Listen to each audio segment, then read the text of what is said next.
for a big game, you know, just getting the most out of that meat. And then this is the test.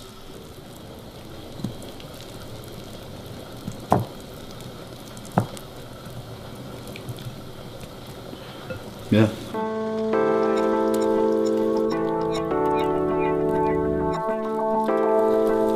It's congealing just right.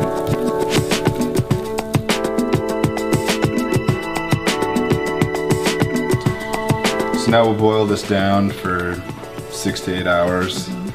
We'll have a sampling, you know, invite friends and family over, see how this test batch is received. And from there we'll see whether or not, you know, we can it and share it with the world. Yeah. This can is not just packed with delicious food, but inspiration. You know, taking something that is, you know, widely considered processed and making it into this refined, artisanal product it's really amazing and kind of a godsend, especially to my menu. Everybody's done spam fried rice, but right now we're doing spam fried arancini. And it gives it that like je ne sais quoi, you know? It's just something really beautiful about the local artisanal. It's like I can taste the terroir of Bushwick.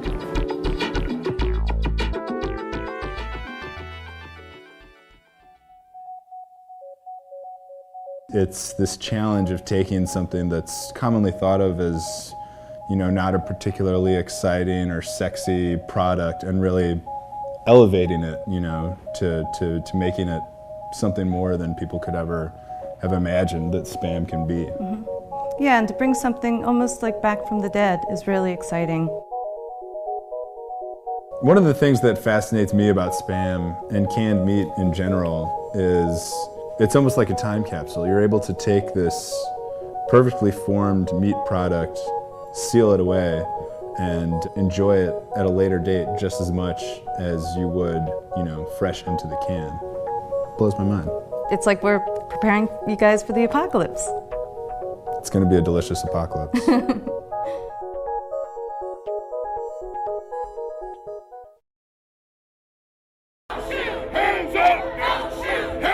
For a blink moment in time, people are aware of what they're feeling every day.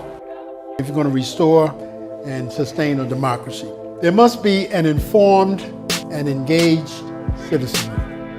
I spent 2 years in immigration detention. You know how much they spent to feed me for one whole day? How much? 75 cents. Immigrants as a whole, migration as a whole, is associated with lower rates of crime. Immigrants make our communities safer. What causes climate change, the selling and burning of fossil fuels, benefits most the power elite. And so they have a disincentive to address it, and they have an incentive to deny it. They're not going to funnel more money into our schools. They're not going to do it unless they have to, right? And the way they have to is by our participation, our organization, us taking accountability for our actions.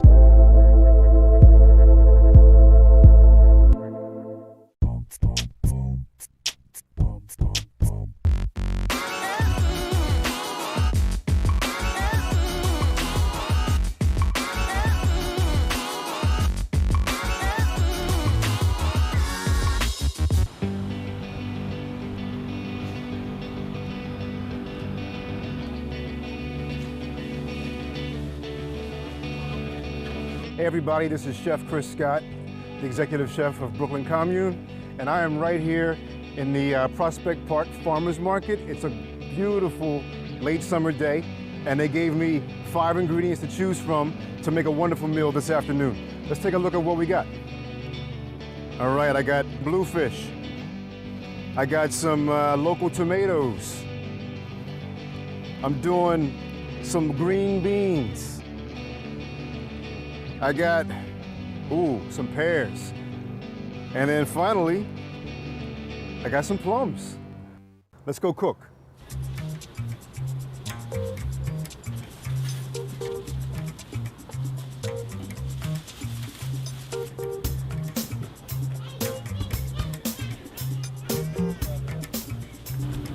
Hey guys, how are you? Very good, how you doing? Great. Just wanted to get a nice piece of your bluefish. Sure. Now watch.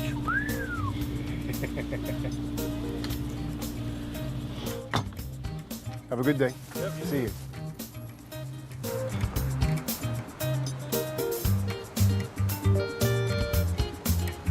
Earlier today, we picked up some Bartlett pears, some local tomatoes, some Italian plums, some green beans, and some local bluefish. And what it's going to be, I'm going to sear the bluefish with a pickled plum and tomato salad. And then for dessert, a pear crumble. Let's get started. What you want to do right away is pickle the plums. Real simple cut, nothing fancy, nothing special. I'm just taking out the seed. I'm going to quarter the plums. I'm going to put them into a bowl. Plums are inside, tomatoes. These are really sweet. All right, so inside the bowl, I'm going to add the salt, a little bit of sugar, the vinegar, chopped onion, parsley, and then here's a really cool trick. Take your garlic clove and rub it on the tips. The garlic is basically minced right there, right before your very eyes. Garlic and a fork. So we got that inside, a little bit of olive oil, right? And then the final ingredient in that are going to be the beans, which we're going to blanch right now in the water. A couple seconds. It's really all you need. You know, a lot of people always ask me what got me into cooking. And I guess quite simply, it was love. Everybody has this story about sitting in the kitchen with their grandmother, and I'm no exception to that at all. I'm going to cut them up, little dice, and then that's going to go directly into the bowl. So that's pretty. Pickled plum and local tomato salad. So we're going to let that sit. While that's happening, we're going to do the fish. I'm going to sear mine, and then I'm going to finish it off into the oven. Grab a pan, get it hot, and I'm going to score the back. What that does is keep the fish from curling when you put it into the saute pan. So the pan here is ready for the fish. I'm going to sear it skin side down. Kind of hold it in the pan just for a hot second. So once it hits the pan, you know, you kind of want to let the skin sear up very nicely. And you can see right there, the little slats that I cut, everything is nicely formed, flat. From this moment, I'm going to put it directly into the oven, finish cooking there, and then we'll start on the pears.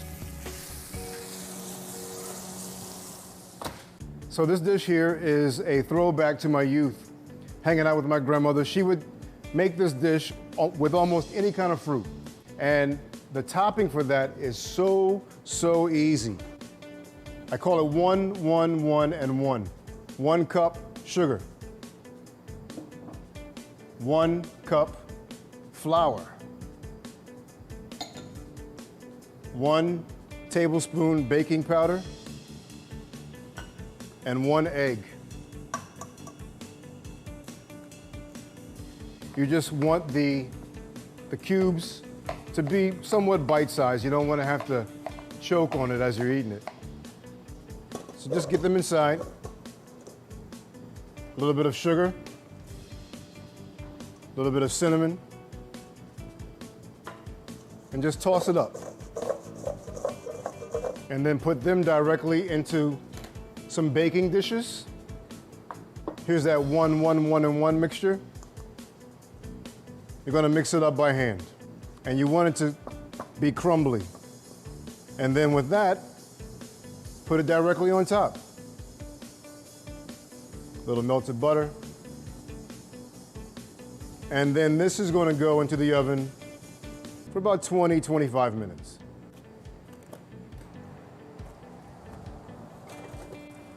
And let's check out the fish. See, now that's beautiful, right? So again, real simple plating technique.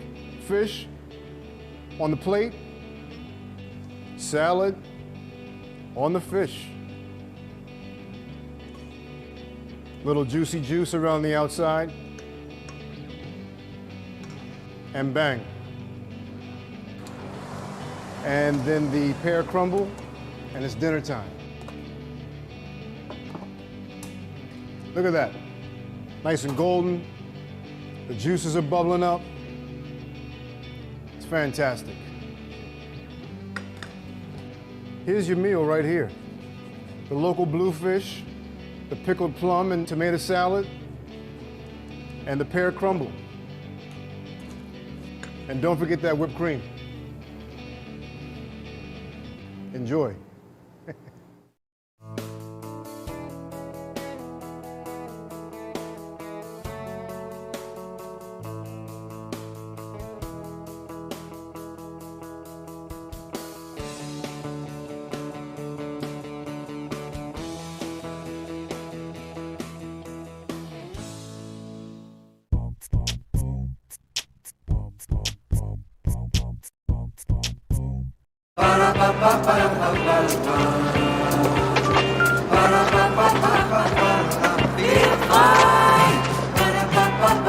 Yeah, amazing.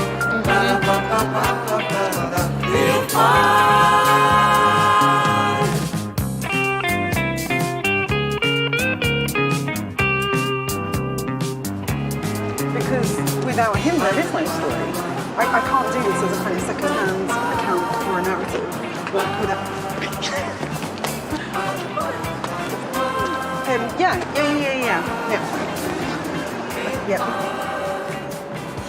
Anytime this week, really. Anytime at all, yeah. I'll make sure that I'm free. It's really in there. Oh, ooh. All right. All these up, okay. Be still. Hey, girl. What's happening? Her zipper is stuck, and she feels trapped. I'm so hot. Sheila, you got stuck in your jacket. Oh, God, yeah. Sorry, be still. You know, last night I was watching Reservoir Dogs, and the men they just like talk. And I was just thinking, like, why isn't there a film where women talk a lot, you know? Like, all the women are on cocaine. No, but, well, yeah, sure. I mean, that would be fine, too, I guess. Oh, I love Reservoir Dogs. Oh, me you could too. spit It's so on it. Maybe good. spit on the zipper. Stop. Let me just My have a turn. elbows need to breathe because I'm at work, you see. Babies, cut it. Just cut the damn zipper. It's a cheap-ass jacket. No, it's not cheap. I paid like $40 for it. Jesus! Good luck, my child. Okay, so I was thinking for the show, like maybe you can make fun of yourself more, you know? Like you have a really funny sneeze. Why don't you just talk about sneezing? Help me. I know. When you sneeze, you sound like you're speaking Japanese. Seriously? It sounds like this. You're like, sumimasen. Sumimasen. It's really cute. I think that might be cultural appropriation. No, it isn't. Really? And if it is, still do it. It's very funny. Is Karen here? No. Got any weed? Nope. Does White Rachel have any weed? No. You want some? Yeah. Oh. All right. That sounds like fun. Well, la-di-da. Good to see you. Nice to see you. You want to arm wrestle? Okay, but I'm not gonna win. How do you know? Because I've never won before. Oh my God. Don't give it to me. Oh my God, you're Don't. totally beating me. Oh, man. That was the closest I've ever gotten, though. Can I have some coffee? Yeah. Milk? Cream. Well, listen, I think that you should definitely incorporate it. It's really funny. I mean, it's very, very relatable. Who doesn't sneeze? Indeed, who among us hath not sneezed, right? Okay, I'll think about it, definitely. Definitely. She said definitely. That means you're not gonna do it. I know you. These are pearls before swine. Who's Lucille talking to? She's cracking a story about a kid that was raised by a cat. He's now an adult man. He's like a cat man. Personally speaking, I believe it. Supposedly, the kid and the cat, they were chained together to a crib for like 3 years. That sounds like heaven to me. Just like me, my cat, nobody bothering us for years at a time. I guess. Personally, I don't believe the story at all. I think it's fake. I mean, a kid and a cat being chained to a crib together, the logic, it doesn't add up. Cuckoo bananas. Oh, well, stranger things have happened. Oh, yeah? Like what? One time, I threw a dog treat to a dog and it landed on its nose, and then he licked it off. And then I did it 5 more times, and that kept happening each time. It's like a trained dog. Okay, that sounds kind of like dumb luck. I mean, it doesn't sound like when a cat and a kid are chained to a crib together. I got it. Oh, Yay! oh my Okay. God, thank God. Tigers. That was the worst feeling. I thought I was gonna die in that coat. You're all right. You're all right. For the record, I really think that story is fake. For the record, ladies and gentlemen. Because, I mean, the last story that she broke was about a bunch of people masturbating when Mount Vesuvius blew. Blue? I meant erupt. You know what I meant. Oh, you know what? I read about that. That was amazing. She was the only journalist that got that scoop.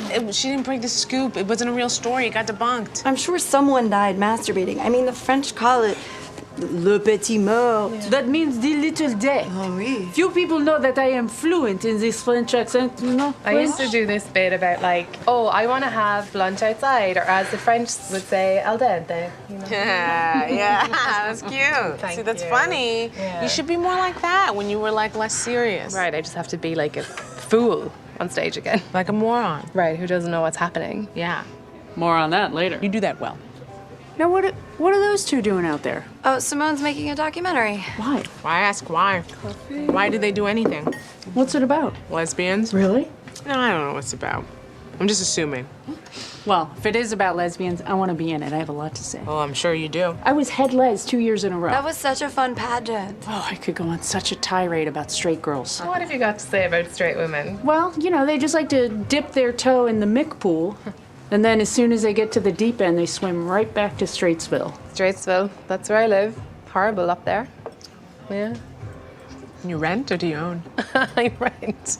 This one girl was texting me about tribbing. I was thinking about making a movie called Girls Trib, maybe a lesy porno.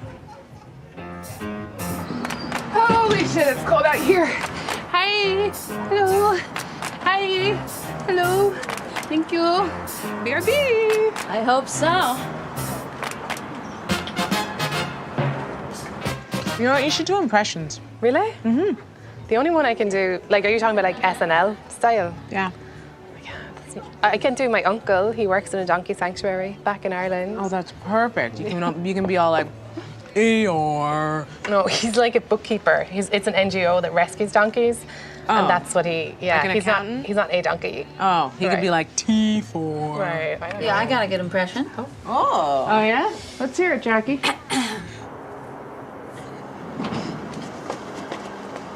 You know, Mick, I'm going by Jack these days, so. Noted. Thank you. Let's hear it. Oh, it smells really nice. Oh. Careful and careful. Oh my God.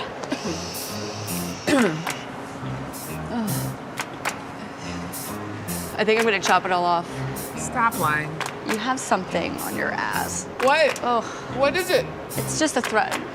Falling apart. Yeah, you were looking really poor for a second.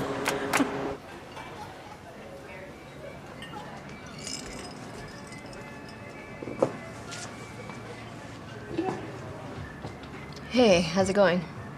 It's good. You still have some, right? No, I'm fresh out, and I got 2 runs tonight. All right. I'll get you some. Right.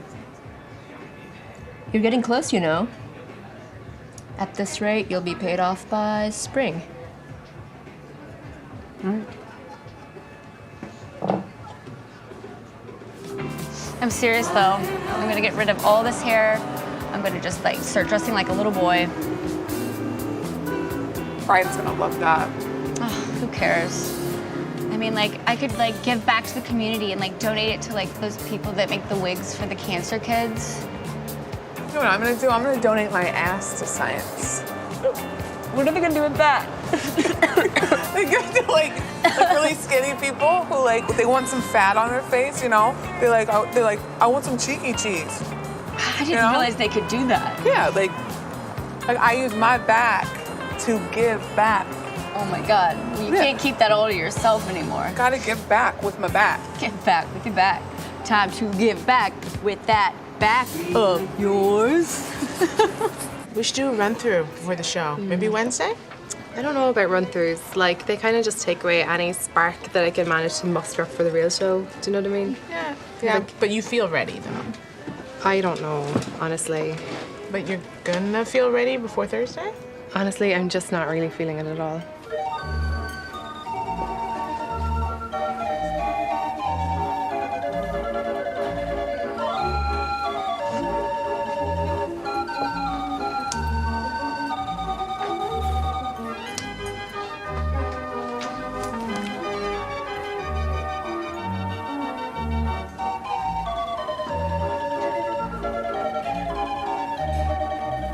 Come on, Nora, babe.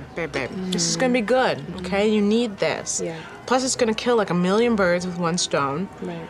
And, you know, I worked really hard to make this happen. No, I know you did, and thank you for that. I appreciate it. You're welcome. You just have to find a way to just like get it up if you're not feeling it. Like, think about your visa. This will be really good for like renewing your visa. No, I get all that. It's just, I'm sorry to go on about this, but like, just when everything in the world is so fucked up, it just seems so absurd to be doing jokes about like, this is a funny way that I yawn, you know? All right, honey. Honey, as your manager, let me tell you, it's not your yawns. Your yawns are very mediocre. Oh. It's your sneezes, okay? Right. Your sneezes are golden, girl, okay? Amazing. Amazing. This guy was raised by a cat for 3 years. It's going to be such a good story. Hi, dude. Hi, Sheila. So good to see you. What's wrong with you? Oh, she's not feeling funny. Did I say that? I mean, pretty much. But you're so funny. Thank you, I know. I'm so glad you came. Me too. What good is being funny with everything that's happening in the world, you know? Yeah, it's true. Things are really fucked up. You know, the cab driver that dropped me here was saying that he's worried about being mistaken for a terrorist just because he's brown. Oh. It's awful, yeah. But you know what's even worse? What? No one will send me a dick pic. I see it. It is a problem. I'll send you a dick pic. Yeah. Jack. Great. It's all really coming together. Mick is loaning me her suit. And Kiana, have you met Kiana? She's flying in today from LA. And Nora is house sitting at this place that has this like really long hallway, and it ends in this alcove with all these plants, and it's really beautiful and magical. Nora, you know what you need is an opener. I do. Try me on for size, huh? See what I got. Okay, yeah. Give me a shot, coach. That's what you do? You shimmy? Just shimmy. That's your act? Put me on stage. No one shimmy. I can I'll sing. defer Jack. to Rachel because... I'm just really happy that I'm going through with it, you know? And if I'm honest, I'm a little bit nervous, too. Why? Well, marriage is a big deal. You're marrying yourself. Yeah, no, I know that. Jackie! Yeah. Simone is calling you. Mick, I told you for the last time, I'm going by Jack now, not Jackie. Anyway, you're gonna be there, right? I was really hoping you'd give me away. Sheila. Missy. Can I level with you? Sure. This is such a... Inane? Is that the right word? Yeah, this seems very inane. Come, sit down. Okay. I'm gonna interview you. Okay, tell me your name. Hey. Okay, we'll start with something easier. Okay. Have you ever been to a concentration camp? Yes! Great! Is that Kiana with a cane? Why did I not know that? Oh no, she has a walking stick. So LA. Really? People in LA are using canes now? Rappers, the elderly. Like, I get all that wishy-washy ritual stuff, like burning incense, doing meditation, hugging a tree or whatever, but marrying yourself? Really? I mean, I don't want to hurt your feelings or anything. No, it's fine. I understand. Weird. It's fine. It's just that, you know, it's my 33rd birthday, and I wanted to do something to really mark the moment, you know? I mean, I could have just thrown a party where everyone got drunk, but I decided to have a rite, a ceremony to mark the rite of passage, you know? I mean, 33 is a really big number in many different religions and cultures. It's my Christ year. It's a master number in numerology, and I think it's also the end of my first Saturn return, which I think technically ends at 31, but then you still feel like a shadow of it until you're 33. Anyway, I'm not really clear on the details, but the point is that I really wanted to do something that would make me feel excited and hopeful about my future. You could foster a puppy. I could do that in addition to this. Plus, I think they'd be more likely to foster out a dog to someone who's married, right? That's not what I meant. Bam, bam, bam, bam. Kiana! You look beautiful. Thank you. Oh, yeah. Hi, girl. Good to see you. Yeah. Oh, wow. Look at this jacket. Ooh. How much does it set you back? $60? Ooh, half a paycheck. I don't know nothing about it. Is this what they call Hollywood? You're so LA now. You're so clever now. Did you go to Joshua Tree? Did you do ayahuasca? Look, I'm gonna go ahead and go through with it because everything's already planned. I'm gonna even have the menu planned out. I have lots of gluten-free options for you. Lasagna. Lasagna isn't gluten-free. Right, but it is with gluten-free noodles. Stop. Oh, hey, Dee, have you met my sister? No. She's really fun. She's actually really great. I'm sure. Hey, Lucille, I got your dick pic right here. Get it?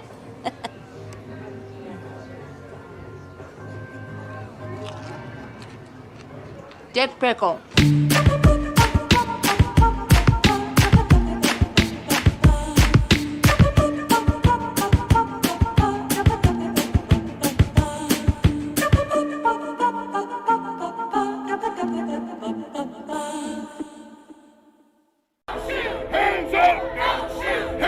For a blink moment in time, people are aware of what they're feeling every day.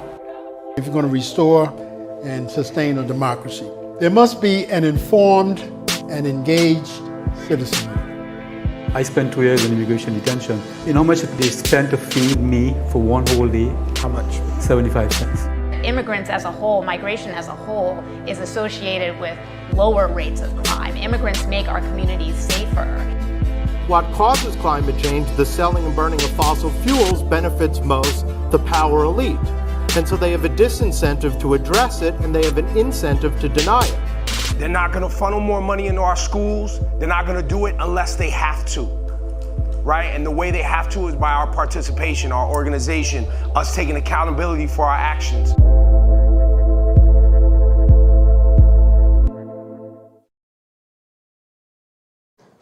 Jack! You here? I went overboard on the yogurt. What does that even mean? I don't know. I got lots of different kinds. How many different kinds of yogurt are there? Well, I got 5. 5? Yeah. Why did you buy 5 kinds of yogurt? You don't eat yogurt when you get stoned? No, do you? Yeah. You're so weird. Have you ever had cashew yogurt? So, what's up? What's up with you? I'm trying to clear out some of this stuff so that we can get onto the roof to smoke. Oh, I can see that. I mean, how are you? How are you doing? I'm trying to write this piece about this guy. I told you about it before, right? Who? Oh, cat guy. The cat guy, yeah. Catman. Yeah. And other than that, I'm just reading about people who are getting killed by their families. It's an epidemic. It is.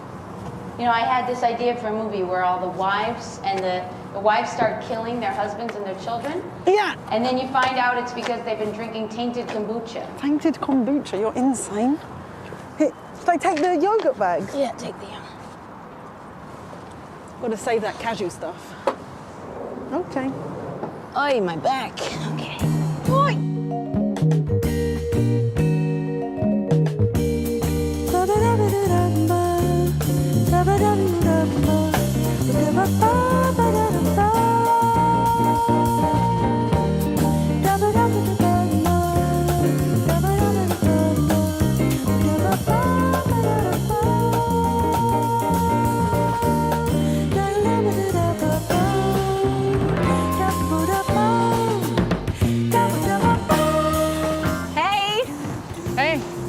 You look cute. Thanks, you too. Hi, here you go. How's Brian? He's fine, I guess. Playing video games. He's obsessed with this game right now. It's about digging holes. Like, that's all you do is you dig holes or something. I don't know. He's really good at it. But his parents are coming in town this weekend. His mom is on me about this wedding, and I'm like, oh, I'm so over it. Why? It's just so boring to me, you know?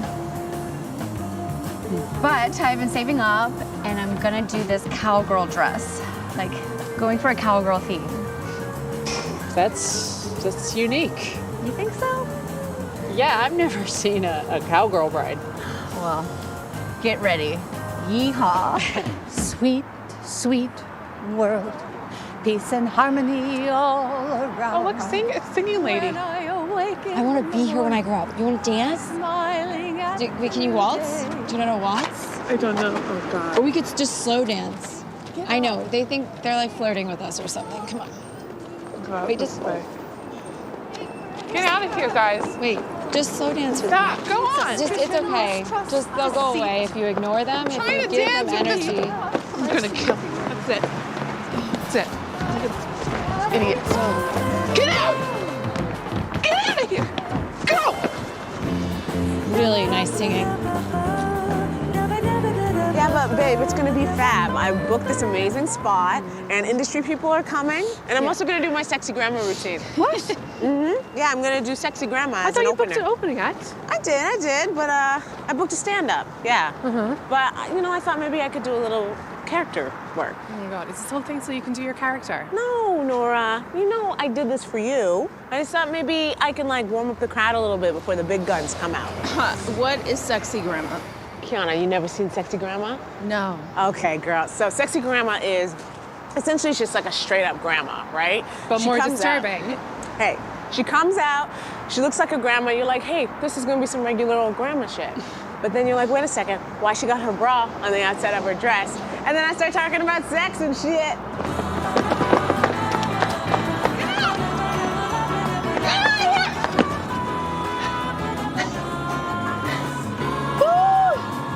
You okay? You did good, girl. Here's your jacket. Yeah. Those guys really bother you, huh? Yeah. They beat me in a game of strip Settlers of Catan once, and it's really embarrassing.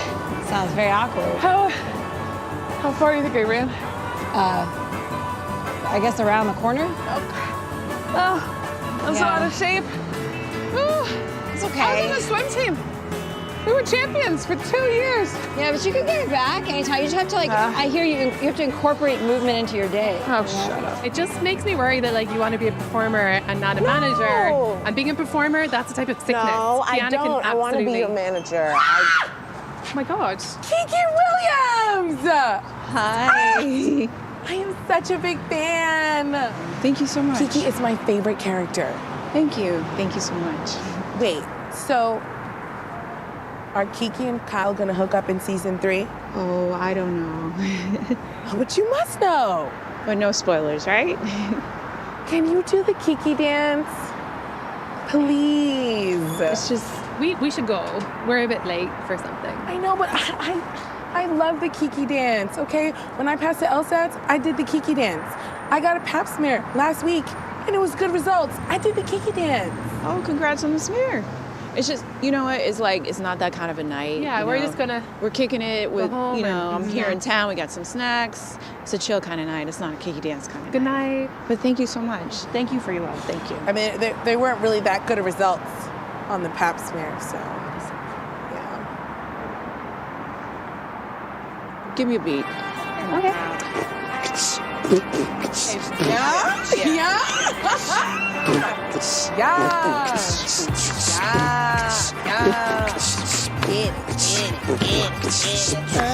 Go, Kiki. Get it. Yes, girl. Oh my God. Keeks, you okay? Are you doing a bit? No, I feel like I pulled my groins. Okay, what does it feel like? Like a rubber band popped in my vagina. Yeah, she pulled her groin. Okay, come on. Let's get you. You can go. That's okay. Oh, you poor baby. Come on. There's a bench right behind you. Right. Sit down. Good, good, good. Oh my gosh. It was kind of funny though. Sorry. Here. Try this. Now? Yeah, put it on your groin, girl. Yes. How does it feel? Oh, like heaven. That's right, because I know a thing or two about how to ice the old tuna, baby. A little bit of chocolate ice cream on that, a little chocolate vagine. Because she's black, get it? Right. Yeah. Caramel macchiato vagine. My bad. Mine would be like minty green vagine. Oh, that doesn't sound appetizing. No, but it's Irish. Yeah, refreshing. Sure, it's very refreshing. So sorry. Like, like parkour. Like parkour. what is that? I don't know, it's like the best I can do. Parkour. This is parkour. That's you doing a flip. This is parkour. That's why I do that. Like, use your dominant foot and you get up high. I feel like really nervous for you right now. Parkour. We should just walk. That also burns calories. Watch. Look. I'll get up halfway. Double gainer. This is how you parkour. Okay. When you I don't get think up, I can catch you gotta use things in the city, and then I feel really worried. I'm not right doing now. that. I'm impressed. Let's just. We can do it later. Let's do it later. You ever get a ringing in your ear? Oh yeah. So some people are born with really small ear canals. That's me. That's what I have. Yeah. All right. Here we go. Oh, wait, I want to take a picture. Smile. Oh, I love it. Let me see. Hold on. I want you sending it anywhere. Well, I look old. Oh, you look good. I mean, I didn't say I don't look good. I just, I look old. Well, you look hot. Thanks. All right. Saddle up. Get on. What do you mean? You're gonna sit here. Oh, that's what the pot holders are for? Yeah. Oh, no. No. That's not going to work. I'll sit back here on this seat. All right. Nice try, though. Okay, you're gonna have to hold on to me. All right. For my life. How long have you been working for Karen? What are you, the FBI? Oh, I'd be great in the FBI. Okay, here we go. All right. We got Here we go. We're two gonna stops in Bed-Stuy.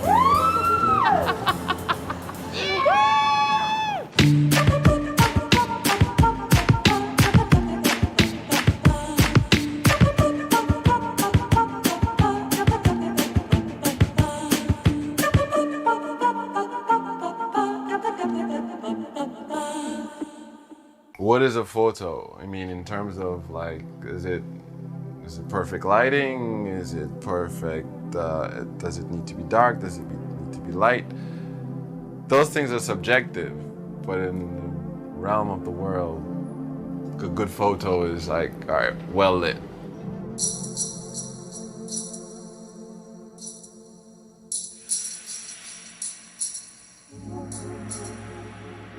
I mean, when I started out photography, I didn't know anything. To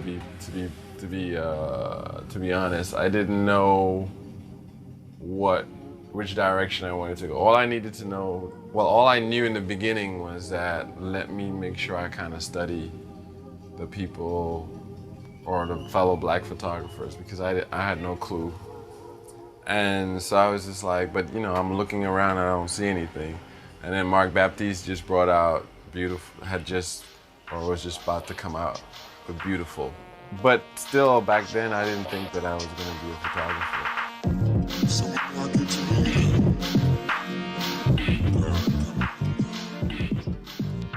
The reason why I started off like saying I wanted to do fashion is just because it was one of those, the type of photography it is, it's like you can do anything. You can shoot anywhere, you can use any kind of light, you can just do whatever you want. The idea of fantasy is like the biggest drug you can give people, because once you give them that fantasy, that escape, that imagination of like, oh, I can place myself in this, which is to them like perfect or whatever it is, then they'll always feed off of that stuff.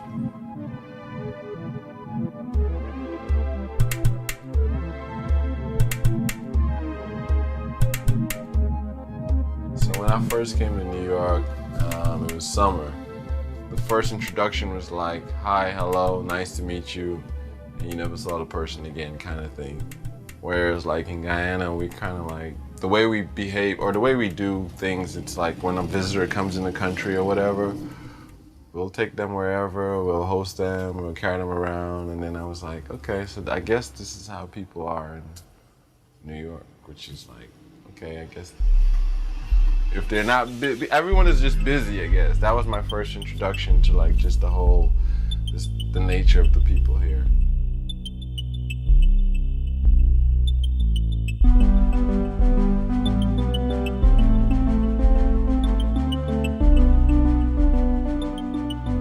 was telling a friend, I just want to go into a stage where now I just want to become extravagant. Extravagance is it's a larger-than-life image, meaning like it has so much contextual values, meaning like in terms of, it's just not limited just to like, let's say, black reference or archetypes. It just references, it just pulls in all these elements, and then you don't know what you're going to create out of it.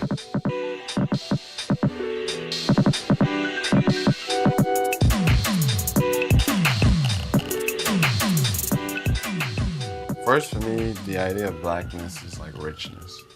So from that perspective, it's like, I always want to represent like black people as like, or brown people as shiny and bright. But then again, coming back to the idea of skin and representation of the blackness and all those type of things, it's just something that makes me, I guess, giddy and excited when I do it.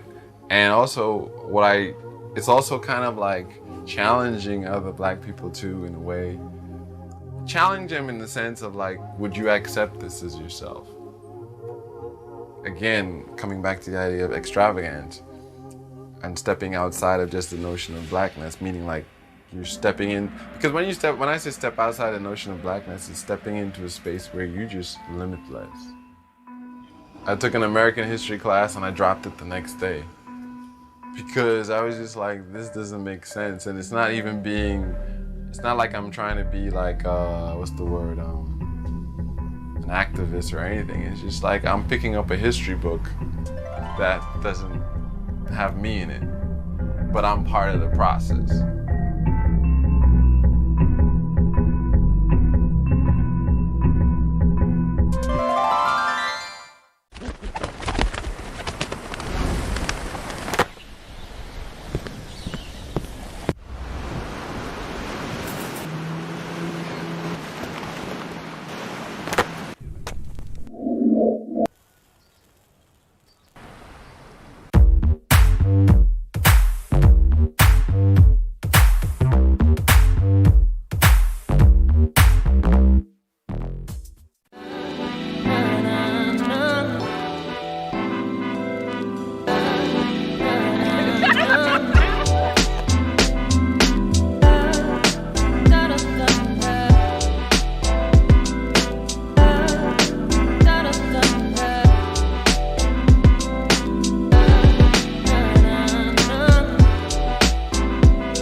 I am Angela Renee. I'm the host of I Love BK, and I'm so thrilled today to talk with my guest. He would say that you may not know my name, but I bet you've heard my music. I am speaking none other than the illustrious singer, songwriter, record producer, musician, rock and roll Hall of Famer, Grammy Award-winning co-founder of Chic, Nile Rodgers. Welcome to I Love BK.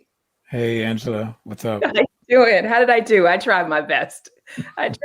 There's so much. I mean, roller skater, knitter. I mean, I could have gone on.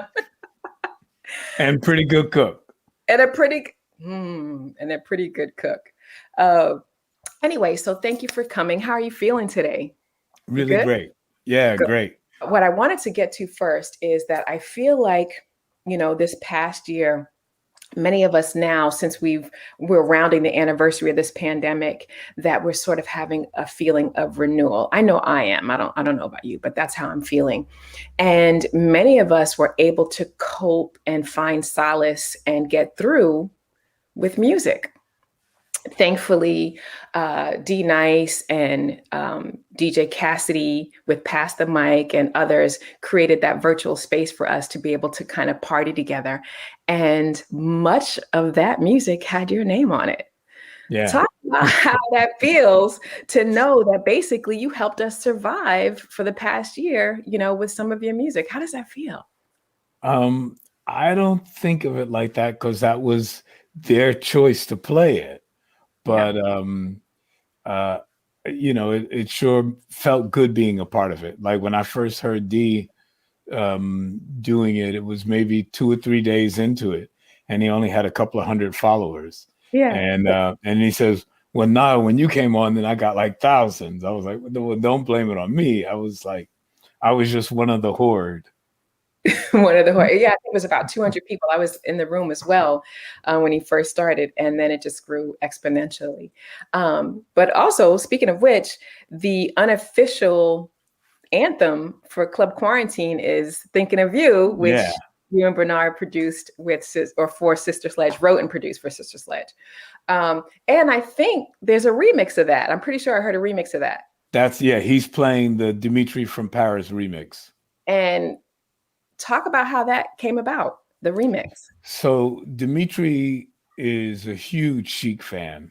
And he does mixes that are very faithful to the original record. Like he doesn't use anything that's actually not on the original tape. So he starts it off with a long guitar intro, which I didn't mind, obviously. And it just came. It just started to blow up in the clubs in Europe, and then it sort of filtered its way back to America, and Derek got hold of it and just loved it, and he just did that on his own. Honestly, it had nothing to do with me. I was shocked as everyone else. Really? I thought you had something to do with it. So this is I Love BK, and we talk about notable experiences and former residents and that kind of thing, from Brooklyn. And I don't know if it's widely known, but you used to live here at one point. You used to live in Brooklyn. Walk us down, no pun intended, to Bernard's baseline, but walk us down what a day in your life at that time would have looked like in Brooklyn. So believe it or not, chic was really invented in Brooklyn. It came to life. Bernard was living on Flatbush and Church, and I was living on Cortalia Road, between I don't know Brooklyn that well, but Cortalia, like Ditmas, Dorchester, Ocean Avenue, and something like that. And also near Flatbush. Yeah. So between all that. And I didn't have a day job, but Bernard did. But I was living with a girl and she had a day job. So while she was away at her job, I wrote the very first chic single, which is called Everybody Dance. And I remember Bernard coming home from work, and he came over to the crib, and I played it for him, and he was like going, "Damn, brother, what's that?" I was like, going, "Just something I came up with." And that was the very, very first song we ever wrote and played together. And at that time, we were Luther Vandross's backup band. So we were doing a gig in a couple of weeks at Radio City Music Hall. And in those days at Radio City, believe it or not, you used to have to do 2 shows a day or 2 shows a night if you want to. And during the intermission, we ran to the recording studio and recorded Everybody Dance and 2 other songs, all for $15. What? That's unbelievable. Wow. I am so thrilled to know that basically chic was sort of born in Brooklyn. That makes me very happy. Yeah. So at that time, what was 77? 76 going into 77. But it was 76. 76 going into 77. So with styles of music or genres of music, usually there's like a subculture, right? We saw it with like P-Funk, how they came out dressed in this sort of Afro-futuristic thing, and the punk rock and the dress and the whole thing. And even with Earth, Wind, and Fire, they're sort of avant-garde outfits. But she kept it like couture and sexy and streamlined. How did you come about? How did that happen? Who inspired, or what inspired the style for chic? So what happened was Bernard and I were in this band called New York City, and we had one hit record, but that was it. But the record was so big that we wound up touring all over the world.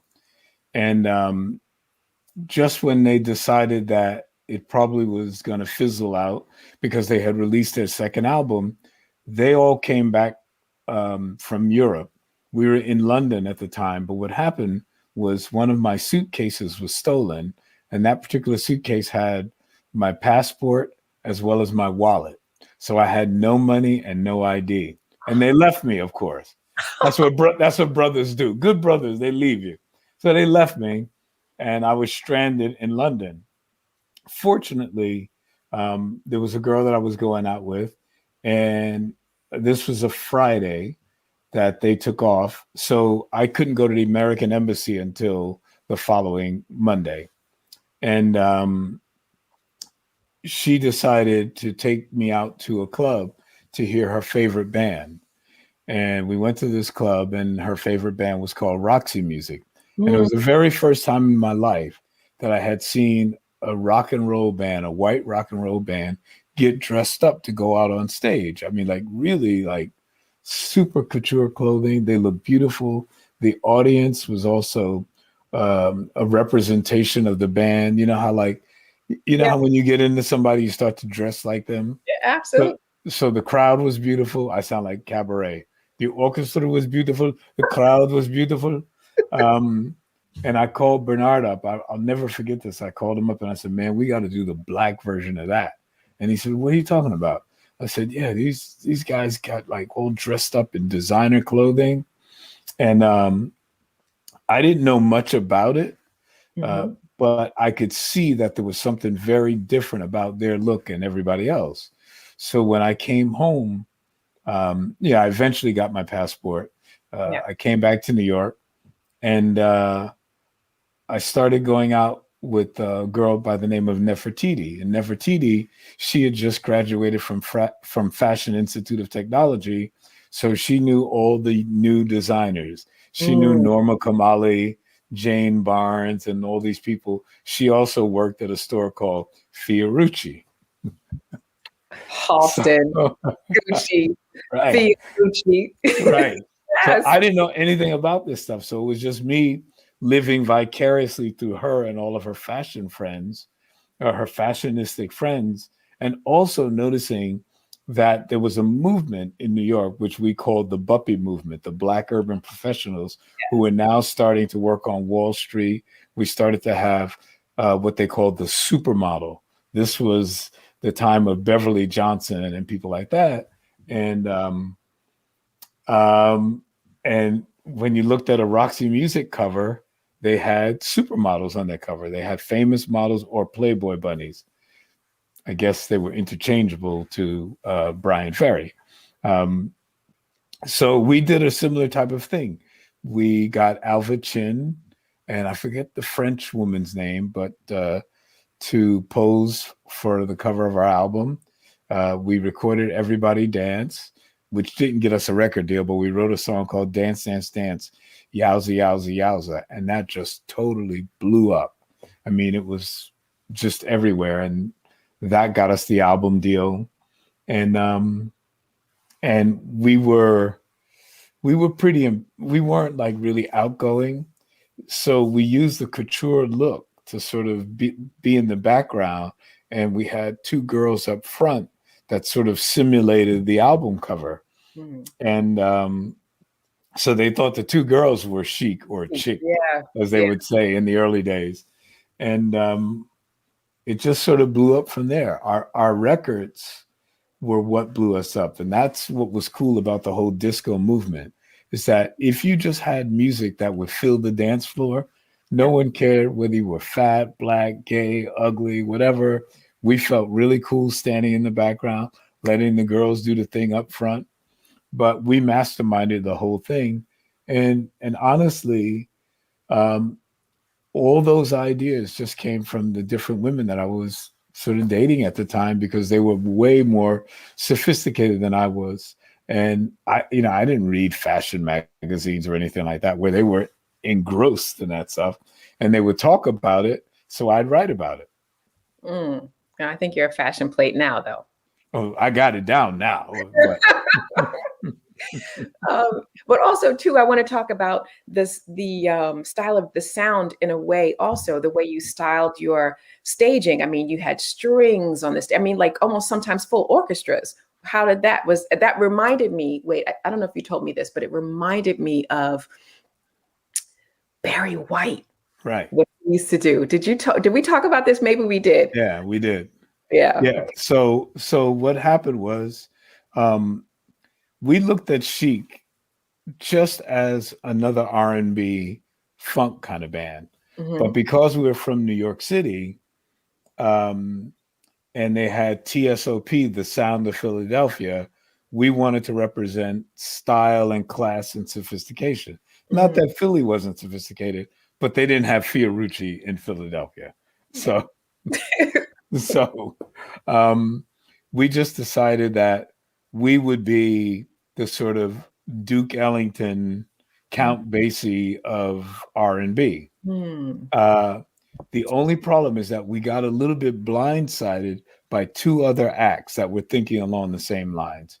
Dr. Buzzard's original Savannah band that did Cherchez la Femme, and they had another really, really big, they had a couple of big records, Sun Shower. And then also another guy who went to the same school that I went to, a guy named Walter Murphy and the Big Apple Band, who did a fifth of Beethoven. So our group was called the Big Apple Band until he came out with that record. Now we had become popular in New York as the Big Apple Band. So when he dropped that, everybody thought that it was, Bernard and myself and Tony, but it wasn't. And that's when we changed our name to Chic, and then the whole concept fell in place. So disco sucks. Yeah. No, it doesn't, but yes. It doesn't. I don't want to get into that whole thing.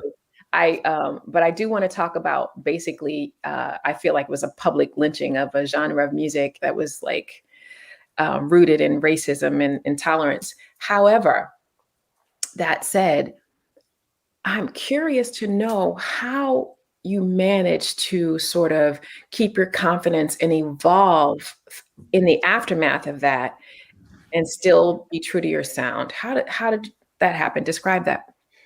So we had one really lucky break.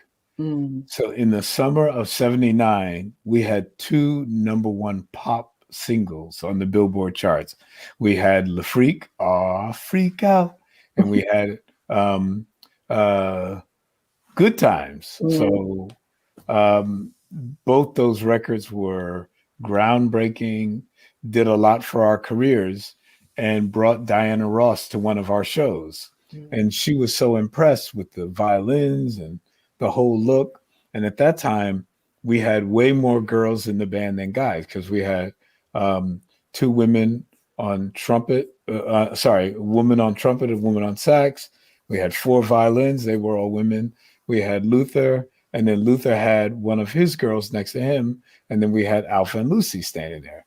So there were way more girls than guys on the stage.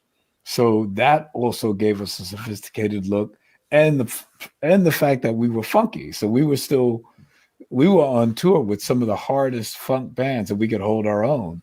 Yeah. And that sort of that really impressed Diana Ross. She thought that was, I mean, I hate to say it, she called us cute. She said, "Oh, you guys are so cute." We're like, cute. We're totally sweating and whatever, but we're like, okay, from Diana Ross, we'll take cute. And we met with her, signed contracts, and thank God we had signed contracts, because the Disco Sucks backlash was so all-encompassing that had we not been signed, I'm pretty sure Berry Gordy would have not let us produce Diana Ross. But at that point, they were already committed. There was a great hero of ours named Suzanne DePass, who was the president of Motown at the time. And even though the whole Disco Sucks thing had gone down, she still believed in our musicality. She just believed somehow we had something different than every other funk band. And man, she just stuck it out with us. Everybody hated the Diana record except for Diana and us and Suzanne, of course. They hated it. And especially after we wrote I'm Coming Out. Oh my. I mean, I thought we were going to get lynched. At that time, the biggest DJ in America was named Frankie Crocker. Yeah. And Diana took the record over to Frankie because she just loved it. She was so happy.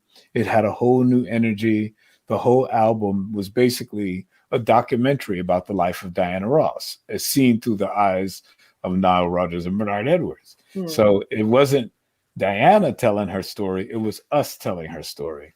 And one night I happened to go to a trans club. It wasn't really a trans club, it was just a gay club. And I guess this was trans night or something. But I didn't know. Like to me, it was just a club in our neighborhood, because I lived in Hell's Kitchen at the time, 1 block away from Studio 54. And in that area at that time, there were tons of pop-up clubs that were just the bomb. And I walked into this club one night called the Gilded Grape. And I went to the bathroom, and on either side of me, there were like 4 or 5 deep Diana Ross impersonators. Yes. And I was like, it was so early in my career that I couldn't even get all excited and say, yo, you won't believe it, I'm producing Diana Ross. Because no one would have believed me. I mean, even though I'm a New Yorker, people knew me at the clubs and all that sort of thing. But still, we had never touched anything as big as Diana Ross. So I ran outside. I called my partner, Bernard, who was still living in Brooklyn at the time, and said, look, write this down because I know I'm going to get drunk tonight and I'm going to forget it. He says, what? I says, write down, I'm coming out. And I explained to him the scenario. I said, bro, it's like a Fellini movie. I'm in there. I got all these Diana Ross impersonators and we're writing Diana's new record. We absolutely have to recognize Diana's, well, at the time we said Diana's alignment with the gay community, just how much they worshiped her, and you know, and we had to recognize it. I mean, that was a sign. So we went, and the next day we got to the studio.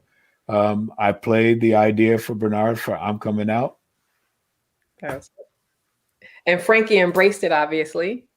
No, Frankie told Diana he told her it was gonna ruin her career. No way. Yeah. Oh, gosh, it's so. And you know, like Diana is so not homophobic or anti-gay or anything like that, but because we had told her the album was all about her and it was basically a documentary about her life, well, this was just an aspect of focusing on her fans. This wasn't saying that Diana was really coming out, right? But we did an interview with Diana, and the lyrics really are basically a rearrangement of Diana's lyrics. She said, you know, this new album, I just want to break out of my shell. I want to do something different, because Motown for a person like Diana Ross was very, very restricted. In other words, she was really inside of a bubble. So basically they told her what to sing. This was the first time that somebody sat down and composed for Diana Ross specifically. So somehow she got it a little bit twisted in her head that every single song had to be about her life, like myopically about her life. But no, we just meant the eyes of Bernard and Niall looking at Diana's world, which is why we wrote My Old Piano as well. And she even said, I don't play piano. I said, but it's in your house and it's cool and probably. And I said, listen to the lyrics. You talk about your piano like it's a living thing. You go, my baby entertains the real life of the party, you know. But anyway. Oh, cool. I'm just disappointed that, well, you know, Frankie seemed to be responsible for so many artists at that time, you know, breaking so many artists. That's interesting. Yeah. Anyway. It was like, to me, the whole concept of music is that, especially Black music, we do what we want when we hear it. How many records when you were a kid had rapping, not rapping in the traditional hip hop style, but had speaking in the record? I mean, if you think about Diana Ross, if you go, when you need me, call me, no matter where you are, no matter how far, you know, there was so many records that we actually spoke over. Yeah. And as a matter of fact, the reason why Chic became so popular amongst, you know, early MCs is because we use that as a technique. The concept of breaking down, which we learned like at the Apollo Theater, all the artists, especially if they were like one-hit wonders, had to entertain the audience for a good 10 or 15 minutes. So what would they do? Boom, the band would break down, make the groove nice and simple, and they go out and talk to the audience. Yeah. Like I used to work for Betty Wright, and we would do Cleanup Woman. Cleanup Woman, when she does it live, was like 20 minutes long. Wow. We break it down. So I'm back there playing. All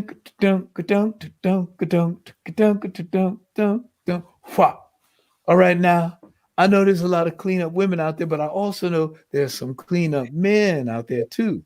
And she'd go into this whole long rap while we're just back there grooving. And all of this was things that made me say, oh my God, when we finally put out our own records, we should incorporate those things into the records, because we know that in R&B music that has a real place, that people like to hear just the music grooving for a minute. So a perfect example of that is when you listen to our song Le Freak, Mark Ronson, who cracks me up. He says, I remember when I ran to the store and I bought Le Freak, and you get to what we call the middle 8. The reason why they call it the middle 8 is because typically it's 8 bars to 16 bars. But in Le Freak, it goes on forever. It goes, now freak, do, do, do, do, do, do, do, do, do, do, and it just plays. So he says, damn, it wasn't a middle 8 or a middle 16. It was like a middle 32. He said, I've never heard that in a record in my life. And I was like, well, it was just a calling card or a signature technique of Chic. We believed in the dance floor, and we believed that people were sophisticated and wanted to hear the music. So they wanted to hear how we played, which we thought was unique to our band. I love that while I think those things are interesting, you know, the pop rap and new disco, I love the fact that young people are taking what you've created and sort of making it their own. How does that feel to you, though? To hear it just feels like music to me. I do music from my heart, and I don't care what people call it, whether it's old disco, new disco, soul, funk, R&B, whatever. I like to do music that makes people feel good, and I like to do music that you can feel in your soul. Yeah. And hopefully you feel it in your soul and in your butt. And you get on the dance floor. And I come from that era where a DJ would play a record and either the people sat down or got on the floor. There was no negotiating. There was no middle ground. It was thumbs up or thumbs down. And I love that world, because I could be this unknown guy and take my music to a person and say, look, when you get a chance, can you try and fit this in? Oh man, yeah, all right, well, you know, and I would just sit there for hours and hours and hours, and they play the record and the dance floor would get packed. I go, all right, got a hit. Yeah, nice. So speaking of resurgence and renewals coming to America,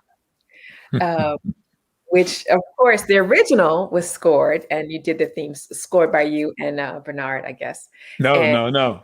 Oh, that was too late. There was no, no, just you. Now, and you wrote the theme song for the original. I wrote everything in Coming to America. So, but just the theme song for coming to. So you're talking about the second one now. Yeah, the second one. Okay, so in the second one, so the opening, they mix in some of what I did in the original, because, you know, when you do a film, the film company, basically it's a buyout. So they were able to take the music that I had done with Ladysmith Black Mambazo and do a sort of mashup of the original opening music. They also use We Are Family in a sequence at the end. And then they take the original theme song that I wrote for the group The System, and I redid it with Burna Boy and John Legend. Yeah, I love that. Can we talk though about some of my favorite scenes in the original, and just reflect, just for fun, okay? Let's just do it.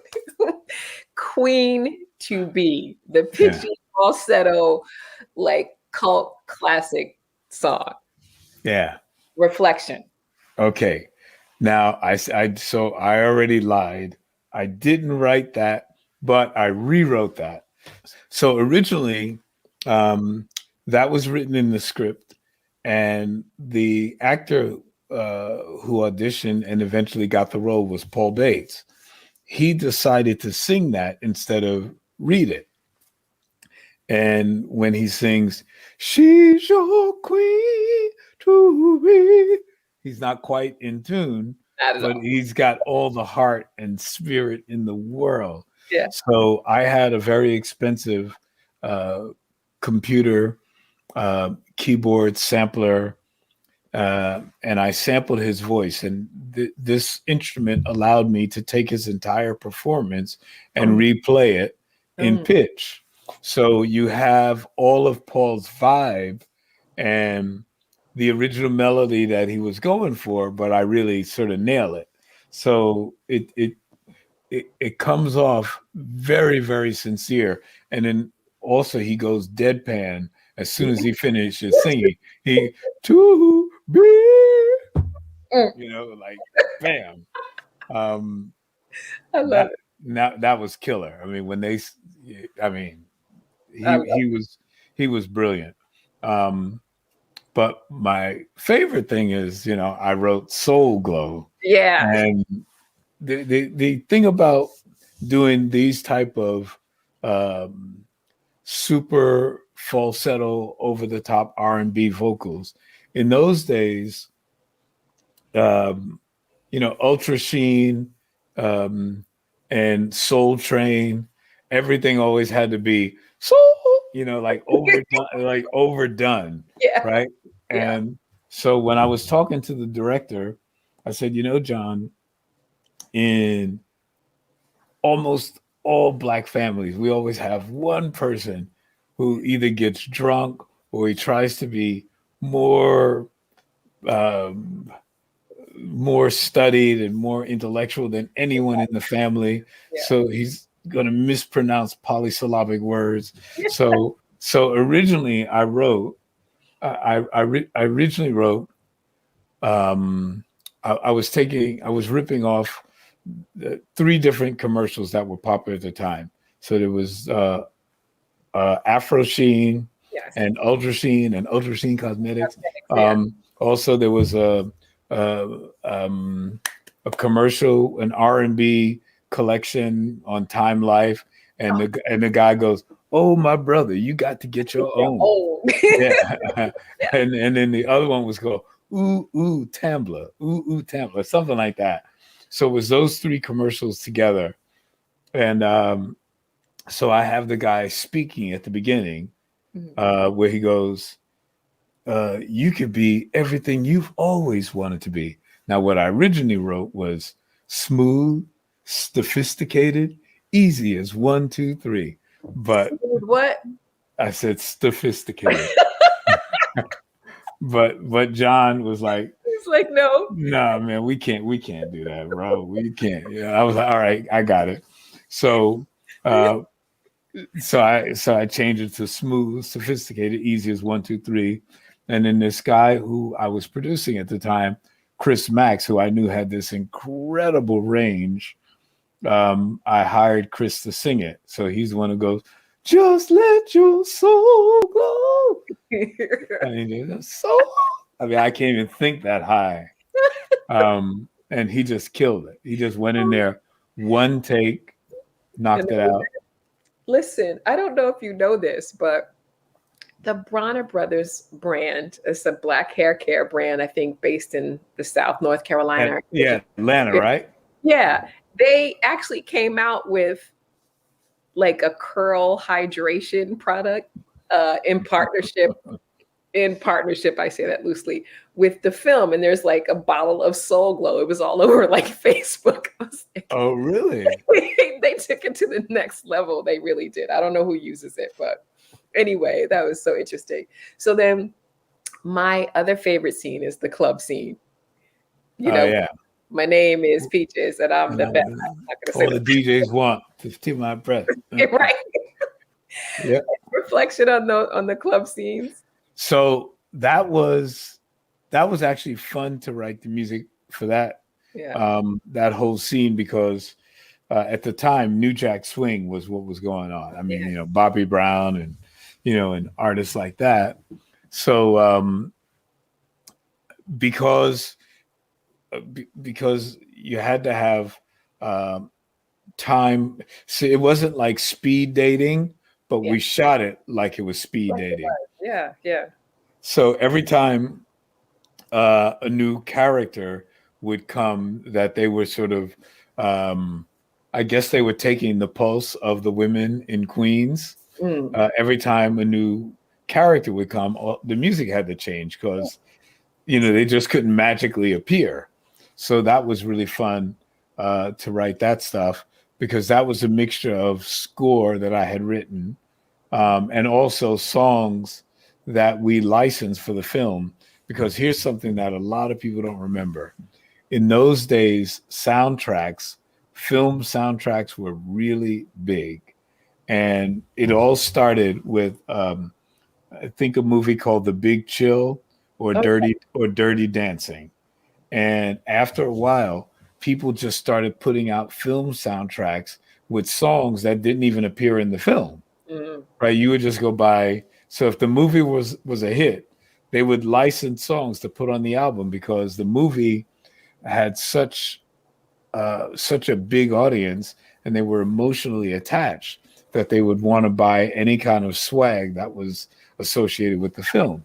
So film soundtracks became a really hot item for a few years. And one of the things that hurts me deep down inside is what people really love about Coming to America 1 is they love the film score, and you can't get it anywhere. Like people love the wedding march. Like I have actually written it out and given it to organists so that they could play at people's weddings, because people want to get married to that music. And I've even recorded it and given it to people. But you couldn't buy the score. So you couldn't buy the wedding march. You couldn't buy any of the score. So people like Snoop Dogg wound up just sampling it from the movie, where they go, "The royal penis is clean, your highness." Like that music, he just used it. And other people have used music. Oh, Drumline, the film Drumline, they use the King's March. Dun, dun, dun. But you know, you can't buy that anywhere. So I didn't even realize that. Yeah. Oh yeah. No, as a matter of fact, I remember when I was talking to the director, he told me I insisted on having the King's March be one of the things that we played in Drumline. Cool. So one of my other favorite scenes, we don't have to get too far into it, is that this isn't Coming to America. They actually reprised Randy Watson as Sexual Chocolate. Right. We Are Family was a great homage to you and Sister Sledge, everything. It was hilarious. But the other scene I wanted to remark on is that the movie was set in Queens. However, the nod to Trading Places happens. Remember when he's taking the pocket cash, he takes it from Semi and he gives it to Don Amici and was Bill Bellamy from Places when and he gives it to them. Oh, yeah, we're back. And then you see the Twin Towers. I mean, they're in Brooklyn, and they're walking along the Brooklyn Promenade. Right. Yeah. And then I think you told me, you may have mentioned to me before, that even the restaurant was also down in Brooklyn where they come. That's the River Cafe. River Cafe right under the Brooklyn Bridge. And the music that I did was I used the Marriage of Figaro. So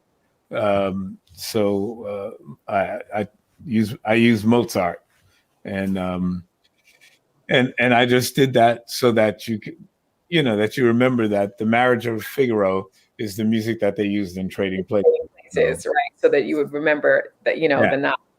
That was so classic. I loved it. But also too, I mean, I thought it was, apropos for our conversation today, since we're talking about I Love BK. So that's right. Yeah. So right. So that was when he and Lisa go out on the date, and they're walking there and they go to River Cafe. And it was interesting because at that time, that was one of my favorite places. The owner, great friend of mine for years and years and years. Yeah, I didn't know you in these days. No. But so before most people even had cars in New York City, because when I was a young blood, like nobody had a car. Yeah, you walked everywhere. Yeah, walked everywhere. Yeah. So before I bought a car, I bought a boat. So I had a speedboat, but like a really serious one, like the kind like in Miami Vice. Yeah. So I used to take my boat to the River Cafe. So I would take my boat from I would have it docked in Manhattan over on 23rd Street. And I would just go all up and down, Brooklyn, and like, all the mommies wanted to jump into my boat. Like, all the mommies wanted to jump in your boat. Because I mean, think about it. Like, no brothers even had cars, and I had this incredibly but it was not just a boat; it was serious. It was like a crazy cigarette, deep V ocean racer, and people would see that and would just go bananas. I mean, this is interesting. So, cops would always stop me when I was driving fancy cars and stuff, but a fancy boat, You got away with it. the cops would give me props. They'd because they knew I couldn't have stolen it, right? So they would see me, and plus they probably say, everybody be on the lookout for a black man with a cigarette, ocean racer, blah blah blah. He's cool. He's all right. If you have a picture of that, I would love to see it. I don't know if you have one, but if you do, I would love to see it. I'm sure I have a picture of it somewhere. You have to share it with me. You have to share it with me. Yeah. But, oh my goodness. Niall, thank you so much. I knew you were going to have me laughing and probably running my makeup before this whole thing was over with. I knew it. Hey, I'm Nile Rodgers from the group Chic with my girl Angela Renee, and I love BK.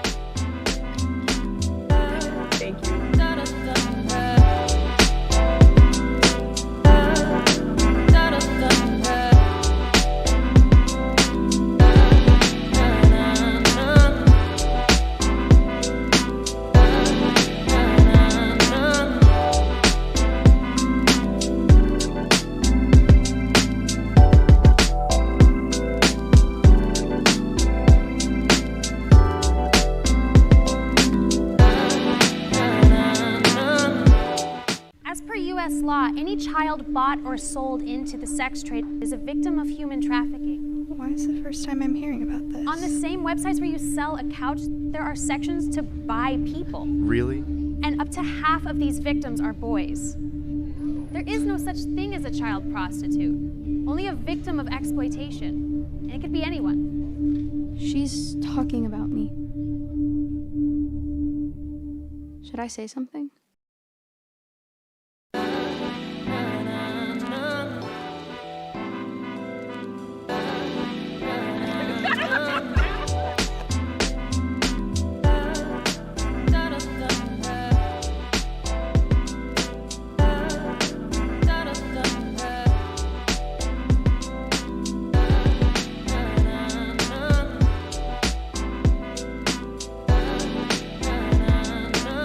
Hey there, I am Angela Renee, your host of I Love BK, and I am so excited to be joined by this super dope, all-around good guy, award-winning actor, Rob Morgan. Say hey to the people, Rob.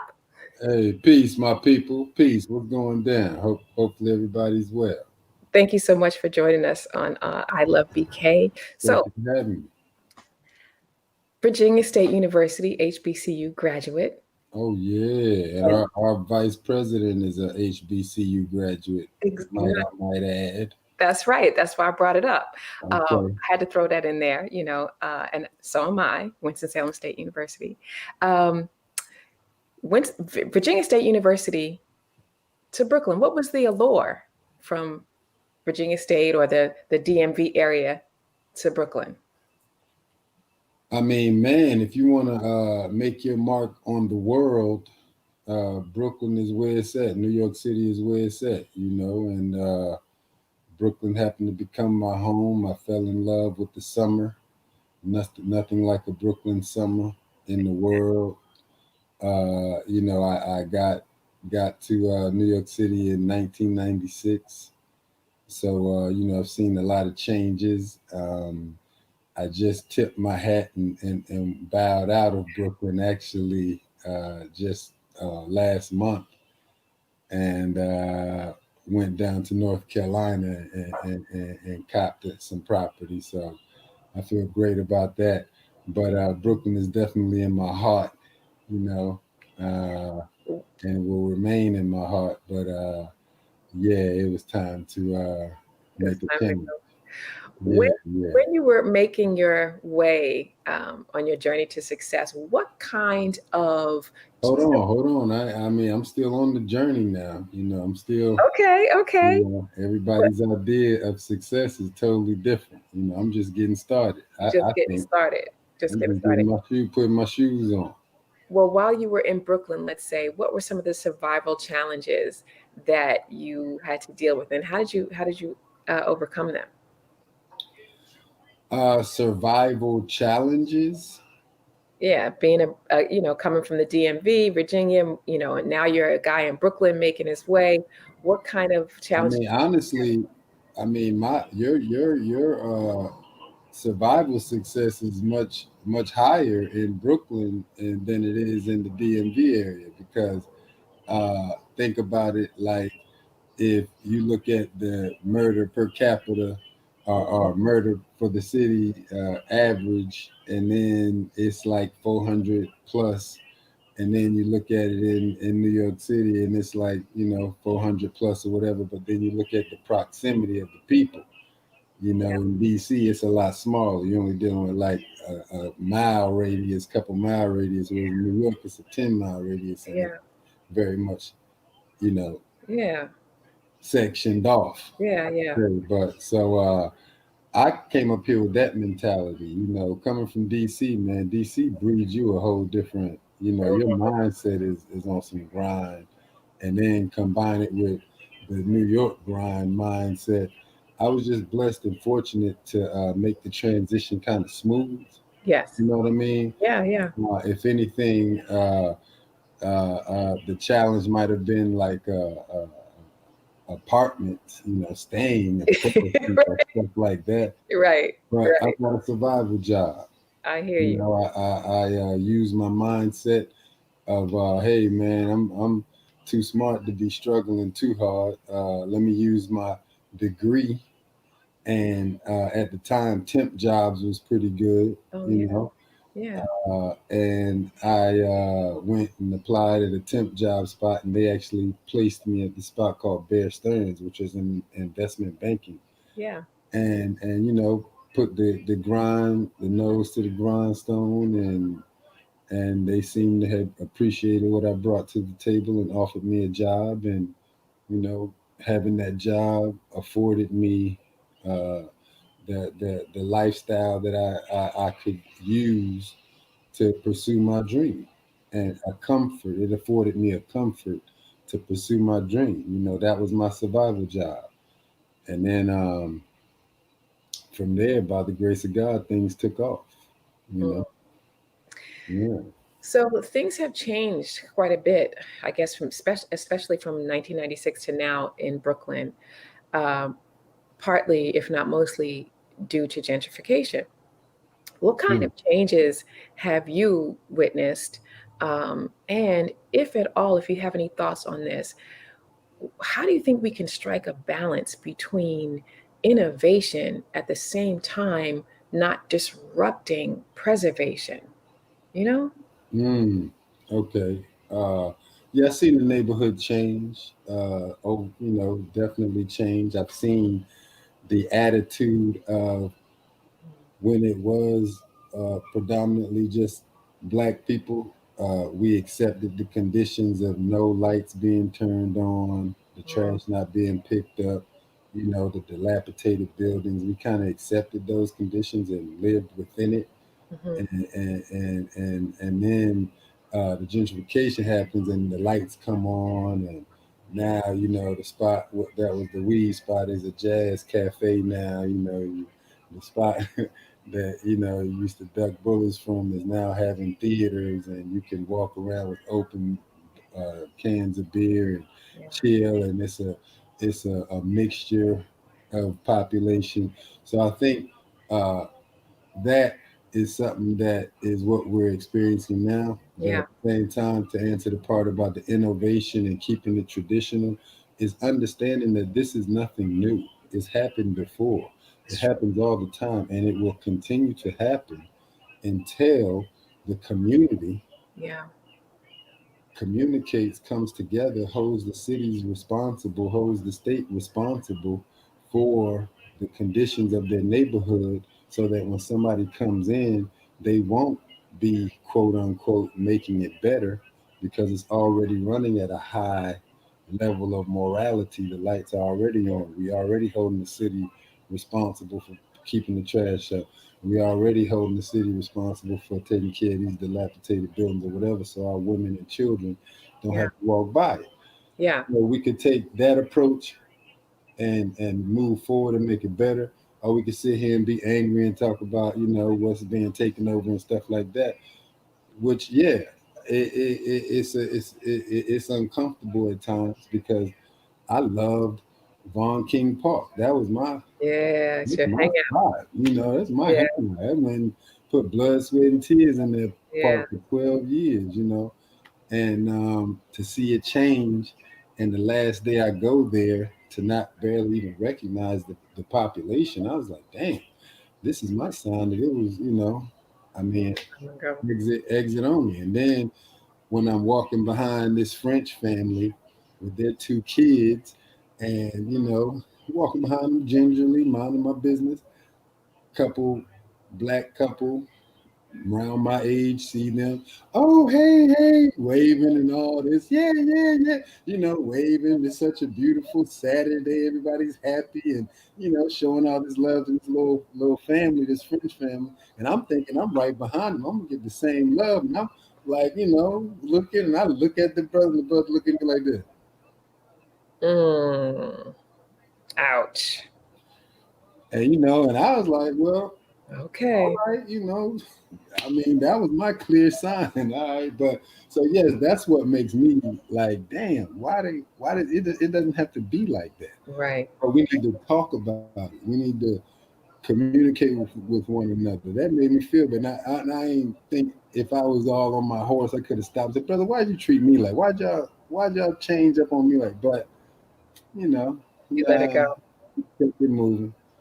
But yeah, we gotta have better relations with ourselves so we can love our communities, and somebody won't have to come in and say they're making it better. It's already better. It's Black Wall Street-ish. Black Wall Street-ish. Oklahoma, Black Wall Street-ish. Speaking of Von King Park, I'm sure that there were many days somebody could go by there and see you working out or strumming on a guitar or whatever, because you have been described akin to a Renaissance man. You design clothes and body products, and, you know, sew a little bit here and there, all those kind of things, not to mention, you know, can throw down in a good meal, you know, as from what I hear. But when you don't feel like cooking, where are your little hot spots, your go-to spots in Brooklyn that you like to go and grab some grub? Oh man, La Boa Bab on Fulton Street, African restaurant. Ali's, Rody on Fulton Street.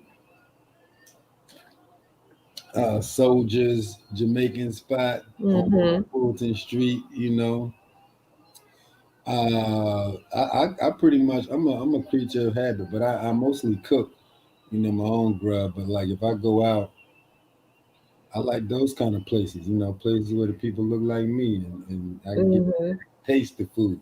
Any unknown spots or little hole in the wall spots you know you like to dipping in, dip out. Angela Renee's crib. I mean, I can't get no more hole in the wall than LeBoa Bath. Soldiers. I mean, damn, dude. I don't know. You're so crazy. So, yeah, I like my little, those are my spots. Okay. I didn't realize this, but apparently you are the Netflix, or have been dubbed the Netflix king. In fact, I didn't know this either. You are the only actor to appear in all 6 Marvel series on Netflix. Had no idea. I mean, like that's incredible. However, you haven't been spending that much time lately on the small screen. You're moving on to the big screen with Just Mercy and The Photograph and a whole bunch of other films. Small screen, shoot, to an actor, any screen you on is a big screen. You know what I mean? By the grace of God, just to be working. And I think coming out in the winter is the United States versus Billie Holiday, etc. Out of all of the characters that you've played, which one is most like you? Most like me? Yeah, that you see yourself in. Yeah. I mean, I'd have to say all of them are most like me. Really? I'm the guy crafting them and making them. They coming from somewhere. I gotta depend on some truth in myself to play them. So I guess they all are like me. Really? Why the hell not? Okay. I know you probably get asked this all the time, and because you have so many talents, if you weren't acting, what would you rather do? If I wasn't acting, what would I rather do? Yeah. Like probably paint and probably paint. Okay. And market strategize, things like that, or manage talent. Really? Yeah. Interesting. Yeah. Well, unfortunately and super, super sadly, we have lost you as a Brooklyn resident. It's all good. Brooklyn ain't going nowhere. I'll be back. I'm sure you will. But to that point, though, and you did mention that Brooklyn, a part of you is always going to love Brooklyn. What part of Brooklyn do you think will always remain special to you? The summer. The summertime. Yeah. The Brooklyn summer. I mean, that's the only reason why I was staying in Brooklyn, I think. It was keeping me there for like probably the past 10, 15 years is probably the damn summer. Summer. What's your favorite, what's your highlight? Festivals, the energy. Yeah. The vibe. The vibe. Soul summits and all kinds of festivals. The options. Dance Africa. In the park. Brooklyn summer is off the chain. Yeah, summer stage. All them things. Summer stage, true. Yeah, Afro punk.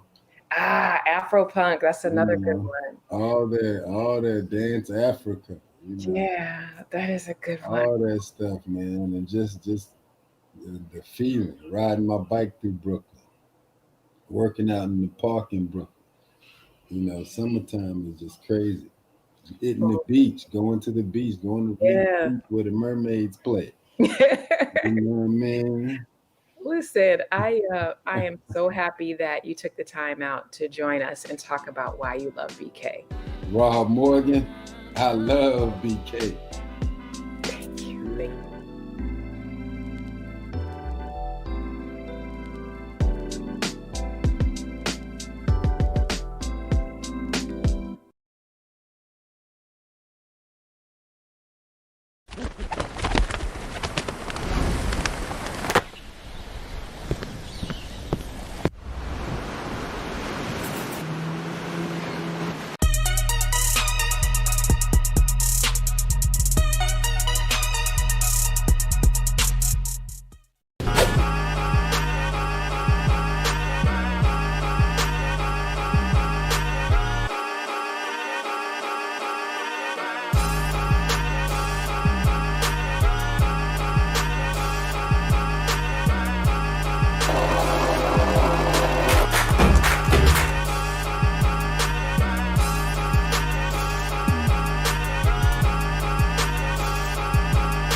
All right, y'all, we starting.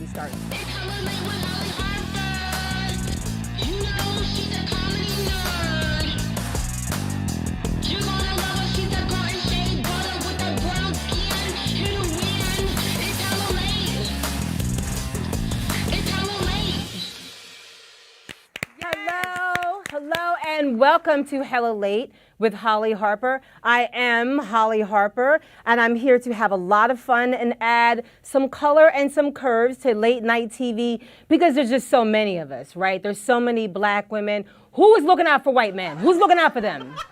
When are we going to see them on late night TV? But they need affirmative action. But seriously, I am a comedy nerd, and I'm also a mom of 2 kids. And I have to tell you guys, this past year with remote learning has not gone well for me at all. Like it's been a struggle. Like I don't know how they feel doing the actual work, but it's hard for me watching. It is. Seriously, when I see like 2 + 8 × 25 divided by 9, that is just a mojito. You know what I mean? Like that's how that adds up. And I don't really need my kids to find out how dumb I am every day, okay? Don't need that.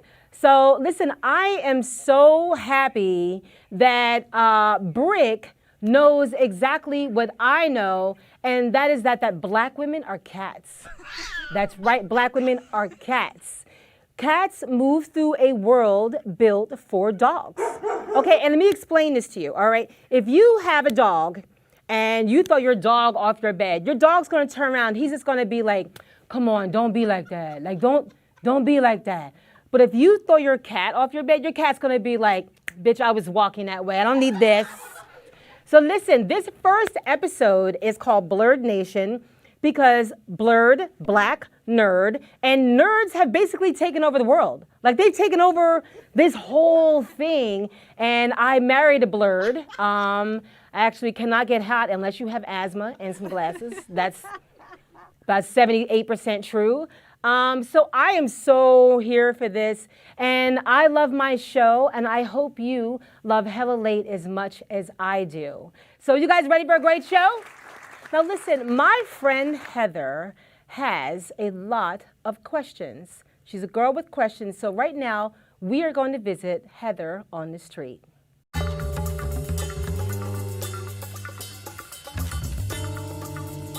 Hello, I am Heather Michelle Harper, Heather on the street for Hella Late with Holly Harper. Now, Heather has questions, and the good people of Brooklyn have answers. So y'all gonna come with me right now for Heather on the street. Whoever you identify, whoever you're attracted to, we're gonna play Marry, F, Kill. All right? All right, so you have to marry one you F, and one she gotta go. You don't have to kill her, you can say she can go home. You can say she can go home. All right?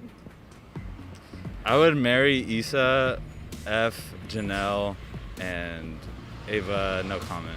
Okay. Yeah. She could go home. You pay for her Uber, right? You pay for her Uber. You're gonna get her a lift home. Okay. Okay, I would marry Janelle. I would F Issa and then go home. Sorry, girl. She had to go home. But you would give her money for the train, right? Yeah. All right, you give her money for the train. One had an Uber, one was on the G. I love that. Marry, F, Kill with the blurreds. Okay? So we see Issa Rae, beautiful Issa Rae, beautiful Ava DuVernay, and beautiful Janelle Monáe. We got the A's, okay?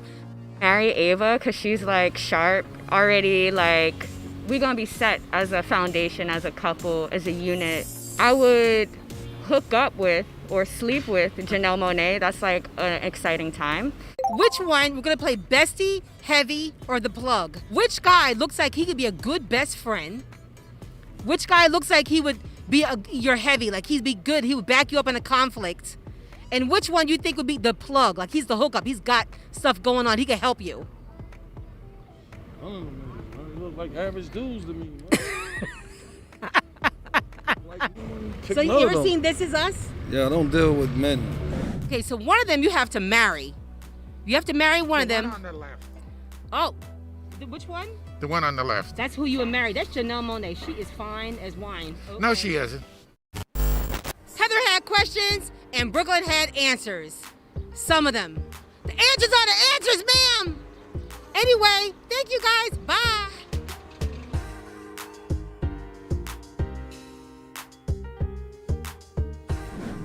We all know little kids have feelings, and when they put them into song, it paints a whole story. Please welcome this comedy nerd who loves a funny song. Some of you know her as Holly, but I call her Mama. Holly Harper!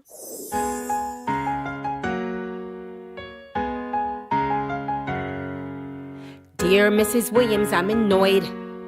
You treat my inner feelings null and void. You act like you're the queen, took my Mad magazine, now you're messing with my whole sense of joy. I can see the Newports in your bag. You huff and puff when we are playing tag. Now I would never say that you smell like an ashtray. I say that big tobacco's got you like that. I am 11 and I'm grown. Here's 90 cents plus tax to get a Mad magazine of your own. Damn it! I'm sorry I said damn it, but I'm really kind of famished. It was me who ate your whole bowl of nuts. And I could see that wedgie up your butt.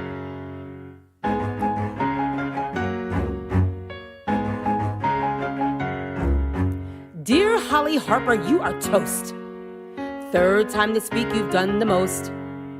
First you faked that asthma and I really want to grab you. I called 911 for that hoax. I heard you at recess talking smut. In my day we'd fix that with hand to butt. But now we talk of healing and a child's inner feelings. You're fresh and I've had enough. I am too menopausal for this. I miss my fourth smoke break and my pantyhose are itchy as shit. Now, don't screw the pooch, cause I think you're kinda cute, but your attitude will always uppercut. And I can see that wedgie up your butt. There are people that are natural on stage, and then there are people that are born to be on stage. She's one of the baddest in the game, as well as my friend. Please give it up for comedian Dara Jamont.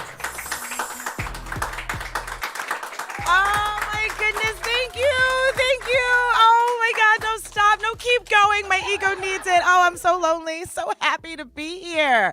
Oh, I originally am from Teaneck, New Jersey. I like to tell people about my town. Fun facts. It's where Biggie moved when he got money. It's where DMX got kicked out. Apparently having 13 pit bulls in the basement and 14 Lolos outside is frowned upon by the township. Okay, white people out there in BRIC TV land. Lolos, they are cars, okay? Sometimes convertibles, they go up and down because of hydraulics. Might have seen it in a rap video. Yeah? All right, now that we're all caught up, the best part about my town is that we were the first town to voluntarily integrate our school system. I know, in the entire country. I know. So this meant that we had very nice white people. Yeah. Like the cream of the crop, white people. So it was weird for me when I left my small, diverse town and I went to a big white university. I went to Syracuse University and I met white people who had never met black people. That's a different bunch. I was on the elevator and this guy gets on and he looks at me and he says, "Hey, what's the hood like?" I said, "I don't know, ask my gardener."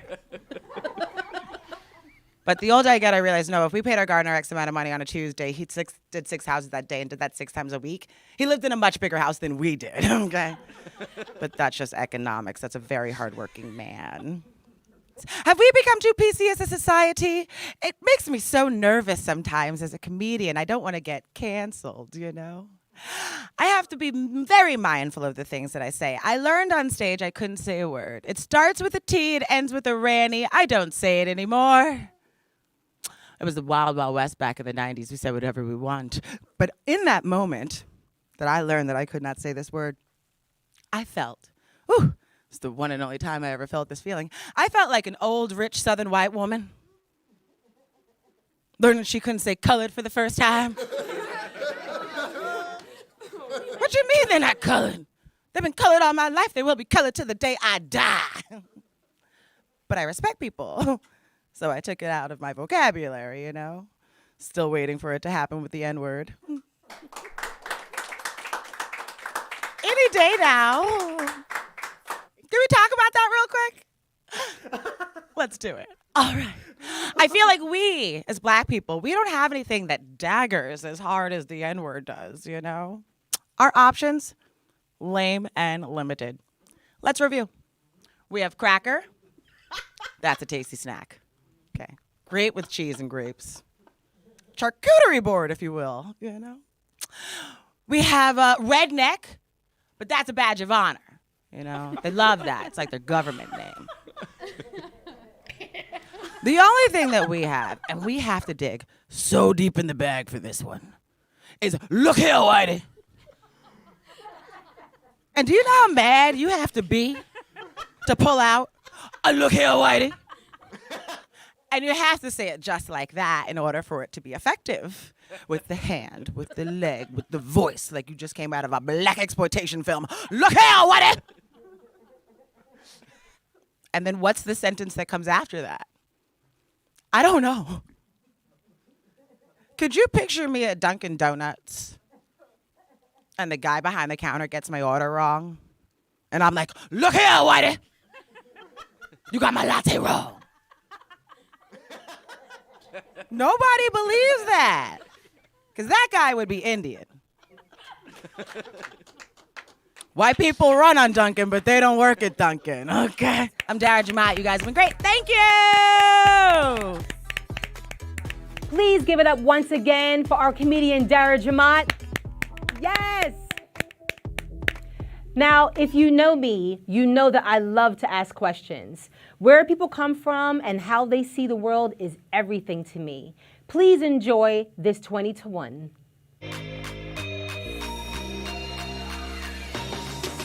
Hey guys, so 20 to 1 is a Q&A thing I do with some very cool people I know. We're basically going to chop it up, and then I'm going to ask a series of 20 questions that they answer in a minute. Actually 2 minutes. I don't like to rush people. So here we go. You look beautiful, absolutely beautiful. You guys, Marina Franklin is like the consummate comedian. She's amazing. She, okay, let me just couple. You may know her from the Stephen Colbert Late Show. You may remember her from Comedy Central's Dave Chappelle Show. She was in the hit movie Trainwreck. You may have seen her in one of her comedy specials. She's on Amazon. She's amazing. And she also has a really incredible podcast, Friends Like Us, that is Oprah Winfrey approved. I've been on it 3 times. You guys, Marina Franklin. I give you Marina Franklin. Like, aw, yes. Thank you so Absolutely. much. You are amazing. So I want to talk about Hysterical because I've been like seeing promos and stuff on it. I'm really excited. Like, what's up with it? What's going on?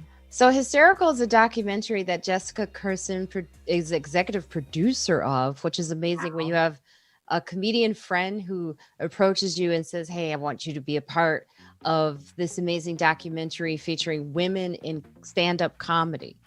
It talks about, you know, like what we go through as female comics, and in a way, you know, we have been gaslit for years, and it's finally this time when we can talk about this. Yes. And feel good and empowered about talking about it. Okay, girl, 20 to 1. There's 20 questions. We'll answer it. It's supposed to be a minute. It's really going to be like 2 minutes. What time were you born? I don't know. You don't know? I don't know, but I was born on Christmas Day. That's pretty special. Okay, have you ever helped someone in mortal danger? Ooh, mortal danger. But I was incorrect. No, someone was asking for a homeless shelter, but I thought they were talking about the club. Oh my God. They're like, I need shelter. And you're like, boom, boom, boom, boom, boom. My friend was like, Marina, they're trying to get to the shelter. Oh. Right. Would you rather be too hot or too cold? Oof. As a woman going through hot flashes. Okay. I would say maybe too cold. What is your least favorite Halloween candy? Oh, that orange thing. Candy corn. Candy corn is disgusting. And the fact that they put that, like when they used to put that in your bag, it's like, do you not like me? Like, what is that about? If you could live 300 years, at what age would you freeze your body? Yeah, 45 was the best. Look at me telling my age. Look at me saying how much older I am. Hey. 45 was a good body year. Oh, all right now. All right. Have you ever gotten jacked up by an animal? My cat used to always jack me up when it would sit on my lap. He was like, it would turn from love to hate real fast. Okay. Do you always wear underwear? Always. Would you rather eat fish food or dog food?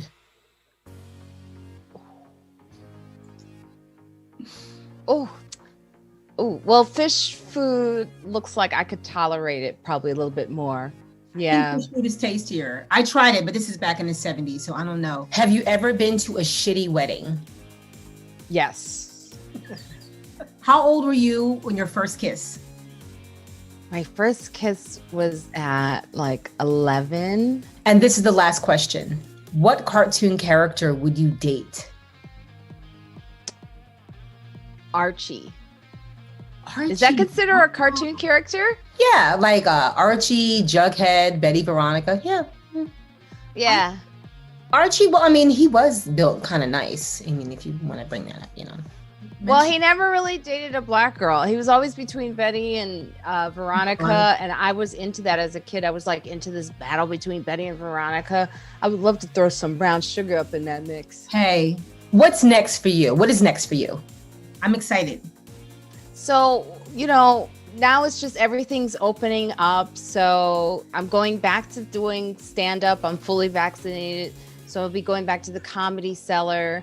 And just more of, you know, everything from Hysterical. That documentary is so wonderful. And maybe some sketches coming soon. And also my wonderful podcast, as you've been on. Oh my God. Holly, you've been amazing on my podcast. Every time I'm on your podcast, I'm like, I'm on Marina's podcast. Yes. So thank you. Thank you so much for doing 20 to 1 with me and Hella Late. Your fans are going to be like, Marina. And I'm just awesome to see everything you do in the future. I'm such a fan. Marina Franklin fan. Thank you so much, Marina. Thank you. So much. Best person in the world. I'm not a perfect mom, but I love poring over cosplay. It's a staple of Blur culture. So please enjoy a perfect mom who loves it way more than me. Hi, I'm Malaika, and welcome to MBS This Morning's new segment, The Perfect Mom. We've got some really great moms for you to check out, and here is our first one. Hello, Charlotte, and welcome to Perfect Mom Studios. I see someone really likes cosplay. Yes, because cosplay is life! And I am Charlotte, Charlotte, Charlotte. Okay, well, thank you for that. I did ace spelling in the 3rd grade. Ooh, I love aces and clubs and diamonds and spades and hearts. My girls and I, we have dressed up as all of them. And the Queen's crown, what? Oh my God. Okay, I'm sorry. Okay, well, wow. So tell me, why do you think that you were nominated as a Perfect Mom candidate for MBS This Morning's Perfect Mom competition? Oh my God, it's so exciting. I guess it's because cosplay is life. Like I said, dressing up, exploring characters helps you see who you are and who you are not. And I do that for my girls. You make your girls dress up too? That is so mean. Whoa. I am dressed as Black Sadness. Not because I'm Black, but because sadness is sadness, and I just happen to be Black Sadness. Charlotte. I'm back. Hi, Wonder Woman? No, I'm actually dressed as Nubia. You know, Wonder Woman's half-sister DC Comics forgot to put in the movie. True. Yeah, and just to jump back, my girls love dressing up, okay? Like, we like to move through different time periods each week. Really? Yeah, like last week, we were all Rosa Parks, and then they were all fighting for the front seat of the car, and then 2 of them had to sit in the back, and, oh, wait, oh no. Oh. Well, that kind of blew up, didn't it? Well, who got to sit in the front? Surprise. Who? My daughter, surprise. She got the front seat. But then Halloween and 3 o'clock were so pissed. Wait. Hold on. No. So tell me, do you have any normal clothes? Define normal. You know, pants, shirts. Oh yeah, normcore. It is so bad for the soul, and I get sad just talking about it. Normcore is death. This is how I feel in the world of normcore. This is how I feel in the world with no costumes. But you're wearing a costume. The girl dressed as Black Sadness can't hear you. What is happening? Did you guys enjoy my show? Thank you. Oh, thank you. Well, listen, thank you so much for watching the very first episode of Hella Late with Holly Harper. Good night.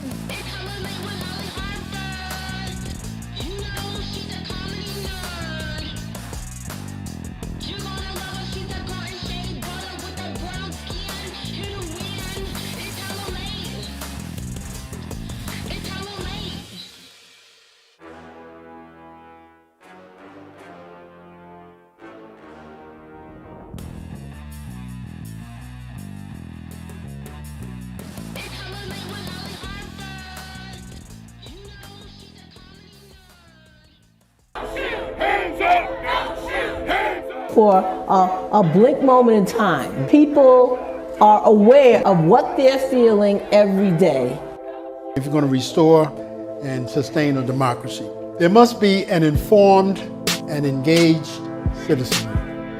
I spent 2 years in immigration detention. You know how much they spent to feed me for one whole day? How much? 75 cents. Immigrants as a whole, migration as a whole, is associated with lower rates of crime. Immigrants make our communities safer. What causes climate change, the selling and burning of fossil fuels, benefits most the power elite. And so they have a disincentive to address it, and they have an incentive to deny it. They're not gonna funnel more money into our schools. They're not gonna do it unless they have to, right? And the way they have to is by our participation, our organization, us taking accountability for our actions.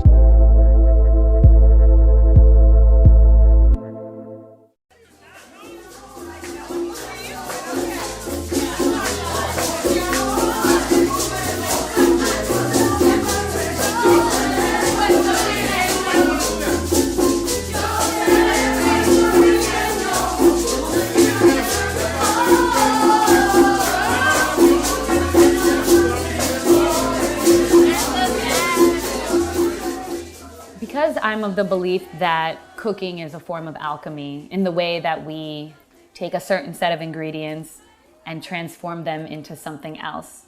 The world is made out of energy, right? Food is energy. And so before I start cooking, always when I'm doing a class, we set intentions together. That is the energy that you're infusing into the food in order for it to nourish people. You know, if you create a meal and you're like, I don't want to be cooking right now, I hate you. That is what is going to feed those people, and it's not going to feel good. It's not going to taste good. When your grandmother makes you a bowl of chicken soup, that is like the tastiest chicken soup you've ever had, and it is so healing because of the energy that they infuse to that food.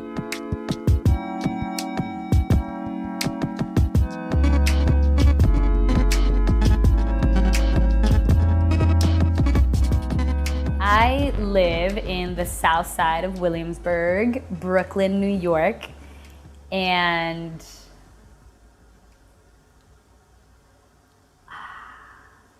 the south side, Williamsburg, is so heartbreaking. It's so heartbreaking because my family is rooted in Williamsburg, in the south side, in what they call Los Sures.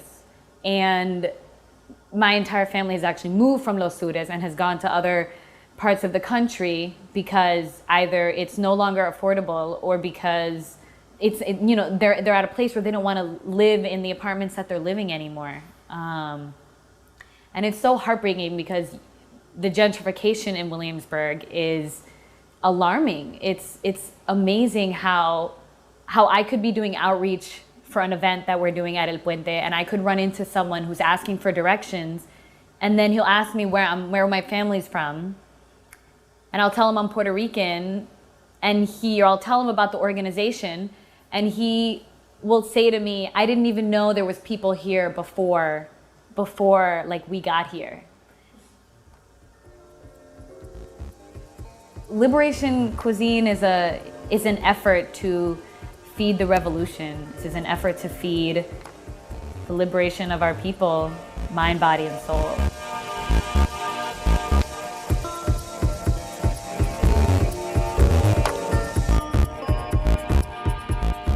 Through my work with El Puente and different organizing work, I've worked with a lot of community leaders and been around a lot of community organizers and social justice folks who are about freedom for our people, right? Like empowerment of our people.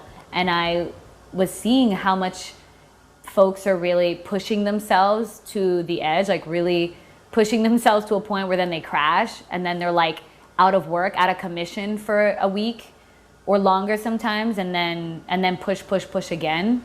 And how folks are working so many hours without any time for self-care or without a lunch break.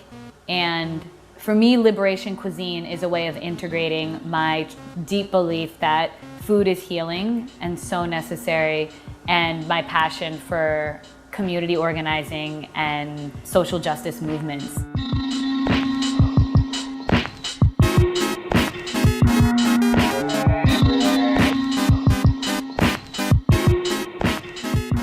Collective cooking as an art was a creation with myself and a co-worker of mine at El Puente, Tina Orlandini, who has been the facilitator really bringing together a group of artists to create an artist collective called Cadre.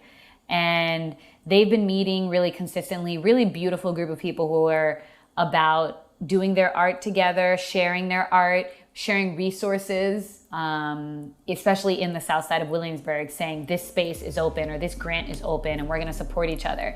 They were working on a project in preparation for a street festival, and so they were gonna, they had to keep talking about these projects, and we were like, let's do it a little bit differently. Rather than sitting down and having a meeting, let's work through this art of cooking. Let's co-create with our minds while we're co-creating with our hands.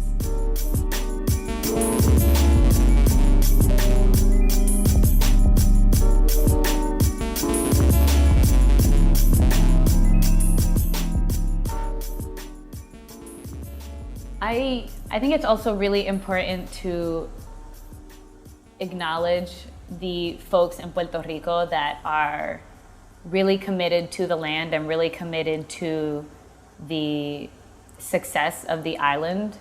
Right now, Puerto Rico is in a really difficult situation economically, politically, and there are a lot of folks out there who are saying, we're gonna take back our island, we're gonna take back our land, and we're gonna do it in a sustainable way. I'm really looking forward as a Boricua who's currently living in New York. I'm really excited to support you all and learn from you all and grow with you all, because the only way for us to survive as a people is with our land. And making sure that we're feeding the next generation food that they can actually live off of.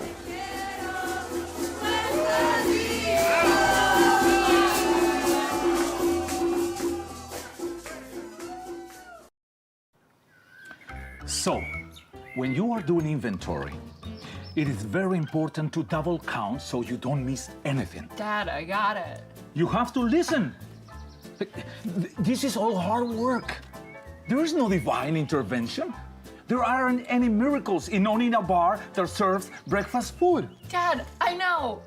Like, count the stuff. A penny saved is a penny earned. Don't do business with fucking idiots. Crazy. Daddy, I've gotta go. But I'll see you soon, okay? I'll see you soon. I'll see you soon.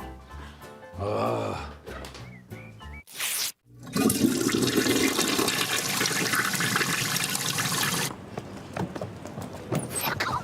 Jesus fucking Christ. Oh, here we go. Okay. Oh, God. It's not going on. No, don't. I got it.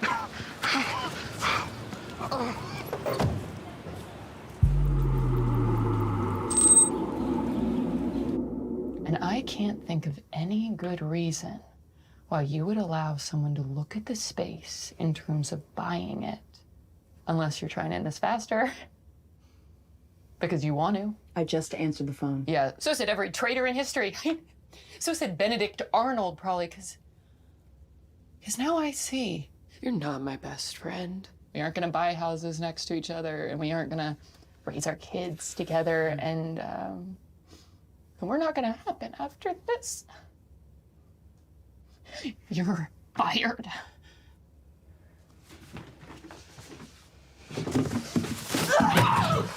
You can't fire me! Fuck you! Fuck you!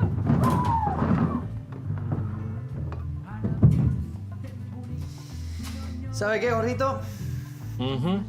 Creo que voy a empezar a escribir música. Si el restaurante cierra, convertirme en la próxima estrella de YouTube. ¿Qué dice? ¿Ah? How are the avocado tacos?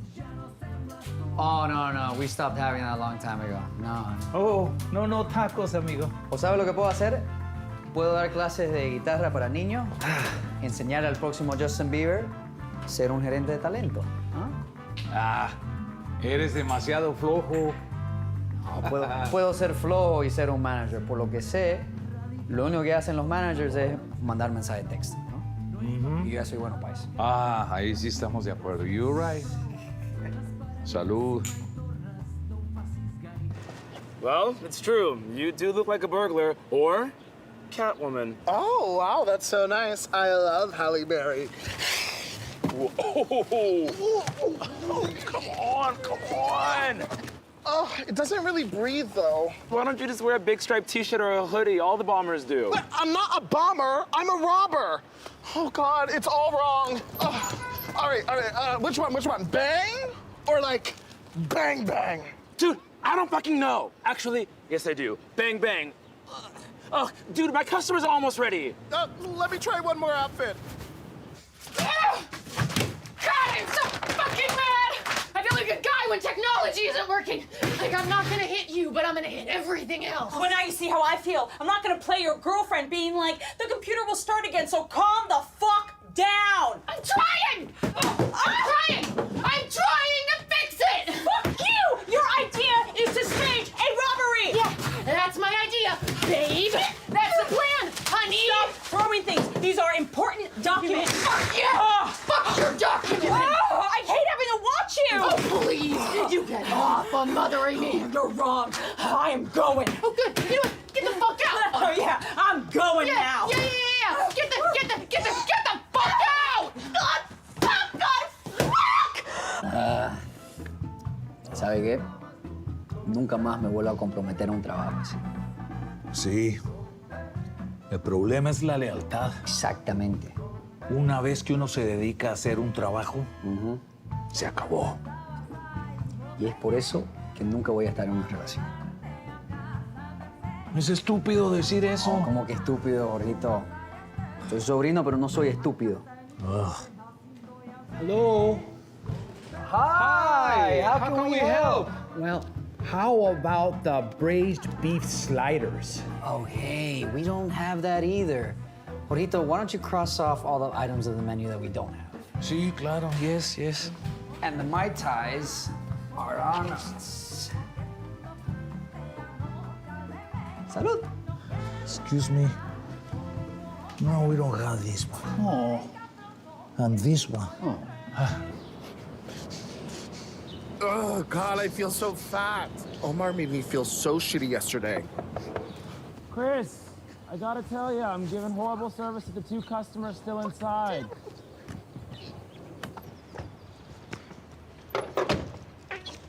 Oh, God. Dude, I gotta go back. No. Don't leave me here. Listen, all you have to do is blow off some steam. Throw a temper tantrum. Kick the side of a car until your foot hurts and you have to stop. That won't help anything. Listen, nobody has time for therapy. All I know is that in the service industry, everyone's always yelling about something else. So go to some cafe and unload it all on some poor motherfucker. Whatever makes you feel better. Go yell at Omar if you want to. I have to go back. No, OG. Those are everyone's tax forms! Well, they won't need them now! Yes, people still need tax forms. You still need your tax forms! Oh, like I don't know that! Like I haven't done my taxes before! Let me put them in alphabetical order. There's like 5 of us, I can do it! Stop it, let me do it. You'd be nowhere if I wasn't here. Oh, don't make this about me! You want to leave! Yeah, because I could be anywhere right now! No, you're still here because you like Omar!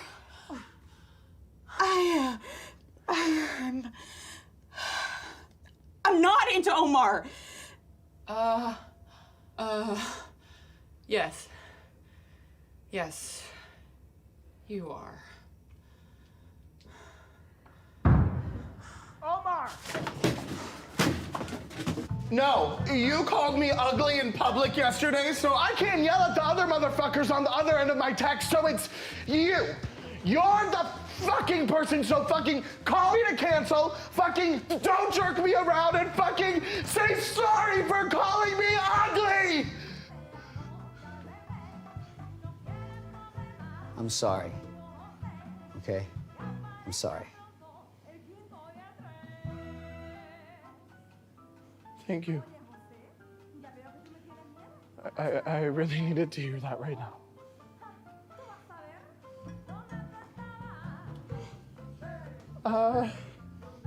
Sorry, everyone. Oh, this is totally like a me thing. My mom has crazy cancer.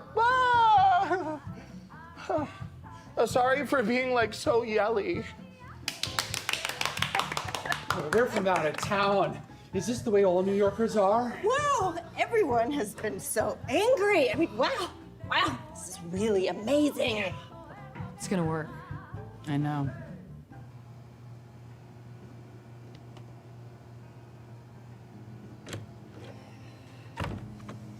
Okay, the bar is done. Cool.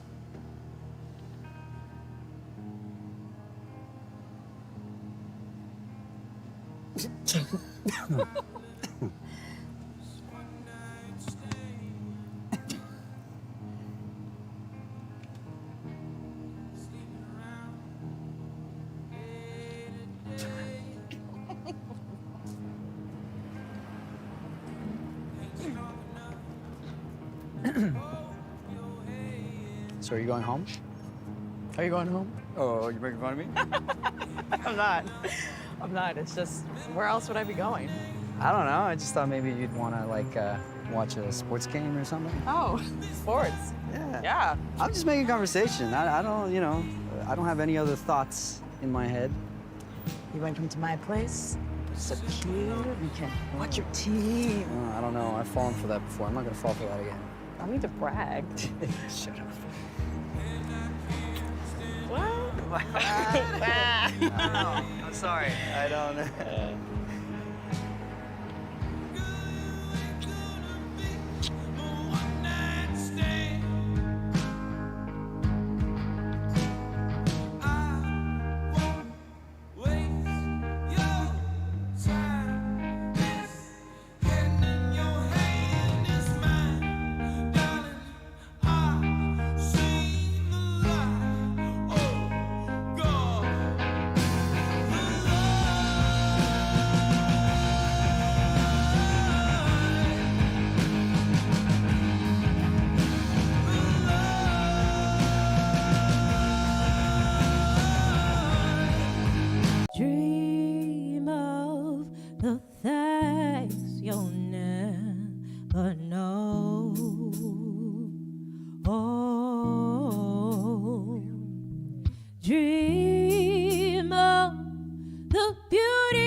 Whoa! Boom, boom, boom, boom, boom!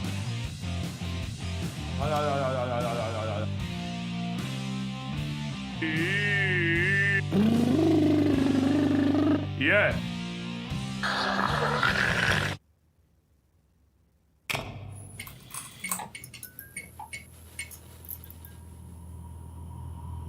Monica! Monica! Why have you still not Googled her pictures? Great Granddad, I'm so sorry. I've been Googling pictures of celebrities to try to figure out their personalities. Celebrities don't have personalities. They have publicists. Sorry. Monica, your idea for a robbery was all wrong. Wait, no. No. I meant like a car wash, a cookie drive. Bake sale. A bake sale. Monica, you totally fucked up! I'm sorry. It's too late. Don't say I didn't warn you.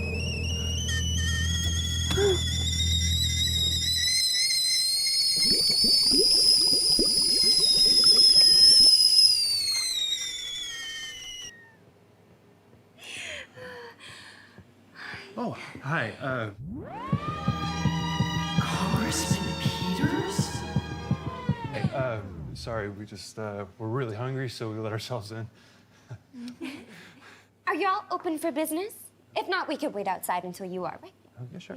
I do hope you can accommodate my very specific diet, though. Oh, please. This is New York. They eat nothing and drink everything.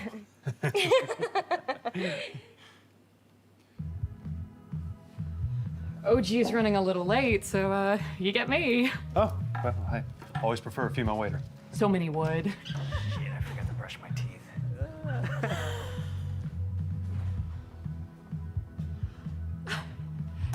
Can I get you all anything to drink other than water? Oh, no. If I drink anything else, I'll be on the potty all day. That old boy's gonna look just like me, huh? Oh, yeah. Sure he will. Unless, of course, your wife's been fucking another guy. I'll give you a second with those menus. Pick up. The fucking future president is in there! Ayúdanos a salvar nuestro destino. I'm so sorry I'm late. The future fucking president is in there. Aaron, he said that! I'm calling Chris. Fuck, why today? Wait, no, it's gonna stop my call from going through. Portado como un hombre perfecto, pero seré mejor. Por favor, Diosito, ayúdeme a que este hombre conteste el teléfono. Everyone just calm down.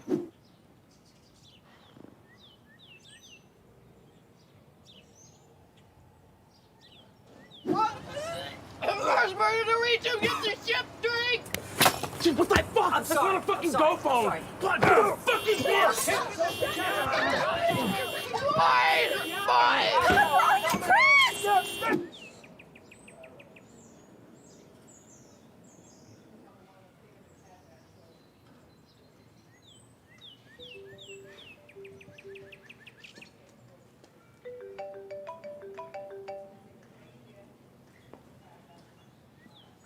Hey, what's your number in my phone?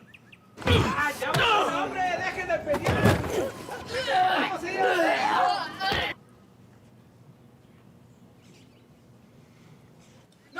that guy's got my phone!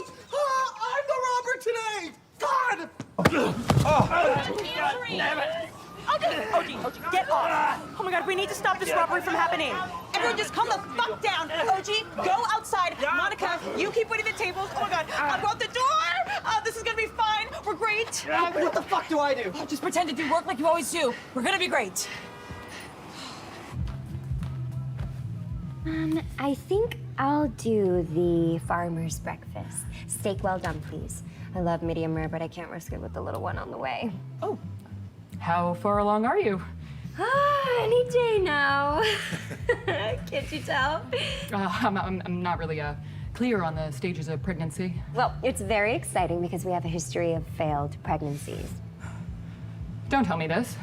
It's my duty to demystify the miscarriage. Oh, God. Sorry, I'm just looking for your waiter. Yeah, well, our last pregnancy was a real doozy because, well, our son was born alive. Well, better luck this time, huh? Yeah. I will have the same thing that my wife is having. That'll be coming right up.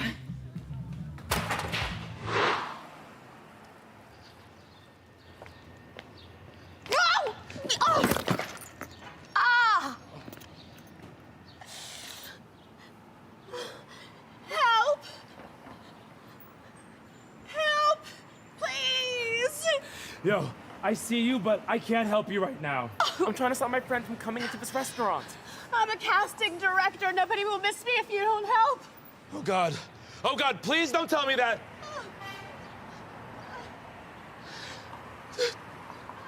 Oh, I'm coming. As a concerned citizen, I'm gonna help you. Oh, God. Oh. Dear God, if you get me through this, I will canvass. I'll donate money. I will go door to door. Don't lose your shit right now. Stop sounding crazy. You're right. I'm not gonna decide who I vote for till I get to the polls.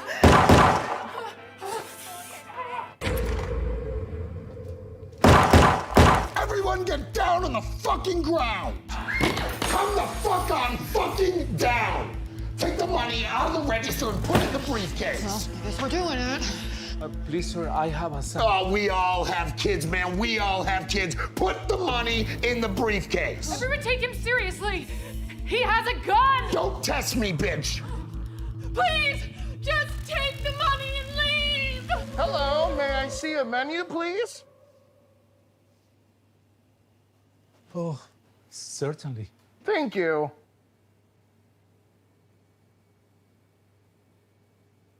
Everyone get down on the fucking floor, take the money out of the register and put it in this backpack. Oh my God. You too, Bob.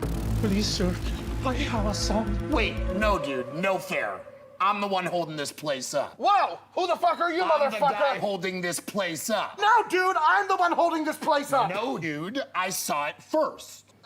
Well, I saw it second, and first is the worst, and second is the best. Don't fucking say that. Oh my God! I don't know what I'm saying. I'm so sorry. For second is a total bonehead.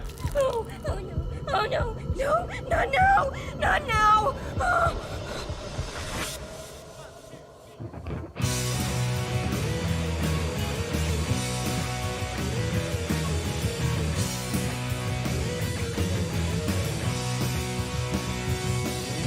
They just don't know why she fell just so. Just a word at the record store. Congrats on your first night of managing. I feel like I messed up a million things and felt like such an idiot. It will never be this bad again. It will never, ever be this bad again.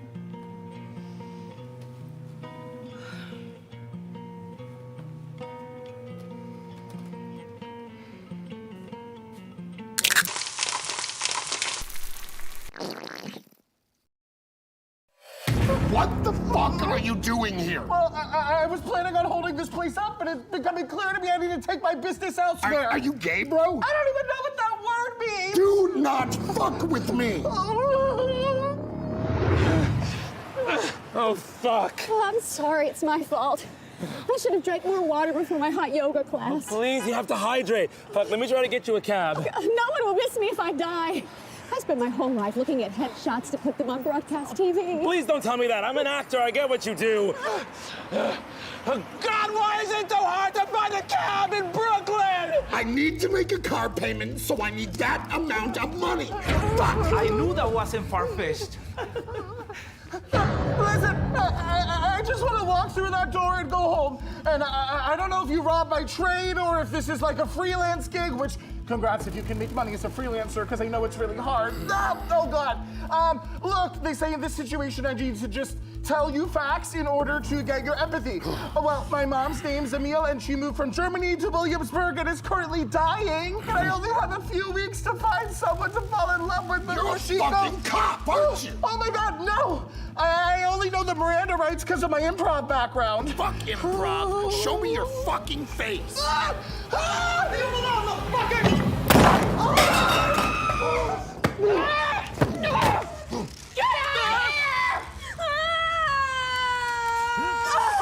Fuck! This is the worst day I've ever had managing. One time we had mad cow. Do you remember that? Damn! Tell me how to turn this thing off. I'm on it. Omar! I've never been so glad to see you on your phone. If I'm already dead, I just want you to know I really like you. But how would you hear that if I'm already dead? According to this, you have to identify the safety.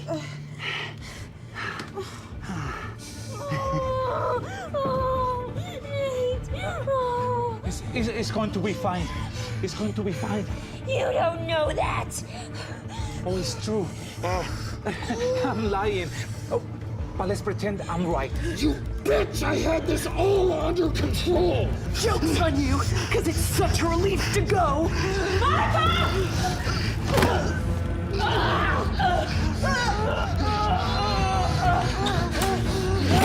Hey! Hi! Sorry to bust in like this, but I'm a concerned citizen from the US. While driving in my top-down 1946 convertible, I was changing gears, and I heard something strange. So I pulled over on the corner of Flatbush and Ocean. Who the fuck are you? I'm happy to answer that question. I'm a teacher at a Montessori school in Bed-Stuy. I got a wife and 2 kids. I have rosacea. Now the question is, who the fuck are you? I'm robbing this bar, motherfucker. Motherfucker. Well, I can't let that happen. I'm a citizen that happened to see something and say something. That still needs to be work. This shit is too much. Fuck off. You saved me. I never miss my cue. Never. Downstream. Downstream Peters. I love that name.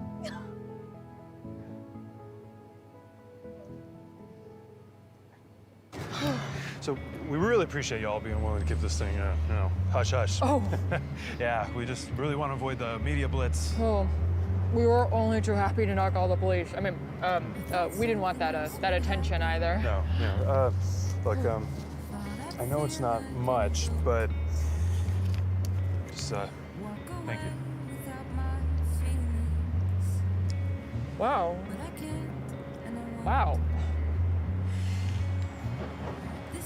Hey guys, what'd I miss? Shut up. I think I know that guy. I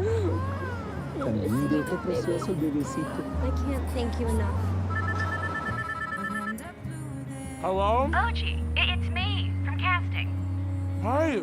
Oh my God. Hi, I'm so sorry. My mouth is full. How'd you find me? Your tampon commercial's playing at the hospital. Yes, that's me. This is a miracle. Thank you.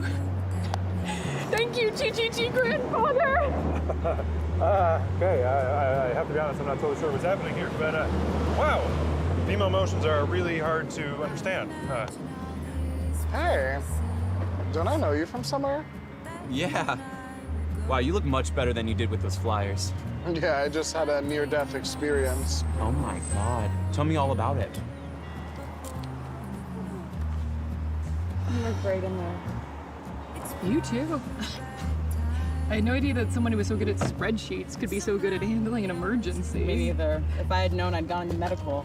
Omar seems fine. Oh my God, he didn't even get shot at just Grace's nose.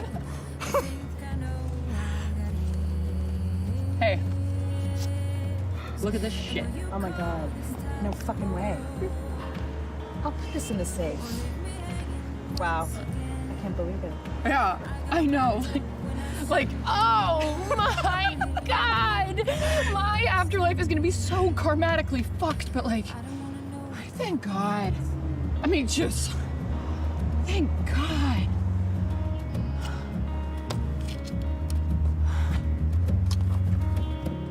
I know I moved too quickly.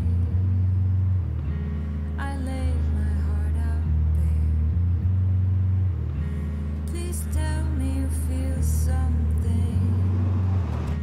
Please tell me you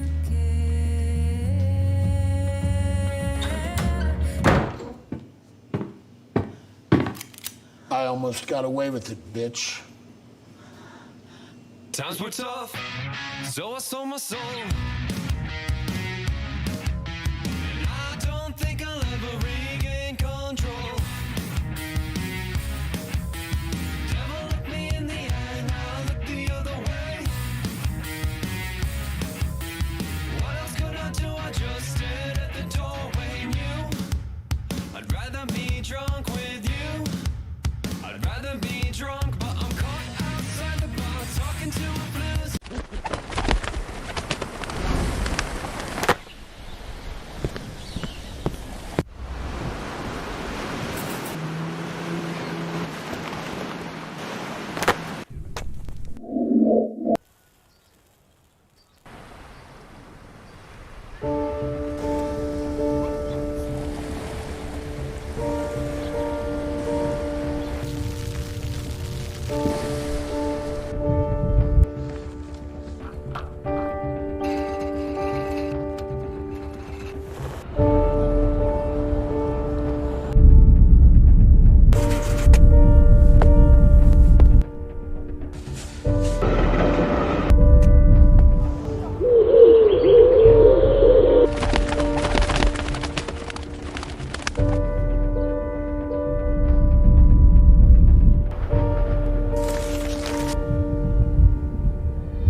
here in a nice, pretty place until you go outside, and then the hood just creeps right back. Because you know I want to kill the Statue of Liberty dude outside in the street? All right, why? This is tax time. You don't trust those people with your taxes. Not on New Locks Avenue. This guy got Timberlands on and he's dressed up like the Statue of Liberty. Don't even have the torch. It's just, you know, we are living in the last days, right? You know what's so crazy? They said New York City got more shelters for animals than they do for homeless people. And that's crazy. Some poor homeless man outside cold, just, well, I'll do anything to be a cat. You know what I mean? It's just not right. Meow, it's cold out here. Is everybody here from Brooklyn? Are we all from Brooklyn? Y'all all from Brooklyn? You're not from Brooklyn? No one's perfect. I love my city. But this is the thing, Brooklyn is not the same city I grew up in. We're gentrified now. Means we got a surplus of white people. All my people in the back, surplus means too many. And I just don't know where all these white people came from. I keep hearing Ohio. I'm like, we gotta do something about Ohio. They seem to be having a leak. Like, I'll go to the same Jamaican restaurant that I've always gone to my entire life, and now it's just a bunch of white people in there, and that's fine, no problem. But when white people learn new stuff, they like to share it. So I'll be in a Jamaican spot, and a white guy come up to me like, hey, man, have you had this jerk chicken? And I'm like, are you recommending my own dish to me?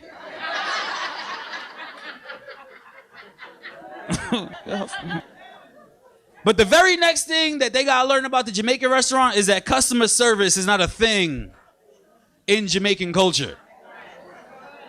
You go to the Jamaican restaurant, you be like, yo, boss, let me get some jerk chicken, rice and peas, oxtail gravy on the rice. The Jamaican guys just look at you with an attitude like,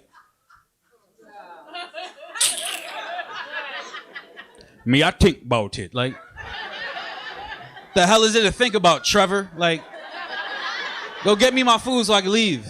I don't want to be on Utica any longer than I have to be.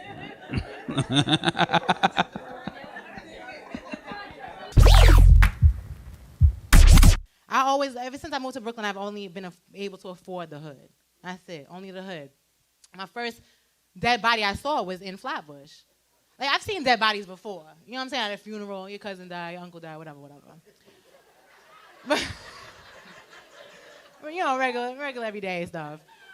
But I never seen an uncensored dead body.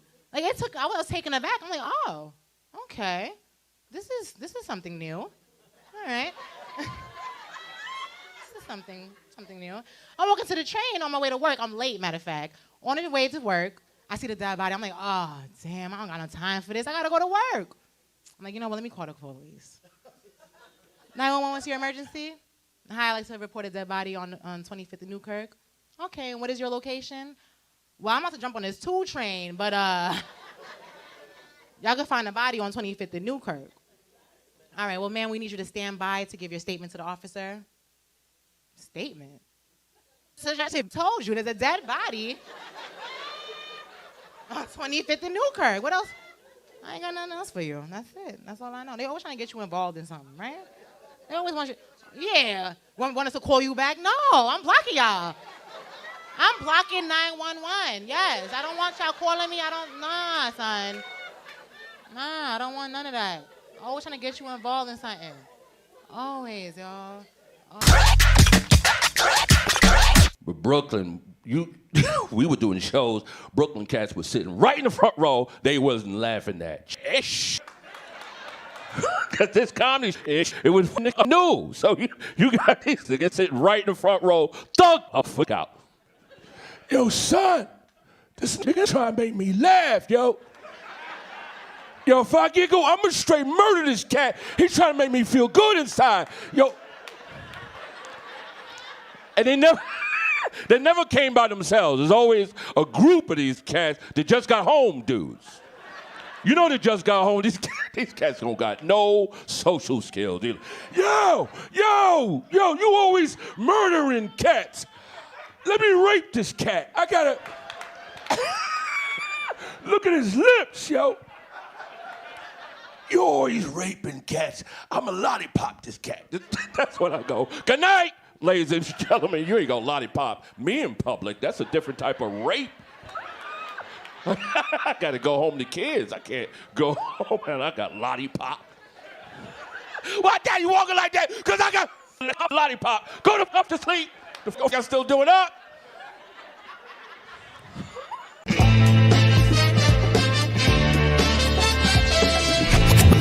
I dedicate the show, first of all, to a couple of people. Let's do it that way. How about we dedicate tonight's show, first of all, to the working class people that work hard. All the people with the jobs, you spent your hard-earned money. Clap it up, all my working people. You got a job, make some noise. This your show. Let's do it like that. Part-time, stop clapping, not you. Stop joining in with the full-time workers. Part-time, they got full-time problems. You ever hear? This job killing me. What happened? They gonna call me in there to do a 2 to 4. If you don't get your monkey ass in there, do those 2 hours, you lousy. All niggas that work hard, what the supervisors, managers and supervisors, off call y'all snitches. That's how you got the job, trying to act like we don't know what happened. I know who taking the toilet paper. You do you? Move your tail right up. A good point in life. I just started a new job. Yeah, I had to quit my last job, man. I'm a one-to-one worker, so I worked at a high school with kids that have like behavioral health problems and mental challenges. And man, that shit was scary because first of all, most of these kids look older than me. Like, they had tattoos and full facial hair and bullet wounds and yeah, and the boys, they look just as scary. Like, like look, I'm telling you, man, it's crazy out here. Like look, high school kids already don't respect authority. They already don't, like, they don't respect people. So imagine when I show up to work looking like one of them, like, I was showing up to work getting bullied into doing their assignments, and I would have second thoughts about this job because it'd be like, all right, on one hand, I get paid this Friday, but on the other hand, I got a science project due now. Like, I gotta study these covalent bonds when I get off of work, man. Look all that time I spent, 9 years, as a New York State Public Safety Officer at the Jacob K. Javits Convention Center of New York. 9 years, that's right, 9 long dedicated years. And you know what? They fired me for no reason. True story. True story. After 9 years, they just walked in my office and woke me up and told me to go home and don't never come back. I know.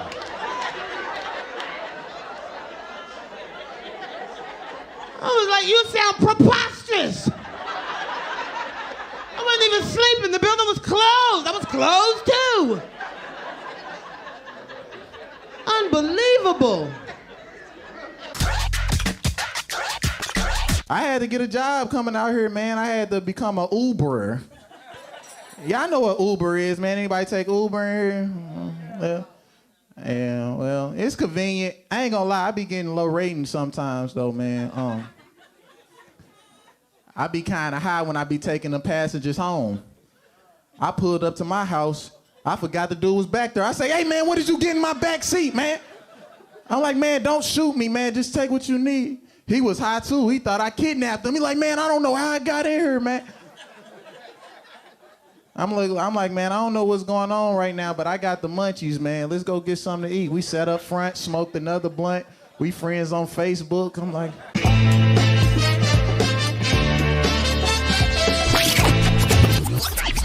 I seen him at a church one time DJing. He got to make that money. He started off all right, you know what I'm saying? He was like DJ G Money. Hallelujah.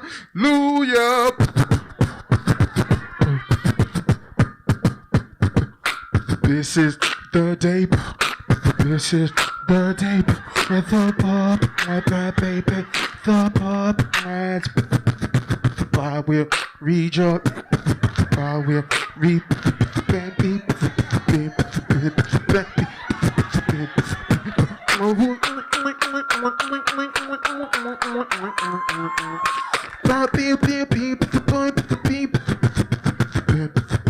This is the day you. This is the day when the bubble gas. But this when he started getting confusing. Amazing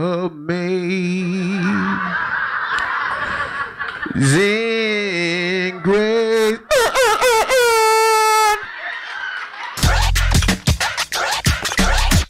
So anyway, I was an usher. The only problem, look, now this gonna mess you up, birthday girl, cause look, this what happened. This where the problem came in at. Tell me why I thought the ushers was getting paid, right? Like I thought that was a job. Y'all ain't never seen them working and be like, okay, I know somebody getting a check somewhere for this. You didn't never, well, it was me. Then they had me messed up, cause I was there early, the first day, 6:30, white shirt, black pants, the shoes, and I had the gloves on my first day. They didn't even give me none. I bought my own. And had my grandma sew something on the inside and glitter. So when you walk through the door, I open my hands and say, praise them. You know what I'm saying? On the inside of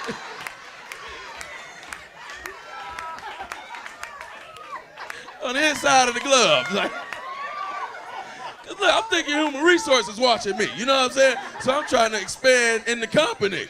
So I'm like, I'm gonna be the best usher they got. So I'm doing my thing, you know what I'm saying? So it was going good. But I got reprimanded because this is what happened. I ain't go to orientation. So look, so when the people was handing me the offer envelopes, I thought them was tips, you know what I'm saying? Cause I had been working so hard, you know what I'm saying? So I was like, God, it's so good, you know what I'm saying? You know what I'm saying? Won't he do it, sister? Won't he do it? God, oh man, he's still in the blessing business, ain't he?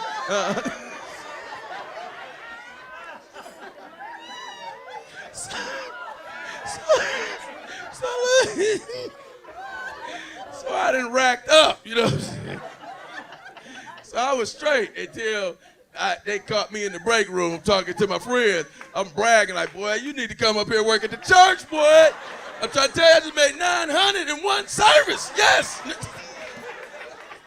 Oh, he's so good, man, I'm trying to tell you.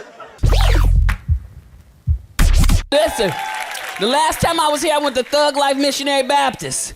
Is that church still open? Thug Life Mission, it's still open?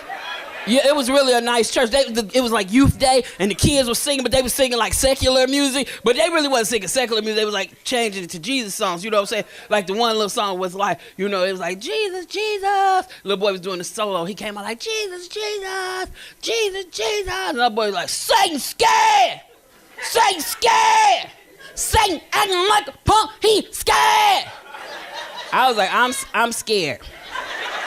Then this little girl came out, she was so cute, y'all, but she was singing Rihanna. She was like, church, church, church, church, church. You need to go to church, church, church, church, church. You need to be in church, church, church, church, church. You better be in church, church, church, church, church.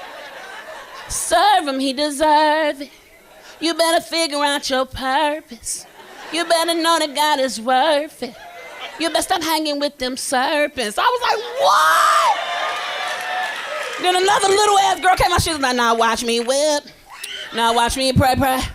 Now watch me whip, whip. Watch me pray, pray. Won't he do it? I was like, oh my God!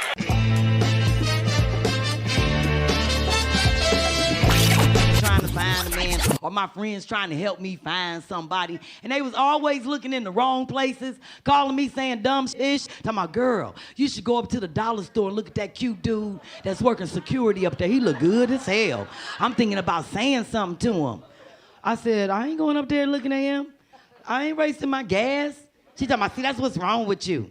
You don't know what his situation is. That could be his second job. He could really be trying to make an honest living. Woo, woo, woo. I said, I don't know what the hell wrong with him if he wouldn't lose his life over dollars-ish. He ain't got no self-esteem.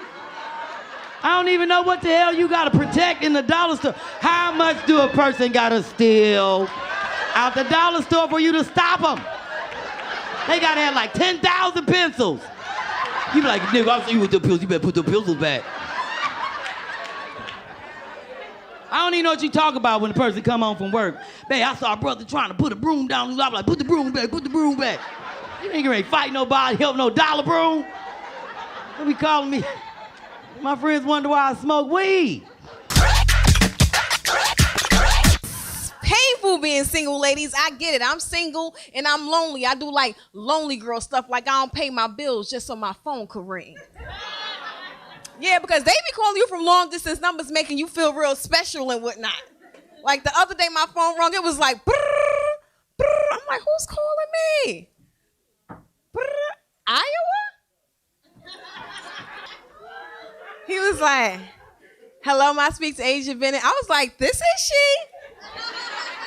He was like, my name is Dan. I'm calling to go. I see a Macy's bill. I was like, stop right there, Dan. I may see the bill, but I'd rather see the Dan. How you doing, boo? Shoot. Join that website, OK Cupid. Yeah, I wasn't brave enough for Tinder. I don't know. I don't like that site because it feels like it's too close to home. Like it feels like the person is right behind you. You're like, don't swipe me. Where are you? But anyway, I wanted to share a few messages I've gotten on the site. I feel like it is my job as a citizen to share these. And if you're in a relationship right now, you can be like, oh, better get out. Market's hot. Everybody's on there. I want a piece of the pie. Okay, here's the first one. Hi, we should meet up. We are both Indian and live in NYC. That is a good reason to meet up. Whoa! Slow down with the charm, buddy.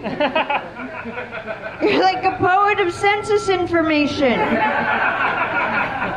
Getting me all cold and bothered. Mostly bothered.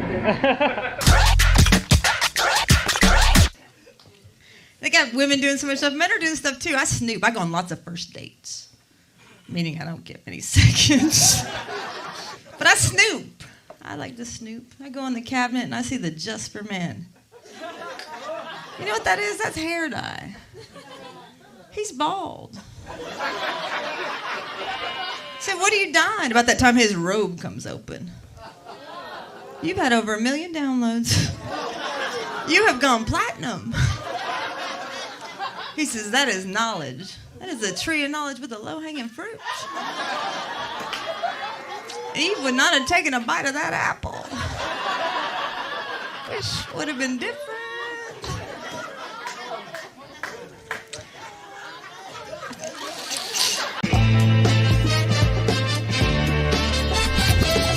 Happy that the MTA got that clock down there. What? To tell you the time the train leaving? Oh, they winning with that. What? Right? You see that still take 2 minutes? I'll be dancing on the platform. What's wrong? We out of here in 2 minutes. Stop playing. You know what I mean? I ain't got time for that. I dance for everything. You know what I mean? 2 minutes, we gone. Because back in the days, I'm an old school player. Train ain't had no clock. Train took long, you had to do this.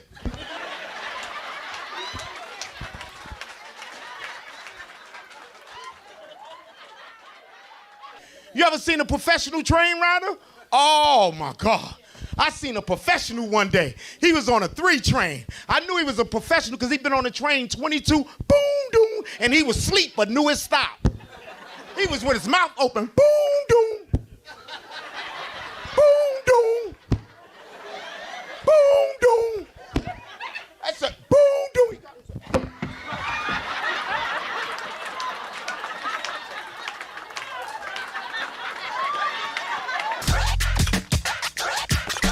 Then you got the lady that want to get it on the bus with every kid she gave birth to.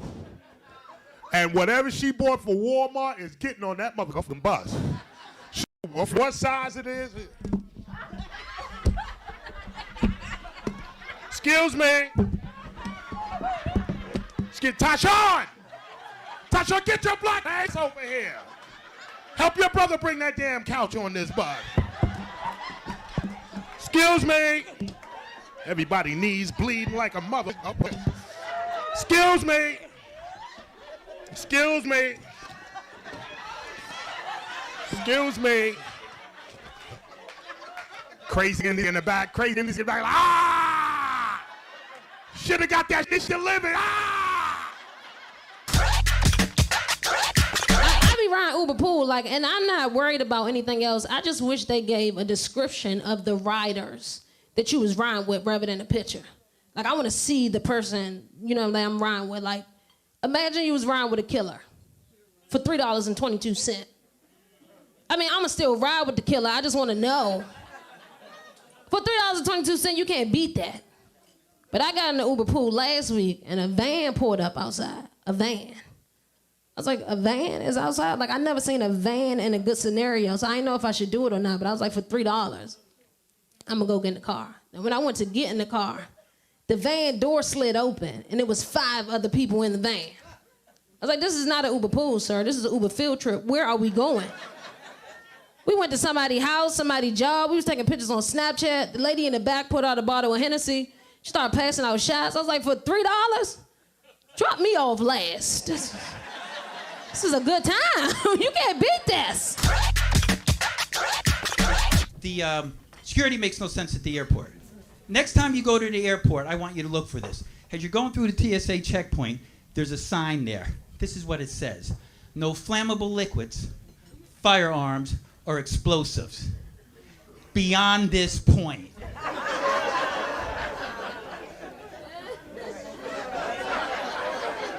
I called the guy over. I go, dude, let me talk to you. Are you telling me I could have been walking around this airport with a gallon of gasoline, a Luger, and a stick of dynamite? If I turn it in right now, I can get on that plane. But I can't have more than 3 ounces of shampoo? Really? Your security sucks. These fat kids smart though, ain't they? They all smart. They just don't run. They don't play outside or nothing. We're like, man, go outside. You trying to tell my son, go outside. Nigga smart as hell. Outside. Outside. That's where the bugs live. I'm like, you fat f. You're right.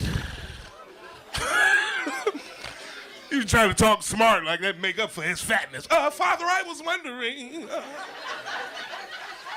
if you could deposit some type of financial contribution into my banking institution. Like how much you need, you fat ass nigga.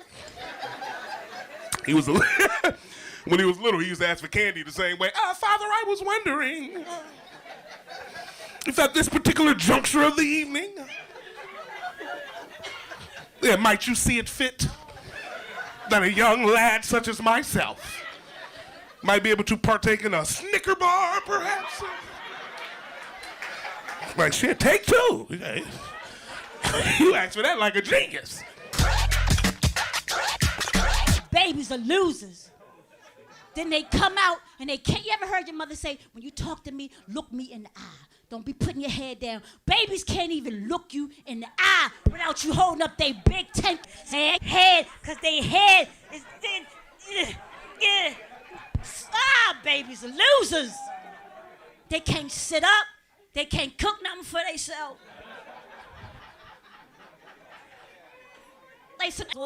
They always crying.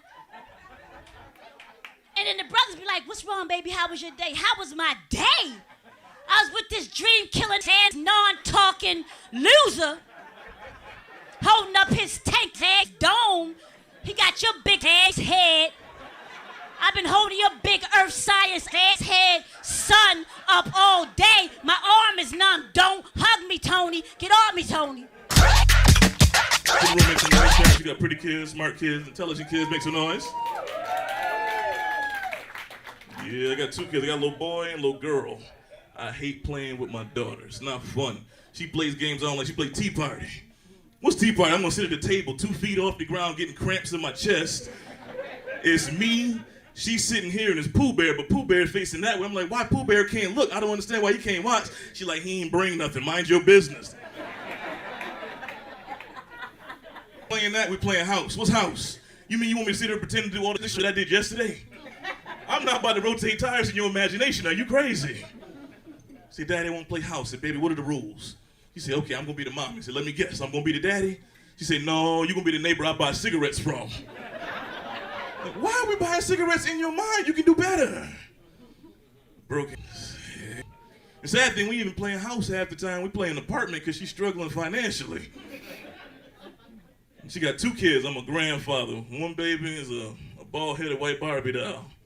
The other one is a Batman pillow. And I look at her like, what's up with you kids? Why you look like that? She's like, mind your business. They got different fathers. You know what I'm saying? I'm a mother. I'm a mother, too. I don't know if there's any moms in the audience. I'm a mom of 3 beautiful children. And I love my babies. I love them. And I always feel like this. If you got kids, pour into your kids. Give them individual things. Show them that you love them. Like I've got my children. They all 8 years apart, y'all. 22, 14, and 6. Thank you. Call them again for me. But I kept it for the Father. See, one for the Father, the Son, and the Holy Ghost. You peeped it, 8 years apart. New beginning for all you church people.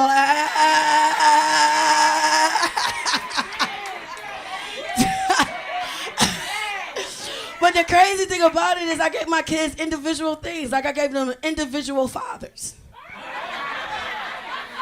Of toys. You got your own family. You know what I'm saying?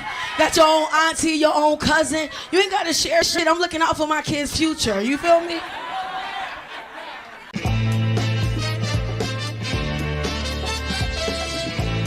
Come to talk to you today about my mama. But I can't really say nothing about my mama to say something about your mama. So let me just start with your mama. Your mama is the greatest family member you'll ever experience. Oh, your father's cool, your brother and sisters might be all right, but your mama is a shit. Let me tell you something. Your mama believed in you before you believed in your damn self. And for many of us, mama is the first God any of us ever knew. Oh, you got these people call themselves your ride or die friend. Get in some trouble. See if you can find them. Your mama is gonna stick with you through thick or thin. You can kill them. I'm not talking about no accident. I'm talking about it on purpose. Yeah, cut them up in a million pieces. Make a lampshade out their backbone. Your mama will be the one in court with your crazy ass. She holding the Bible. That's my baby. My baby didn't do that. You don't know my baby. That was not my baby. My mother is my first hero, and she's my greatest hero. My mama came to the show when you mother was often come. Wouldn't be but 6 people in the room, and my mother would be here.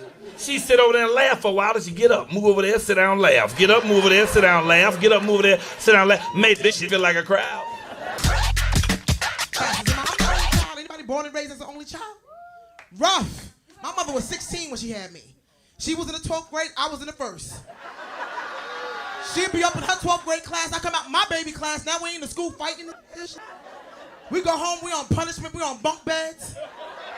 I'm on the top, she on the bottom. She looked down at me like, you good? I'm like, nah, we on punishment. Every time I found a boo, she want a boo for her. I'm like, wait a minute. I said, you know, when you getting old, I'm gonna put you in a nursing home. She like, you right behind me, heifer. I'm like, this is not fair. Remember? You have company, your mother call you to the kitchen. Robert, come in the kitchen.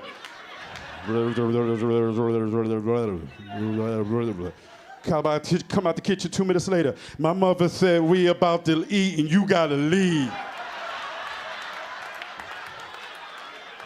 Bye. You gotta go now. We gonna eat in front of you. You gotta leave with dignity. Oh, I'll get ready to leave anyway. With an old school recipe in your mom. She had a remedy for everything, right? You come to her with an ailment, she starts boiling and mixing booshin thing in the pot. Talking about, I'll cure that. I get a stuffy nose. She said, come now. Sniff the tea from the boiling booshin thing, son. It helped, I felt better. I get a sore throat. She said, come now. Sip the tea from the boiling booshin thing, son. It helped. I felt better. Some years went by. I'm raising a family of my own. I start suffering from stress and anxiety. I called my mom. She said, come now.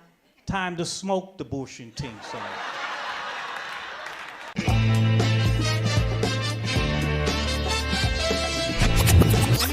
Let me tell you what I've learned. Women have their own rules. Their own rules. You know, who you send the message? You send a message? You know this? Right? That's... Instagram is another one. Instagram will get you. Let me, listen, I take pictures because I love you guys. Mark, can I get a picture? Of course. I took a picture with a young lady a couple weeks ago, just a regular picture. Regular, like this here. Regular.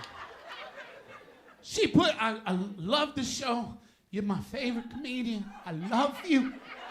Look at, the more I read, the more I was like, oh God, I'm gonna die for this one. I'm not gonna make it after this one here. Maybe it was my fault because at the end of everything, I was just, listen, I appreciate all of y'all. So all I wrote on the thing was, thank you for coming to the show. You look great. What is that? Look at the men like this. Man, you a nice guy. Look at the women. Why you not dead though? Why you still at this show? Why you didn't die already? You should have been dead. We should have went to the funeral. You know? And we all go through the same thing. We all go through the same exact thing with our woman. I go through the same thing as you, bro. Same thing as you. Same thing as my man back here, my brother back here. We go through the same exact thing. I want to go out to eat. Take me out to eat. When we gonna go out to eat? Why we gonna go out to eat? Just take me out to eat. You said we gonna go out to eat, but we ain't go out to eat. And I wanna go out to eat. My friends go out to eat, but we don't go out to eat. You be like, all right. I'm gonna take you out to eat. Where you wanna go? I don't know. You pick a place. Just pick a place. Would you pick a place? Just pick a place. Would you pick a place? And you be like, all right. I'm gonna pick a place. Let's eat here. I don't have a taste for that. Why you wanna eat there? They never satisfied, fellas. When they get you here, they want you here. When they get you here, they want you here. When they get you here, they want you here. When they get you over here, they don't even want you no more. Now you over here, don't even know how you got over here wearing a pink button up and slacks. Like, that's why my friends be laughing at me. I don't even dress myself no more. Y'all know what I'm talking about, fellas. Y'all just come out the shower, the clothes be right there, laid on the bed for you. You ain't never even seen these clothes. You like, I don't like that shirt. She be like, put it on. I was married for like 15 years, and I remember the vows was sounding crazy to me. I was standing up there, and the Rev was like, do you take this woman to having the hold, the love and respect, the cherish and honor? You had the right to remain silent. Anything you say can and will be held against you in the court of law. You had the right to retain a lawyer. That's it. And then I tried to go out with my girl, try to take her out in the club. She in the club the whole time with me. We trying to have a good time. She's staring at me talking about, I seen you looking at that girl, big titties. I was like, you seen them too? Thank you. Voice of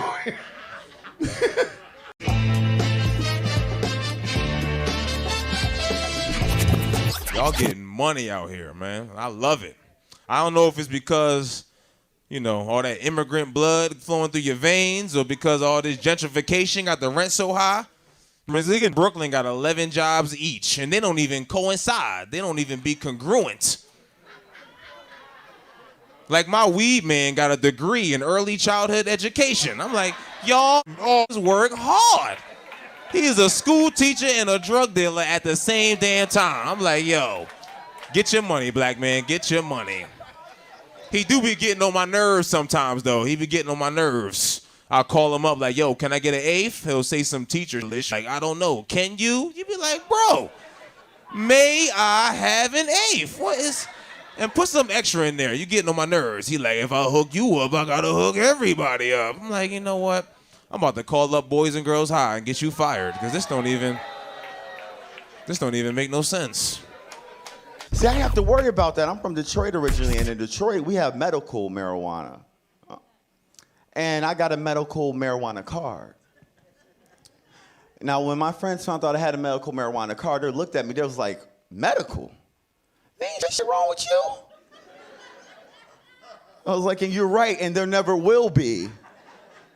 Taking this shit for preventative care.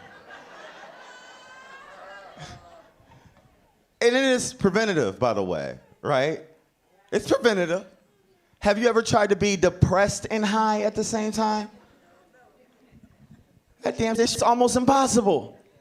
The other day I was at home, I was desperately trying to feel sorry for myself. I took a hit of weed. I wound up accepting my own apology. I was like, gee, you need to let that bitch go. Serious? Grew up on real cartoons, like Popeye. Remember Popeye? Popeye was the first person to smoke weed on TV and get away with it, right? You telling me you putting spinach in the pipe? Get the hell out of here. Are you serious? You expect me to leave you chewing this? Get the hell out. Are you serious? He had the giggles in there and the act like this dude's getting high. Nobody's paying attention. Nobody's watching this dude smoke.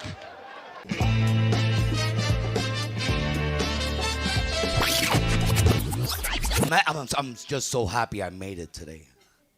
I almost got pulled over. Oh, man. You ever picked up your phone? Hello? And then look to the left and see the police? Oh, my God.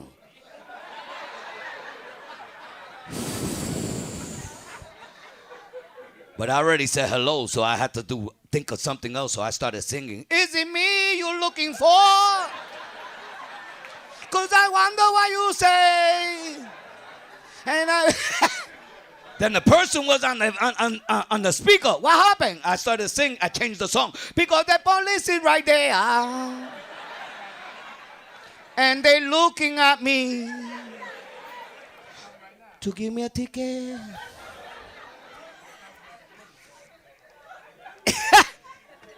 You ever been involved in the conversation? Oh yeah, no doubt. And then they roll up, your lips stop moving. Right there. You sound straight. Yeah, police right there. Yo, police right there. Call me back. I'm gonna call you right back. I'm gonna call you back. One time I was on the phone, my wife was on WhatsApp. She was on WhatsApp right there on the video. Police came to the window and she ducked. Thing about New York, I don't know if you're getting pulled over by the police. I don't know if you're getting pulled over by the police out here, but these niggas are getting real police. You hear me? They are gangster. They pull you over and say gangster stuff to you, man. You don't know what the hell to say. They be pulling you over. Sir, what are you? A citizen? What the hell are you? Call the real police. And they say crazy wishes when they pull you over. Sir, do you know you missed that stop sign back there? I'm like, well, lift me bag back. Ain't no sense in you damn working no damn, write no damn ticket. I could just reverse. Yeah, you're doing a lot of paperwork just for a reverse. Come on now. For real. They say crazy shit to you. Talking about, sir, do you know your tail light was out? Hell no, I drive in the inside of my car. This car say a lot of shit.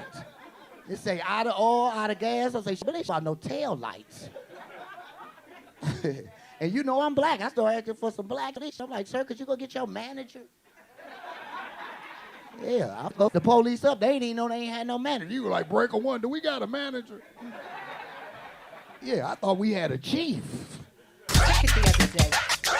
Yeah, I live in the Bronx. It's 2 o'clock in the morning. I'm off at the Cross Bronx. I don't know if anybody knows about the Cross Bronx. It's a headache any time of day and night, right? So I want to make the turn on Castle Hill. So I go slowly to the stop sign, and I hear the sirens. So a cop gets out. I'm sitting there. And any other drivers here? What's the first thing they always ask? Do you know why I'm stopping you? I said, I don't know, officer. It depends how long you're following me. I gave him the license. He says he grew up around me. I said, maybe you know one of my daughters. He said, what's their names? What do they look like? I said, one of them is cute. She looks just like me, and she's younger. What's her name? I'll write it down for you. I explained I didn't want to idle at that time. He was nice. He let me go, right? A couple of days later, my daughter's screaming at me. What are you giving cops my name and number for? I said, don't you think I feel bad enough I can't get out of a ticket on my own anymore?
So in this one, we're going to be tagging on the right, and that'll go in the comments section. Got it. All right. Most people don't know, but Earth's living fossil is right here in New York City, the land of concrete buildings, crowded streets, and constant noise. We're talking horseshoe crabs, which have been around for at least 350 million years. Oh, it's a male. Horseshoe crabs can be found along the entire eastern seaboard of the U.S. Oh, there's one. But their epicenters is in the water off of New York and New Jersey, in Jamaica Bay and Delaware Bay. With 10 eyes and a long tail, they're used as bait for fisheries, as a lifeblood to birds during migration season, and as a way to test the safety of vaccines like the ones being developed for COVID-19. But they are in danger. The biggest risk is access to the shorelines for the crabs. Like for many creatures in the wild, habitat loss. Ready? So how have they survived this long? And will they be around another million years? I'm Sarah Porter, a New Yorker passionate about environmental conservation. I get out into nature every chance I get, and I become known for rescuing hermit crabs. There he is, all in a painted shell. Follow me as I go on a wildlife ride deep inside the concrete jungle. To get a good understanding of horseshoe crabs, I met up with Don Reap in Queens. Don is a coastal conservationist who's been working to protect the waters and wildlife of New York City since 1979. Anything that has to do with conserving, preserving, enhancing the coastal area, the beaches, the waterways, the marshes, the rivers, all come under our purview. Horseshoe crabs are an iconic species that we really like to focus on because they have a major ecological role in the bay. Take the red knot, a shorebird which migrates from Brazil and arrives in New York in the spring.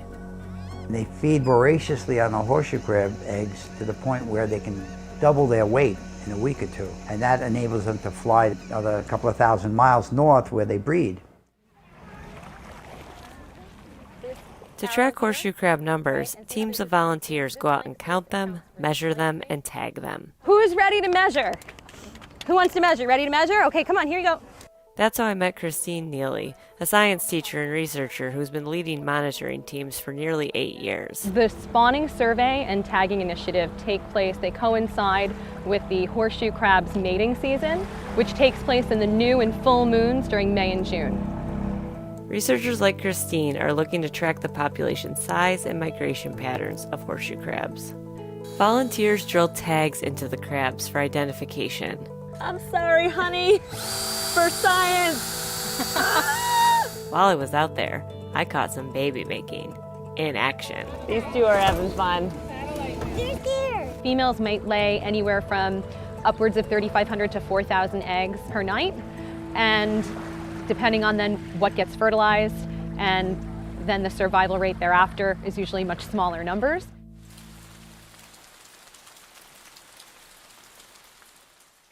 Hello, come on in. That is Edgar, who's come to visit us after the rain. You don't look too bad, Edgar. Yeah? He's snapping his bill. He would like a fish. Years ago, there was no policy on taking horseshoe crab. People came and took as many as they wanted. There wasn't any real legislation. But in the last 50 years or so, there's been a lot more harvesting of them. The eel and conch industry, they trap eel and conch using horseshoe crabs as bait. And they especially like the big females, which are full of eggs, chop them up, put them in the trap, and the eels and conch are really driven to those traps. Probably the biggest risk is hardening of shorelines. Horseshoe crabs need flat, sandy beaches to lay their eggs on.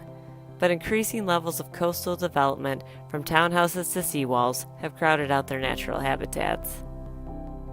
Their use in the biomedical industry is vital for humans, but has also threatened their population.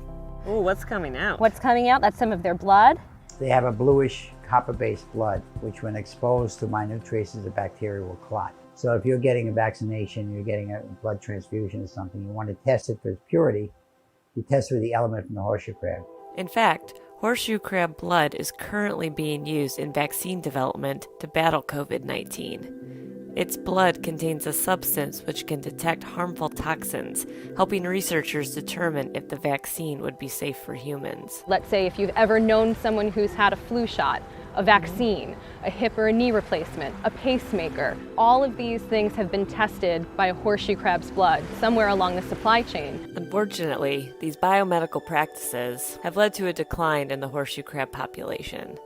Some labs have begun using the synthetic, man-made blood as a more sustainable alternative, but it's only still in its infancy. In the meanwhile, the horseshoe crab will continue to be essential to vaccine development. Horseshoe crabs have been, unfortunately, now are regarded as vulnerable. That's not exactly the trajectory we want the population to take. Today, New Jersey has a full moratorium on horseshoe crabs, meaning none can be taken or harvested. Delaware and New York have catch limits, and in certain areas offer full protection. Here in a preserve, they're fully protected. Which is critical because so many species, including humans, depend on them. The front two claws on the males. And it's up to us to ensure their survival. Enjoy your Saturday night, little guy.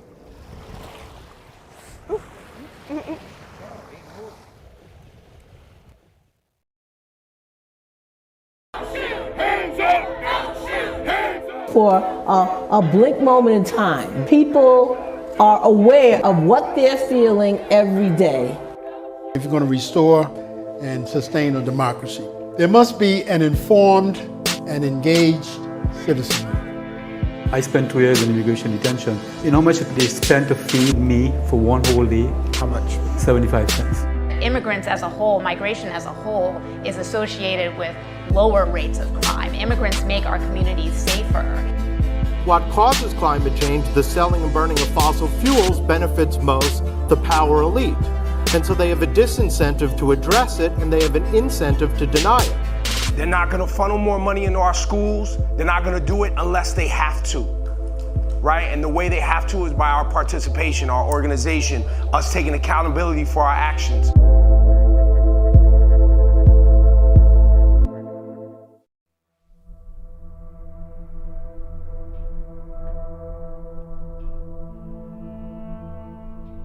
Thank you for being with us today and choosing to spend your time with American Princess and Gotham Whale. We're going to be pulling out of the dock momentarily. Captain Tom is going to be getting us off the dock.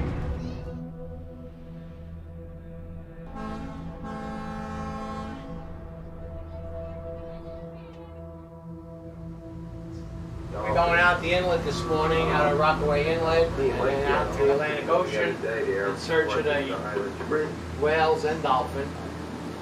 And we'll see what we can find.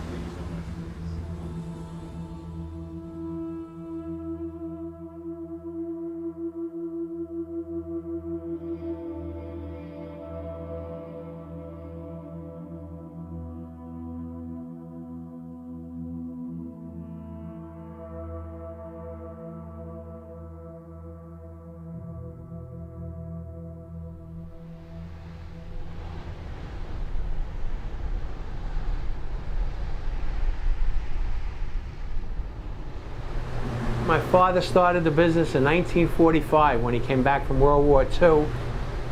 He bought a boat, and we've been boating ever since, my whole life, fishing, cruising, and then now whale watching.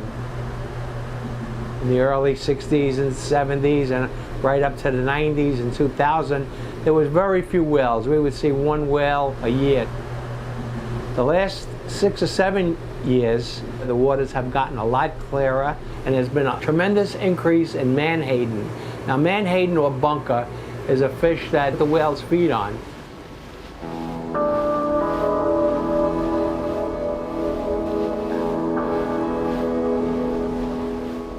Today we have a little wind to deal with, and that sometimes is a problem. When we get out the inlet and it's too rough to go in the ocean, we have to look up in the bay, and that limits us. That probably limits us 50%.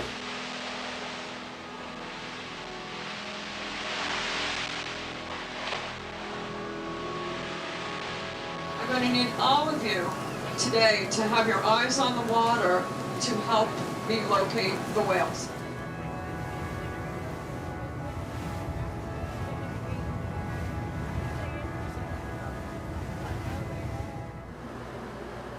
Gotham Whale, we're a nonprofit organization.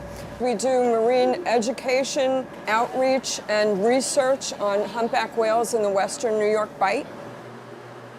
Paul approached Captain Tom Palladino of the American Princess, told him about what he was hearing. It was corroborating with what Captain Palladino had already heard himself.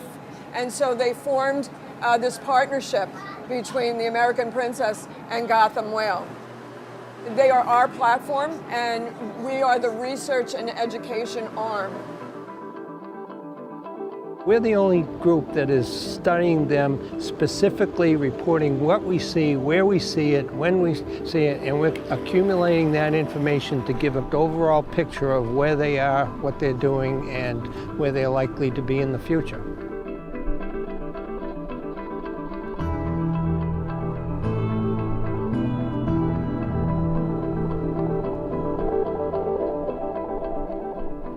It's just amazing to think that these animals are right here in Brooklyn. However, there's a wonderful print that was done by a Dutch explorer in 1678 that shows the entrance to the harbor, the Verrazano's Narrows, and he drew a number of whales right in the same area that we're seeing them. So instead of having the Coney Island amusement in the background, they had whales just in the same spot.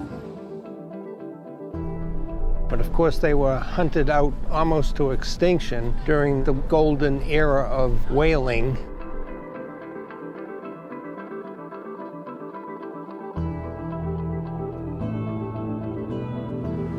It's been 40 years since the Clean Air and Clean Water Act came into being, so that legislation from the 70s is still bearing fruit today. We need to have people see how beautiful these creatures are and how important it is for us to protect them and the resource they live in.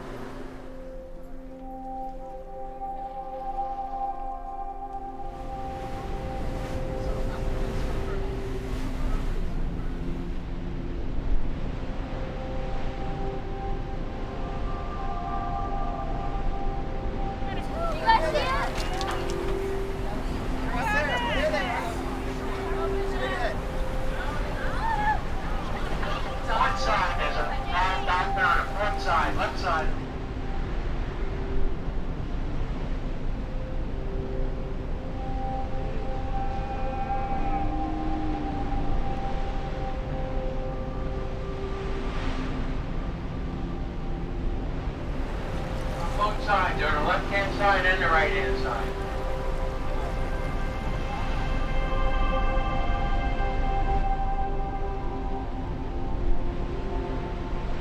Early part of June, we were seeing multiple whales each time that we went out. And then for some reason that we have not identified, the whales went away.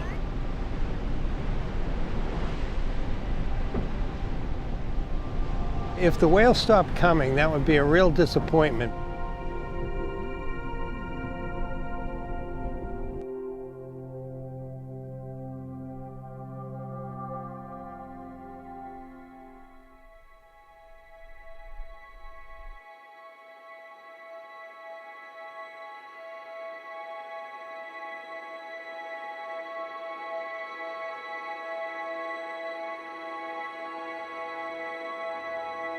Well, we had one report of a whale in the area yesterday, so we're hoping he'll stay around.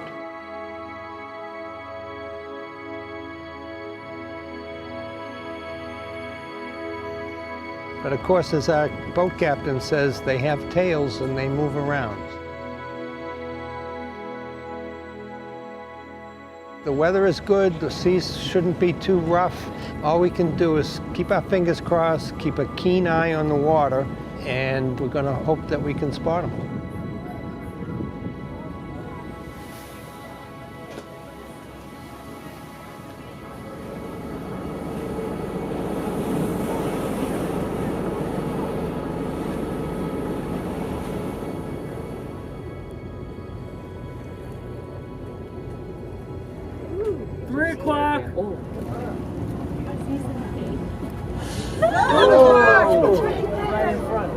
Directly in front of us.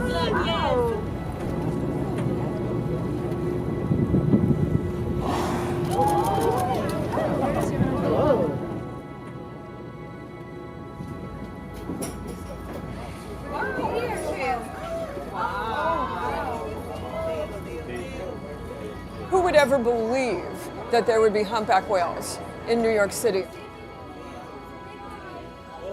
There are so many children that live near the water. They can see the water, but they've never been in or on the water in any way. Nature is imbued with the power to heal.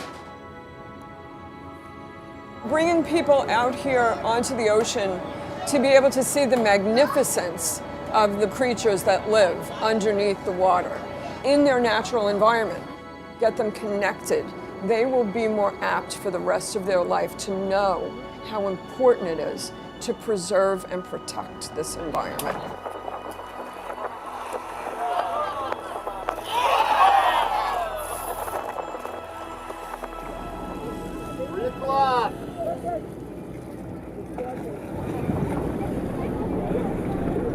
Down he goes.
For a blink moment in time, people are aware of what they're feeling every day.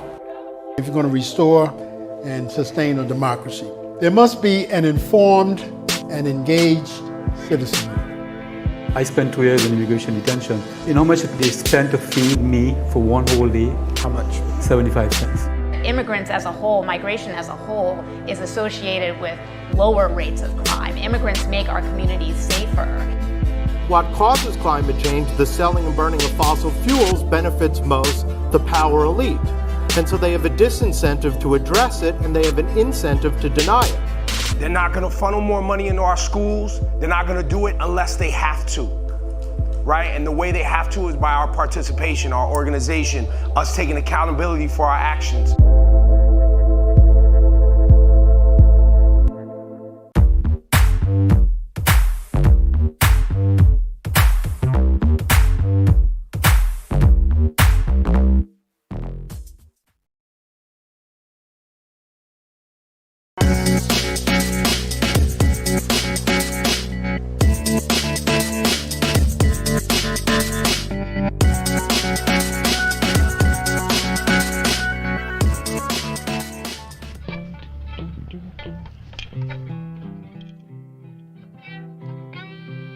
I was a teenager and I would sleep with my guitar in my bed, and I had a lofted bed at college. I had one of those dreams where you're dancing, and it was a ballroom dancing experience, and I threw a leg out and I kicked my guitar out of the loft, and woke me up by hitting the floor, and then it had a giant crack in it. So I researched it and I fixed it, and it worked. That was the first time I fixed a guitar. I'm Chloe Smontner. And I'm Mamie Minch, and we co-own Brooklyn Luthery.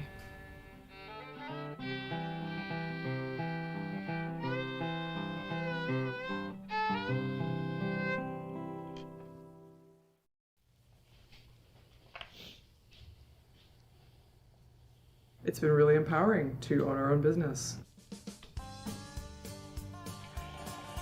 we can kind of write the book. We can do things the way we want.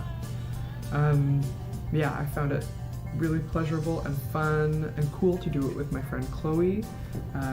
We decide how we want to have our days be, how we want the space to be. You know, part of starting the shop was not only that we wanted to have our own shop, but it was that it felt like the community really had space for it. In a way, I kind of think that the musical community had been failed by all the shops locally being run by, you know, guys. I think on a whole, it's felt like starting a small business, we felt like we've had a lot of support, you know, whether it be from, you know, our immediate friends and community, you know, or our clientele or the other shops that exist. Yeah, it hasn't felt like too much of a struggle. Good. Right. It's the difference between doing something by yourself in a basement and being part of a community. You know, people come in here, they know us, we know them, we've developed these relationships over the years. We've been open for 4 years, and before that we worked at other shops around town. So it feels really good to be part of people's circle in that way. I really like the analogy of like a doctor's office or maybe even an ER. There's a whole, triage that happens. And it is often like dealing with a person's loved one. You know, people are very attached, and if something comes in with a big injury, they're kind of freaking out. And I think it's kind of part of both of our sort of ethos, which is fixing. You know, we facilitate things, you know, things working again when they stop working. When something feels wrong, come see us, we make it better. Like, that's cool. I think there's an amount of grit in that we both identify with.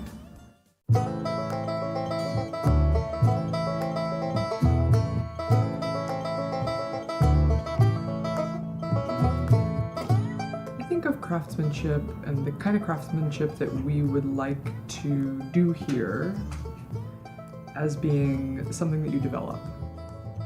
You know, if you do our job well, I've heard someone say, it's impossible to tell that anyone has touched the guitar. Just sort of a downer in a way, right? If you do a good job, it's totally invisible. It looks like the break never happened, but it's really satisfying. And when I think of craftsmanship, I also think of like the history and tradition of a particular trade. Almost like a society of people kind of information sharing, and you know, there's a whole history of technique and development. So, yeah, I think of that. I've really enjoyed meeting working musicians, working across the board, different kinds of music and different capacities. But I've been surprised how like rewarding it's been to work with amateur musicians. Somebody who's learning, somebody who's a kid, people who pick it up after years of having put it down. I really like that. People get a lot of pleasure out of it, and it's a way that kind of anybody could have access to art or something creative or something, you know, that maybe feels a little bit bigger than day-to-day life. Brooklyn's music scene, yeah, I feel like it's, you know, bubbling away. Yeah. There's a lot going on, and particularly, I mean, from what I've seen, in kind of the roots music scene, right, and folk music, yeah, which has always been there in New York, but Brooklyn, yeah, there's a few just kind of like roots and world music stronghold venues like Barbez and Jalopy Theater and Sunny's that just, you know, have jams and open mics and just kind of community hub. Yeah, I think the music scene is really accessible and it's really varied. She said it. I don't know if I need to say anything else. It's actually like kind of a high pressure situation, you guys. They're looking at us and expecting us to be brilliant.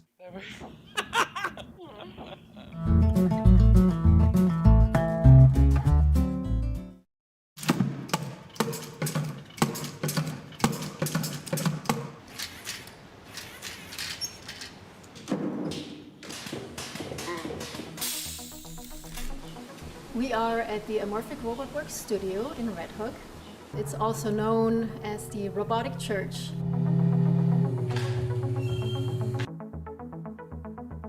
There is actually an interesting history of this building.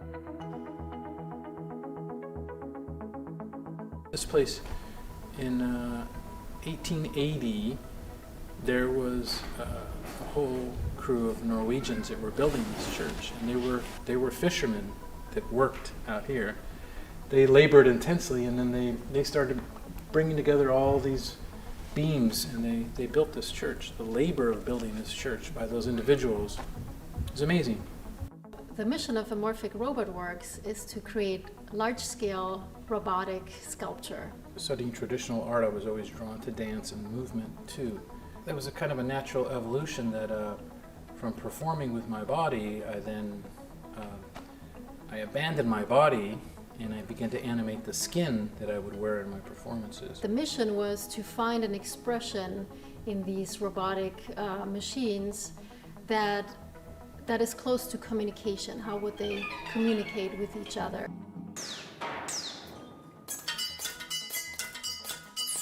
A lot of the performers are percussive. They're string instruments, chime instrument, some, they play their own body, but there's a lot of rhythm. And rhythm goes back to the origin of communication. They struggle because they're machines. You feel empathy for them because they're nuts and bolts and they're imitating human behavior. Spastic and pathetic, elegant and graceful, perhaps. They do counter to a certain extent these expectations of the dystopian view on robots. They are human in their own way. The spiritual aspect of this work emerges out of the years of doing it. In the early days when I began making machines, they were made from different components that were often sacrificed from other machines, let's say. So each one was, the delivering of each of these guys into a life form was a physical ordeal. I thought in a contemporary way I could deem these robotic saints as opposed to just robots. Chico's interest in the human body has led him to experiment with another material, which is a composite high tensile fabric, to find this soft movement. Made a whole body of more like architectural scale inflatables that have been playing out these sort of lessons in how to make the ultimate soft machine that's humanoid and humanoid in scale. They do reflect on aspects of living organisms, so you can feel, when they perform, you can feel that they're alive. The border crosser is this artwork that is meant to sort of propose this ephemeral gesture of peace and unity. This wheeled blob of fabric appears in the desert setting, in the rugged terrain of the border, begins to deploy. And the idea is that the border crosser grows into a monumental height arc and deploys a secondary arc over the border fence and touches the other side. So my work, most importantly, has looked at more from the singular being human part to looking at how humans are being treated. So it's grown outward. Instead of unity or pushing towards unity, what's tending to happen is there's a push to separation. And I've been more interested in looking at the worldwide issues that I can address with my work. Yes, the machine can pick the fruit. Yes, the machine can build you the car. Yes, the machine can weld better than you. Yes, the machine can play chess better than you. Yes, etc., etc. We're playing out science fiction. But can the machine recover the earth that the machine is destroying for us? There will be more and more robots, for the better and the worse. But if we can make a contribution to creating a different expectations of what robots could be, an artistic robot to study our own humanity, make us think differently about what we are, what defines us as a human, but also what else we can create.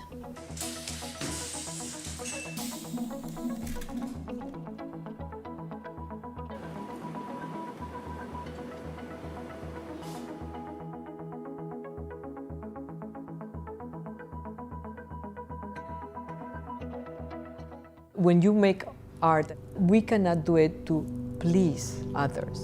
We have to do it to make them think. And some people are going to love it, some people are going to hate it, but at least you're making them think. And that's really what I want. My name is Grimanesa Moros. I'm a multimedia artist.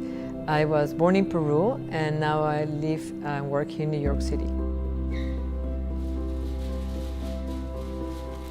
Growing up in Peru is quite interesting from many different areas. It's because we have what is the coast, the Serra, and the jungle.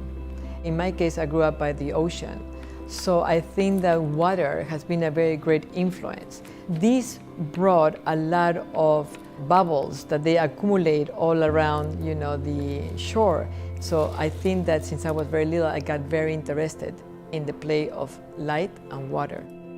I discovered light on a trip that I went to Iceland, and many, many years ago. I can't recall exactly, maybe it was 2000, and I couldn't sleep. And so I woke up and I encountered this unbelievable sky, and I truly didn't know what it was, but I couldn't stop saying, wow. And then obviously later I realized that it was the aurora borealis. And so since then I said to myself, wow, if I could only share this with others, this moment, what I felt, wouldn't be amazing. The project and the fee, for example, in the case of Hedera, has been thought about the community, the park itself and the architecture, how the piece was going to be responding to the environment and with the people. And what I want is to activate, the community. When they go, they're going to have different, thoughts, concepts. They're going to experience the work differently. And that somehow activates them. It inspires them to be more creative, and many wonderful things will come out from it. To build a piece like that, it requires a lot of collaborative team effort. Building the piece there, being on the field for 3 weeks, that's an amazing, magical experience as well, to see how from nothing gets built. How many tubings I'm going to be using, how many domes, because that requires about the amount of LED lines and electrical hardware, power supplies, and all the goodies that it goes with it. I truly have to know what I want, because each lines are 240 feet, some of them more, and so it requires a lot of manpower to hold them. Some of them are thick, they're heavy. So I cannot improvise that much, because to put each tube takes maybe 3 hours, sometimes more, depends, right? So imagine if I have to, okay, I'm sorry, I don't like it now, it goes down. So it is pressure for me to perform. You require confidence to truly know what you want. And I think in my case, I have got it through time. Hedera is a 360 all around. So you constantly have to build the piece, having that in consideration, that it has to make sense, to me, from all these different angles. But obviously, my intention is truly to grab my viewer. So if I'm able to take you into the piece for seconds, then I think that I have been successful.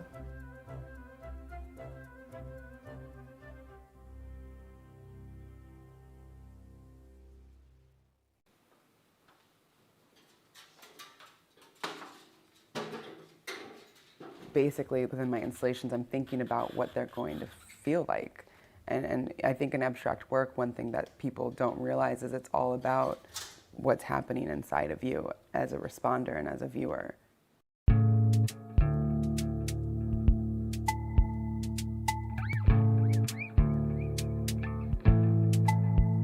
My name's Kennedy Yanko, and I'm a sculptor and painter. I feel as an artist, like my biggest struggles that come up are just always getting over the hump to the next step. You know, like it's kind of like creating a new project. There's a cyclical nature to like what you're doing. There's the beginning where you're like conceiving it and thinking about it, and there's a lot of blocks there. And then there's the building of it, not knowing like what's gonna happen next, and there's the blocks there. And then there's this kind of the climactic moment of when it's installed and it's ready to go and you get to share it. And I think, you know, that frustrating part in between of not really knowing what's going on is definitely challenging for me.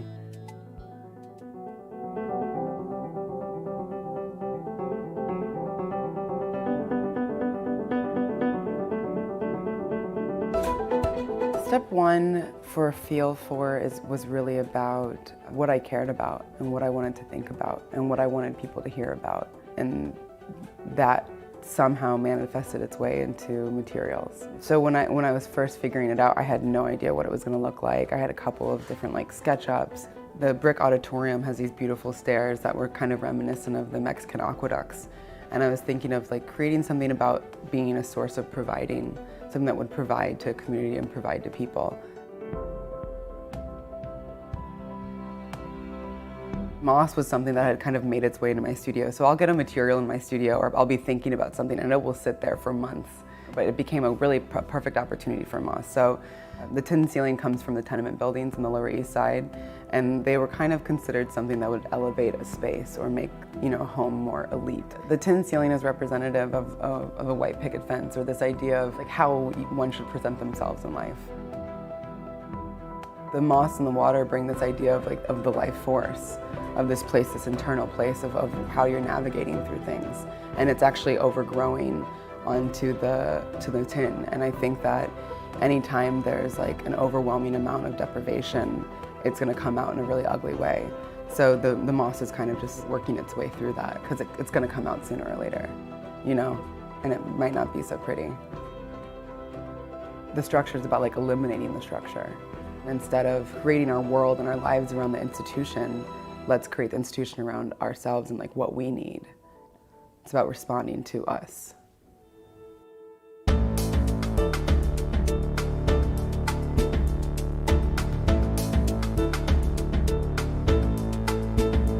I certainly feel that there's a signature that weaves its way through all my pieces.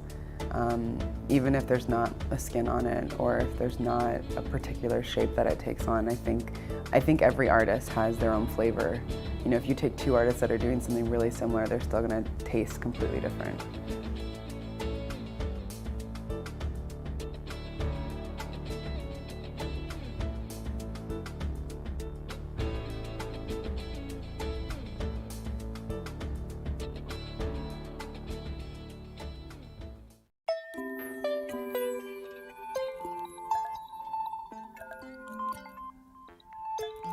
Growing up, I was always really into drawing, making collages, drawing people on the subway. As I got older, I really wanted to be an artist, but I couldn't figure out really how I'd make a living doing it. I started working in finance. I moved to New York, and I thought maybe I'll try to make a bunch of money in the beginning and then retire early and be an artist after that. And then I started to see more and more new media art. So people using technology to make sculptures, to make interactive artwork. It really seemed like it had a place in the future. It spurred me to quit what I was doing and start making art. My name is Jason Krugman, and I'm a light sculptor. I call myself a light sculptor because I primarily work with LEDs, and it's almost like weaving with electricity, and then I sculpt with it. This sculpture is called Basket. There are about 3,000 LEDs and is using much, much less than a single 40-watt incandescent bulb. That got me into thinking about the way that electronics relate to the natural world. It's inspired by these tiny little microscopic creatures called diatoms, and also radiolarians. They're incredible because they have these beautiful symmetries. The way that I first learned about them was by looking at drawings by Ernst Haeckel. Haeckel was amazing because he documented many, many different types of species, kind of on par with Darwin in terms of his contribution to documenting life. What's really amazing about them is you can see how efficient their bodies are. Seeing a living creature that it almost looks like a calculus equation really ties in the idea of structuring things so that they're efficient, and in that efficiency, finding beauty.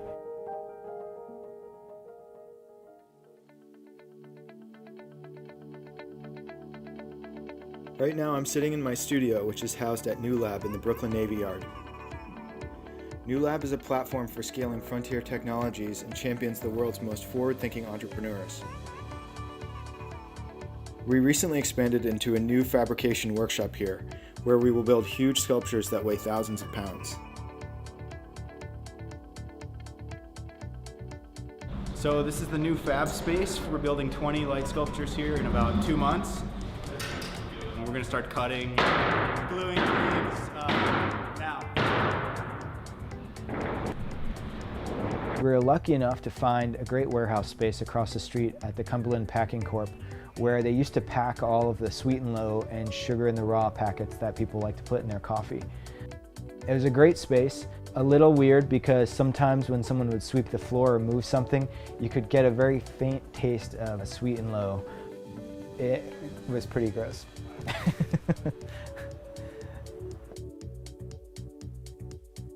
We built tables, we set up saws, we set up basically a whole wood shop, and so we were able to get a ton done in a very short amount of time. When we're fabricating these sculptures, we try to design the process and the tools to be as efficient as possible. One person can go and make 1,000 cuts in one day. We have a good team of people working on a variety of machinery. So cutting and spot welding thousands and thousands of stainless steel tubes without having noticeable weld marks on the outside that needed to be cleaned up. Cleaning welds takes a lot of time. A lot of my artwork is about making things that are very delicate, where the entire structure is revealed. And so when I'm making artworks for outdoors or for much larger spaces, I have to think about how am I going to continue with the same type of aesthetic vocabulary and form, but working with materials that allow it to hold up to the environment. I'm currently in the midst of a big project making permanent outdoor light sculptures for a sculpture park in Jeju Island, South Korea. It's a new sculpture park that's being converted from a green tea farm. It's about 50 acres. There'll be a path that people walk along and they'll encounter different artworks. The idea that it's really important to take people kind of on a gradual roller coaster so that they're not overstimulated and that their mind and their eyes and their emotions have enough time to reset.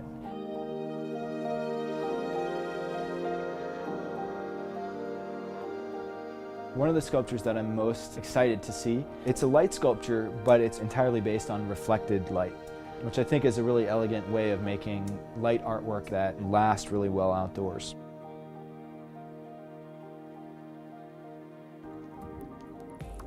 It's my first time acting as a curator, but also as a producer and an artist. The two artists that I invited with me are Tom Fruin and Jen Lewin. Jen Lewin is a Brooklyn-based artist. She is well known for making a series of works called The Pool, in which there are dozens of circular platforms outdoors. People are invited to play and dance to create an interactive playground that's both an artwork and an activity.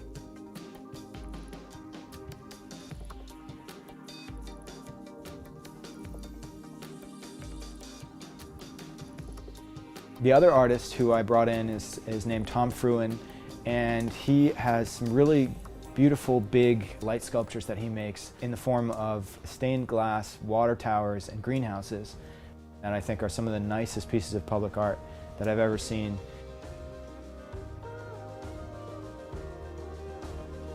At night, it's going to be absolutely stunning.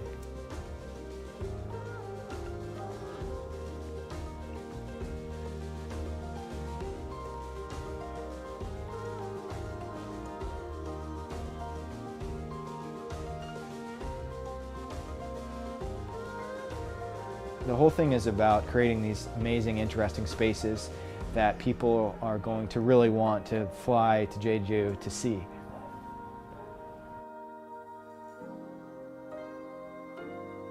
You're looking down over this rolling hills with green tea, and you see the ocean in the distance. So at night, when there are light sculptures scattered throughout the landscape, it's going to feel really magical.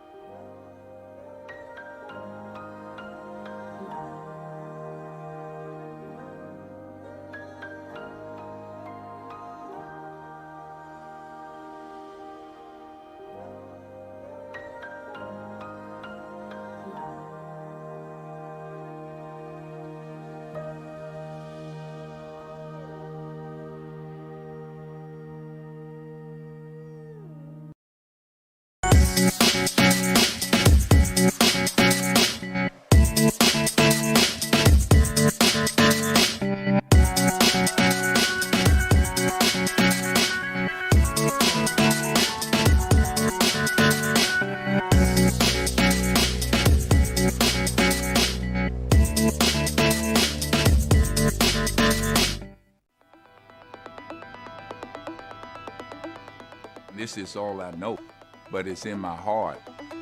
I've been here all my life. Without this kind of barrier in the middle. This is in my blood, man. My thing is more about the image. It brings joy to my life. Applying them to the world seems really important too. I love the neighborhood. A type of storytelling you don't really hear about.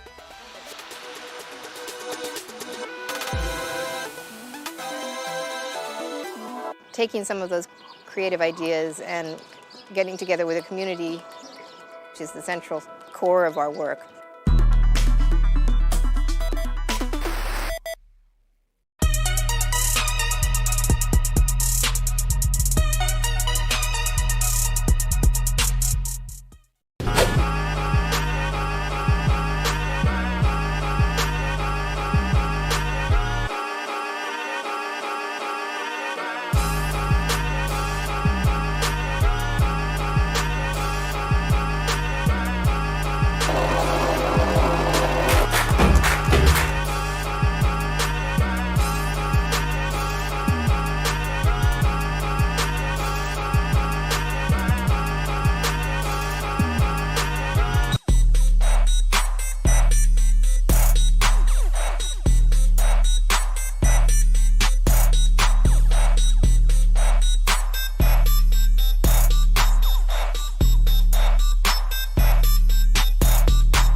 It's real rap time, no metaphors or punchlines. I was eating food while you were still on the lunch line. While you was in the schoolyard having your little fun time, I was in the box, just 1 hour of sunshine. Headphones in the wall jack, watching the months climb. Listening to cracker music, hoping to hear a pun rhyme. Something you never understand in that little young mind. School of hard knocks, my nigga, I'm an alumni.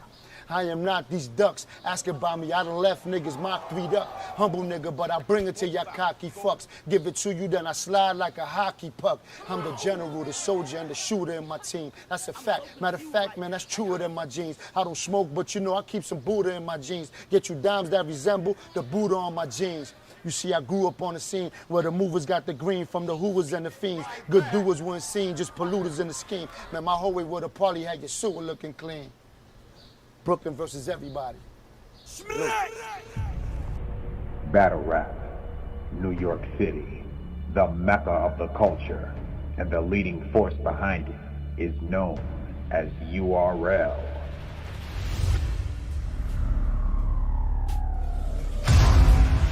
It's about to get a little crazy in a few. Everybody's lining up, the fans getting in. The movie begins, the first part, man. We're gonna see what's up. Summer's officially started for us, you know what I mean? Ready. What's going on? Sports Smack, man, right here, we live, Double Impact 2, Urban Plaza. Double Impact is like the all-star game of battle rap. You know, we got some of the best MCs teaming up to basically go up against other teams and put a piece of material together to perform in front of the crowd. So I don't want to say a word. I just want to get on stage. I just want to get on stage. That's it.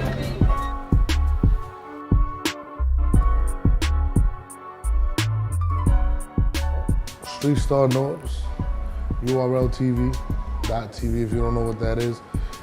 You know, the ultimate barbarian sport, you know, dudes battling against each other, verbal warfare, and alongside Beasley, Chico, Smack. Smack and Beasley are the founders of it. You know, I happen to be one of the co-owners, stuff like that, you know. It's your boy Schmiddak. You can copy the format, you can copy the style, but you can't copy respect. Follow the innovators, not the imitators, you heard? Smack took it to another level and actually put it on video, and actually you got to see before VH1 and MTV would even dare go in these hoods. Smack really changed the game.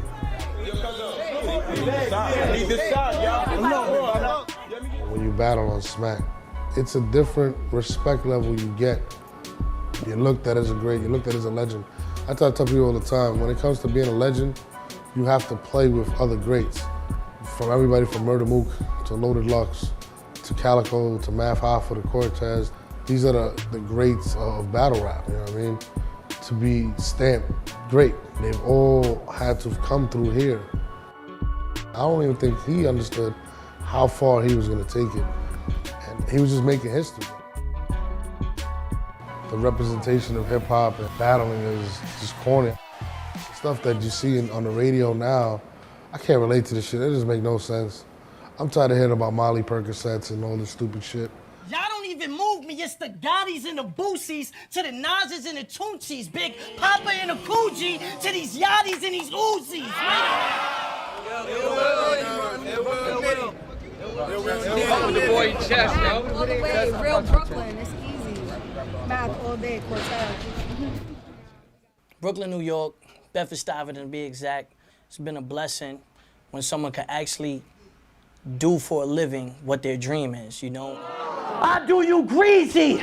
I do you greasy. You asked for this, so I'm blasting clips. I asked Yeezy. The K put holes in your clothes. These fashion tips. I think Cortez arguably has the most bodies out of anybody in battle. I'm talking about just clearly destroying people. When that camera's on, you have to let people know, like, yo, bro, I'm that nigga. Like, I'm really that good. You know, I'm really that great. I'm the most underrated, underhanded, but I oversaw, because being overlooked creates a pen that's over all.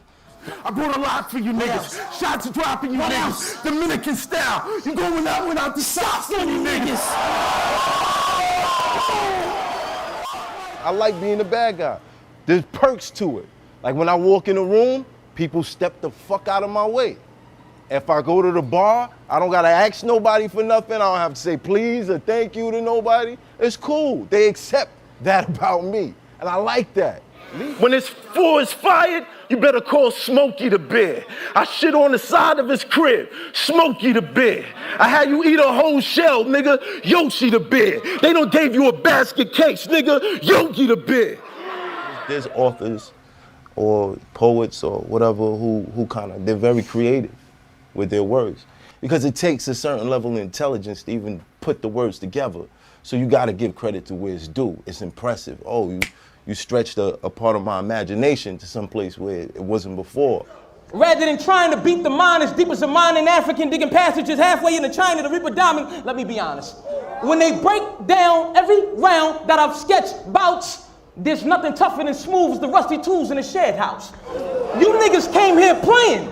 It's cool, but y'all gonna leave giving head counts. They didn't even book you niggas rooms. I told them Harlem Hospital giving beds out. It's brutal, but it's entertaining. And it's crazy how the fans follow the storylines like wrestling. These fans actually follow these guys' everyday lives. So if you say something personal about Shotgun Suge, everybody knows what they're talking about. It's crazy. People are really following the characters of these individuals. What we do is like a Shakespearean type of experience. When you go to a play, like a Broadway play. Yeah. You Both know, for the it's streets. no beat. It's no beat. A good 1,000 to 2,000 just standing in a room, staring, listening to every word that you're saying. I will hit your folks when I'm spraying. your whole family get in the clip like the Wayans. I'll even go to black church where the pastor ratchet, the deacon be singing, let us pray. Bow your heads and we amen. Slow it down, I just did. I said pastor ratchet, the deacon be singing, let us pray. Well, bow your heads when we amen.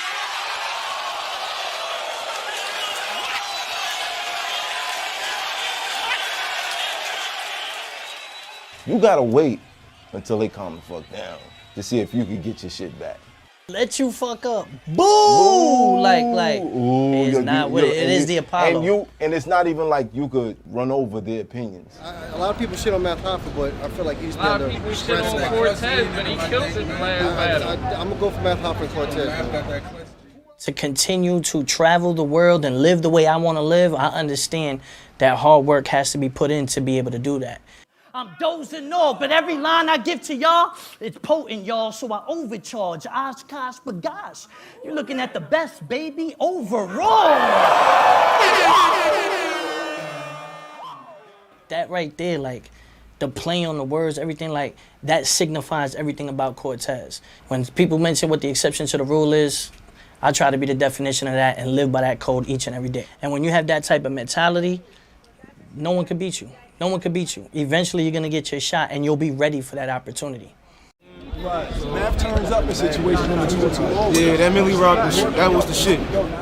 So from the Fight Club, I got some of my footage, and we passed it to Smack. Smack saw the footage, and he was like, yo, I want you to come through, battle T-Rex. So I show up to this battle in Harlem, and this young boy from Philly, his name is Dose. I had no intention of battling Dose. I figured T-Rex is standing right here. I'm gonna get up on the stage and start some shit. But before that, they had a battle. There's another Philly dude versus a dude from Harlem. Now the Philly dude was getting in this dude's face so much that he backed him down to the end of the stage. I'm from Brooklyn. I'm not about this life, man. I'm like, look, I saw what just happened. I know that's your man. Let's not do that. Keep our distance. It's Smack. It's a good look.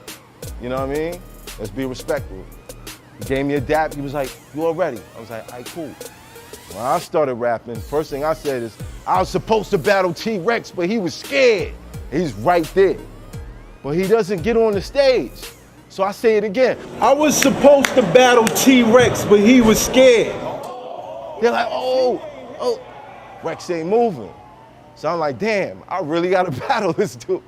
Cook mine fast, keep a sword off like woodshop class. Crook might blast, chrome to your cranium. Boom, turn his dome to a stadium. We had a contract. We breached a contract, you know, there's penalties to the situation. There's 2 types of niggas in life. The niggas that find bitches and fuck them, and the niggas that... Yo, son, get on my face, son. Yes, sir. Get on my face, son. It was just rules back then. As a man, you don't violate another man's space. You keep your distance. And after that, it was the league. All the best rappers in New York City, all the best rappers in St. Louis, it just started to grow. And I've always wanted to be the person that opens doors for everybody. I had a rap crew called the Union. They called me Hoffa, because Hoffa started the Teamsters Union. Hoffa was basically a dude that showed people how to eat. Everybody eat, everybody good, everybody taken care of. We went from venues that held like 150 people to Webster Hall that holds like 2,000 plus. And then I started traveling around the world because it didn't just explode in New York City, it exploded everywhere. But at the end of the day, where it started at, they'll always need that authenticity because that's what it was built from. Last time I battled a nigga hungry, I got fucking banned, but that's cool. Cause Smack and Bees, they hit me on the call ID. First battle back, it was a 2-on-2. And the call was like, yo, you should just, look, I know you ain't been on the stage in a minute, just run, bro. I said, you know what? I'm gonna do that. Talk to him. You ain't done. You ain't done without the socks on you niggas. I flew to the room just to get the drop on these niggas. Knocked them out, stood on their block, and then we rocked them.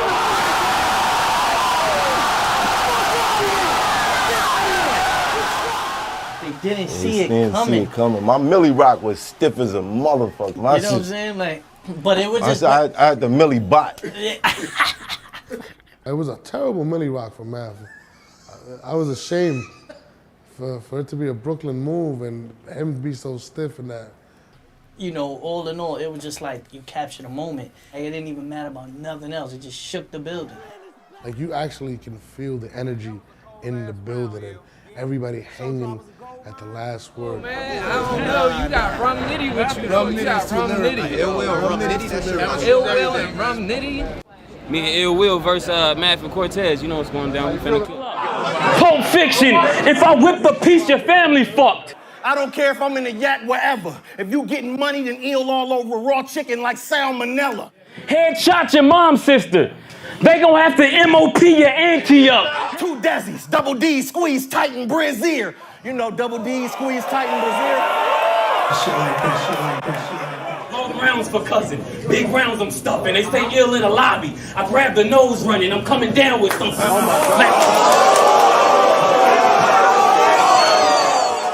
You can't step to me.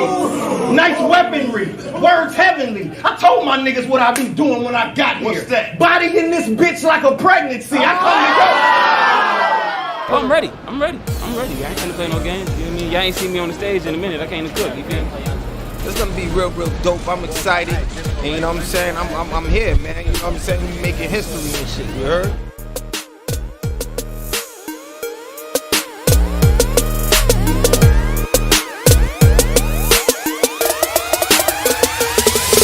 URL, Ultimate Rap League, Double Impact 2. The next matchup on tonight's card features Cortez and Math Hoffa representing Brooklyn, New York versus Ill Will and Rum Nitty representing Yaktown, Pennsylvania and Arizona. This is an exciting matchup. Let's see who has what it takes, who's built to survive in the world's most respected MC Battle Arena, the URL, Ultimate Rap League. Hey, y'all hear me? Chopper shred niggas. It can stop the blob. Will, I got the scope on this nigga. Yeah, I got the second interview. I think I got the job.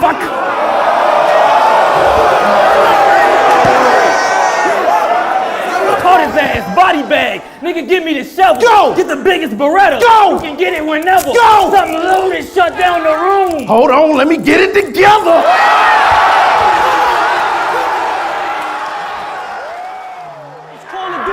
When I peel, See what the perks oh, like. it's 1 round. He lay flat. See what the earth like. Baby boy, hit him in his back. What the burp like. The grip of dig will in the mud. That's a dirt bite.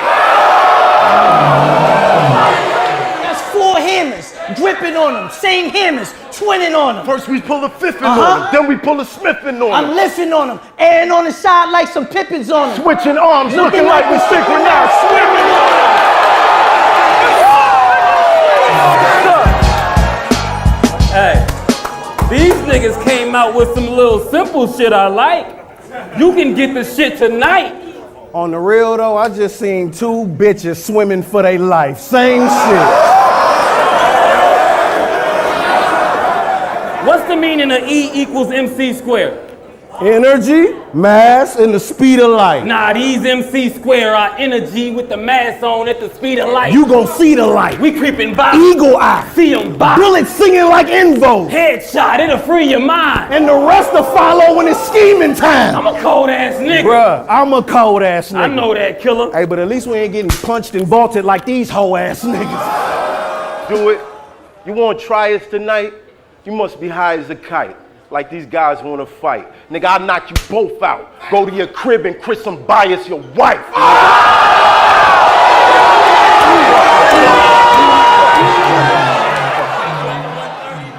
Bro, you told Briz your mouth crazy? Pause.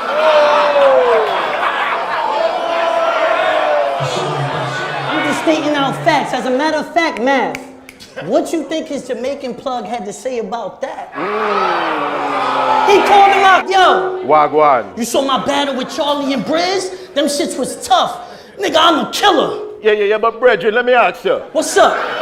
You was drunk off the liquor? Nah, nigga. So wait. You tell Briz Rothstein your mouth crazy after After you tell Charlie clips your finger fucking a nigga.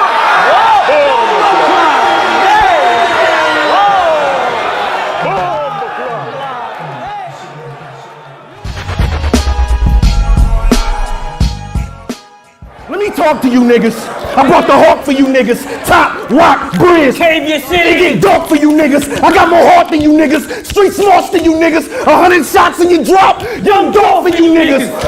I'm off of you niggas. Pull up, park on you niggas. Knocked him out. Stood on his block. And see walked on these niggas.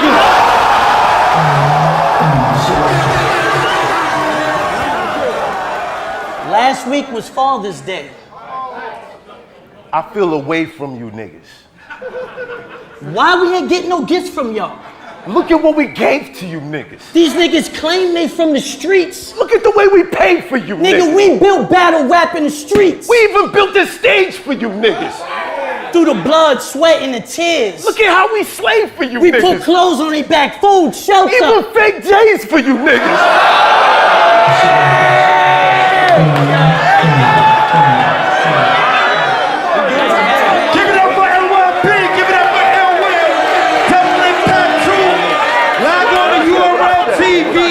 TV to see who you felt won that battle, you heard? It's URL Double Impact.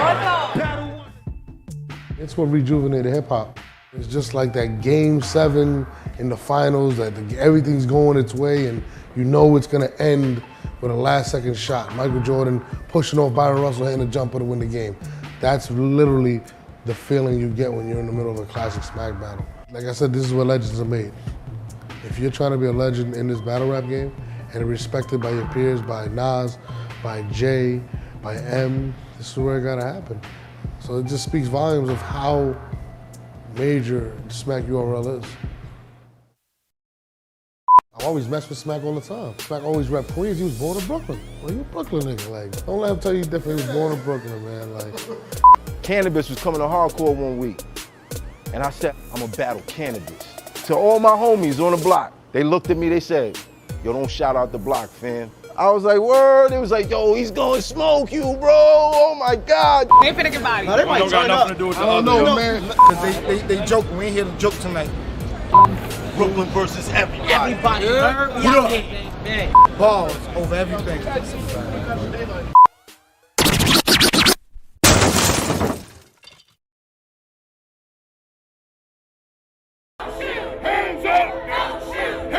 For a blink moment in time, people are aware of what they're feeling every day. If you're going to restore and sustain a democracy, there must be an informed and engaged citizen. I spent 2 years in immigration detention. You know how much they spent to feed me for one whole day? How much? 75 cents. Immigrants as a whole, migration as a whole, is associated with lower rates of crime. Immigrants make our communities safer. What causes climate change, the selling and burning of fossil fuels, benefits most the power elite. And so they have a disincentive to address it, and they have an incentive to deny it. They're not gonna funnel more money into our schools. They're not gonna do it unless they have to, right? And the way they have to is by our participation, our organization, us taking accountability for our actions.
Dream of the things you'll never know. Oh, dream of the beauty within your soul.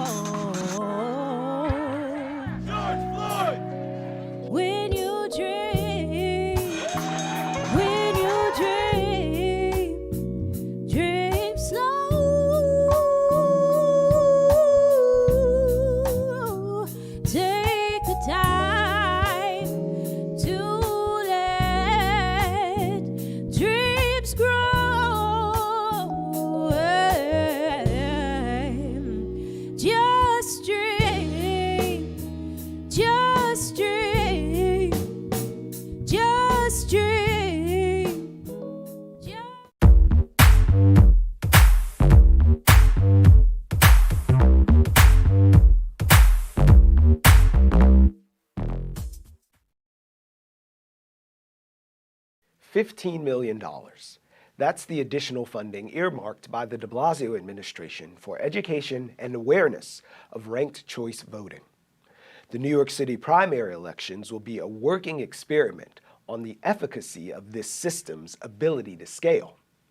That's because ranked choice voting has existed for well over a century.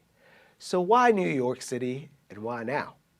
Here to help us wade our way through that is New York City's Deputy Mayor of Strategic Initiatives and Policy, J. Philip Thompson. Thanks for joining us today. Happy to be here.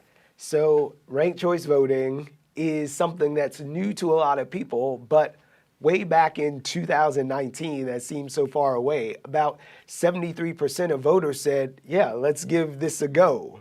So what do they know that we should know right now as we're getting ready to choose our choice? I think some voters felt that very often they had to choose between 2 or 3 candidates they liked, but they could only pick one. And then people who thought like them saw their vote divided and they would lose. And this was especially true of more progressive candidates, where that vote often was split. And then historically, it's been true when black voters or Latino voters want to support a black candidate, but there are 2 or 3 in the race. And sometimes deliberately, folks put 2 or 3 in the race in order to divide up their vote. And so ranked choice voting is a way around that. It's a way of giving people more than one bite at the apple. More than one bite at the apple. Now, that is so antithetical to all that folks have been taught in the context of voting, particularly in this city, where it's like one person, one vote. You go in, you pull the curtain, and you do your thing, and you go out. So why is it better than that? And is there something afoot? Like, it feels for some people like, oh, this is, I get to vote for one person, but then pick some more. Why can't I just choose my choice? Well, around the world, proportional voting, proportional representation is a familiar, common thing, and ranked choice voting is too in a lot of parts of the world. And it's in the U.S. where we have winner-take-all elections, which historically benefited the majority, and the majority in most cases tended to be white, tended to be more conservative. So ranked choice voting is a way of actually enabling folks who haven't been in the majority historically. It's a route for them to build a majority. And it encourages people to not just think of the candidate I like because I'm from Brooklyn and they're from Brooklyn. You have to think about, well, if my candidate doesn't win, are there any other candidates who are saying similar things to the candidate I like? And let me look across the whole city. And let me see who else in the city is thinking like I'm thinking. And the whole idea behind ranked choice voting really is to encourage that kind of coalition building that goes beyond your own neighborhood, beyond your own borough, to really dig in and say, well, who do I have a shared interest with? And who can I unite with? Just from your casual observations, or I don't know if you've been looking at it pointedly, do you think it's changed the way that people are relating or interacting among candidates? I think it does. I mean, every mayoral debate they ask now, if people support you, who would you want them to pick as their number 2? Right. And they've all managed in some way to artfully dodge that question until they actually have to answer that question. That's right. That's right. But the whole point of ranked choice voting is to force that question. It's to force the candidates to say, well, who else has a similar policy platform to me?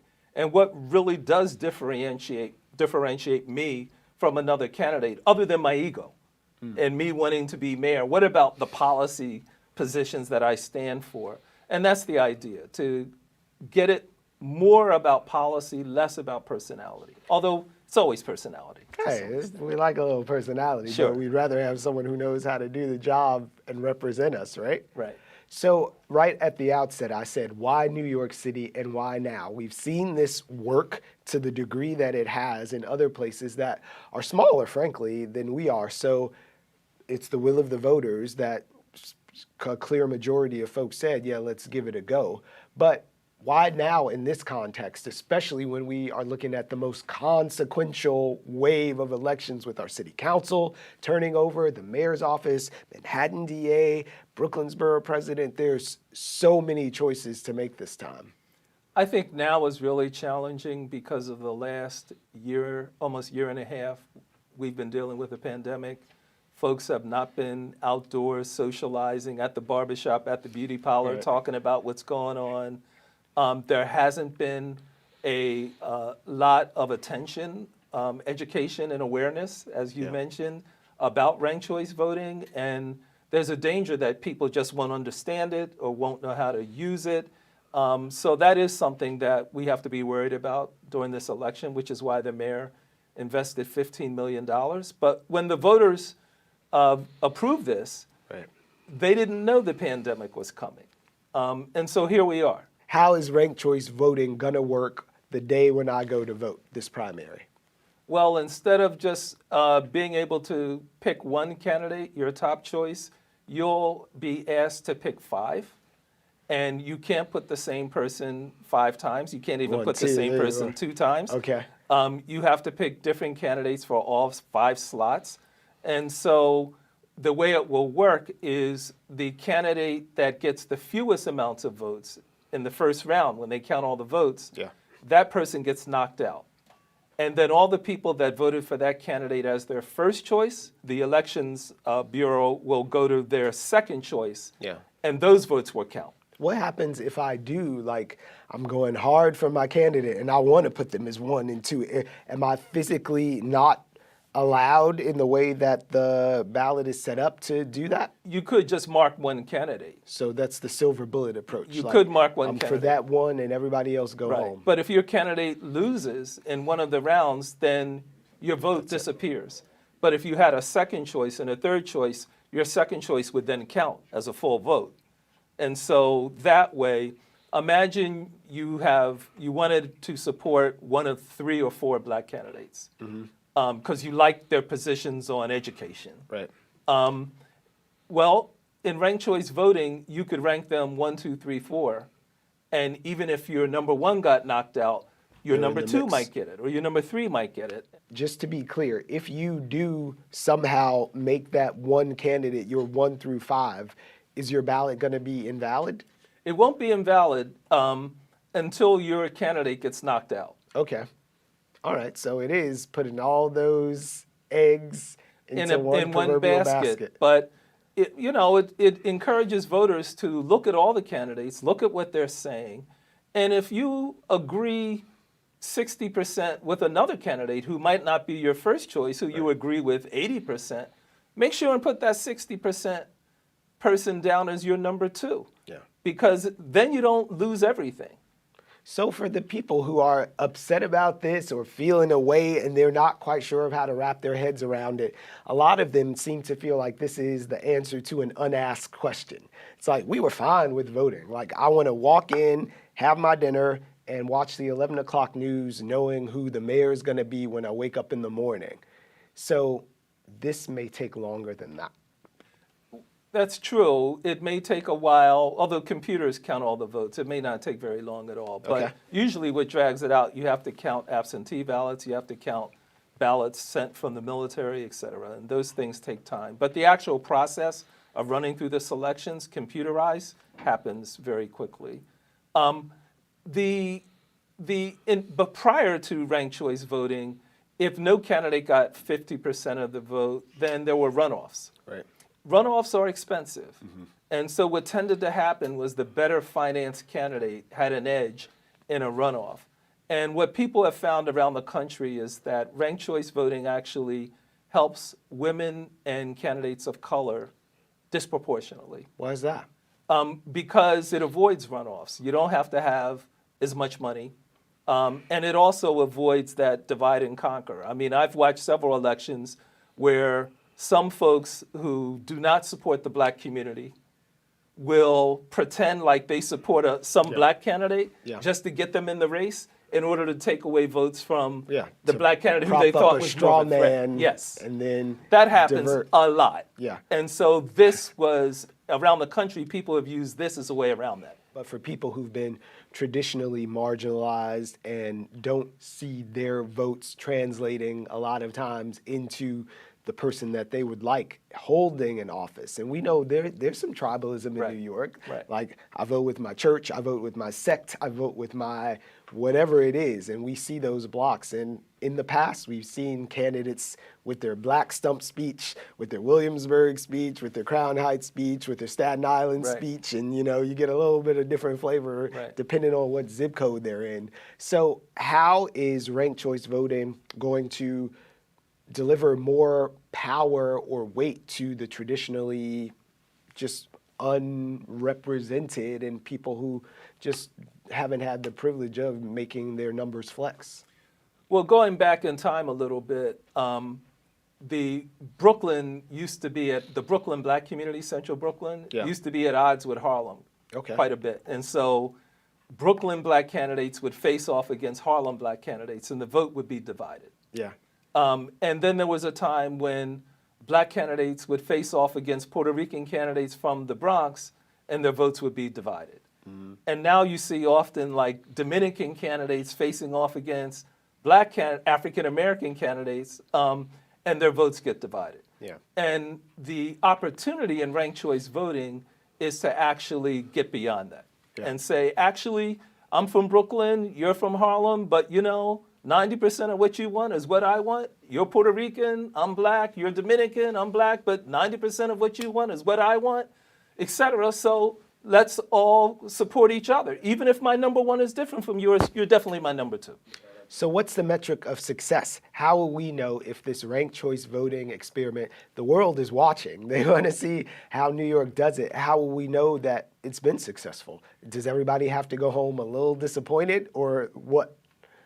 Well, that's a great question. I think we'll know it's successful if we see a candidate win with a diverse array of supporters. If we see people from different boroughs and different communities coming together, maybe not in the first round, but their second votes and their third round votes all add up to like someone who has support in a lot of different pockets of the city, then that's a good election. How much transparency is there going to be in the count and the process? Are we going to get to like, oh, we're watching my person is number one. Oh, they just fell off. Now my number two or my number three. Like, is it going to be like the NCAA? Our brackets are going to be shown? Interesting you said NCAA because the NBA draft and the NCAA Sweet 16, the Final Four, that's actually a little clearer. The draft stuff is crazy. Yeah. So if you can follow the NCAA, you know, basketball tournament, and if you can play like fantasy football, you'll have an easy time with ranked choice voting. But I think for many folks, this is going to be a confusing election because it's the first time.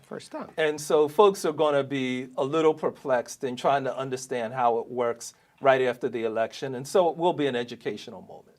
So let's head some of that off at the pass.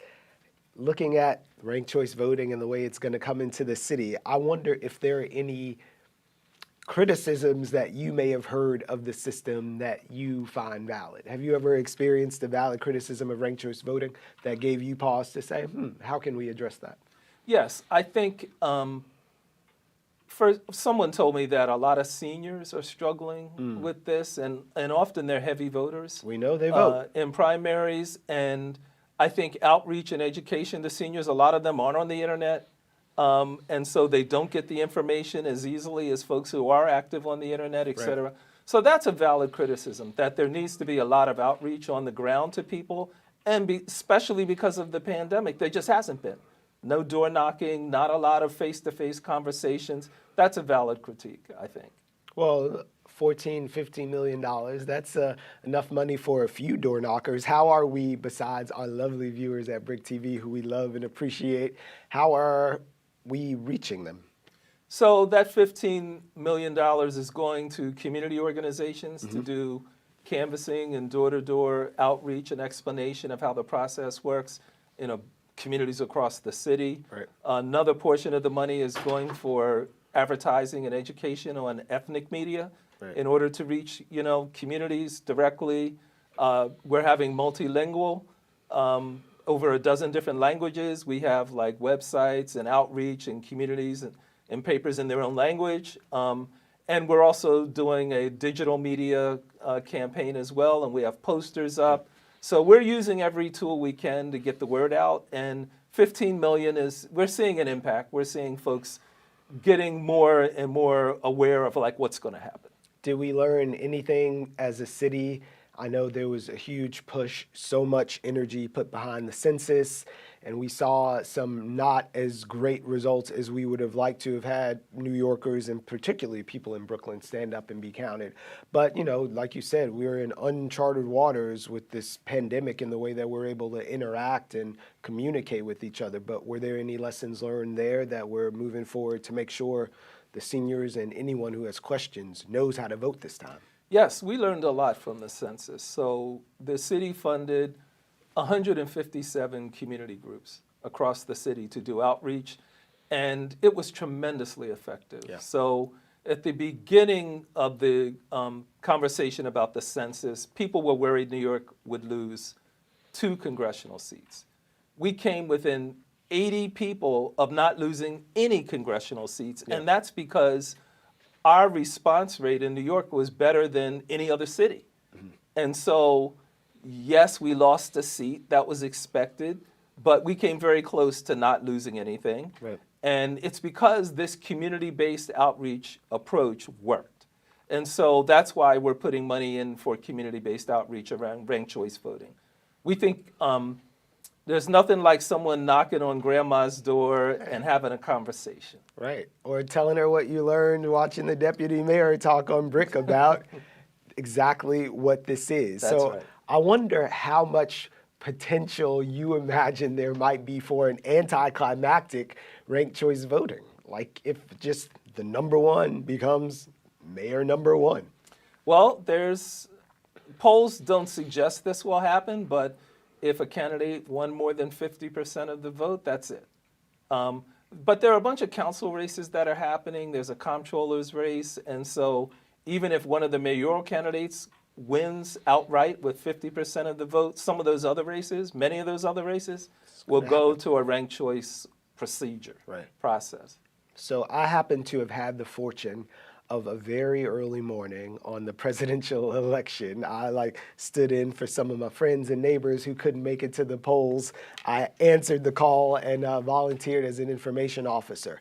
And some people were young and had never voted, and they would come up and say, how do I do this? Like the lack of a civic education and what to do when you're actually at the poll was something that was so prevalent. So I wonder about just the safeguards and the ability for people who are information officers or other poll workers to give this 30-second pitch about how to get in there and make sure your voice is heard. How much of that has been built into the apparatus for the elections that are starting in scant moments now? Well, the Campaign Finance Board has been doing work on educating the public. Poll watchers are being trained. I thought they actually did a really good job during the presidential election. I was in Washington Heights, and the poll workers were pretty amazing. Yeah.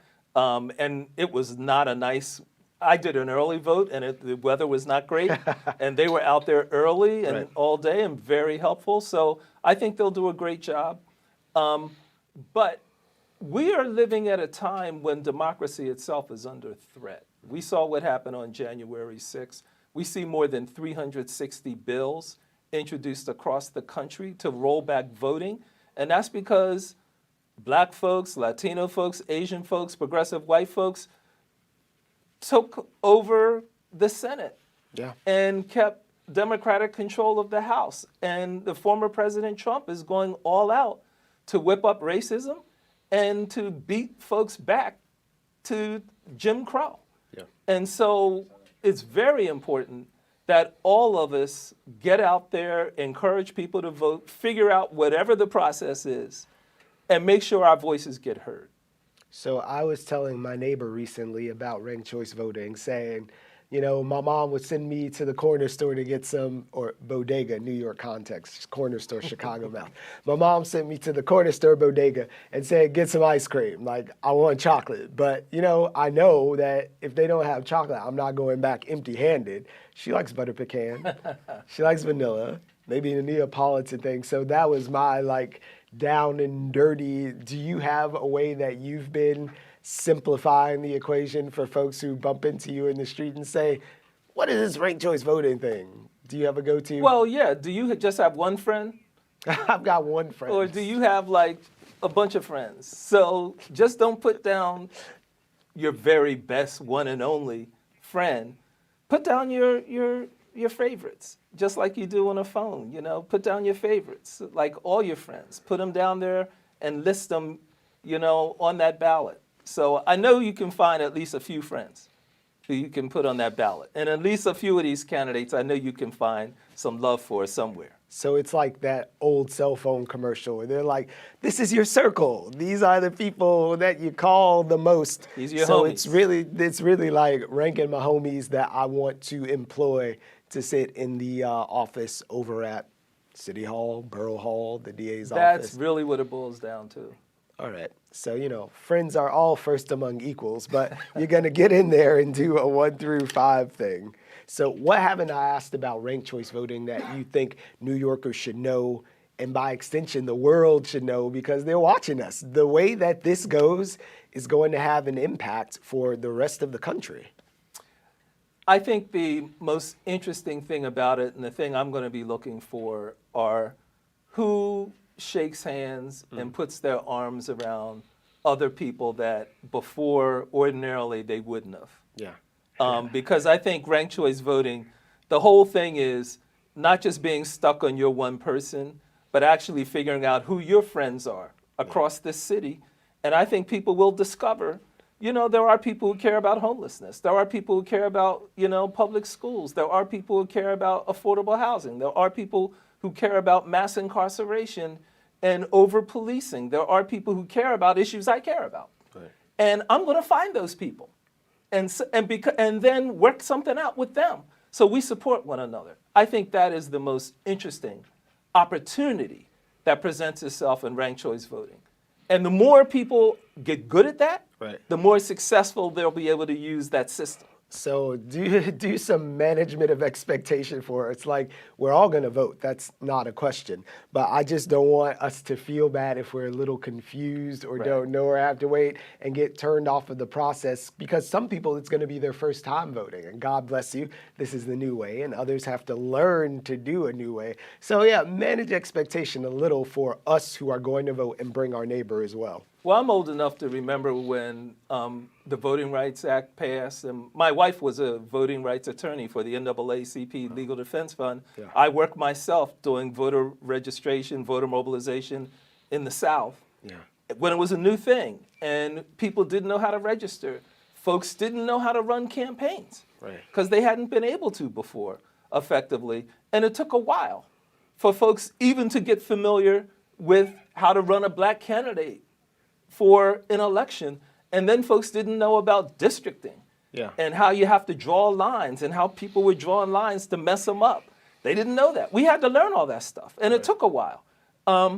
Ranked choice voting, first time around, there are going to be rough spots, and folks are just going to be learning, but we'll master this just the way we've mastered districting, just the way we've mastered getting out the vote. That's why Trump and them are going nuts in the first place, because we've actually gotten good at pulling out our vote, and voters know, you know, what's at stake. That's what's scaring folks so much. So we'll figure this out. It might take a cycle or two, but we'll figure it out. So I'm not going to speak life into any of those negative, divisive elements that have reared their heads because they know that they're losing. And, you know, the last gasp is always where you swing the hardest. But I'm just wondering if there are folks who have a vested interest in making sure that the voting stays how the voting has been. And has that been a factor at all, like disinformation spreading or anything, myths that you'd like to dispel or address? I think that a lot of the traditional players in city politics are thoroughly confused and don't know what's going to happen with ranked choice voting. It's a good thing. Just like everybody else, they don't know what to do. And just putting all your money behind one candidate and pushing that candidate and trying to stomp out the others doesn't seem as effective as it used to be. So I think this is a democratic moment in New York City where no one knows the outcome and the people's voice really matters and no one knows how to predict it or how to manipulate it. That's not a bad thing, in my opinion. So there is no crystal ball. I'm not going to ask you to prognosticate right now, certainly not on who's going to win all these elections. There's so many of them. But fundamentally, you just hinted at it. What potential does this have to be transformative for New York's democracy, representation, and the way that our city is governed to make it more equitable, more livable, and just a better place to serve everyone who's here and not the certain few who know the levers of power? Well, I remember there was a guy named Barack Obama who no one really counted as a presidential contender. But this person was able to pull together a coalition that folks didn't expect to see. And then, to everyone's shock, he won. So I think that potential exists in this election as well, that one of these candidates might be able to pull together a coalition and folks may not see them coming. They may not be the candidate who got the biggest endorsements from the traditional, big papers or big, interest groups. It may not be that person. It may be someone else. And so no one right now can predict. And I think that's how democracy should be. Okay, si se puede. But this is unfair, and this might not make it in because we've hit our time. But I just wanted to know, from your perspective and your resources there, ranked choice voting has been happening across. We saw it out in the West and in the Bay. Right. But I wonder about the satisfaction people have with their elected once it's done. Does it feel like a want when they do all those goofy polls and you're finding, and politics is like Moneyball now. It's all about that gaming. So are people generally satisfied? Well, I think so. I think people get excited about democracy when they're actually able to knock down giants. And so ranked choice voting initially was conceived of as a way of fighting machine politics. And you're from Chicago. You know what machines are. Heard of it once or twice. And machines used to pick a candidate and then kind of, stomp out all the opposition, knock their petitions out and do all these other maneuvers. So their candidate won. Ranked choice voting was aimed at destroying that, since machines couldn't control everything, right? 2, 3, 4, they couldn't control it all. People in the West Coast who've been using ranked choice voting and other places, they like that. They like the fact that there's not a handful of machine bosses that actually determine who wins elections. Just so you know, this is the time where New Yorkers get to experiment and really have their voices count from 1 through 5. Early voting is going to begin June 12th and run right through June 20th. Then you get a break if you didn't make it and show up for the actual New York City primary on June 22nd. Go out, make your voice heard, bring a friend, and educate yourself. There are test ballots that you can go and look at so you won't be caught unawares when you see it for the first time. But happy voting. We'll see you at the polls.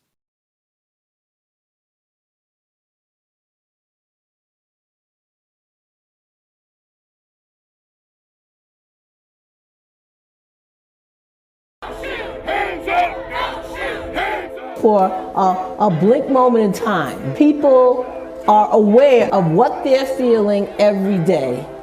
If you're going to restore and sustain a democracy, there must be an informed and engaged citizenry. I spent 2 years in immigration detention. You know how much they spent to feed me for one whole day? How much? 75 cents. Immigrants as a whole, migration as a whole, is associated with lower rates of crime. Immigrants make our communities safer. What causes climate change, the selling and burning of fossil fuels, benefits most the power elite. And so they have a disincentive to address it, and they have an incentive to deny it. They're not gonna funnel more money into our schools. They're not gonna do it unless they have to, right? And the way they have to is by our participation, our organization, us taking accountability for our actions. Ba-da-ba-ba-ba-da.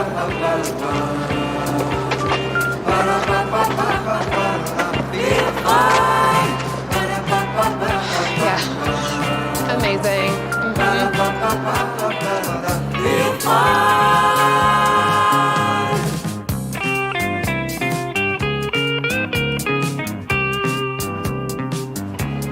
Because without him, there is no story. I can't do this as a kind of second-hand account for a narrative without. Yeah.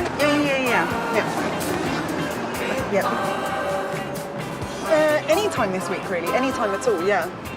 I'll make sure that I'm free. It's really in there. Oh, ooh. All right. All these up, okay. Be still. Hey, girls. What's happening? The zipper is stuck, and she feels trapped. I'm so hot. Sheila, you got stuck in your jacket. Oh, sorry. Yeah. Sorry, be still. You know, last night I was watching Reservoir Dogs, and the men they just like talk. And I was just thinking, like, why isn't there a film where women talk a lot, you know? Like, all the women are on cocaine. No, but, well, yeah, sure. I mean, that would be fine, too, I guess. Oh, I love Reservoir Dogs. Oh, you could spit on it. Maybe spit on the zipper. Just, stop. Let me just My have a turn. elbows need to breathe because I'm at work, you see.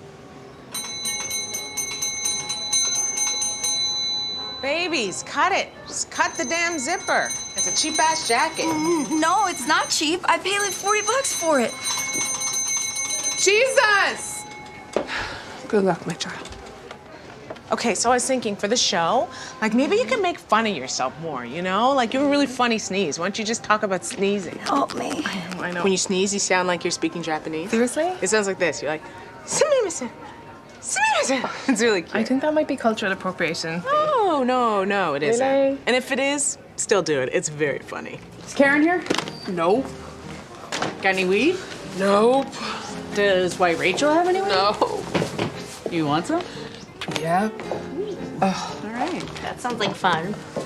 Well, la-di-da. Good to see you. Nice to see you. You want to arm wrestle? Okay, but I'm not gonna win. How do you know? Because I've never won before. Oh my God. Don't give it to me. Oh my God, you're Don't. totally reading me. Oh, man. That was the closest I've ever gotten, though. Can I have some coffee? Yeah. Milk? Cream. Well, listen, I think that you should definitely incorporate it. It's really funny. I mean, it's very, very relatable. Who doesn't sneeze?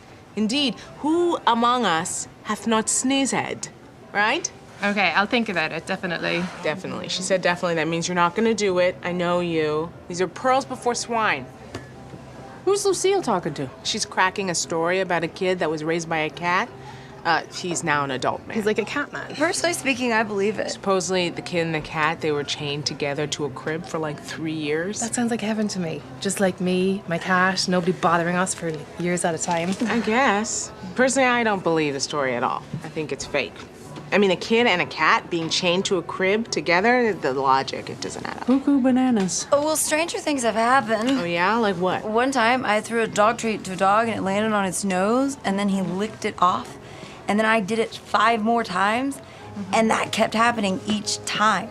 It's like a trained dog. Okay, that sounds kind of like dumb luck. I mean, it doesn't sound like when a cat and a kid are chained to a crib together. I got it. Oh, Yay! Oh my Okay. God, thank God.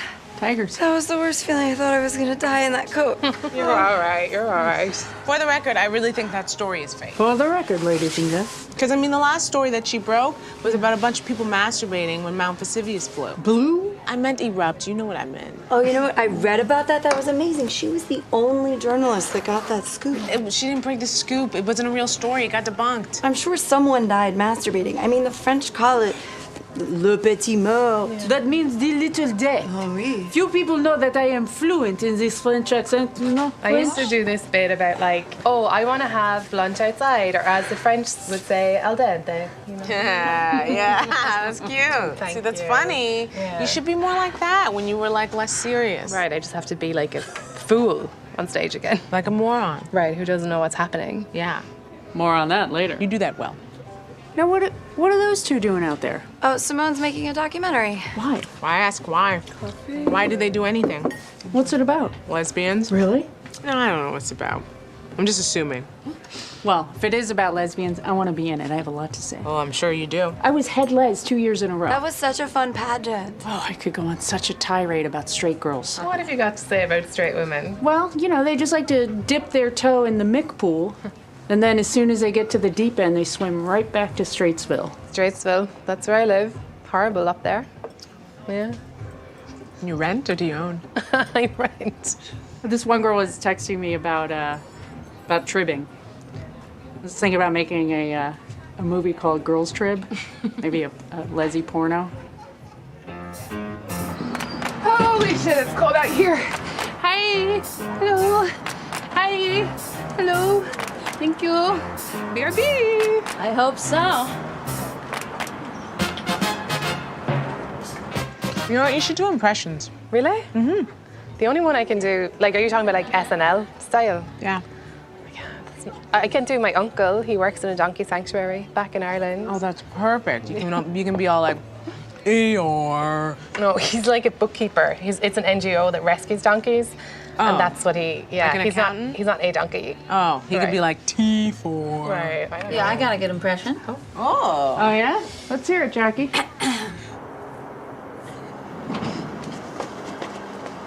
You know, Mick, I'm going by Jack these days. So. Noted. Thank you. Let's hear it. Oh, it smells really nice. Oh. Careful and careful. Oh my God.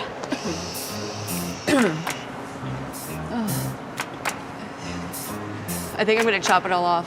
Stop lying. You have something on your ass. What? Oh. What is it? It's just a thread. Falling apart. Yeah, you were looking really poor for a second.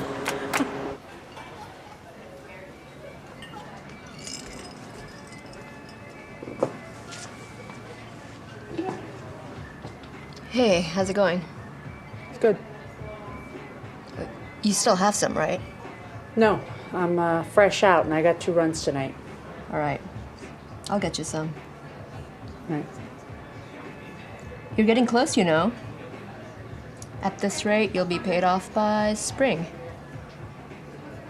All right.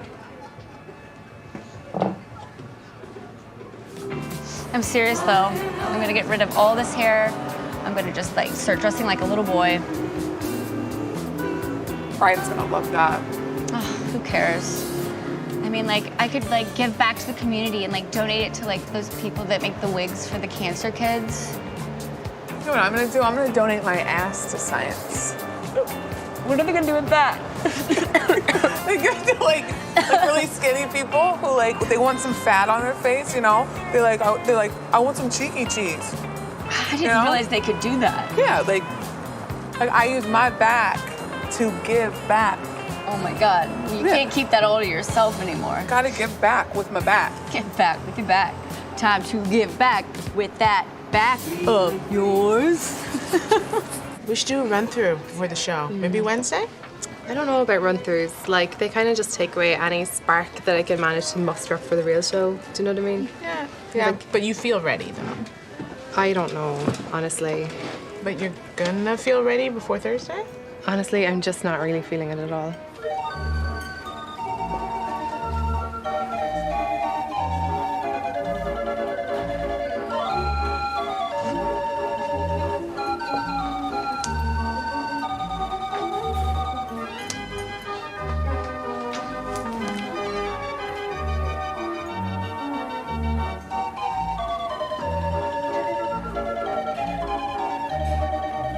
Come on, Nora, babe.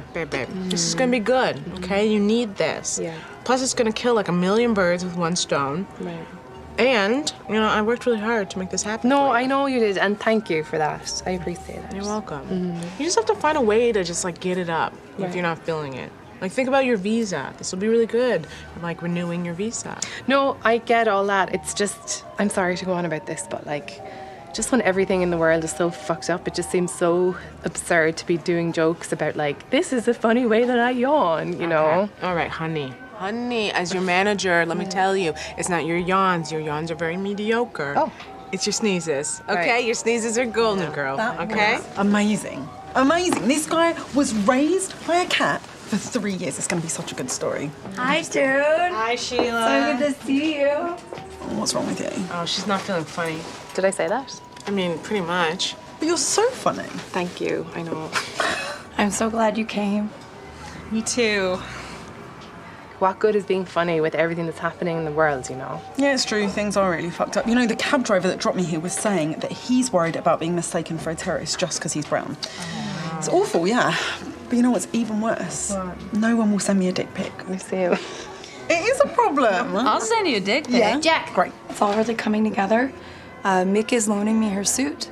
And Kiana, have you met Kiana? She's flying in today from LA.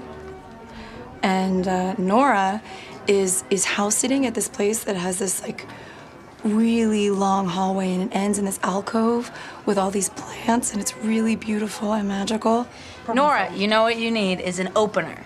I do. Try me on for size, huh? See what I got. Okay, yeah. Give me a shot, coach. That's what you do?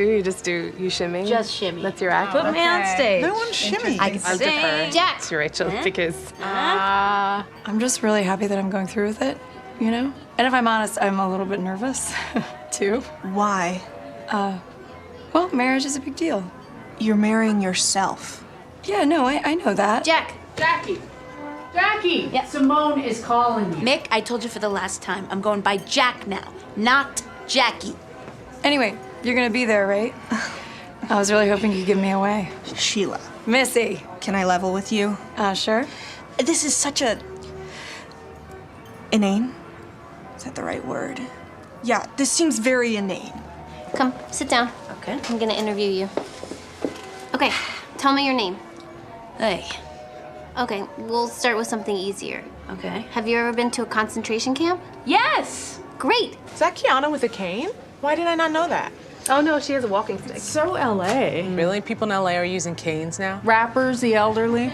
Like, I get all that wishy-washy ritual stuff, like burning incense, doing meditation, hugging a tree or whatever, but marrying yourself?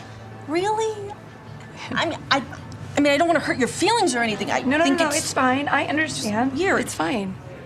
It's just that, you know, it's my 33rd birthday, and I wanted to do something to really mark the moment, you know?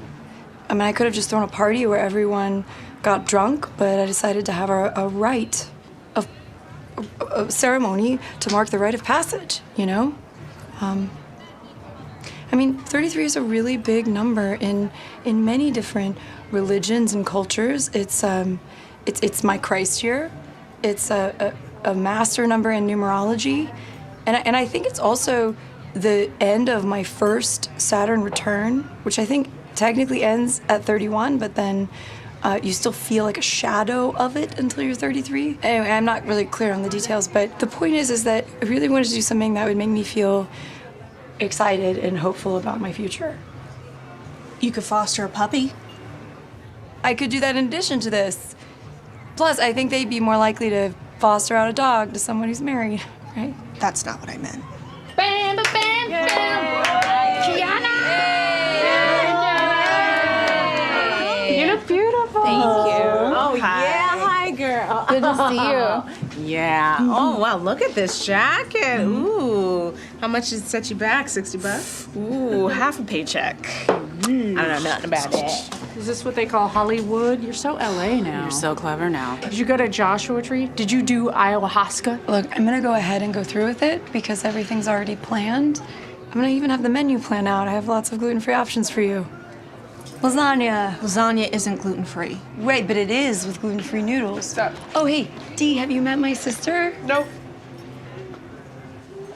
She's really fun. She's actually really great. I'm sure. Hey, Lucille, I got your dick pic right here. Get it?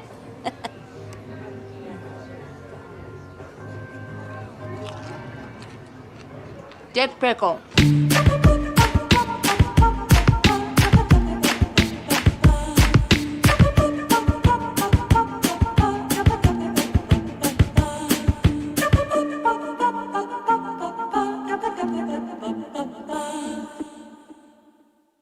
Dream of the things you'll never know. Oh,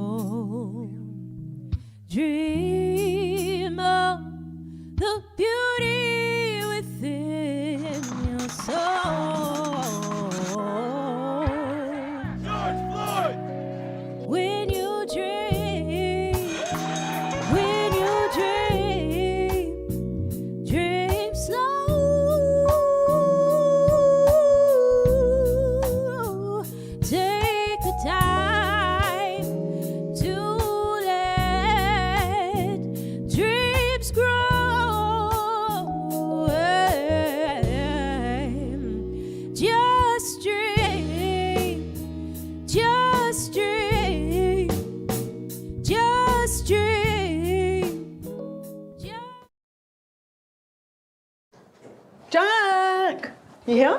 I went overboard on the yogurt. What does that even mean? I don't know. I got lots of different kinds. How many different kinds of yogurt are there? Well, I got 5. 5? Yeah. Why did you buy 5 kinds of yogurt? You don't eat yogurt when you get stoned? No, do you? Yeah. You're so weird. Have you ever had cashew yogurt? So, what's up? What's up with you? I'm trying to clear out some of this stuff so that we can get onto the roof to smoke. Oh, I can see that. I mean, how are you? How are you doing? I'm trying to write this piece about this guy. I told you about it before, right? Who? Oh, cat guy. The cat guy, yeah. Catman. Yeah. And other than that, I'm just reading about people who are getting killed by their families. It's an epidemic. It is. You know, I had this idea for a movie where all the wives and the wives start killing their husbands and their children. Yeah. And then you find out it's because they've been drinking tainted kombucha. Tainted kombucha? You're insane. Hey, should I take the yogurt bag? Yeah, take the Got to save that cashew stuff. Okay. Oi, my back. Okay. Oi!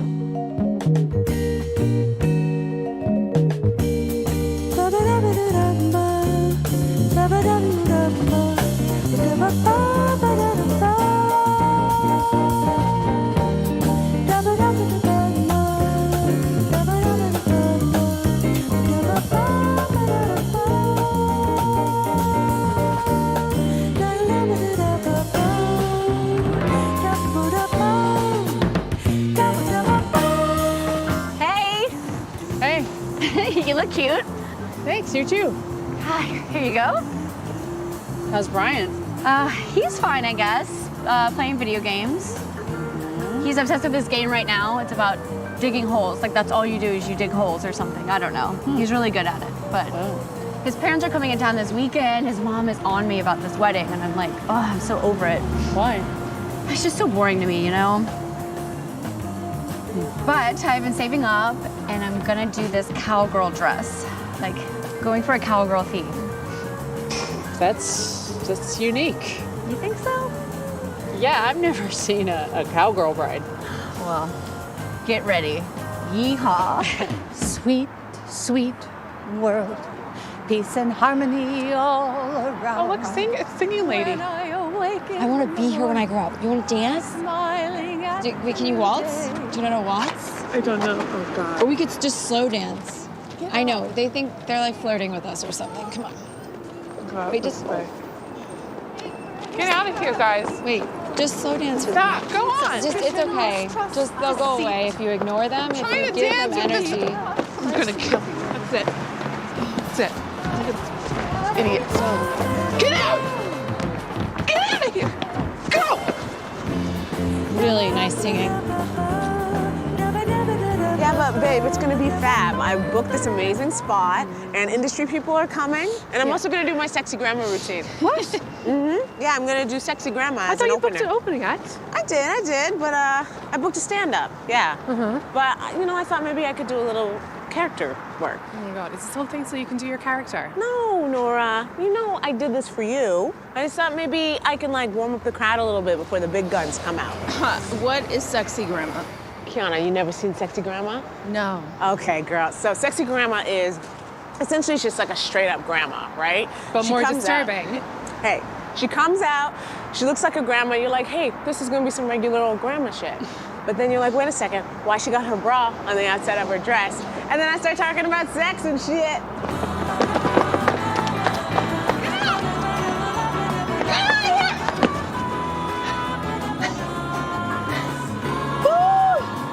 You okay? You did good, girl. Here's your jacket. Yeah.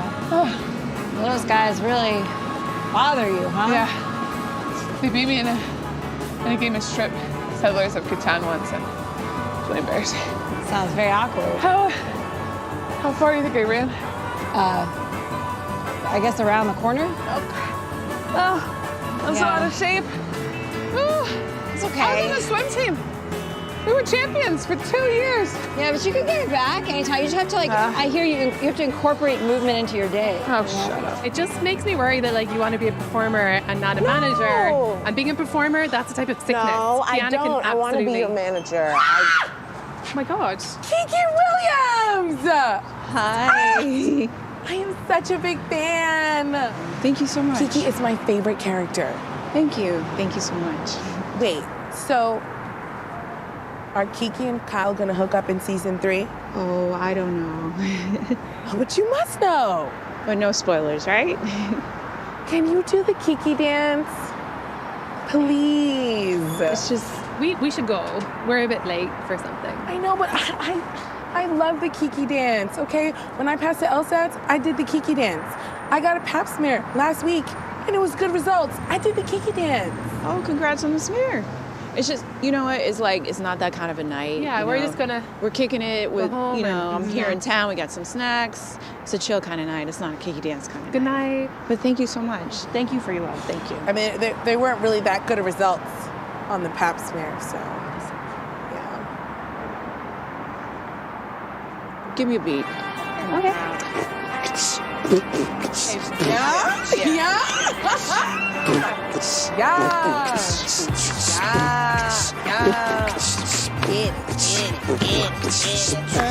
Go, Kiki! Get it. Yes, girl. Oh my God. Cakes, you okay? Are you doing a bit? No, I feel like I pulled my groins. Okay, what does it feel like? Like a rubber band popped in my vagina. Yeah, she pulled her groin. Okay, come on. Let's get you. You can go. That's okay. Oh, you poor baby. Come on. There's a bench right behind you. Right. Sit down. Good, good, good. Oh my gosh. It was kind of funny though. Sorry. Here. Try this. Now? Yeah, put it on your groin, girl. Yes. How does it feel? Oh, like heaven. That's right, because I know a thing or two about how to ice the old tuna, baby. A little bit of chocolate ice cream on that, a little chocolate vagine. Because she black, get it? Right. Yeah. Caramel macchiato vagine. My bad. Mine would be like minty green vagine. Oh, that doesn't sound appetizing. No, but it's Irish. Yeah. Refreshing. Sure, it's very refreshing. So sorry. Like, parkour. Like parkour. What is that? I don't know, it's like the best I can do. Parkour. This is parkour. That's you doing a flip. This is parkour. That's why I do that. Like, use your dominant foot and you get up high. I feel like really nervous for you right now. Parkour. We should just walk. That also burns calories. Watch. Look. I'll get up halfway. Double gainer. This is how you parkour. Okay. When you I don't get think up, I can catch you gotta use things in the city, and then I feel really worried. I'm for not you doing right that. now. That's Yeah. I I'm don't think impressed. good Let's about just. myself. We can do it later. Let's do it later. You ever get a ringing in your ear? Oh, yeah. So some people are born with really small ear canals. That's me. That's what I have. Yeah. All right. Here we go. Oh, wait, I want to take a picture. Smile. Oh, I love it. Let me see. Hold on. I don't want you sending it anywhere. Well, I look old. Oh, you look good. I mean, I didn't say I don't look good. I just, I look old. Well, you look hot. Thanks. All right. Saddle up. Get on. What do you mean? You're going to sit here. Oh, that's what the pot holders are for? Yeah. Oh, no. No. That's not going to work. I'll sit back here on this seat. All Nice right. try, though. Okay, you're going to have to hold on to me. All right. For my life. How long have you been working for Karen? What are you, the FBI? Oh, I'd be great in the FBI. Okay, here we go. All right. We got Here we go. We're two gonna stops in Bed-Stuy.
a nightingale song.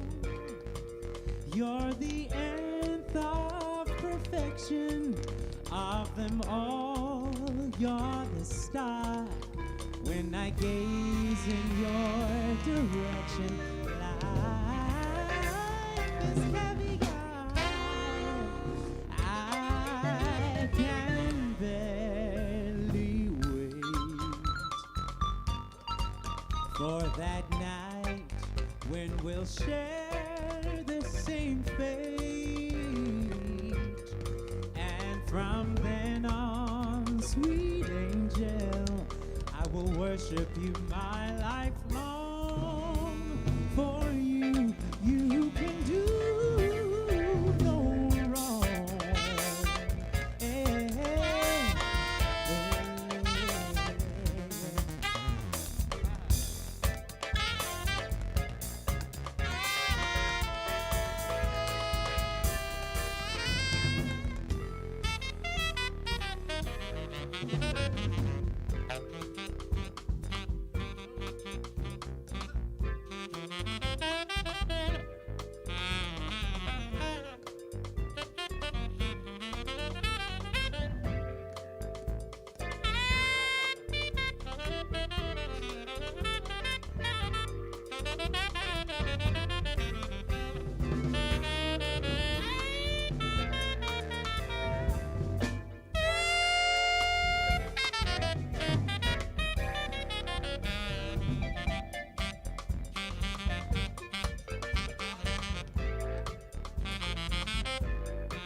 When we'll share the same fate. And from then on, sweet angel, I will worship you my life long. For you, you can do no wrong.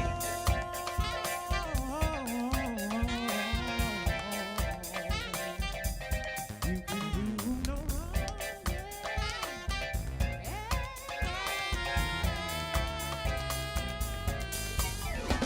It's painfully true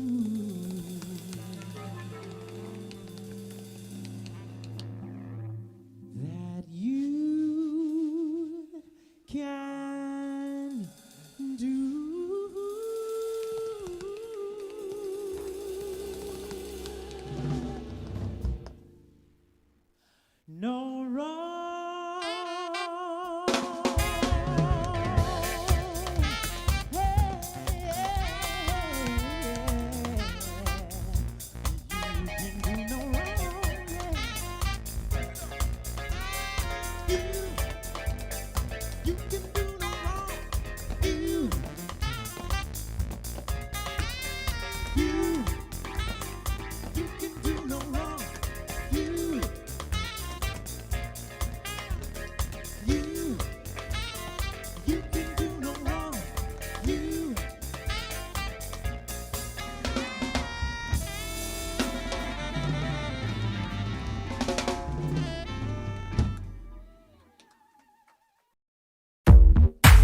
I'ma need a little water for the road. Mind spinning underneath my fro. Realizing it don't matter what you know, but it matters what happens to your soul. Been afraid of my story, what it showed. What'd happen if it ever got told? Black boy had to switch them codes. Don't belong in the place he goes. But me dreaming up a planet he can hear his own voice. But the people want it for him, he don't hear all that noise. On this planet, no police, no paranoia for the boys. Up above, he's the creator. Running point, he could breathe a little better when releasing all the pressure. When he see the sun, he bless up. Keep going, that's a lesson. Breathe a little deeper in the mirror, I repeat it. The panic ain't retreating with my heart fast beating. Whoa, whoa, yeah, plotting ain't no joke here. Full throttle in the fourth gear. I be mobbing with my foe, yeah. Unless I'm not and I just post, yeah. I catch a dream, I catch a dream. I be living through the death I see. 311, say it 2 times. 311, say it. I'ma need a little water for the road. Mind spinning underneath my fro. Realizing it don't matter what you know, but it matters what happened to your soul. Been afraid of my story, what it showed. What'd happen if it ever got told? Black boy had to switch them codes. Don't belong in that place he goes. Can't afford to not record. Trying to get my budget looking right. Team been growing, do it different. That was good advice. I got these plans, take it higher. We should book a flight. Fire in my eyes, dream catcher with a hook and line.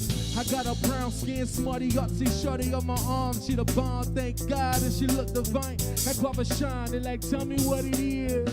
We don't care about your change, we gonna live, but it get harder and harder to do your thing. The more that we're able to see, the harder it gets on the jungle on planes, the more that we need to lay seed. The farther you go on in spite of the rain, the father that God can speak. The father and mother of all that I am, they taught me to pray before I eat. Hey, I catch a dream, I catch a dream. I be living through the death I see. 311, say it 2 times. Yeah, 311, say it. I'ma need a little water for the road. Mind spinning underneath my fro. Realizing it don't matter what you know, but it matters what happened to your soul. I catch a dream, I catch a dream. I've been living through the death I see. 311, say it 2 times. Hey, 311, say it. I'ma need a little water for the road. Mind spinning underneath my fro. Realizing it don't matter what you know, but it matters what happened to your soul. Been afraid of my story, what it showed. What'd happen if it ever got told? Black boy had to switch them codes. Don't belong in the place he goes. I catch a dream, I catch a dream. I've been living through the death I see. 311, say it 2 times. 311, say it. I'ma need a little water for the road. Mind spinning underneath my fro. Realizing it don't matter what you know, but it matters what happened to your soul. Yeah.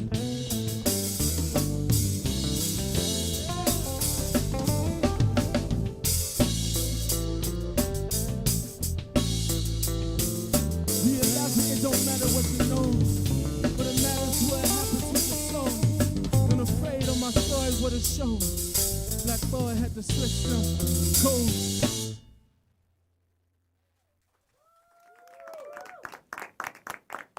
You have been listening to the sounds of J.P. Reynolds and his eclectic peace and power band, bringing both peace and power to the jam. The session is live. The studio is B-side. And I am your host, Queen God Is. Happy to introduce you to J.P. Please tell us a little bit about where you are from and who is rocking with you tonight. Word. I was born in Cleveland, Ohio. Grew up in Mount Vernon, New York. Money earning Mount Money Vernon. earning, you know. Yes. Currently reside in Harlem. And, You currently reside in Currently reside uptown in Harlem. You see Brooklynites, he said that real fast. Nah, I live in Harlem. Okay, I'll say it slow. all right. Wow, we're talk about what legit makes your relationship with Brooklyn like official for you to be in our studio tonight, doubt. which we're happy Absolutely. to have you, I'm but honored. we do need to investigate. So let's segue from Harlem. Okay, Harlem. So who's rocking with you tonight? No doubt. So tonight I got my bassist, my music director, Kriston Oates. He's from Mount Vernon, New York as well. Hey, Chris. My oldest band member. Oh, really he looks dope like dude. the youngest though. He's the youngest in the group. Are you the youngest? I think he's the youngest, but he's the oldest person who's been rocking with me. So he's amazing. It's crazy the way he's been able to make the music go. We got on the drums over here, my man JR McKenzie, no doubt on the drums. JP and JR, y'all got the letters on lock. A lot of letters, all the J's, all the J's. And then we got on guitar back here, we got Sydney Antoine. Hey, Sydney. Super dope, crazy licks, you'll hear him. Okay. And then on the keys we got my man Duvain Fats Wilby. Duvain. Fats. Fats. Got it. Yeah. No domino, but Fats. Got it. Yeah. No domino. Yeah, Give it up for them one more time, please. Peace and Power Band. No doubt. Let me ask y'all a question. So I'm just curious a little bit how y'all met. I'm imagining that it was like in church somewhere everybody was like falling asleep on various pews throughout the church. Is that right? Wow, Did I that's get crazy. It? No? A little bit. I met Kriston in the church. Okay. I did a program called Freedom School in Mount Vernon. I was a servant leader intern. Kriston was a student at the time, which is wild. Okay. Yeah, he's like, I'm not a student, but he was one of the students in the spot. So it wasn't church. And then when I started rocking with a live band, Kriston was in that group as well as JR. And then, you know, when I asked Kriston to be my MD, he pulled in these other amazing players back here, Sydney and Fats. And actually, the funny story about Fats, we actually had a similar like musical like person behind our music journey. So at my church growing up, I had Derek James was a minister of music at my church. Okay. And Derek James was a teacher of Duvain in New Rochelle. And we didn't know each other at the time, but here we are. You know, some odd years later, and we rocking out. Well, divinity and spirituality are such big themes in your work, and so it makes sense that that is a big theme of what makes this come together and gels. I just want to acknowledge this properly first and foremost. It is a big deal when you not only find musicians who are excited about what you're bringing to the table creatively, but who want to actually take that journey with you. Most of the artists on this stage, as many of you may know, play with so many different musicians, you know, they rotate, but this is the Peace and Power Band. So if we ever go see JP Reynolds at any stage, this is who we're gonna see playing with you. Absolutely, Right, you'll see this group. I mean, there's some more folks in our group, depending on what the situation is. We got a whole orchestra at times, but you'll see these folks. Okay. These are the folks you'll see every time. Well, we just heard Dreamcatcher. That was the first song that we listened to, and Dreamcatcher is off of the album which was released in 2016. Is that correct? It wasn't. I just released it as a single in February. Okay. Yeah. But the album, when did? The album did come out in 2016. And the album is called Guavamatic Space Dream. Yes. Guavamatic. Everybody say it with me. Guavamatic. Good. I want y'all to say that because we're going to be saying it multiple times throughout the evening. And for those of you who are wondering at home, hold on tight. We're going to come back to that. But let's talk really quickly about the name, and then we'll go into the next song. JP Reynolds. It sounds pretty straightforward enough, but there actually is a special story behind your name. And then I want to talk about how that kind of evolved into using the term peace and power as part of your group name. Word, yeah. JP stands for Jeremiah Prophet. So my parents named me Jeremiah. The story goes that, well, first of all, I should back up a little bit because my parents weren't able to have children. They were barren for 5 years. And, you know, when they were able to conceive, the name that they landed on for my middle name was Jeremiah. My first name was actually after my father, which is Rodney. But Jeremiah is my middle name. They wanted a J name for the middle name. It came to my mother in a dream that they got to name me Jeremiah. Okay. And then during my birth, it was a lot of duress. My mother was in labor for 36 hours. The choir director of my mom's choir from her church came in, allowed my grandmother to come in, pray over all of us. I was supposed to be born brain dead. The doctors had said during that delivery process that not enough oxygen was getting to my brain, so they were gonna have to do a C-section and I may come out brain dead. But they came and prayed over us. I'm not brain dead. No. To God be the glory on that one. And yeah, here I am. And so peace and power is the message? Is that how this becomes? Peace and power is the message. I started saying peace and power when I was like a teenager. That's when I had an elementary understanding of like Martin Luther King's peace, Malcolm X's power, he put them together. It's the greatest thing in the world, the greatest thing the world can conceive of. Well, speaking of the greatest thing in the world and conception, let's give a shout out to Mama Guava for being the original dream catcher that helped to get your name here, and that gelled all the peace and power together. So wherever you are, Mama Guava, we're going to say hello to you, and we're going to come back and talk a little bit more about what the guava actually means. Give it up one more time for J.P. Reynolds and the Peace and Power Band. The next song is called Zilla Told Me. Yeah. Hey. Yeah, let's get it. Yeah. This feel good, feel that groove. Hey. Check. Just trying to be a light in a world so dark. What's a brother to do? They call themselves the alright, but we know that's just a farce. Undercover and smooth, but I don't smother the crew. You gotta let it breathe. No matter what they tell us, we know we got propellers. Our strength is getting better, believe. Check. One time for the immigrants and Fugees. I do music cause the lady from the Fugees moved me to write movies on loose leaf. 2 degrees, now I kick it like I'm Bruce Lee. Usually I gotta move with the soul. And truthfully, I see the roof about to blow. A big bad wolf started huffing and puffing. Now everybody thought he was bluffing, but he wasn't.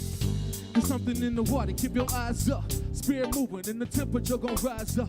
Who you with? Who be shining through you? I got Ella Baker, Harriet and Shaka Zulu. And they be crawling on my clavicle. And they be stomping on my sternum proper. Heart moves radical. We dealing with some cartoon animals. But they got power, get your harpoon antied up. Just trying to be a light in a world so dark. Hey, what's a brother to do? They call themselves the alright, but we know that's just a farce. Undercover and smooth, but I don't smother the groove. You gotta let it breathe.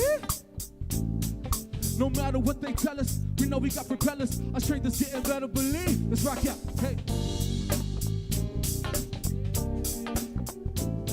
Feel that. Feel that.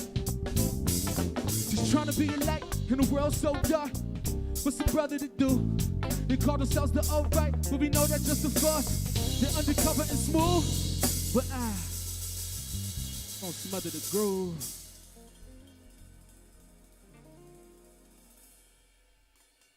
That was Zilla Told Me. Hey, give it up. Yeah. We are listening to selections from the Guava-matic Space Dream album. We heard Dreamcatcher, and then we just heard Zilla Told Me. Who is Zilla, and what did they tell you? Zilla's my ace boon. Zilla's my art director. Zilla's a person who's like an early adopter of the vision. He's a creator of Peace and Power Planet with me. And Zilla's a confidence, booster. He's one of the people on the squad who's just there. He got it. He understands everything. Is Zilla in the building? Zilla's in the building. Zilla's in the building. All right, give it up for Zilla. Yes. My man Zilla's in the building. Yeah. No relation to Godzilla, the other Zilla. He has an interesting story about his name and, creation instead of destruction. Okay. Zilla is related to Dilla as well, who had a very important part of his process. Let's take a quick moment of silence on Dilla. All right. Speaking of relation, a big theme, another theme that is a big part of what you're doing is family, because not only did your band, your sound gel in a way that families or groups that have been identified as familial come about, people rocking with you from day one and taking the journey with you, but the audience actually is probably 85% of people who are related to you in some way. We mentioned Mama Guava, who is the inspiration behind your birth name. And then now we have Papa Guava, who's in the audience as well. So we want to give a shout out to Papa Guava. We also got First Lady Guava, who's in the audience. She don't know that I know Naomi Lorraine, who's also in the audience. Your wife. Your wife is here, actress and writer. I know. Listen, I do my job well. You're welcome. I don't mention this haphazardly or to be in, all in the business, but I do feel like the message of family is really important. And for those who are watching at home, who are looking at hip hop, but then hearing words like spirituality and faith and religion and like Christianity, like whatever, all of the things that are part of your journey and don't necessarily agree or feel like the two worlds go together, you are a walking, living, breathing musical testimony of how these worlds actually do intersect, spirituality, religion in some cases, and hip hop. And your family is a testament to that. So you went from not supposed to be here or not supposed to be functional, but the fact that you are here, and his brain absolutely works. And here's an example. Not only are you a musician who has committed to release one song a month for the next year, which is a lot, but you are also a graduate of Yale undergrad and grad school. Yes. You had an undergrad degree in African American Studies and a graduate degree in Divinity. And so my question is for you. You're not mic'd, Papa Guava, so don't actually feel compelled to answer out loud. I just want to see your facial expression. When your son comes home to you and Mama Guava, which we'll talk about that name in a minute, after graduation, both degrees, and he says, I know what I want to be now. I want to be a rapper. Just give me the look that was on your face when you realized that this was going to happen. It was pleasant. Pleasant, a pleasant look. Yeah. So we really want to give a shout out to family. So his father, for those who can't hear, is saying that he wanted him to fulfill his passion. And speaking of passion, guava happens to be one of the most passionate fruits that there are. This is true. Let's talk about Groups Underrated Are Very Adept acronym. Yes, guava. Groups Undercounted. Tell us about it. Groups Undercounted Rise Very Adept. Yeah, I mean, we're called to rise, and it's interesting to see how people in the history of this world have been, people who've known oppression have also known freedom the greatest. We've known how to rise in circumstances that seem like something we shouldn't be able to rise out of, and it's a call to rise. It's a call to find that within us, within our ancestors, within our spiritualities, within our communities, to rise above, the circumstances that are in front of us, and to really go for passion, right? Go for passion, find our purpose, and figure out how to move in this world where we're being who we're called to be. Okay, so let me say that again, because I think I actually said it a little bit off. So it's Groups Undercounted, yes. Arise Very Adept. Correct. Acronym for guava. Correct. What was the first moment where you graduated school, you kind of did your whole education thing, and then you were like, all right, I'm freed up, I put the student loans on hold a little bit. Enough to buy some music equipment, and Sally Mae, please don't ignore everything that you're seeing here. You're gonna get your money. And then, what was the moment where the guava, it came into your life? Were you eating it? Were you listening to some music while you were eating? Like, what happened that you were like, okay, this is the concept that I want to springboard off of? I feel like it should be more of a profound story, but it's not. Like, I was literally in a car with some of my friends in New Haven, Connecticut, and I was just like, I think I'm gonna just start saying guava. Like, I literally, like, the word dropped on my lap, and I was like, I'm gonna start saying guava. I'm gonna just start saying guava.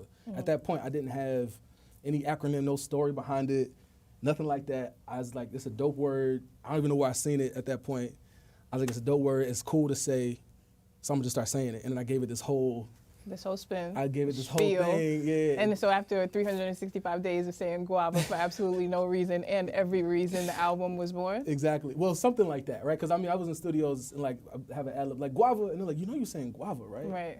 And I'm like, yeah, I know exactly what I'm saying. Yeah. And yeah, it just kind of stuck. People will be like, oh, guava. Like, it's a thing that people, like, I get text messages now, like twice a week at least, with people sending me guava products. Shout out to Yale University for their impact on your use of vocabulary. I'm sure that they're like, I feel like we've had a hand in the usage of this word. It's true. So speaking of, the album is called Guava-matic Space Dream. Yes.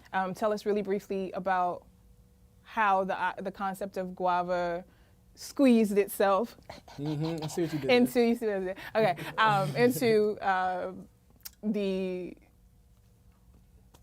the album, the process, the songs that are on it, and then tell us what's the next song that we're gonna hear. Yeah, so Guava-matic Space Dream, I think of it as a conversation with my unnamed ancestors and my unborn children. And in a lot of ways, that's who I get strength from to rise, right?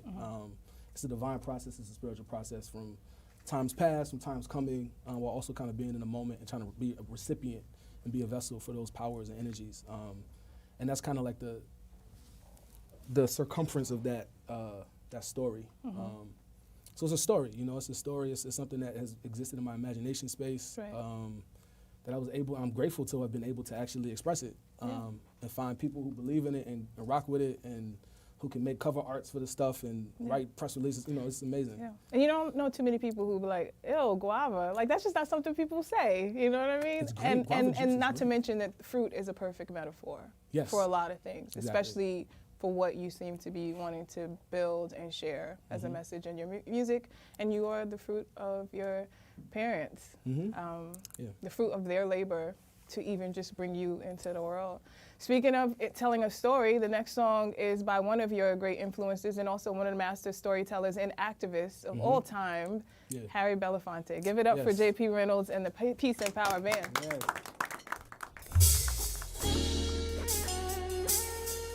Black.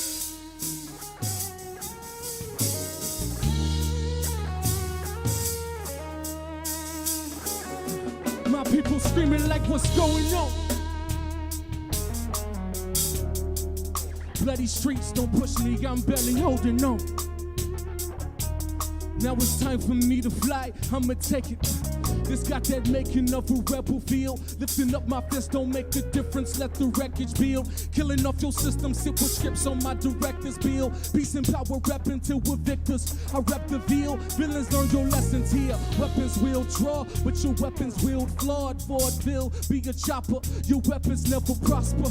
Monster, brute, I despise your biased eyes. Tragedy too common, I swear death advises lies. Ha, what's going on, what's going on? Marvin gone, but I sing the same song. There's something deep inside us that it counts for why we're strong. They tried to bury us, but we got seized, they got it wrong. What's going on? Bloody streets don't push me, I'm barely holding on. Now it's time for me to fly, I'ma take it to the sky, bring that power back.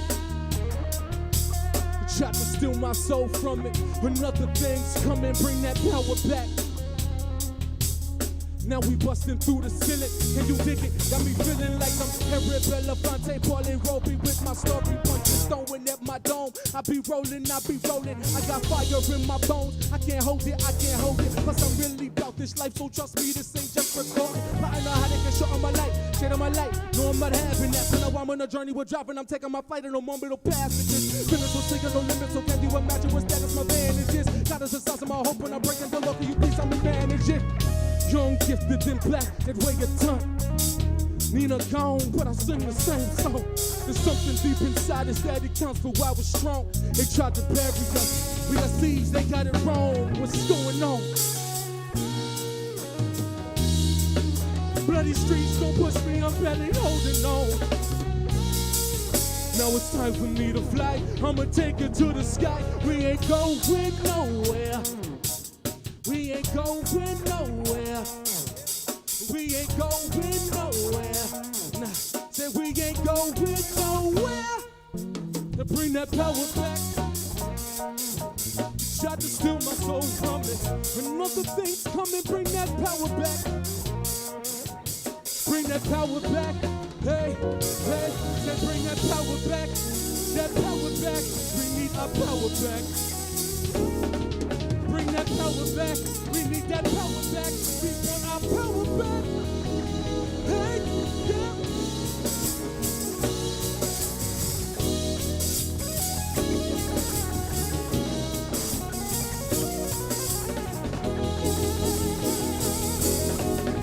You never told me that the road would be easy. I don't believe you brought me this far so you can leave me. Bring that power back. Bring that power back. You never told me that the road would be easy. I don't believe you brought me this far so you can leave me. Bring that power back. Bring that power back.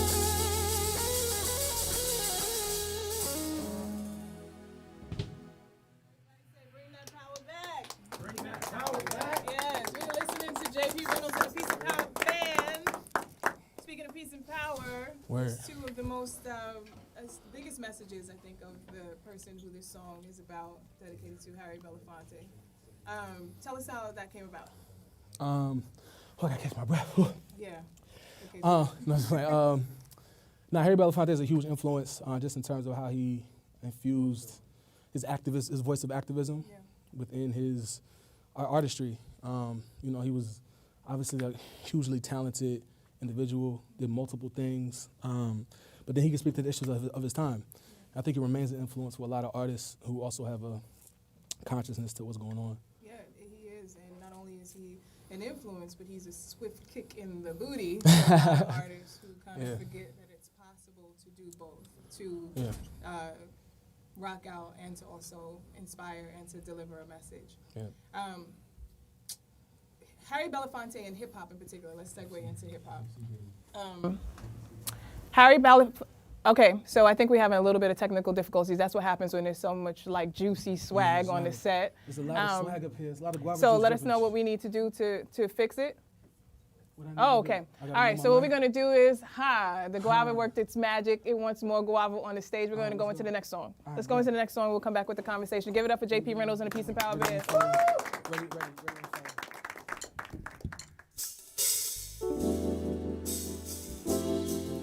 Yeah. It sounds so good, don't you agree? Yeah, it sounds real good. Yeah.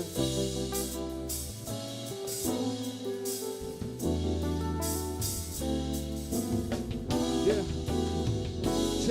Check. It's feeling like 1992 again.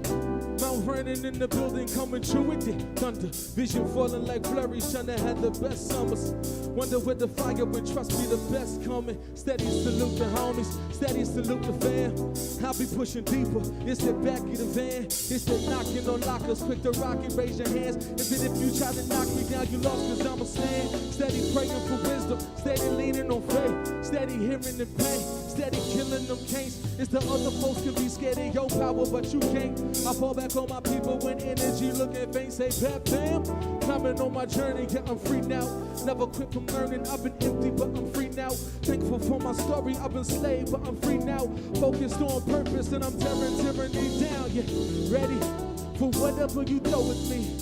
Hey, let the system say you no to me. Fire, I ride for my village, I ride for my tribe to the sunset. Get this, ready, aim, fire, rise, ready, aim, fire, rise, ready, aim, fire, rise, ready, aim, fire. Bullet holes in my soul from the fear. Stitching blows and I grow from the fear. Switching flows, I suppose I could steer. Or roll O's round my bows, but I chose do it here. To a mission that I'm on. You wishing I went from when my back is attached to a lash that lets me freely jump. Check the transport, I deliver frigid bars, but I ain't in no truck. Turn that jingle off. I'm in the booth with my Jesus piece, you can see the frost. And feel the fire at the same time. My ribbons in the sky, ribbons in the sky. Can you feel my love is my reply? Black ops in the wilderness of rapping, I'm a sky. If you want some depth instead of death, then I'm your guy. Probably think I lost my pebbles, but the devil is a lie. You ain't supposed to be a light. Get his kids down in the gutter, ignite a fire, inspire to see happy. I'm with colors changing, getting ready for whatever you throw at me. Hey, let the sisters say you know with me. Fire, I ride for my village, I ride for my tribe to the sunset. Get this, ready, aim, fire, rise, ready, aim, fire, rise, ready, aim, fire and survive, ready, aim, fire. I am climbing the fire with a definition. Rebel with the cause, fought in the devil's kitchen. Where they cook oppression, embellishing with the hellish isms and relishing ignorant and elegant business. Yeah, tell your story, young man, you ain't the same. Tell him the names that were stolen in this land. Tell him the story, redacted from his story, it's a sham. Undistractedly react to our redactions with a plan. Shooting back with all our actions, never slacking, not a chance. God got my back, I call that chiropractic bandages. Chains falling, metal to concrete. Rose petals in concrete, and the pedal meets my feet. I'm fatigued, tired marks, howling hot up in the street. Not a reeds, not a beef, and a lot of bodies to beat. Be residue in my teeth, be hollering about police. Color green with my speech, motto pottery complete. Ready for whatever you throw at me. Hey, let the system say you know to me. Fire, I ride for my village, I ride for my tribe to the sunset. Get us, ready, hey, fire, rise, ready, hey, fire, rise, ready, hey, fire, it's survive, ready, hey, fire, peace and power. me. Ride from my tradition, ride from my tribe to the sunset. Get this ready, aim, fire, right, ready, aim, fire, right, ready, aim, fire, right, ready, aim, fire, right.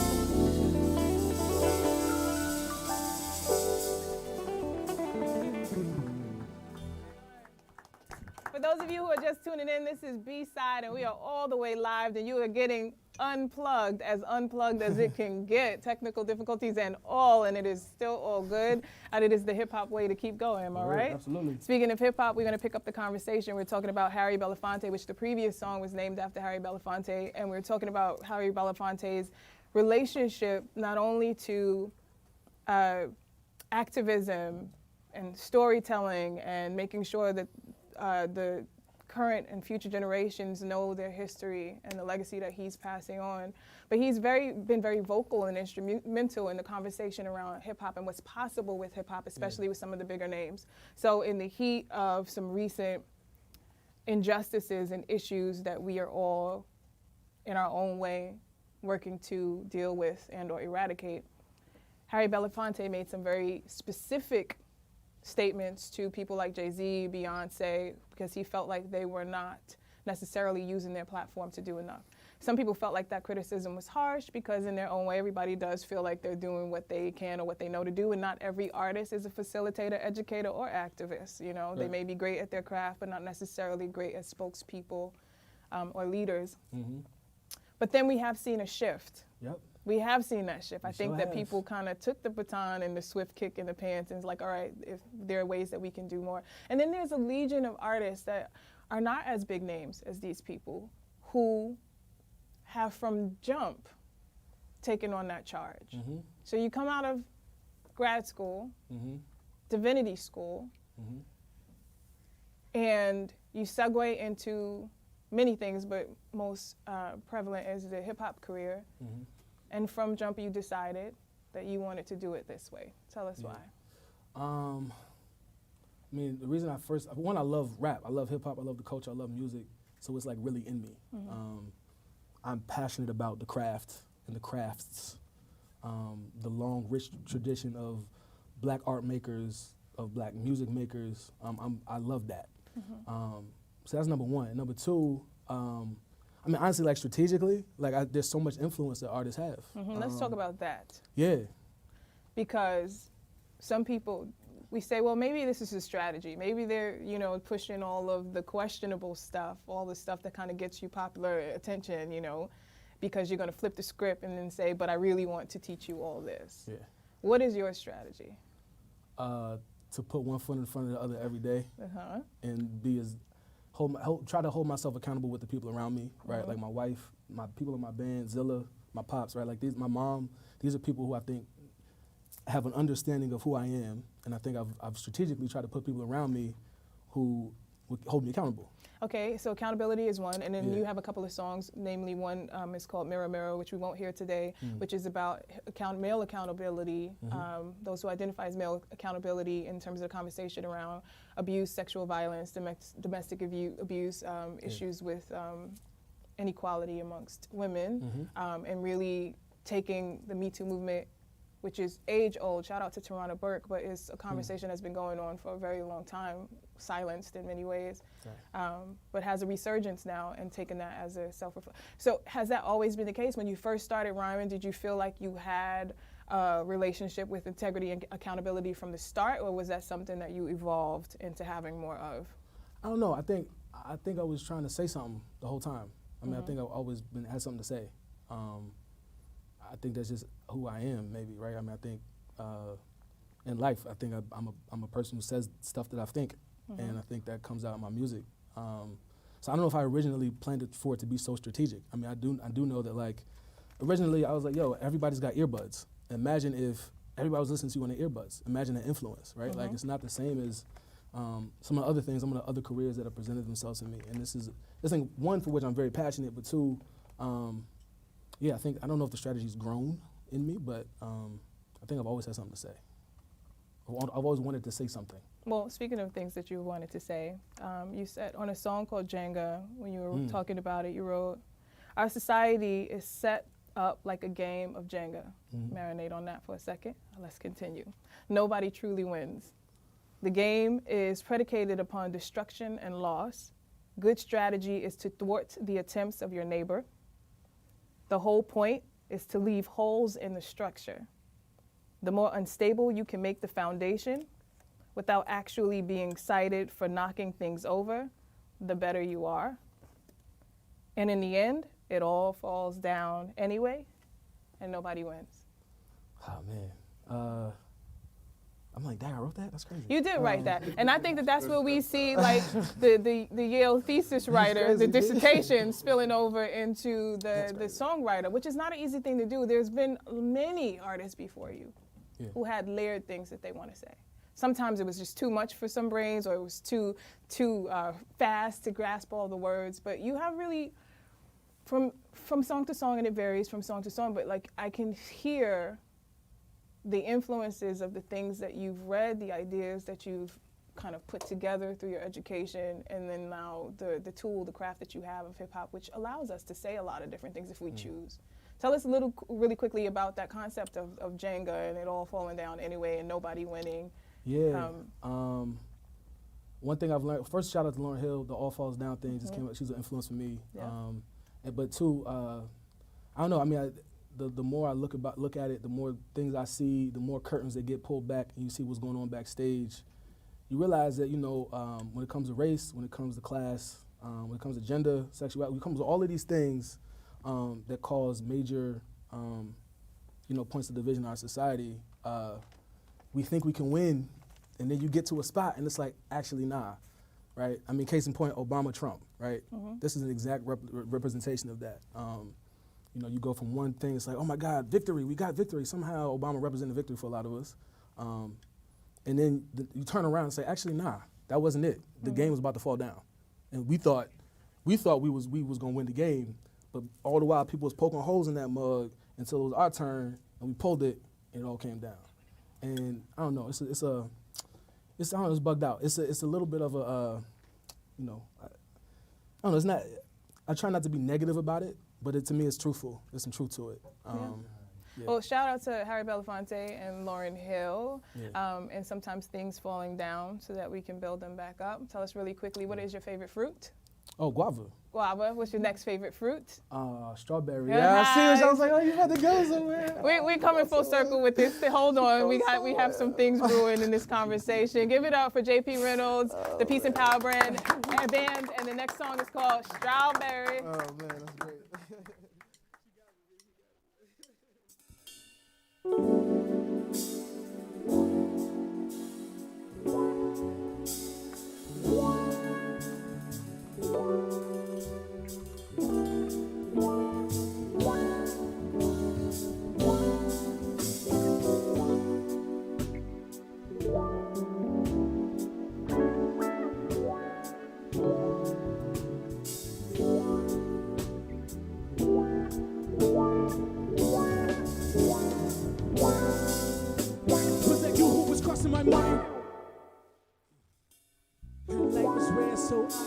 Walk to you, I stepped out of time. That you get so big. And the fact that you get hit it on. Such a flawless withdrawal of laws. This encounter recharges my heart. Your mama and dad, we have called upon God. Forgot that the rapper, no drama, no harm. As long as it wasn't like mine. But it looks like you're breathing just fine. I can imagine my grandmama did this with me. To I jump on the feet till the sight was complete. Covered by prayers indeed. But wherever you'll see, they gon' try to be in this hide and touch you. And tell you what is possible. And death to try to mock you, but you got life with big nostrils. A dream for you is you'll be unconfined. Pray the Lord, your soul design. Cross my heart and I hope to fly back to the skies before your time. Like la la la la la la, la la la la la la, la la la la la la, la la la la la.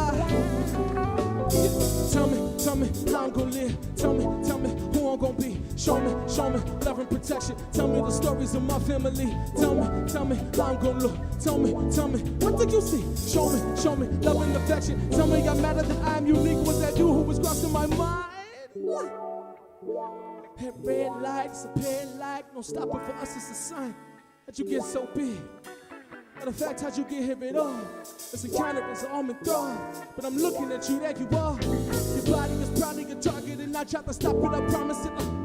Your mama and I, we went through this ourselves, we know just what it's like to be done. No matter when things fall apart, let nobody dishearten your spark. I can imagine my granddaddy did this with me, so I jump in his feet, the disciples complete. Held up our prayers from deep. Don't worry, you'll see. It's gonna open up, pouring love, while the darkness to you, we can see. They're gonna try to lose you and call you. You play by ghost rules, so work with your post moves. Instead on with the ghost rules. Drink you with some undefined. Pray the Lord, your soul desire. Cross my heart and I hope to die before you. Oh, let us see 25 like la la la la la la. La la la la la la. Tell me how I'm gonna live. Tell me who I'm gonna be. Show me love and protection. Tell me I'm mad at I believe. Tell me how I'm gonna look. Tell me what do you see? Show me love and reflection. Tell me I'm mad at I believe.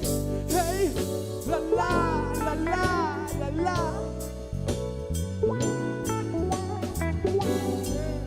La la la la la la. Was that you who's crossing my mind? That red light is green now. It's only a matter of time. I ran into you and the purple is blue. The hues and views sublime. Your eyes and your shoulders are mine. But vanishing, fading in lights. Was that you who was crossing my mind?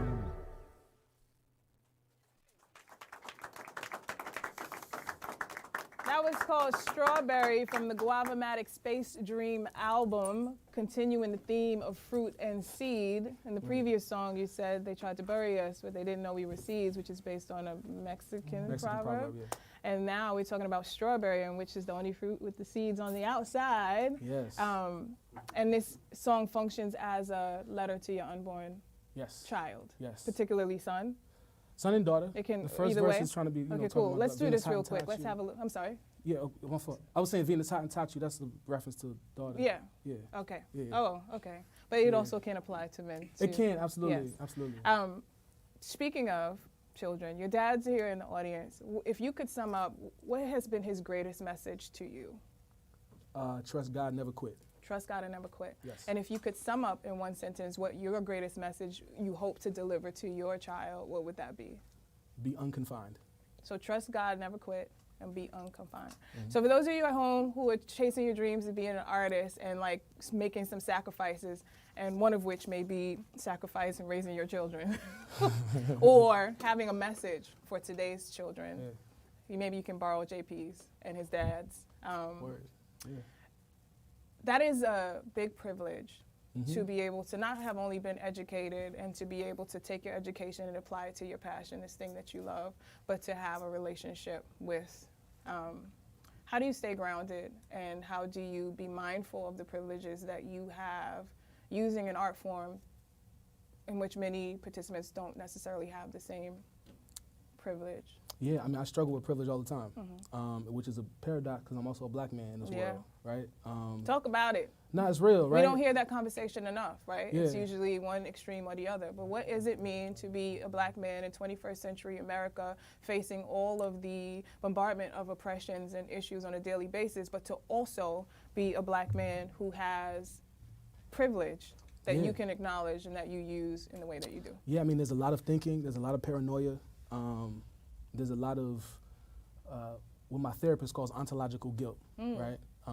When you're being in a certain way, sometimes you may feel survivor's guilt or survivor's remorse. I'm from Mount Vernon, you know, there's people I grew up with, you know, they didn't do what I did, and they didn't have the circumstances or the means or the resources to have that privilege. So it's a struggle, and it's something I'm in a group chat with my homies who from Yonkers, Harlem, and Inkster, Michigan, and Oakland, who all are in a similar position where we're black men in this world, and we're trying to figure out, you know, how to use our privilege to the best of our abilities in different forms and fashions. You also mentioned therapy, which is not a word that you hear from a lot of rappers, MCs, people in hip hop, period. Yeah. What is the role of that, I want to say, choice and privilege in all of this? What role does doing therapy have in the trajectory of your career?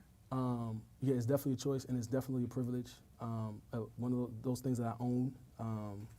as a choice and a privilege, and it's one of those things where, I mean, one, it helps keep me grounded a little bit, and talk to somebody who's not in this world. Yeah. He doesn't his understanding or perspective is coming from a different place, and I can express things that is unfair maybe to express to my wife. I can express things that I don't always want to actually express to my homeboys. Or things that you don't want to put in your music? Are there things that you keep separate from the music? I don't know yet, actually. You haven't made enough yet, you mean? I don't know if, I just started going to therapy like a year and some change ago. So, I mean, there's definitely been some stuff that's overlapped. There's been some things that have been revealed in terms of what I've been putting in my music and what that meant about parts of my life. We talked a lot about overlap and overlapping worlds, and I mean, it's funny because he saw the Peace and Power logo and he was like, oh, this is exactly what we're talking about. Like these overlapping, your my therapist, yeah, okay. he saw the logo on I think it was my phone. I was like, this is exactly what we're talking about. It's like a mandorla, it's an ancient symbol that's basically a Venn diagram. Right, yeah. So yeah, it's yeah, just there's a lot of layers here. There's mad layers. Yes, mad layers. And we can't give them all, we don't even have enough time, but I think if you enter the guavamatic world, it is a rabbit hole of a good kind. A lot of layers. You get book recommendations, you get movie recommendations, you get all the things that kind of influence you. Let's talk really, really quickly about, so the world of hip hop again, you named an influence of Lauryn Hill. A lot of times I ask people their top 5 MCs of all time, and they usually don't name a woman, and so I have to like create room for them to really think hard because I'm like, Lauryn Hill exists, how is it possible to like completely overlook her? So you consider yourself to be a birth child of Lauryn Hill and Jimi Hendrix, which is an interesting combination. Yeah. But let's fast forward a little bit. We're in the generation of mumble rap also meeting where people like J. Cole and then now Kendrick Lamar have achieved high recognition for lyrics, performance, production, the list goes on, and Kendrick Lamar just won the Pulitzer. Shout out to Kendrick, B. So let's take that moment to let that sink in of what's possible with hip hop. Tell me your top 5 trap artists. Oh, that was good. That was a sign. I was getting ready, I was like, Lauren, Kanye, I was about to do that thing. Dad, who are trap artists? Are you gonna help me out? They're cheating. Yo, cheat sheet. Gucci you Mane? using the audience as a lifeline. Gucci Mane? Gucci Yo, Mane. that's actually not an easy question to answer. It is not. I don't know or that. Is it? I like Ray Shrimmer. I actually like Migos a lot. I think Migos is like. Do you? Yeah, and you understand what Migos is saying all the time? Nah, but it's not even about what they're saying. So the thing about trap artists, and I don't know that many. I do listen to trap music, right? But the thing about trap music that's interesting because I get the mumble rap question a lot, and there's like really brilliant things that these artists are doing melodically, rhythmically, cadence. And I mean, if we take it to like this is a stretch, right, intellectually, but like if we talk about the Africanity of all of those things, and the transmission of like mumbling on fields to communicate with each other, to hide their language from the slaveholding class. Then are we talking about coded language? We talking about coded language, right? Yes, we go. So because good. there's people that can access Migos. That's for them. This is why there's room for hip hop in education, higher education, and also in the church because we can break down some things with the form. We don't have a whole lot of time to do it today, and we want to go into the next song. But we did mention Migos as one of his top 5 trap artists of all time. We're gonna come back into another layer of this question. Give him a couple more minutes to think. Give it up for JP Reynolds, Peace and Power Band. We're gonna go into how we still have joy, which is a perfect segue coming out of talking about the Migos and trap music. It is. It's how true. do we still have joy? Yeah. Feel that vibe, huh? Bring that soul back. Now I'm talking about. Feel that. I smile and I be laughing when my company comes. It was power in my people cause we come from the lumps. We know the hills and the valleys, the seas and the streams. Though the seas in this mean, we still believe in our dreams. Yeah.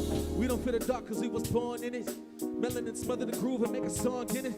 The breath of the ruler is in me, so I'm long-winded. Steady knocking at the door, ding dong, get it. Yeah, growing through what we going through and never settle up. Black joy be rebellious, us do cherish us. Black joy be in the belly up, whatever's heavy love, and it gotta be that way. If not we're gonna be there for us. We die for dice rolling in the stolen land of time. We die for dice holding in the stolen land of time. Now we rob for us told from foreign land to find the middle of the war. But just going ready for the healing power in my soul. We roll up to the vengeful with a posture wanting more. The fake love purports to be an obstacle for sure. But we know we likely eating all imposters with a full grain guava. Yeah. Look at it. Feel that? Yeah. Say, I smile and I be laughing when my company comes. It was power in my people, cause he come from the lungs. We know the hills and the valleys, the seas and the streams and the seas and the me. Gotta breathe. Hey, breathe, baby, breathe, what the nurse told me. I almost didn't make it, that's my birth story. First cries more like worship for the first glory.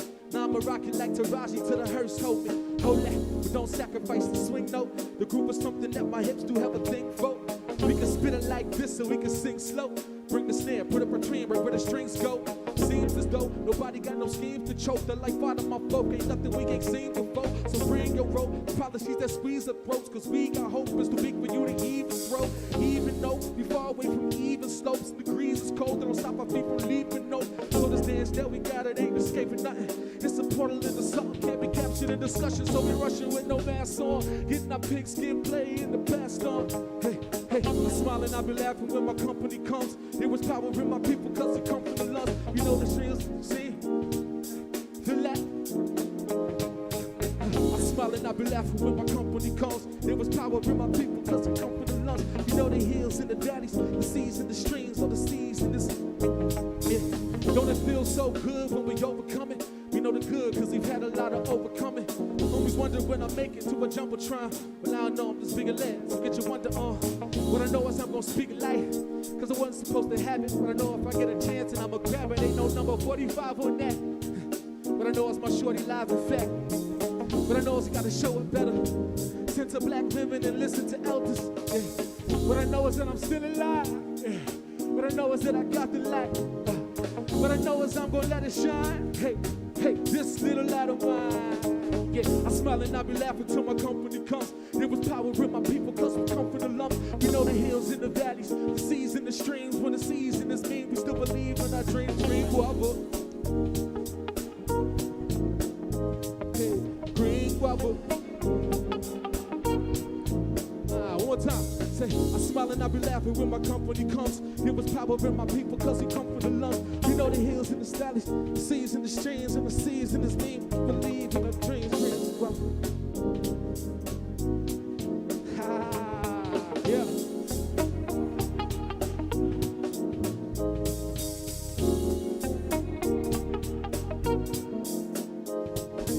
That's how we still had joy. Gotta dance it out a little bit and I'll talk about feel that.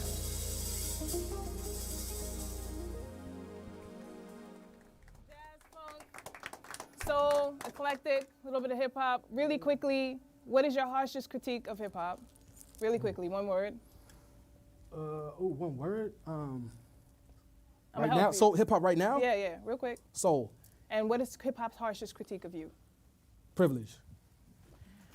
And then we have it. You're gonna have to do the rest on your own because we are officially out of time. JP Reynolds with Peace and Power Band. There's a lot of layers here to talk about. Give him a round of applause one more time. Speaking of joy, thank you for bringing some joy. There's a lot of people who don't think that the kind of music that you do can bring people joy because it does make people think, but it is possible for us to do both. That said, committed to the vision of spreading love and providing a progressive playlist where peace and power are in heavy rotation. Thank you so much, JP Reynolds and crew, for joining us in the studio tonight, really, for raising awareness. Thank you, family, and keeping the vibes up high. That's right. And if you want to stay high on a weekly dose of peace, power, and B-side, that is, you can check out this and past episodes at youtube.com/BRIC TV and on our podcast at soundcloud.com/B-side podcast, or just come on by the studio and get your dose up close. I am your host, Queen God Is, wishing you more musical, magical, radical realness all day, every day. Shout out to those of y'all who've been watching. We love you, Brooklyn. Till next time.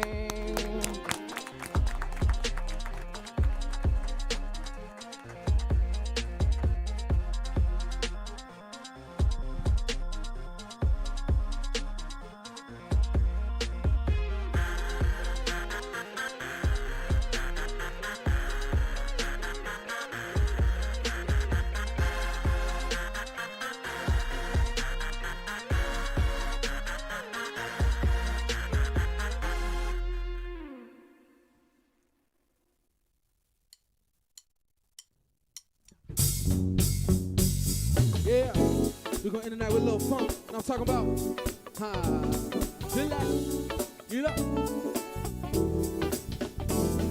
All my brothers in the house feeling blessed now. Turn it loud and get down with a step now. Get loose, going through it. We're moving, we're grooving with our hands in the air. This how we do, this how we do. All my brothers, my family, my people, go do your thing. Yeah, go do your thing.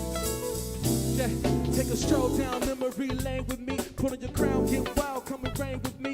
Put it down for my town in the white uptown, so fly. There ain't nothing you can say to me. Hit Rick at the shop for the fresh cut. J Hale's on third with the best was. P rockin' CL, shot a video there. Now we rockin' with P, so we bless up. So special, so special. Car wash with my pops, that's the next move. Yeah, we tighten up the ride, looking right in the line. It's a super duper, Cooper trooper vessel. Got this barbecue sauce, put a party in the yard. Get a grill, about to be on fire. Playing Earth, Wind, and Fire, dancing hard into the night. You know you gotta turn this song up high. Fireflies in the sky, food on my belly. Grown folks playing spades, the game is on the telly. Cakes and pies get sliced for our consumption. They sweat and dance it up to this beat, tell me bumping.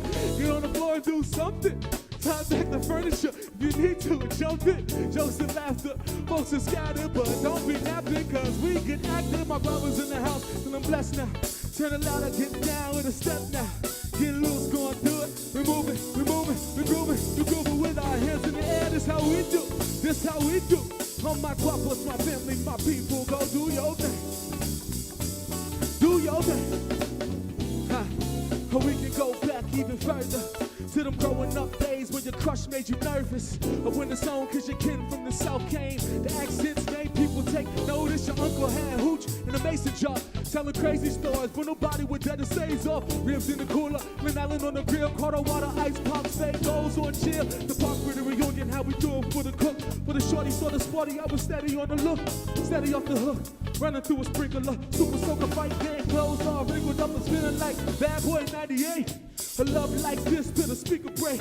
Stone cold like a slack guy. He's a hot time, some of your favorite. If I said I didn't miss it, I lied. Now let's gon' get it, gon' get it, hey, gon' get it, gon' get it, hey, gon' get it, gon' get it, hey, gon' get it. Everybody get up, gon' get it, gon' get it, gon' get it, gon' get it, gon' get it, gon' get it, gon' get it. All my brothers in the house feeling blessed now. Turn it loud and get down with a step now. Get loose, going through it. We're moving, we're grooving with our hands in the air. This how we do, this how we do. Hands up, hands up. For a blink moment in time, people are aware of what they're feeling every day. If you're going to restore and sustain a democracy, there must be an informed and engaged citizenry. I spent 2 years in immigration detention. You know how much they spent to feed me for one whole day? How much? 75 cents. Immigrants as a whole, migration as a whole, is associated with lower rates of crime. Immigrants make our communities safer. What causes climate change, the selling and burning of fossil fuels, benefits most the power elite. And so they have a disincentive to address it, and they have an incentive to deny it. They're not gonna funnel more money into our schools. They're not gonna do it unless they have to, right? And the way they have to is by our participation, our organization, us taking accountability for our actions.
All right, audience. If the song sounds familiar, well then good, because it should. You've been listening to Mary, a Smack It Up, Flip It, Rub It Down remix of the nursery rhyme classic, sprinkled with a little black girl magic, by experimental soul singer and songwriter Miss Olithia. The Ride is B-side, and I am your guide. Queen God is Give It Up One More Again for Miss Olithia.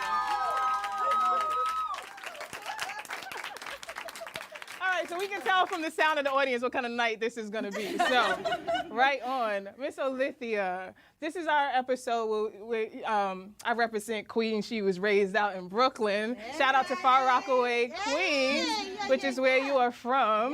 We're going to talk about that and also the connection to Brooklyn. But before we go there, let us introduce this. I don't even know what to call y'all. I want to say a cornucopia of musicians. Let's start this way, and let's tell us who they are, where they're from. Here on keys, we have Simone Acosta. Hey, Simone. Yeah. Where you from, Simone? From the Bronx. She's from the Bronx. Y'all can't hear her. I just want to see how many boroughs are represented on this stage tonight. I think we might have them all covered. Let's go. Then we have on bass, Mr. Ed Nivens. Hi, Ed. Yes. We got on drums, Compton Timberwolves. Hey, Compton. Yep. We got on keys, Jason Reese. Hey, Jason. Wait, Jason, where are you from? We got the two Bronxes in the house so far. So I'm originally a Long Islander. Long Island. All right, we skipped over a borough. Long Island. I know. All right, let's go. And we have Nate Vivacqua on guitar. Hey, Nate. And last but certainly not least. Oh, the ladies. We have Rachel Wharton. Hey, Rachel. And Ambi Williams. So, first of all, anybody, just raise your hand. Anybody from Staten Island? That's the borough that doesn't get. No, okay. It's not my fault. I'm just saying. So we introduced, last but not least, these vocalists, AKA, and please forgive me if I get this wrong, because this is the worst thing to get wrong, especially on television, but is it Bitches Love Pitches? Is that correct? I didn't make it up.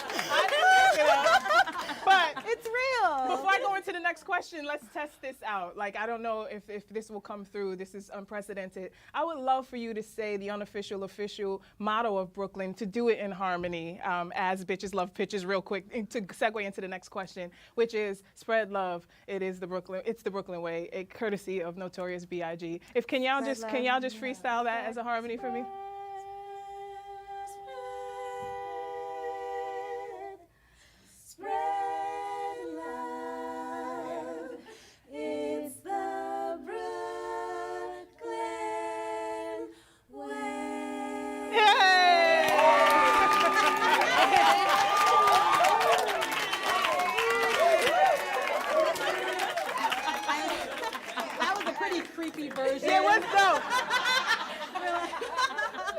I will say this. That was a different kind of gangster. A different kind of gangster. You know, Brooklyn is known for many types of gangster, and that was, I think we've added that to the pot. So thank you. Let's go into the next song, but before we go into the next song, let's make that idea official.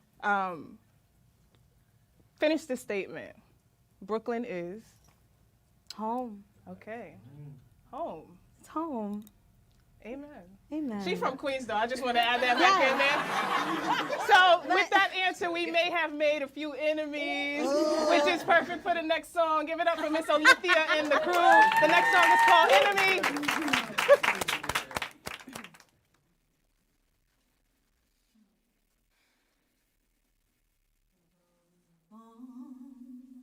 Your voice lives on. May you forever say your name.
Are missing.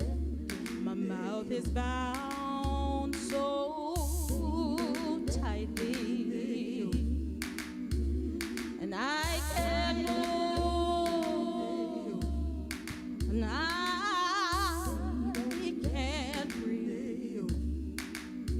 Yeah, she smiles so sweetly, face all bloody. Try and run, she said. Take a head start, try and run.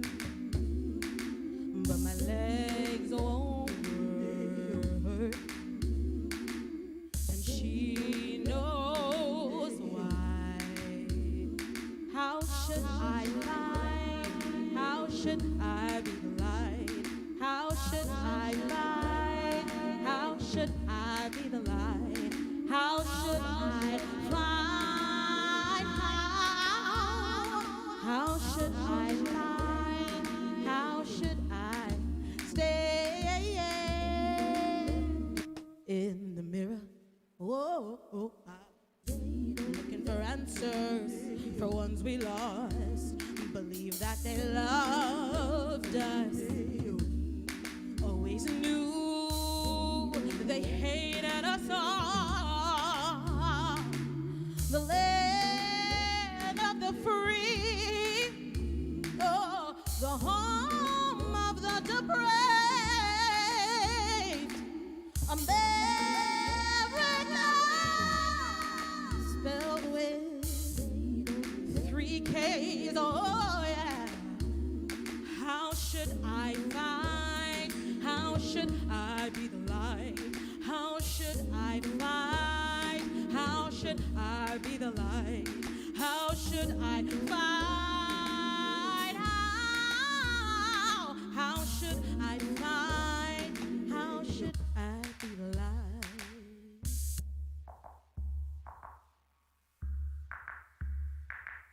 The Lord is my shepherd, I shall not want. He leadeth me beside still water. He restoreth my soul. And though I walk through the valley of the shadow of death, I fear no evil. I fear no hatred, I fear no persecution, for thou art with me.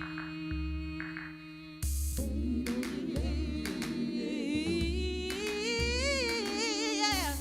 Oh, how should I find? How should I be the light? How should I find? How should I be the light? How should I find? How should I be the light? How should I find? The Lord is my shepherd. I shall not want, not want. He leadeth me beside still waters.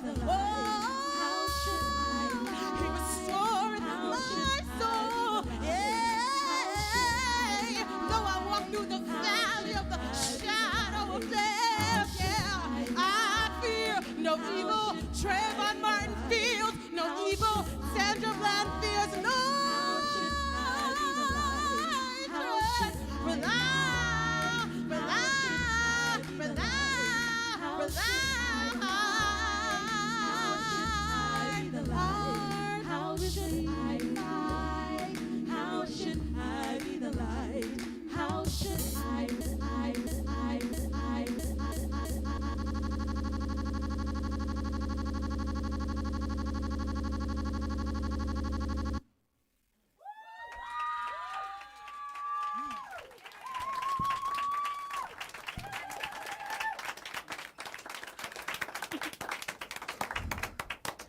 Let us take a quick moment of silence. Yes.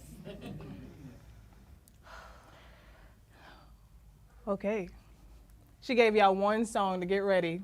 And by the second song, if you wasn't ready, I don't know what to tell you. Wow. Okay. So yeah, no games here. No games. We acknowledge all of the names that are conjured in that song. We started the show with the song Mary, which, you know, had a light, playful mood in the first line, and then you took us where you needed to take us. And now we're here at this song called Enemy. I want you to tell us, name one Mary that came to mind for you, maybe someone with the actual name Mary, in addition to the Mary who had the little lamb. Name one Mary that inspired that song for you, and then name an enemy. Oh, Mary's me. Mm-hmm. I've been through that, you know, when you're young and you're dumb and you think you're in love and surprise, you're not. Yeah. one enemy, I mean, Donald Trump. He was the reason why I wrote that song. I was sitting in my living room after the election and kind of distraught because I teach, and to know that the future that the younger generation could have is terrifying. And it's something that I think as a woman of color and as people of color, we understand what that is, and then it feels like everyone else was, decided to actually start looking with their eyes. And I just didn't know what to do. I don't know. I'm still trying to figure out, how do I be the light? How do I fight? How am I an activist? How can I spread, love, but also understanding and awareness to my existence as a Black woman? How do I do that? It's something that I struggle with every day, and I think a lot of people do. I ask this question because, yes, a lot of people struggle with it in so many different ways. And every day there's something new that is added to the pile of things that are causing dis-ease and disharmony. And to the point where a lot of people can't pinpoint who the Mary is, who the enemy is, and the list goes on. Yeah. And I don't know, some people would argue maybe it's not necessary to pinpoint, and some people would argue in order to have effective change, it is important to be able to pinpoint these. So this song was about Donald Trump. If Donald Trump was sitting in the audience, we could find a way to make that happen. Say we took the song away, just give me one sentence that you would say straight to that representation of a lot of enemies for people. Look what you've done, but we will continue to fight. Always and forever. That's all we know, is to fight. We've been oppressed, and we will always come through. We will always come through. That's a long ass sentence, Donald. I know. And another. No. So let's shift gears. We try to give as little airtime to 45 as possible. There's so many other things to talk about. Let's talk about B-side. So I know for a fact that you have been in this room many times before you've actually stood on that stage. So many of your peers, people you've sung with, collaborated with, people who you love, have been on this stage. So it's only right that you are here on this stage. I want to give a shout out to your vision board. Give a vision board a round of applause.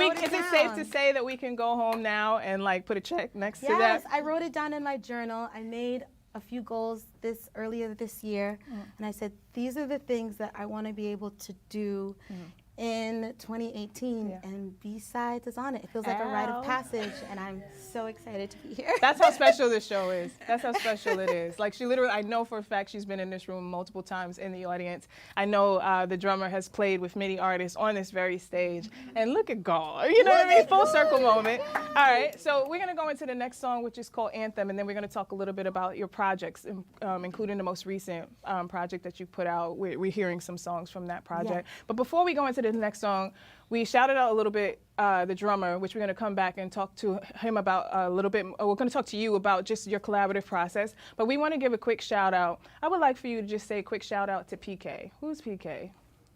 PK is my mom. Hey, Mama. She's sitting right in the front row. PK is my mommy. This is Miss Olithia. We are here at B-Side, and the woman who made this moment possible is sitting in the front row. We're going into the next song called Anthem. Miss Olithia. That's great.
shores of the Nile.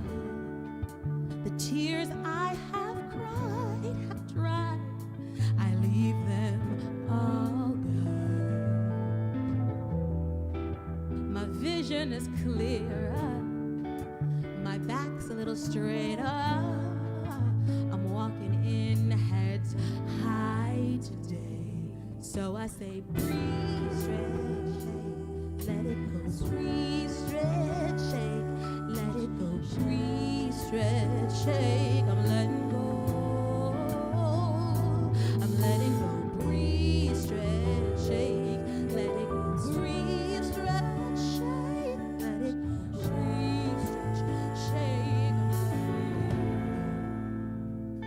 I'm letting being born anew taste so sweet, like honey. Yeah.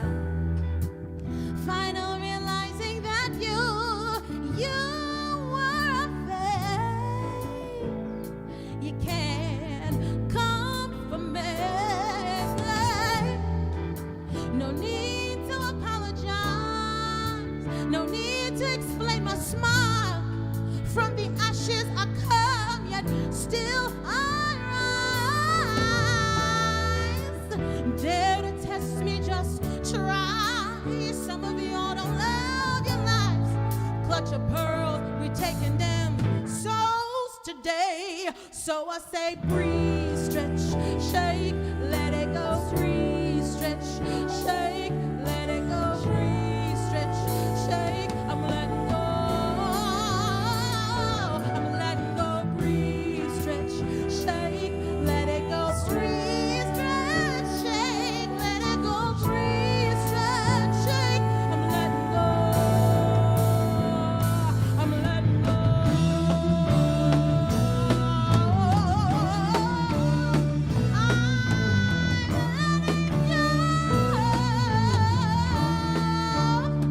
No need to cater to you and what you like. I'm out here flexing, living my life.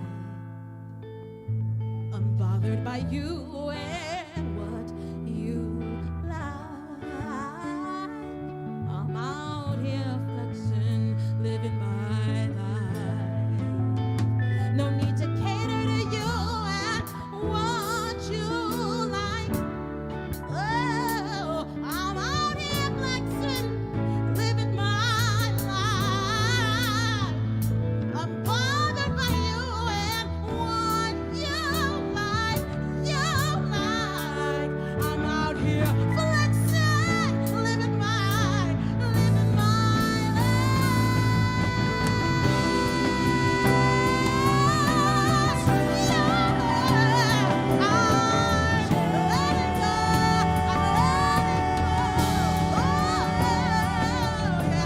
Breathe, stretch, shake, let it go. Breathe, stretch, shake, let it go. Breathe, stretch, shake,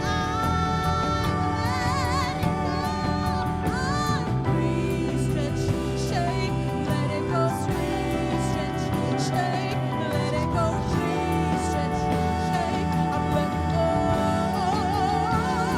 I'm letting go. Breathe, stretch, shake, let it go. Breathe, stretch, shake, I'm letting go. Breathe, stretch, shake, I'm letting go. I'm letting go.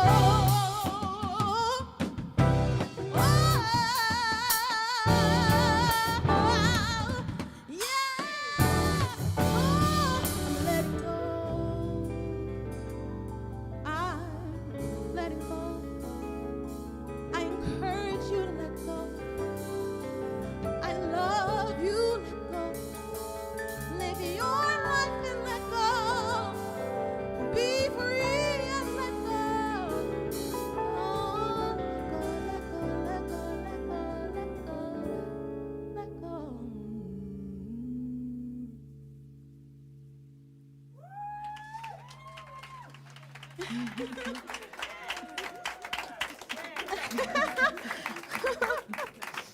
Wow.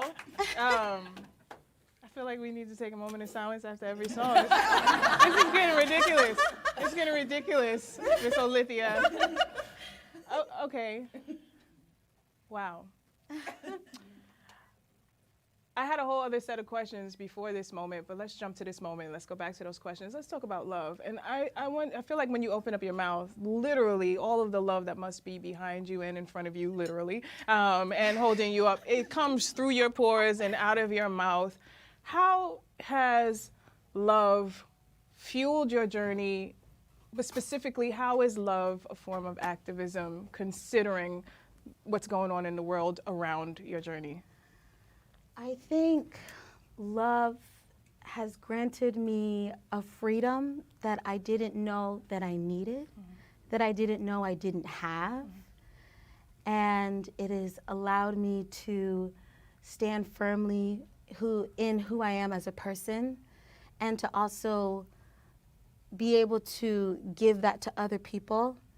And I think that is a form of activism, because when you come and love first, I mean, it's like not wimpy, like, you know, I'll get you on sight. But it's just like, it's something of just being confident in who you are and knowing that you are you. Like, I am Olithia, and that's great. I don't have to be anybody else. There's a security in that that I don't take for granted, and I hold very close to me. And that's its own kind of sword. The kind of sword that you actually don't have to put a whole lot of extra muscle into. No, it just slays things when you walk by, you know? Yeah. I am Miss Olithia, and that's great. That could possibly be the title of the next album. But let's talk about the first two. The first album was called let me get this. I got it. I'm a cheat. Long Day's Journey. Oh. And the second, the most recent, is To Be Seen and Heard. So the first song, speaking of breathe, shake, let it go. Breathe, stretch, shake, let it go. Remember that, audience. We need that. You said that the first album, Long Day's Journey, was about shedding. Yes. And then you transitioned to the next album, which is To Be Seen and Heard, which you've said is you wanted to go a little bit deeper. Since you were able to shed, you're able to go a little bit deeper. Yes. And it's a love letter specifically to Black women. Tell us a little bit about the arc of those two albums and the songs that we're hearing from this project. Well, Mary, the first song I did, was from Long Day's Journey. And that was my first EP ever. I did musical theater for a lot of my life. I did classical. And I was starting to feel jaded about the process of auditioning and just hearing thank you. And, you know, with the guide of friends and just being like, I need the control. I want to be in control of my own journey. I don't want anybody to tell me no. I want to tell me no. And that just blossomed into writing, which I have always done since I was about 13, but I just shied away from it. It was insecurity that did that. And Long Day's Journey was definitely testing the waters and see what worked and see what didn't. And it was a learning curve. I learned so much. And then we got to Be Seen and Heard, which is a love letter to Black women, because I believe that our narrative is always taken from us. And we don't always get a chance to speak our minds and our hearts, or it's exploited for corporate gain or for whiteness. And I think it's so important, especially now, that our voices are heard and that we're the people that are saying it and not anybody else. Finish the statement. We hear it a lot on this show, especially when I'm hosting. I say it a lot. It's relevant, and I think it's ripe for good conversation. Black girl magic is complicated. That's a good answer. That's a good answer. Because it triggers a lot of things, good and wounded in a lot of people. Right. Because for many people, they think it sounds exclusive, or maybe it's even said to be a little bit overdone in this generation of hashtags. But why it is complicated, and I would add that it's also timeless. What is the significance of it for those who don't understand, who feel like it may be more exclusionary than it should be? What is your testimony with that phrase? Well, I mean, Black girl magic to me means that when I get up and the breath of life flows through my body, I know that I am here and that I have a purpose, and that my purpose is mine, and that I have something to say, and my skin is popping. Hey. I mean, being a Black woman, there's a power undeniable, and I will scream it from the top of the mountain that being a Black woman is power, it's strength, it's courage, it's love, it's sexy, it's everything. Just like, you know, I can see a Black woman walk down the street and I'm like, hey girl. It's that unknown, like unwritten language that you have with another Black woman. It's beautiful, and it's something that I hold very close and that I want to protect for the rest of my life. And it's not easy. No, it's trying at times, it's painful at times, it's repetitive at times, it can be very, very difficult, but I think that anytime I explain it, though it's tiring, I get stronger in my purpose, I get stronger in saying, you know, I deserve to be here. I am supposed to be here. You will listen to me, and I will not stop talking. And this is the message of To Be Seen in Her. So for those of you who are like, how can I find more of her work? We've warned you of what you're going to walk into, so go ahead and get smacked in the face in a good way. Full of Black girl magic in a way that I think can also connect with a lot of people, because Black girl magic is also universal. Speaking of Black girl magic and how it comes from a place of declaring to be seen and heard in a world that tries to erase, neglect, remix, whitewash, the list goes on. We're gonna go into the next song, and I'm curious to see what the relationship between this song and that concept is of being seen and heard. Let's talk about Holly the Hologram. Yes. Give it up for Miss Olithia.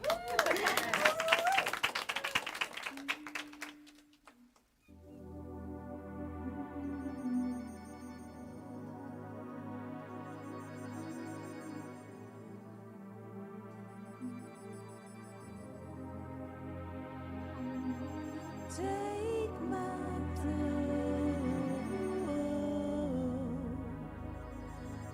not gonna rush the stroke. Take my time. She gon' get hers before I. Sensual seduction, sensual seduction, sensual seduction, yeah, I'm sensually seducing you. Sensual seduction, sensual seduction, seduction.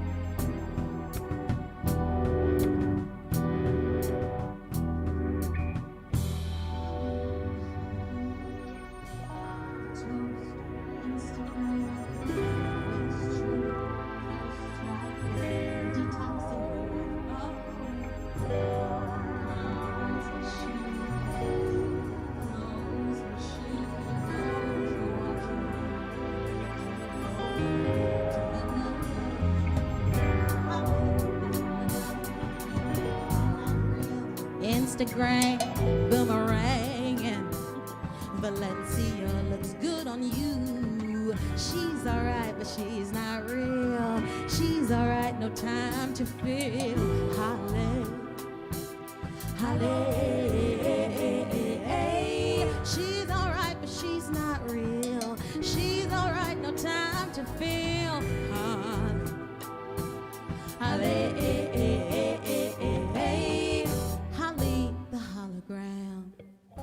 as envious as I am, her mansion free, so late, that's how she pays her rent. When you all alone at night, sis, do you still like you savage, but you still a human too.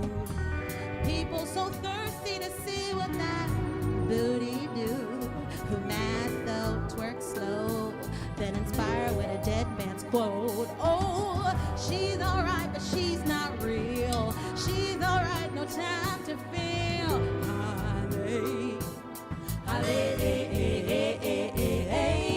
She's alright, but she's not real. She's alright, no time.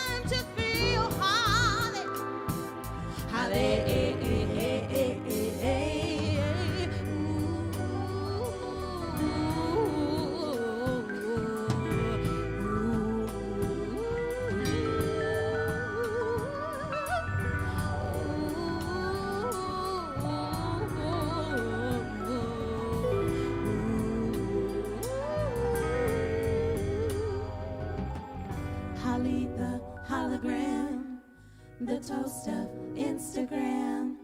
Holly the hologram. Holly the hologram. The toast of Instagram. Holly the hologram. Holly the hologram. The toast of Instagram. Holly the hologram. One more time. Holly the hologram. The toast of Instagram. Holly the hologram. Holly.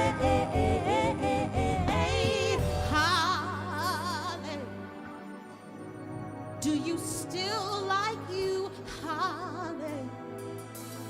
Do you care if we do? This ain't real. This ain't real.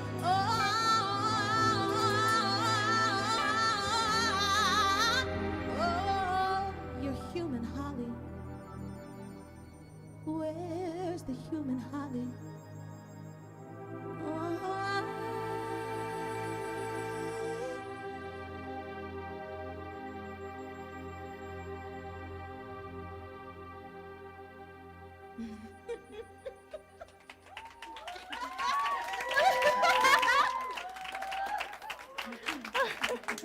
I'm laughing because I just, to have this firsthand experience of what it is like to be an audience member at your show, it's like, should I think or should I twerk? Should I twerk?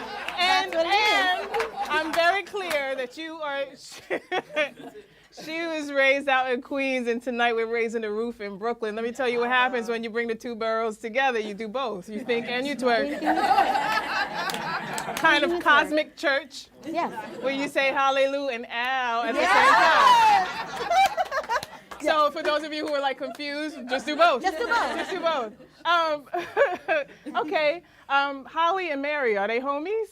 You know what? They sure are. Holly is the Mary who hasn't evolved and found social media, and it's like, oh, that's cool. I can find peace there. I can find love there. And I think what's interesting about Holly is that we all do. We all are Holly in some way. I'm Holly on hiatus. I haven't quite logged in very much. Holly There's that Holly. take a break. So it's like it comes from, insecurity, my jealousy, but me also, thirst trapping, Yes. like it's all part of the culture that we live in. And it's like we have to remember that we're still human, we're still people.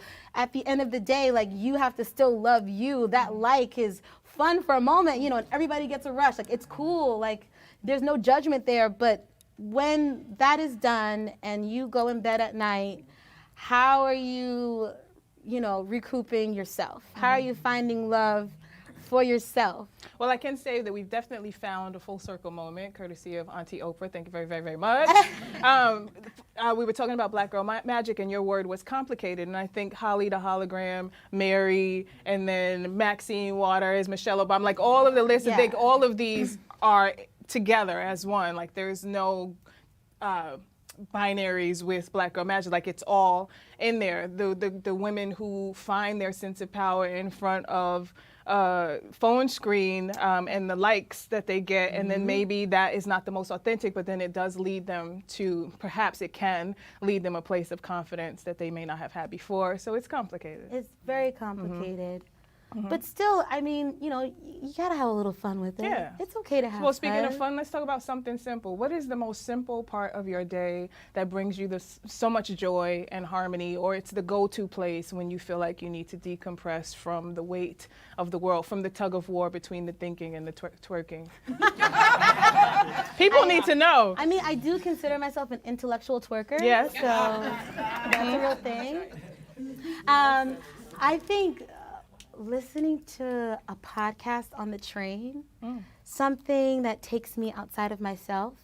And I can't always listen to music. I think it's so embedded in my life and everything that I do that instead of like enjoying music, it comes into deconstructing music, it's like, oh, that bass line was good. Why didn't I think of that? Or Right. like, oh, why didn't I, so I have to shut it off. But talking, Podcasts give you that moment, like just, okay. yeah, just like talking and listening to mess, or I love like The Daily is one of my favorites from the New York Times.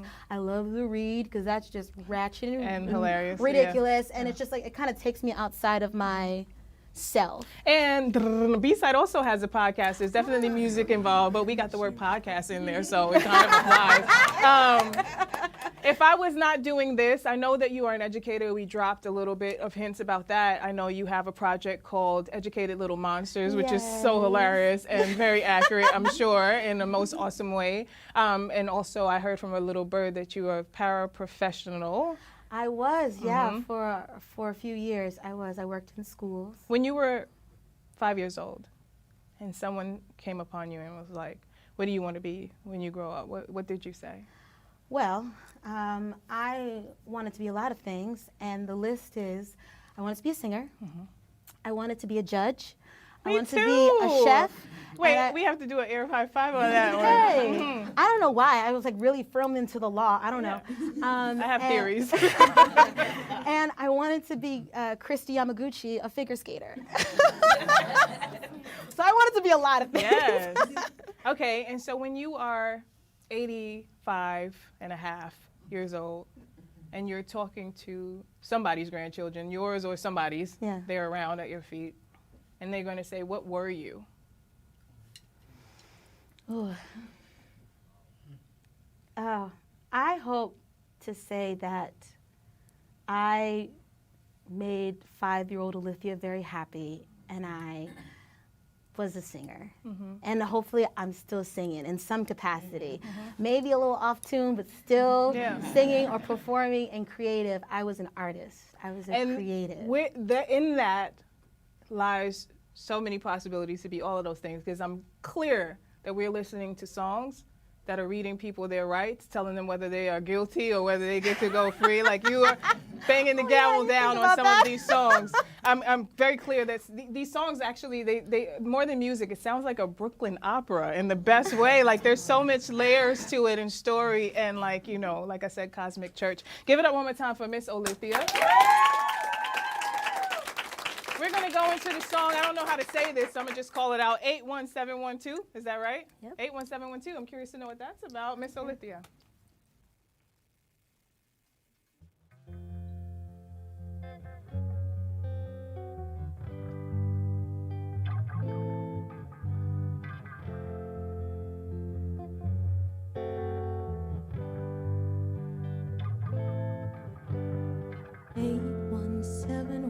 You closed your eyes, took your last breath, and you took some of mine. Pretended I expected it, shaved my head, look, I'm fine. Didn't stop the dreams, you screaming, where are my eyes? I long for you, afraid I still mourn you to wipe your tears away. You're okay. You asked me to watch over Jay, well, at least I've tried. But watching Jay chase your ghost, it kills me inside. Without Jay, there'd be no O. I'd give my life. Heaven or hell, which is home for you, I can't decide. I long for you, afraid I still mourn you to wipe your tears away. You're okay. You're okay. You're okay. You're okay. You're okay. You're okay. You're okay. Wipe those tears away. Ah, Your smell seems foreign. I look forward. I can't take it. Afraid I never find it. I love you, didn't tell it to you. Wish I told you while here. I long for you. Afraid I still mourn you to wipe your tears away. You're okay. I long for you. Afraid I still mourn you too.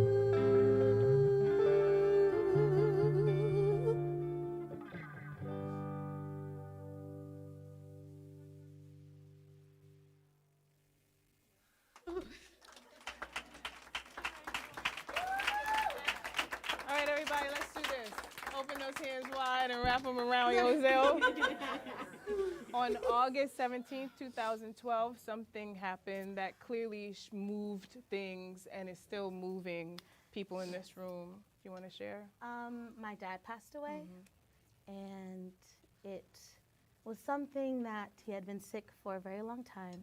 I'm not going to do this. I'm not going to cry on It's TV. okay. It's okay. And it took me a very long time to write him a song, but his passing propelled me into songwriting because in a moment of my deepest despair, I started to sing and started to write. And this is really serendipitous because I actually wanted to have another full circle moment and have you do a shout out for your dad, because I've also heard from a bird that there is this special recognition, relationship, revelation there between you and him. And so this is perfect. He's wherever he is. Wherever he is. Everywhere that he is. Everywhere that he is. He's listening, I'm clear, I'm sure. If you could give him one word or one message today, what would it be? Daddy, I'm good. Yeah. She's great, actually. I'm good. Give it up if she's great. I know that he's proud, and this is a special moment for me because my father passed away as well in the midst of me working on my first album. And every time that I would see him when he was in between doctor's visits, he'd be like, is it finished yet? Is it finished yet? And so I was on this mad dash to try to complete it before anything happened, and I didn't get it done. But I can say on the other side of that, people on earth will claim that they're your biggest fans. There is no bigger fan than the one that now gets to be beyond body, and I'm so grateful for those that presence. All right, let's shift gears a little bit because I feel like the audience, we could use a little boost. Yeah, Mama my PK, bad. you all right? You all right? All right. I'm gonna call out some words. Let's do a lightning round, and I just want you to share with me the first thought that comes to mind. Cool? All right, you ready? All right, the first one is SZA. Great. Great. The next one is. And there you have it. Let's talk about the next one is voice.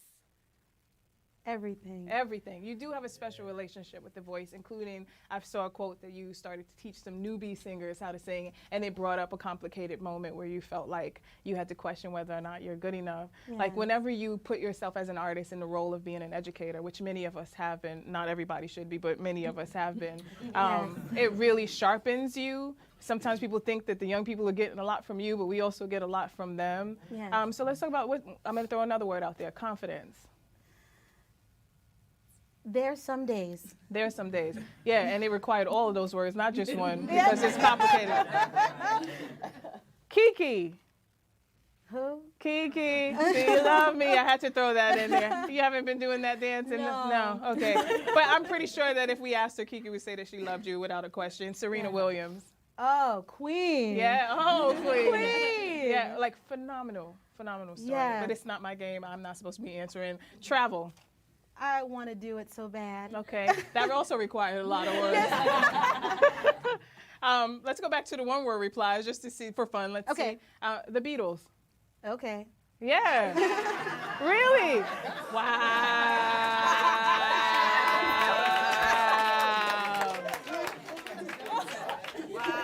I did ask for a one-word, didn't I? That was my fault. My bad. And let's do two more. Russia. don't even get a word, and Solange. Yeah, and then we got some sound effects. Yeah, we did the whole range. I want to do another quick shout out right now. We don't normally try to shout out too many performances coming up because the show airs live, but then it airs, and people might watch it after the event has already happened. But I actually have to, so producer, I hope this is okay with you. You are going to be having a performance of a lifetime. I feel like it's a big deal on July 21st at National Sawdust. Sorry if you're watching this and it's past. The reason why I want to shout this out because it really is the essence of what B-Side is. Many of the artists on that bill have actually been on this stage. I've interviewed them, or actually, so it's Melanie Charles, who has hosted B-Side, Taylor Simone from Jezebel, who was on B-Side, you, who now can check this off of your vision board, and then Star Busby, who I've seen, who's absolutely phenomenal. I don't think she's been on B-Side yet, but B-Side coming to a B-Side near you.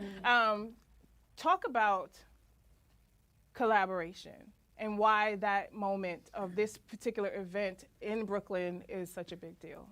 I have been performing for a very long time through all the circuits of different bills. So when you go to a venue, there's a promoter who puts together a bill, and a lot of times they get very lazy, and the bill will have an R&B singer, a rock band, a jazz band, country, and then a singer-songwriter who's very quiet and whispers into the microphone. It's just a mishmash. And I wanted, after a few gigs ago, I was like, okay, I can't do this anymore. It's very strange. They run behind. So I'm a bit of a control freak. And I said, I want to take it. Black Girl Magic, yes. it's in there. I want to do something where I have a little bit more control and I can curate a bill. And I know so many fantastic artists. Why don't I start? And I humbly asked all these ladies who are fantastic performers. I'm such a huge fan of all of them. And you did state why they are all on your social media, why they are all a big deal for those who have even, for whatever reason, a question about it. Why are you, let's go into the last song, which is called 4C, which for those of you who don't know, I don't know if I'm gonna keep this as an insider, but I just wanna give you a hint. 4C is the other side of Black Girl Magic, which is basically the gamut of Black girl hair. I mean, it's in the gamut of Black girl hair. So yeah, you can go ahead and kind of sit with that on your own time. Why are you a big deal? Oh, this is the hardest question that I had all night. I am a big deal because I fight every day to exist. I have made a dream of singing into reality, and there are days when it is not glamorous, most days it's not glamorous, and that's very hard, but there is power in that I can still power through and make it happen with a lot of grit and a lot of fight, but I somehow come out on the other side. Finesse. Shout out to you. Shout out to all of those women. Shout out to Mama PK. Shout out to Bashan. Shout out to all the artists listening. Shout out to all the artists who've been on this stage. Shout out to you, Compton Timberwolf, who's another part of this whole beautiful, the cornucopia of musicians. Shout out to your pop. I am enough. You are enough. Enough is enough, and so it is. Thank you, Miss Olithia, who evidently came to slay with y'all and not play with y'all. We are grateful for your music, your magic, and fierce message, defying chords and categories. And speaking of defying, if you haven't had enough of this Songbird's flyness, you can check out this and past episodes of B-Side, ranging from synth to soul and art pop to alt rock on our nonstop channel by visiting youtube.com/BRIC TV. Or our podcast at soundcloud.com/B-Side Podcast, or just come on by the studio and get your dose up close. I am your host, Queen Goddess, hoping your summer has as much flow as our show, because we be bringing y'all all of this heat with a whole lot more cool to go. We love you, Brooklyn. Till next time.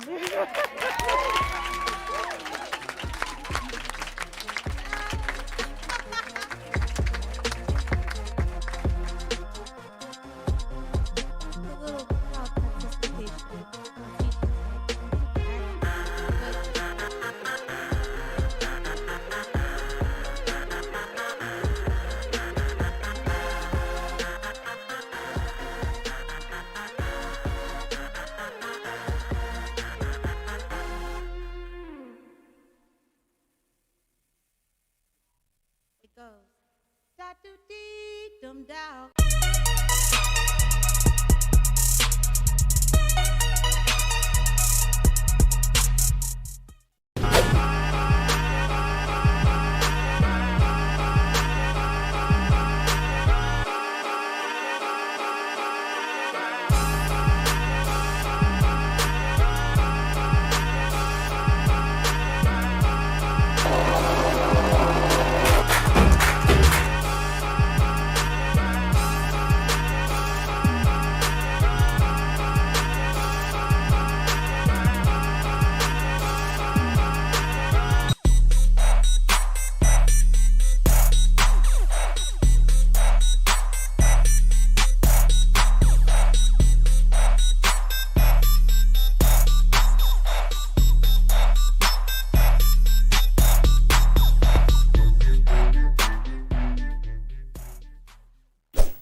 For a blink moment in time, people are aware of what they're feeling every day.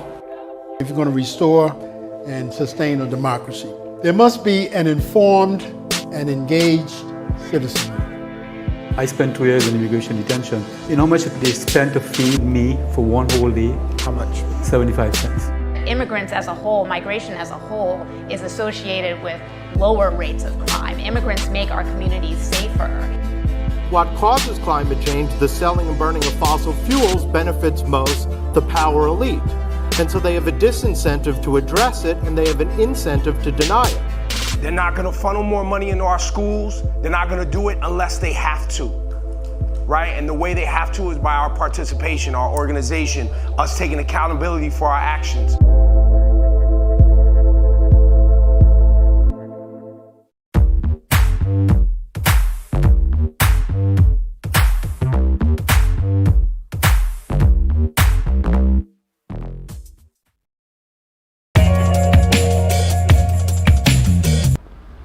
Games, changes, and fears.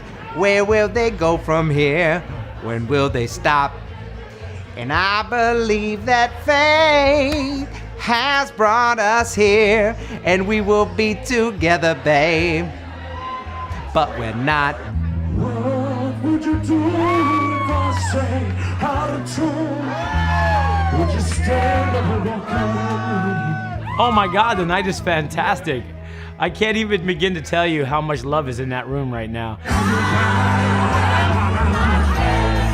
I need is my pleasure. I said I'm gonna get high.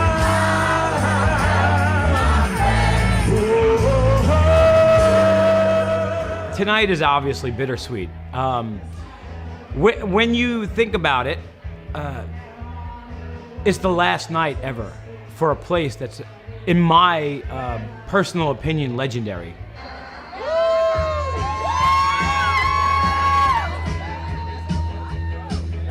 Oh, Louis from Miami Beach, you can always sing. Didn't get to bed last night. Check it out. This is the glory days of the Carriage House and utilizing karaoke as therapy. I'm a 9/11 survivor and a Vietnam veteran. And I'm glad to be here. I'm glad to be anywhere.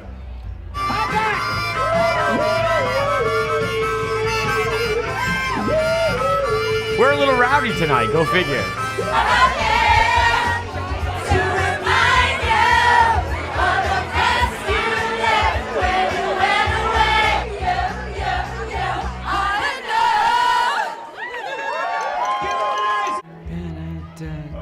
I've had a couple of shots, so it's one of those nights.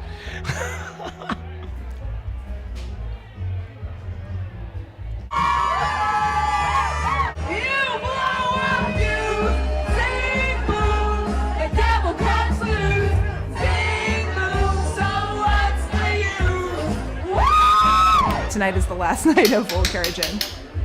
That guy's one hitter is fully clean now.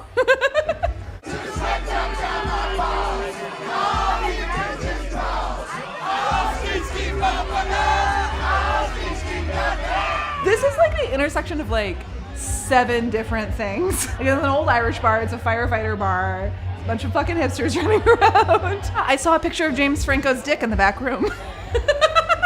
I tell people all the time, I said, we're not The Voice, we're not American Idol. You'll never see anybody up on the Grammys go, I'd like to thank my karaoke DJ for this award. You know, we are karaoke. We are the common people who want to have fun. I fell off last with fever in Mary's crowd. We're getting married. We're having a karaoke wedding. Sarah's doing our wedding and our after party and our invites. We put in, we'd like to know if you had to sing a song, what would it be? I started doing karaoke before I was a karaoke DJ because I separated from my first wife. I was lost, I was alone, I was not in a good space, and I found karaoke. And I found the people of karaoke welcoming and amazing. Sorry. See the stone set in your eyes. See the thorn twist in your side. You tend to lose people along the way because you're transgender. It's an experience many of my fellow girls have. And thankfully, knock on wood, I haven't had that much of an issue. Again, the love in the room, just people, you know, supporting me by just coming out to a karaoke show. Unbelievable. With or without you.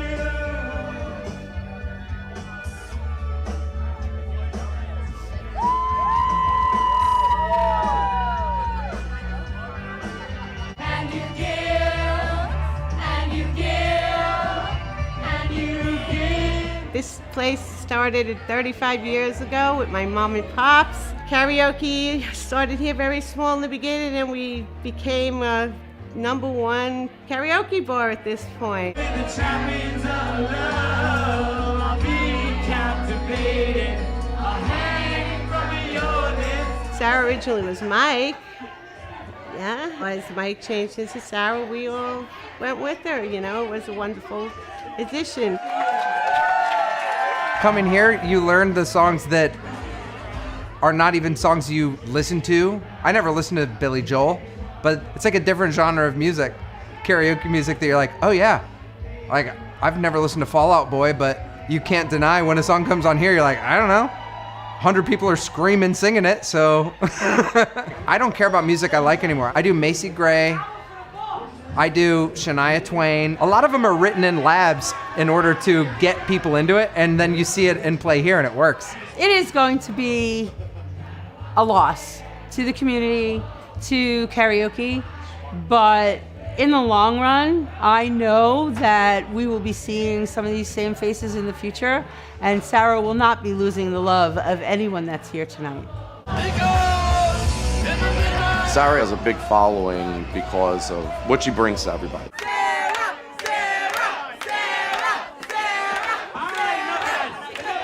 The crowd at Old Carriage is very open. No one is ever discouraged. If you're not doing good, they're going to be there to back you up and make you sound amazing, even if you're not doing a great job.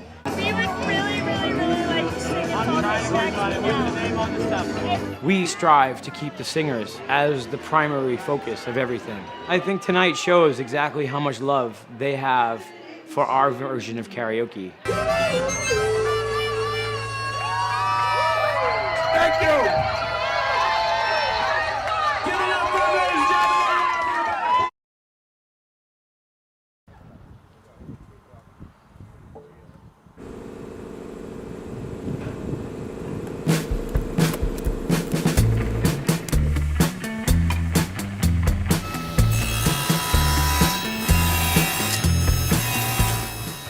For every hour his classmates may have skipped woodshop to smoke in the boys' room, Robert Pettit was honing his skills.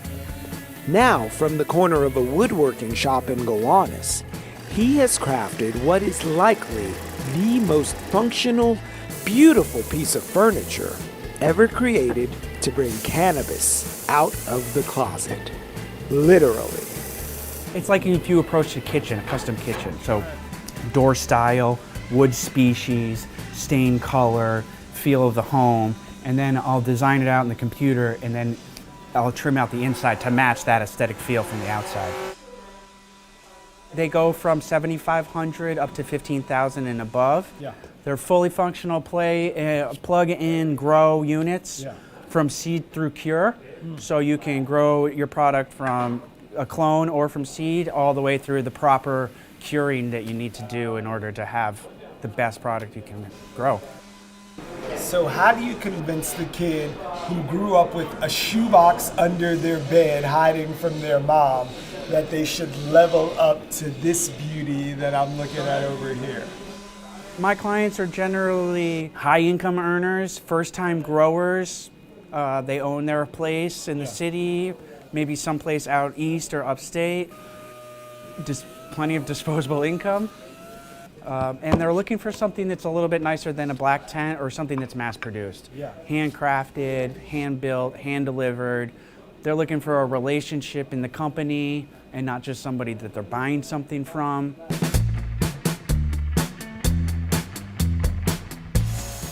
If you only focus on the cost, you won't be able to tell the forest from the weed. Cannabis is a burgeoning billion-dollar industry, and Robert is content to get his piece of the action while staying on the right side of the law. Do you keep up with the current news about what's happening with cannabis? Is that impacting your business at all with this sort of patchwork of laws that we have across the state? I stay on top of the news every day. That's what kind of kicked me into full gear. I mean, when I was doing kitchens and bookcases and libraries, I wanted to separate out and start something new, and noticing that the laws and the stigma changing, and the response that I was getting for my idea led me to believe that it was okay for me to take a step back in the kitchen unit world and step into this custom cannabis cabinet world. Yeah. And it's pretty obvious where it's going. It's going to take more time, but I'm looking forward to more loosening of the laws that just are ridiculous. The cannabis cabinet is a handcrafted example of form meeting function. And as lovely as it is, with every consideration made for the actual cultivation of cannabis, let's be clear, it's a $10,000 piece of furniture to grow weed.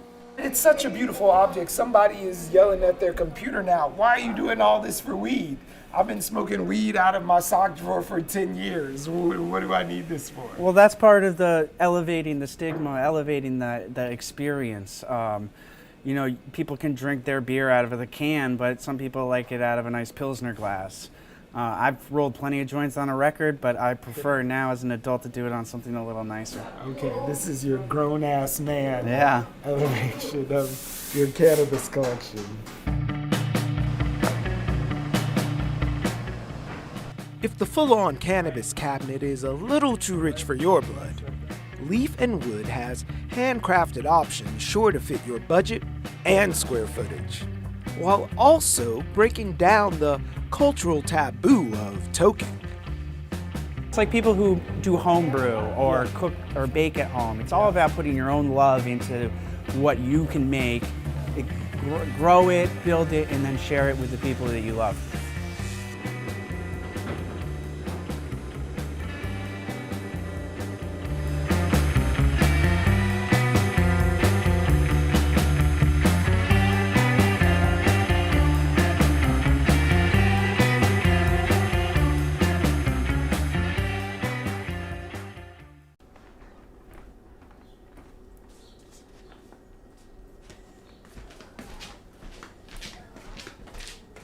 يعني هسه احنا هم نحن على بلدنا، يعني نقول واحد يرجع لبلده، بس مشاكل دي ما نقدر. المهدي رادوا حيدر وياهم وخفنا عليه ما خلينا وياهم، ختلنا بقى بالبيت ما يطلع 3 أشهر بقى، وكل ما يسألون عليه نقول لهم مسافر أو نقول لهم ما موجود، على مود ما يدورون عليه. واحنا بقينا يعني متشنجين يعني ضايجين. اي يقولون يعني نقتلكم اذا نحس بكم طالعه بنتكم رايحه لامريكا.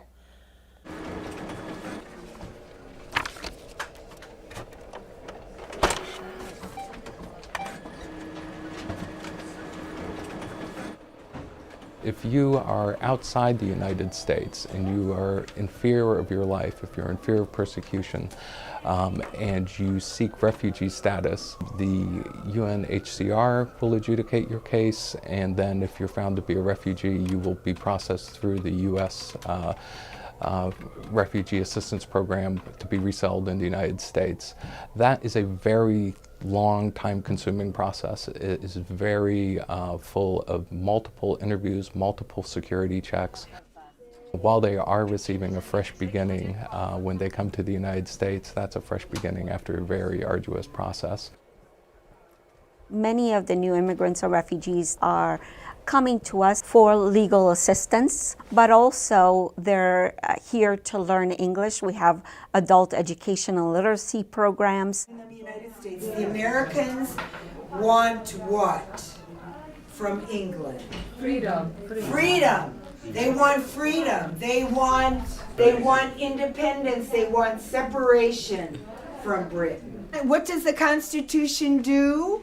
Set up the government. Set up the government. We don't have a government before that. So the Constitution is going to set up the government. Good job, Winnie. What year is that?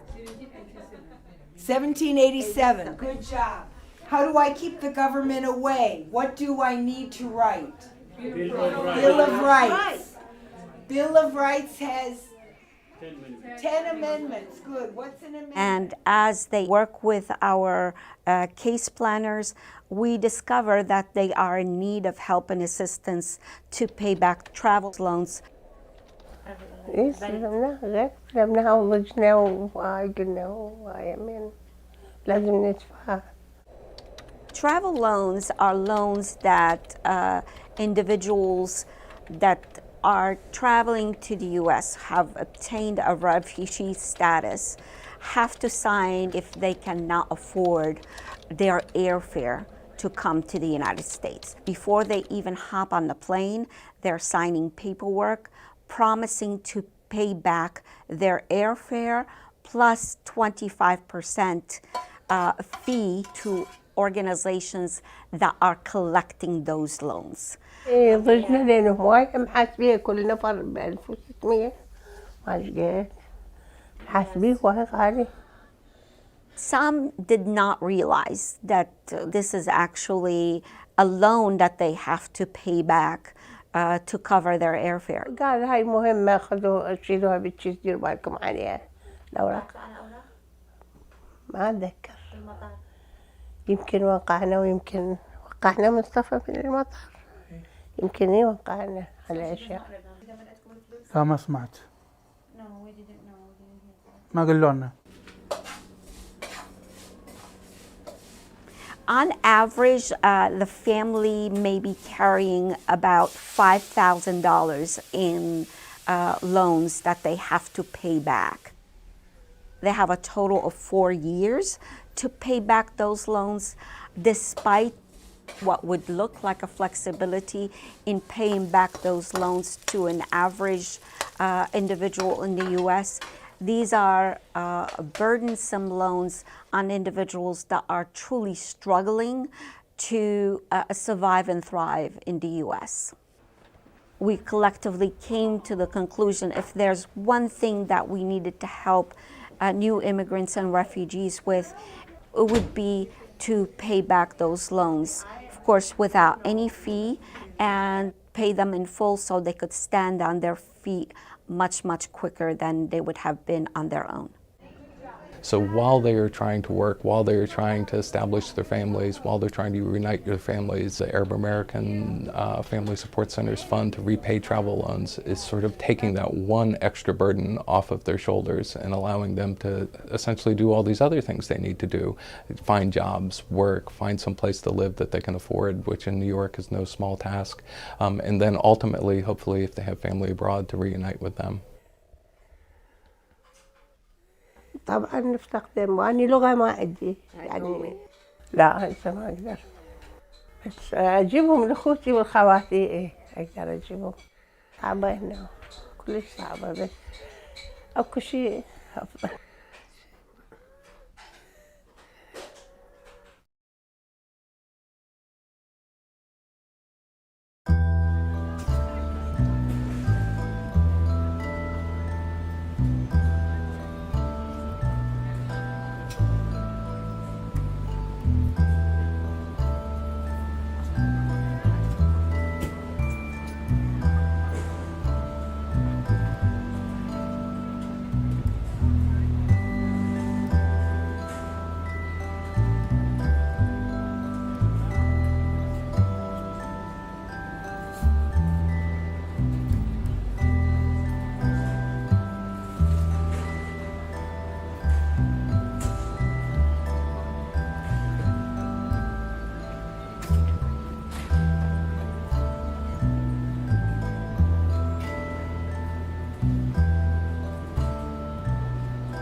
I had that shop for 10 years once. When I first rented that shop, I was paying $1,200 a month. Then it went to $1,500. Then again, it went up to $2,000. I couldn't manage it, so I took my tools and I walk on the street since. I sleep in my van. In the bed to sleep, and you close your eyes and you sleep. I can tell you what really happened. When you live by yourself in this way, it's less stress. You don't worry about your landlord. You don't worry about your boss. You don't worry about anything. It's a stress. It's not stressful.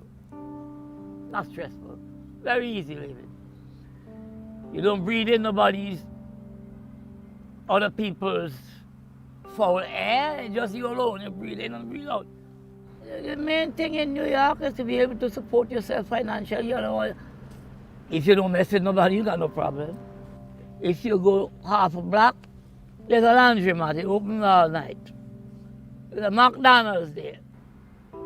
You got heat in the van? Let me show you how I stay cool.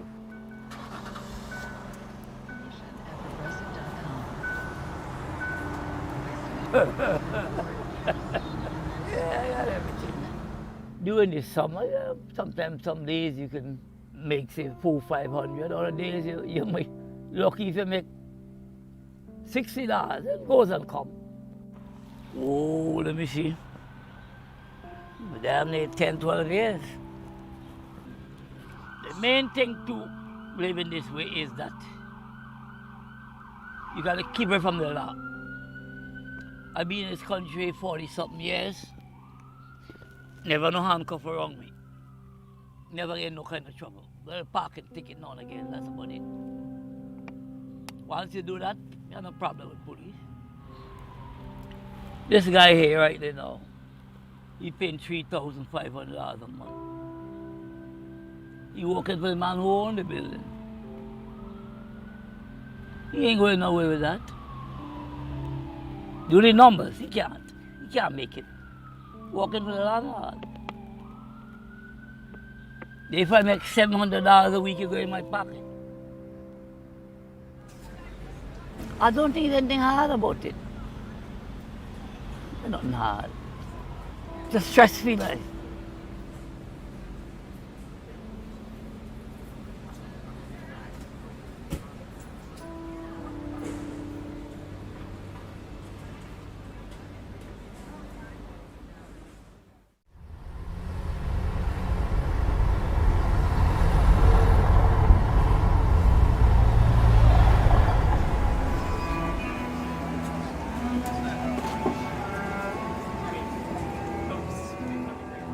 We were rehearsing in a basement in the East Village, and we realized that if we came to Brooklyn, we could get this humongous space.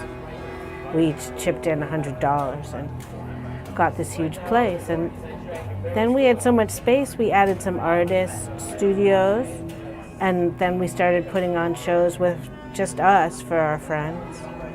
And then it grew to be a thing. And now it seems that we're Brooklyn's longest running DIY art party event.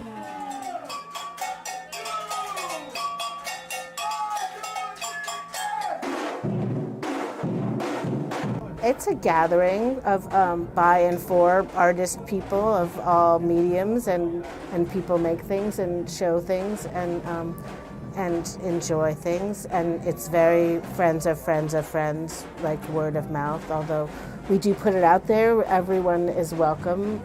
All different kinds of people come. I have read about people who are just very, very serious, avant-garde artists being so super serious, and so here we work on being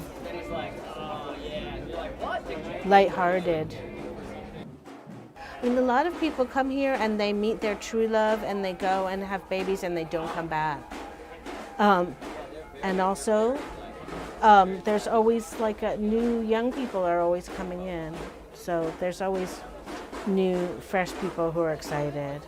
Brooklyn for us has just been a haven. We're not bored. We're never bored here. The only way we have this place is we just did it. We weren't waiting for anyone to choose us or give us permission or win the audition or whatever. You just do what you do, and after a while people start to take you seriously. Like at first everyone thinks you're weird, but you just keep going. And so that's my advice to young people who want to do stuff, is just to just do it and keep going and don't listen to anyone else, what they say. If people are here, they are not watching television. And that's really important to my heart. This little piece of the universe belongs to us, and so we should cultivate it and cherish it. Because it's becoming increasingly rare. We're part of that retaking back of the little parts of Brooklyn that aren't being watched, we hope. In the studios behind me, there's a painter, there's another person who does costume and event stuff, there was a sculptor, there are bands, there's some noise musicians, noise artists, there's pen and ink people, painters. It's a real mix, yeah. I usually just tell people it's like the only underground, real New York place that is left in all of New York. I mean, there's nothing else like it. It's amazing. I love it. So it really has you come here and you kind of don't feel like you're in the New York of today, because it's super creative, it's weird, it's laid back, it's free often, you know, or cheap, and it's kind of magical. I described it in a post the other day as a ramshackle Narnia, which I thought was pretty good. I was happy with that.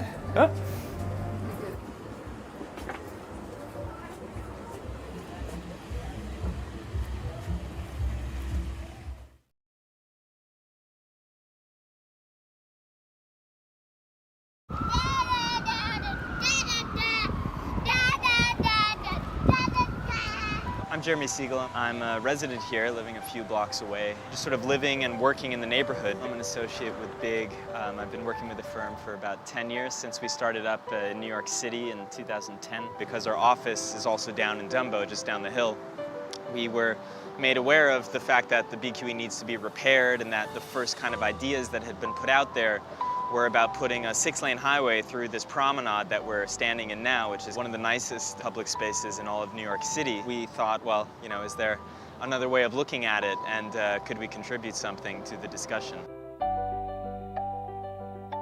We did a bunch of research on the problem and on the context, and also kind of tried to understand what parameters DOT and the city had been working with as they developed their schemes. In order to rebuild the highway, you have to kind of do it in a place that the current highway isn't. The only place that they were able to go was up. So that would be up to this promenade that we're standing in, where the temporary 6-lane highway would be. And while that was happening, they would rebuild the highway below us, replace it, and then switch the cars back down and put the park back on top. But given how long these things take, it means that you would have a highway here where we're standing for 6 to 8 or even more years. The community was understandably upset about that. We thought, all right, you know, maybe it's not possible to do it within city DOT right-of-way, but if we look at other public land adjacent to this area, there are other places we could put the highway. And namely, that place is just down below us on Furman Street and along the back of Brooklyn Bridge Park.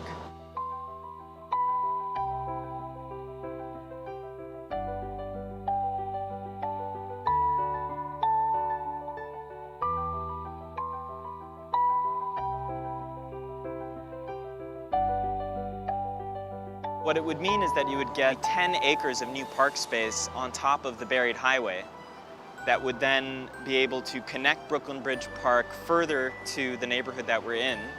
And then once the highway was buried, the current highway, which sits below us, would no longer be there, which means that this whole kind of cliffside structure that we stand on could be reimagined. A lot of major waterfront parks in the city still kind of suffer from the fact that they're disconnected from the waterfront. So if you were actually able to connect all this, it would be one of the most spectacular parks in the city.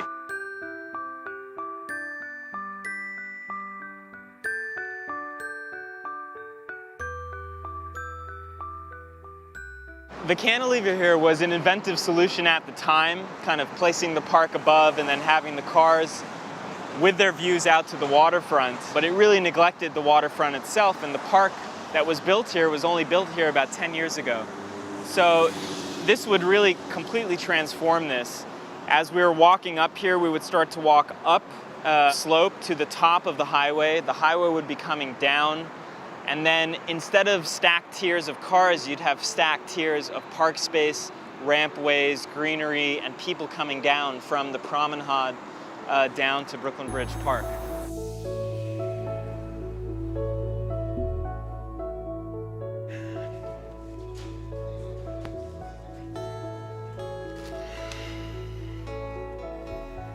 Trying to take a problem and make it into something that ends up being a positive impact on the neighborhood for the next 100 years, rather than just trying to think about how to accommodate cars and how to do it in the most one-issue way, which is just to do it for cars. It's difficult to sometimes imagine how a neighborhood can change radically, and we tend to hold on to the way that things are. I think that explains in some ways that the first reaction was to try and recreate this highway that we have here today as it is today. But if you look in the past at the way Brooklyn Heights was 100 or 125 years ago, it was very different. The place that we were standing now was more industrial. There were buildings that kind of jutted out towards the water that actually had continuations of green on them and had a very strong connection with the waterfront. The connection was for commerce and for all those port industries. And today the connections that we want are more for people and for recreation and for quality of life. But, you know, in a very short amount of time, it was completely changed by Robert Moses's highway that kind of ran through the neighborhood. And that, even what we have today, was the result of a lot of community reaction and participation in the process when the Brooklyn Heights Association and residents demanded that the highway, which was originally meant to be run down Hicks Street, basically, in the neighborhood, be moved to the waterfront and have this park built on top as a concession.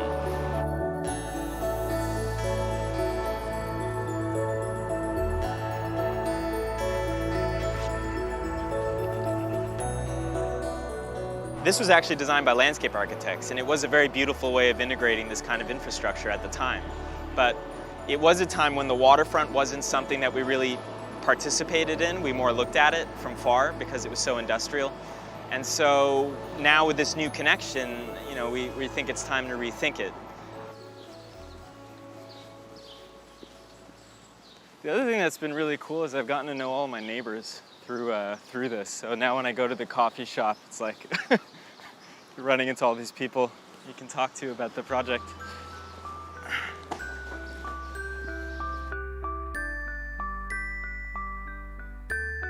If we were to come in and say, hey, we think we should do this, absent the problem of needing to repair the highway, it would never happen. But the fact that our infrastructure is aging means that we're going to have these opportunities, both in this neighborhood, but also all over the city, to rethink these kinds of infrastructures. And it's those kind of crisis moments that usually provide a way for people to say, oh, actually, like, we can make transformative change here, and it can look very different.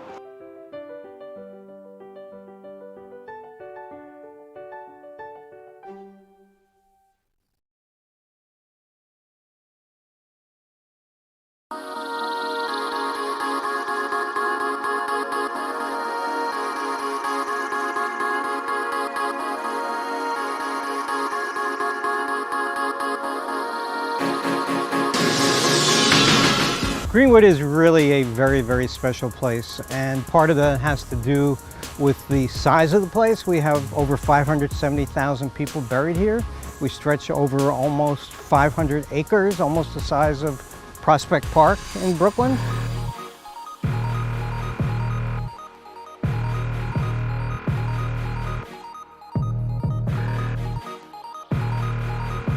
Greenwood Cemetery is first and foremost a place for the burial of the dead, but by its nature, a Victorian-era cemetery is special in so many ways.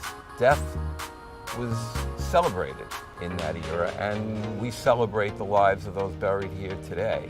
It is a really special place. I mean, that sounds kind of cliche to say, but it's such a departure from the city and the grid of the city and the streets and the sounds.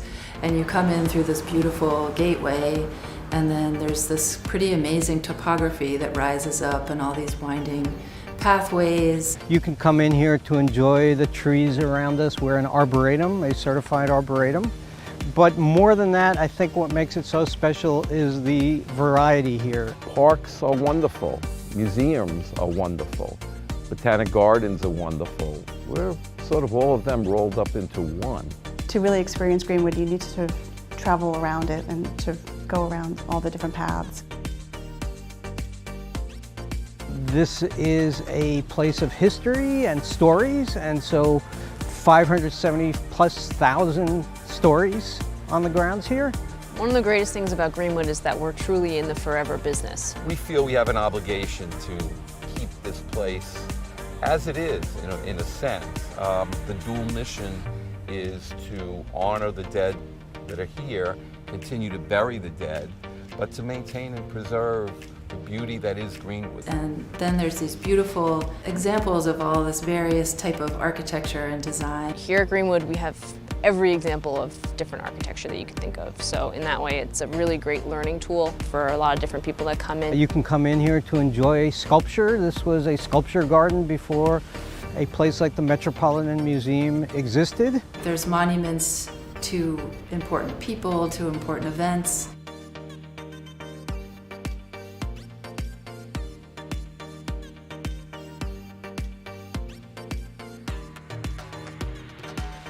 It is remarkable all these years that I've been here that I can still find things that I've never seen before. In New York, we as city dwellers, we're always looking for that little secret. And I think so many of those places slowly disappear, not just in New York, but in other American cities. Greenwood still has the ability to make you feel like you're the only one around, even if you're in the middle of Brooklyn. So I think that that alone is a huge draw for all of our visitors. And we have thousands of visitors that come every year. People can enjoy it at so many different levels. People who just want to walk in peace and quiet offers just a tremendous range of enjoyment to both locals and people from all over the world. And that's the beauty of Greenwood. Greenwood has a really incredible history. It was established in 1838 at a time when Brooklyn was its own city and when it was deemed that you could no longer bury in Manhattan. The cemetery is created, it is part of what was called the rural cemetery movement. And it represented a change in approach from the typical churchyard cemetery to something that was open to the public and considered a place to walk around and enjoy nature. And so that actually starts with Paris. Paris, France, they were burying people 500 to a pit. No memorialization, no opportunity to visit, pay your respects. You went in that pit, stayed there for a short time, then your bones were moved elsewhere. And so that was not a good situation. And then one of those pits kind of collapsed into an apartment house in the middle of Paris. And so they decided there's got to be a better way to go about doing this. And they came up with the idea of Père Lachaise. Far enough out that it's in the country, it's not in the urban center, but close enough that you on a carriage or a horse could make a day trip, get out, get back. And so that idea then wended its way through England, so the winding paths and roads that we see here are different from what's at Père Lachaise, which is very straight and right-angled roads. Mount Auburn Cemetery is the first of the rural cemeteries, 1831, servicing Boston in Cambridge, Massachusetts. Then Laurel Hill, Philadelphia. Then Mount Hope up in Rochester, just a month before Greenwood is chartered by the state of New York. And so we soon are considered by the 1850s the most variety of the most variable of all of the rural cemeteries, where you could see hills and you could see ponds and you could see trees and you could see all sorts of interesting things. It's Greenwood because they were interested in evoking a visit with nature.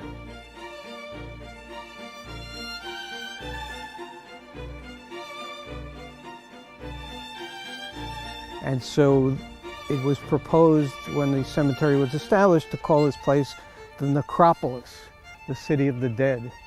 And the founders of the cemetery said, no, that's not a good idea. That's not what we're going for. We're going for much more of a nature visit. And so Greenwood would work well for that. Then they do their first burials in 1840, but they're having a lot of trouble attracting people. People are used to being buried in the churchyard of the church they had attended. And so this is a revolutionary concept, and you're going to be buried here with Lutherans and Presbyterians and Episcopalians, and a few Catholics thrown in, and so it's kind of a different thing. So what they do is they basically have an open house in here where they want people to come in. Now there's no Central Park, there's no Prospect Park, there are essentially no public parks. And so this becomes New York City's and Brooklyn's public park. And people come here to picnic. The cemetery has its own police force to keep the mourners and the picnickers and the tourists living in harmony on the grounds and sharing the grounds together. And this actually, by the 1850s, is tremendously popular. 500,000 people are coming to Greenwood Cemetery every year. And this becomes the argument for the proponents of Central Park. They say, let's build a centrally located park in Manhattan. Look at Greenwood. Imagine how many people would come to a Central Park if we were to build that on the model of Greenwood. This becomes the precursor of public parks in New York City. We became a National Historic Landmark in 2006. We were the third cemetery to be so designated. It's an exclusive club. It was a long application, a lengthy process. You can't use the people buried here as the basis for the landmark application, so it has to be based on sculpture collection and architecture and landscape design. And so it was a great honor to be so designated, and so we feel that that really creates an obligation on our part to maintain and ever improve this space, which we have done. But we're honored to be on that list. New York City landmarks are very tough. That's a tough process, and pretty much anything you want to do to any of your structures, you need permission to do from landmarks. They're not unreasonable, but they have standards, and that's a good thing. Well, we have at Greenwood 4 New York City landmarks, one of which dates back a number of decades. The main gates behind me, which date from the Civil War period, 1861 to 63, by Richard Upjohn and Son. And then in 2016, the chapel below us was designated. The Fort Hamilton entrance along Fort Hamilton Parkway was designated, the 2 buildings out there, by the son, Richard Mitchell Upjohn. And then also we purchased in 2012 the Weir Greenhouse. And so we are actually in the presence of Mr. Weir here, and he had a view from here down to his greenhouse, and that was designated several decades ago also. New York City attempted to make the entire cemetery a landmark back in the 1980s. We fought that because we were an active cemetery. Following their guidelines, we would have needed permission to even put up a single monument, and that's really in the family's discretion. But they felt that maybe we should consider some other individual landmarks here at the cemetery. So we suggested structures that are owned by the cemetery, and we came to a conclusion satisfactory to all parties that we would remove the entire cemetery from consideration. The impetus behind the Landmarks Commission in New York City was the destruction of New York City's Pennsylvania Station, which was an incredible McKim and White building that had been deemed in the 1960s to be out of date and no longer what sort of modern facility needed to be for modern train travel. And so it was demolished amidst a huge amount of uproar and protest against it.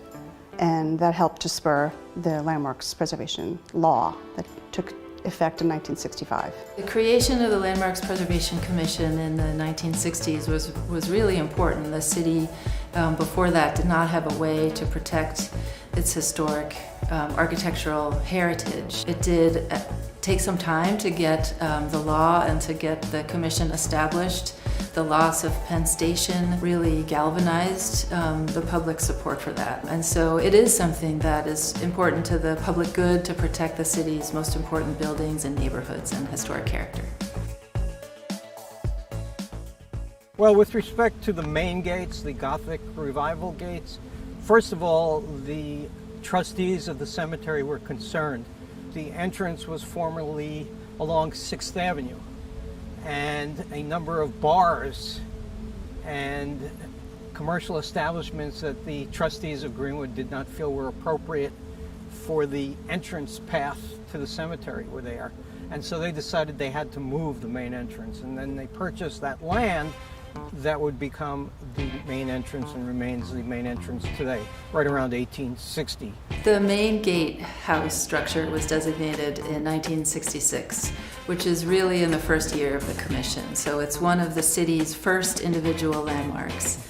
And it is, it's the cemetery's main entrance. It's the most prominent and public building, really, in the cemetery. So that was prioritized at that time. Really to recognize the importance of the cemetery and the architecture designed by Richard Upjohn in this very fanciful Gothic Revival style. Richard Upjohn was the first president of the American Institute of Architects. He did Trinity Church at the head of Wall Street in Manhattan on Broadway. He was sort of going back to sort of the medieval sort of craftsmanship and sense of purity of using, honest materials and understanding what a material is and sort of really using the material for what it can be. He loved working in brownstone and in the Gothic Revival, which was very suitable for a resurrectionist theology behind the cemetery. And so Upjohn was trying to make it this grand entrance where you were coming from the everyday world, and then as you came around the bend of the entrance road, there would be looming what looked like this spectacular facade of a church. And as you came through the gates, you were in a different environment. You were in an environment of nature, and in turn in a religious environment. And so you could commune with nature and in turn commune with God. But the idea was that you had this separation as you came through the gates and left ostensibly your worldly cares behind you. The main entrance gate is really an incredible kind of combination of structures. So it has these two buildings on either side of this very flamboyant Gothic tower with really elegant detail throughout. So Richard Upjohn and his son, a budding architect, used the Gothic Revival because it has this upward pointing aspect to it. And it related very much to the Christian theology of the late 1830s, early 1840s into the 1860s, and the idea of resurrection. And so if you look at the reliefs by John Moffat, the lighter sandstone, it says, "Weep not." It says, "I am the resurrection." And the idea was that when you were on this earth and you died, that was not the end for you, that there was a life beyond what you had lived in this world, that there was an afterlife, that there was a heaven that you could go to and join your family members who might have departed before you. And so that's very much reflected in the architectural style there. So the cemetery is founded in 1838 as a non-denominational but Christian cemetery. And today we are as ecumenical as it can be. Virtually every ethnic group, every religion that is known to New York City is present here at the cemetery, but originally Christian, and that's why you see Christian imagery on those gates. The chapel in Greenwood has an interesting backstory. There was talk in the 1800s of building a chapel, and in fact we have a location in the cemetery called Chapel Hill. But by about 1870, they decided that there was just not enough demand for a chapel on the grounds that people could go to their church that they had attended. And so they actually sell off that land to the Steinway family, the piano people, and they build the largest tomb in Greenwood. But by the turn of the 20th century, the cemetery now decides that really they could use a chapel here. And so right around 1910, they hold a design competition and they invite 4 or 5 of the top architectural firms in New York City to submit entries. And the winners are Warren and Wetmore, who at the time were also doing Grand Central, which still stands as a landmark in Manhattan. And here they applied kind of a late Gothic approach to the decoration, the ornamentation of the chapel, but it really does show their Beaux-Arts training in its form and its massing. So it's kind of an interesting combination of that and relates to what was going on at the turn of the century and this idea of relating stylistically to the other architecture of the cemetery.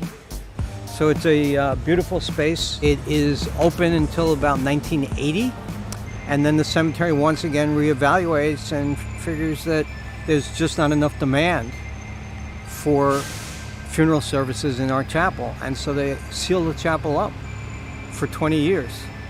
And it's closed for 20 years, and then finally 2001, they decided they wanted to bring it back to life. And so first thing we had to do was to dry the building out because it had been sitting there unused and just in this sort of damp environment. It had been located in this shallow area that had originally been a pond that was drained. And so it was in an area that was susceptible to water infiltration. So we had to bring in new boiler and dehumidifiers to help dry out the building. And then to make sure that we kept the water out of the building as much as we could, we restored the roof areas. It's a very complex roof structure. And so we put in all new lead-coated copper roofing. And then we did the walls, the exterior walls. We cleaned them and then we pointed the joints. and so it's actually an award-winning restoration. And when it reopens, the key is that it's no longer just about funerals. And so we do still invite people to have funeral services there, but it's also about exhibitions. We've done gallery exhibitions in there, taking the pews out. We also use it for dinners. We also have weddings in the chapel, so it's become a multi-use facility and much more useful now and much more used now as a result of that. Speaking of the historic chapel, we're about to embark on a major restoration of this. It's been about 20 years since we really tackled it, and we've had some water issues inside. So we are about to award contracts, and it will be a major project, but we're looking forward to that being completed in about a year and a half. So there's a pair of buildings at Fort Hamilton Parkway, entrance to the cemetery, that is a residence and a visitor's cottage that was designed by Richard Upjohn's son, Richard Mitchell Upjohn, in 1876. In the 19th century, people would take coaches to come visit loved ones, and it would often be a very long, arduous trip. So there's a visitor's lounge on one side of the road where people could kind of catch their breath after traveling to the cemetery before going to grandma's grave or their parents' grave or whatever it was. And there's also a cottage there for an employee at the cemetery. The Fort Hamilton Parkway structures are also designed in the same Belleville brownstone as the main entrance gates, and of a similar kind of Gothic Revival architecture. And they're very reflective of that period with multiple colors and multiple materials and all sorts of things going on in the roof. They're more of a residential scale and design. So rather than tall spires and gables and tracery, they're surmounted by slate roofs and decorative ironwork. Really spectacular spaces. The Weir greenhouse was designated in 1982. The structure itself, I believe, is the only remaining Victorian greenhouse in New York City. And it was designed and built by Weir and built by local architects and builders. And it served as a public greenhouse, and it really also served the purpose for the cemetery in terms of people needing floral arrangements to come when they came to visit grave sites. And so it has an interesting history linked to the cemetery, as well as, you know, very kind of beautiful and I would say unique design for this part of the city. The Weir greenhouse dates from 1895, and it's an interesting building because it's one of the few survivors of its type. And the reason it's one of the few survivors is it's made primarily of glass and cast iron. And so glass, as you can imagine, did not survive very well a century later. And in fact, as we've been restoring it, each of the pieces of glass has been custom made, which has very much slowed down our restoration efforts because each of them have to be made specifically for that area. Forrest Gump, who said, "You never know what you're going to get." Well, when it's a restoration project, that's sort of what happens. It's been a long haul. We did everything the right way. We knew the building was in pretty poor condition. Well, it was worse than anticipated. We purchased the greenhouse and the land in February of 2012. And when we bought that, there were tarps stretched across the window. There were plexiglass sheets that had been put in there. And so to maintain it and to avoid leaks in there is a tremendous challenge. And that's why why so few of them exist. But probably when the original greenhouse went up, if it leaked a little, it wasn't so bad because you had plants inside. We're not going to have plants inside. The building will be repurposed. It's not going to be a greenhouse anymore. It's going to look like the original greenhouse, and we're going to have exhibits and things for people to enjoy, so it needs to be watertight. We thought we were going to have to replace 40% of the steel. We had to replace nearly 90% of the steel. But everything's been done just right. Landmarks has been very supportive because they know what the alternative was. The alternative was that building was going to fall down and it would be lost forever. We didn't want to see that.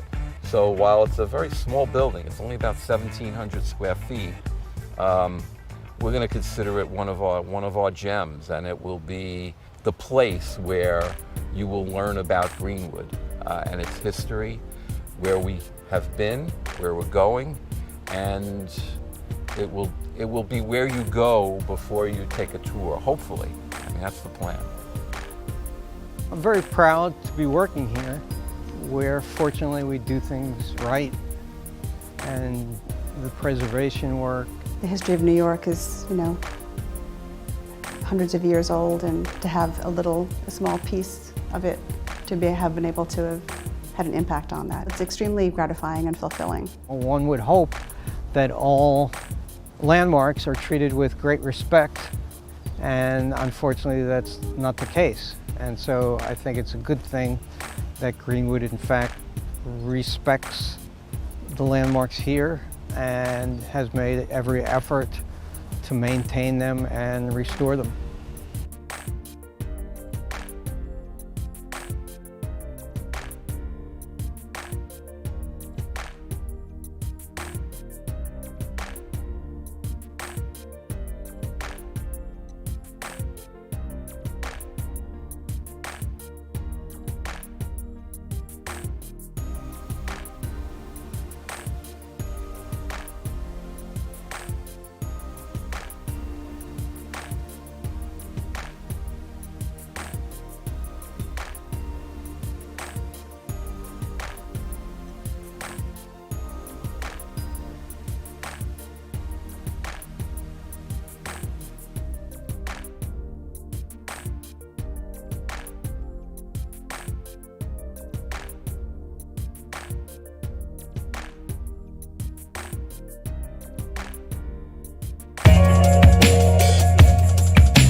right.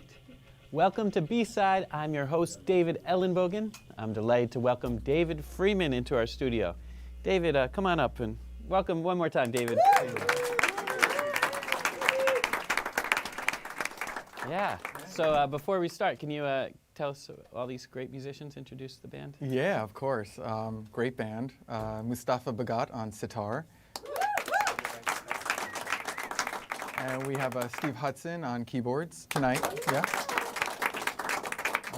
Jamie Zolito on the bass. Yeah. And Ivan Barenboim on the bass clarinet. Yeah. All right, so I'm excited for this opportunity because I know you do a million things, and I'm just thrilled to get the story. Yeah. But yeah, before we start, we did a little test, and I was wondering what. Well, we could start with the name. What's the overview effect? Yeah, the overview effect is a shift in consciousness that astronauts and cosmonauts experience while they're looking at the Earth's surface for the first time from orbit. So they often express having this, complete shift in consciousness and perception, and that not only it doesn't just stay with them in the experience in orbit, but when they land and they come back down to Earth, they completely changes the way they see the world. I've heard at least one of them became much more ecologically conscious after this kind of experience. Yeah, it's not as much of a we're all one, we're all together, let's all love one another. It's more as though I think it's more of kind of a more objective way of seeing the world is like the weather systems are all connected, and the flora and faunal systems and human systems and human civilizations, how they all are interconnected throughout the planet, how one has very much effect on the other. So it's a real objective realization that what I do, what my actions, behaviors are right now, it affects, it has a global effect. Right, and I will remind the lucky listeners at home that Overview Effect is the project and the name of this band, the album that's dropping today. Yeah, it's here. It's here. It's arrived. At bandcamp.com or, so yeah, I guess this must be some kind of metaphor for what you're doing musically. I mean, I'm assuming that this interconnectedness, this for sure. I think being a human being in New York, is kind of a manifestation. It's kind of an expression of that. But being an artist and having to piece together different layers of your existence and your experience in order to make a sustainable whole, is really. This music, I'd say, would be as a representation of that in throughout my artistic life, I guess, up to this point. And being able to kind of build a musical expression of, of the journey and, of my life experience. I would say this is kind of a good representation. Yeah, of and that. musically you've had quite a journey, right? I mean, what are the important milestones in terms of influences? I know you studied Indian music very deeply. Well, I'll bring it back.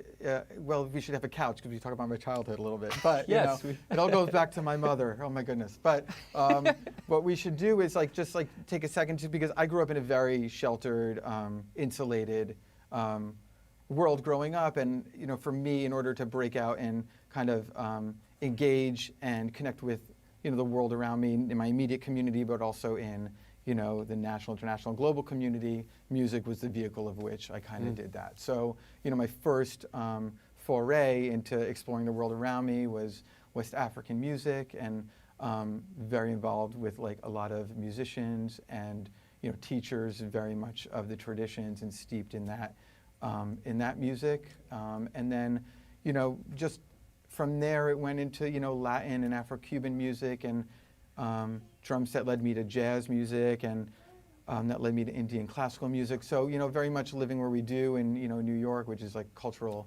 epicenter where what you want, Right. you got it. It was easy to use New York as a local springboard, but also just music was really a great way to communicate with people that you might think are others, but at the end of the day are really just reflections of ourselves, you know. For sure. Yeah. And this insular community, this was in New York? New Jersey. New Yeah, Jersey. Yeah, yeah. And it was the music that kind of. Yeah, it was a music Opened that you was up. a safe. Yeah, for me it was a way where I was able to like feel safe in engaging and interacting with our communities and just other communities I wouldn't necessarily have felt comfortable doing otherwise. And yeah, like you had some other projects.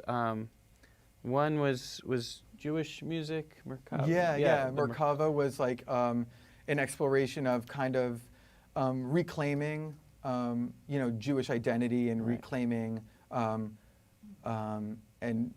the Jewish identity and like drawing from prayer texts and prayer melodies and kind of making them my own and exploring them in a sphere that was musical that drew on all of the different influences I was exposed to at the time. So it's jazz, and that actually led to a current project which I'm doing now, which is Sha'ar, which is kind of the exploration of the music of this Russian-Israeli composer Yedidia Admon, which Ivan is in that group as well. He's playing bass clarinet and clarinets for that project, and that's also a current and modern exploration into music that has very much been embraced as this single identity, and we're kind of picking it apart and re-exploring it. Right. Okay. So Yeah. maybe you could just tell us about the last two songs you heard, and then what's coming up. Sure. The first tune we heard was Bamidbar, and that's a tune I wrote while I was, we're still very much a group, but while I was with Outer Bridge Ensemble, and Outer Bridge Ensemble is a Calgary and New York City-based jazz group, and we all write our own music, and everyone in the band is writing and composing, and we're all playing each other's music, but some of us have, the wheel turns to highlight, each individual member in a different year. So Bamidbar was kind of a tune that I wrote for that group, and it's very much drawn from Middle Eastern influence. And then, so that's really all I could say about that. But just wanted to, bring the rhythmic feel and the melodic and harmonic feel of, that Middle Eastern sound with this instrumentation for sure. And then Nine of Stones was the next tune we heard, which was, I like to, one of the things that comes naturally to me while I'm walking the dog or on the subway or in the shower is, just coming up with my material. That's where it all starts to come, when I'm at my most relaxed and focused at the same time. And Nine of Stones is in, 9/4, it's in 9 beats, but I don't like to write songs in odd time signatures just to, write songs in odd time signatures to be special, but I like, to have them feel natural and to feel grooving at the same time. So Nine of Stones kind of brings like a tangible sound in music to like what would otherwise seem like, what's that time signature all about? I mean, as a musician, I was like, what is it? Yeah. But it grooves. It grooves. Yeah, and that's the thing. Yeah. It's got to groove, and it's got to groove, and it's got to connect with people, or I'm not writing that way, or I'm not necessarily interested in writing and playing music that alienates or isolates people. I want to kind of hope that the music that comes from me is inclusive and is joyous, and people really feel that. Yeah. So let's hear something, and then you Cool. can tell us what we heard. Great. Yeah. Amazing. Thank you.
baby. Come on up. All right, more music from Overview Effect. That was The Last Lie and First Forests. Wow, congrats again. Thank man. you. Yeah. One thing I love about this project is it has a really fresh sound, you Cool. know. Thank you. Yeah, especially, you know, the production on the album. And I just wonder, well, a couple questions. So Okay. I'll start it. Yeah. One, I mean, it sounds like, you know, you are bringing in music from India, from the Middle East, but you're definitely open to drum and bass, funk, all that stuff. Yeah, yeah. So how does one, what makes a cultural collaboration, what makes it good, and what makes Right. what makes one good, and what makes one cheesy or Yeah. cheap, or you know, Yeah. what is it? Right, yeah, like fusion. It's like almost like amongst the musicians, like, oh, it's a It's a bad word. Yeah, don't call my record a fusion record. Yeah. And so people are asking me like, what's the you know, I've been talking about the record for a year, you know, and people are saying, you know, what is it? And I said, well, think of it as like a drum and bass record with sitar. I don't really know really how else to Right. describe it, right? So, and then it's funny because when you're finally in like post-production mode and you're putting the artwork together and you know, everything is mastered and you're ready to press and then you're ready to put it out in the world and it's like, what do I say? You know, what do we say, right? So that was one of the hardest things to do, was to put like the little 3-sentence blip or whatever. So I just really didn't do that, and I just will let other people do that.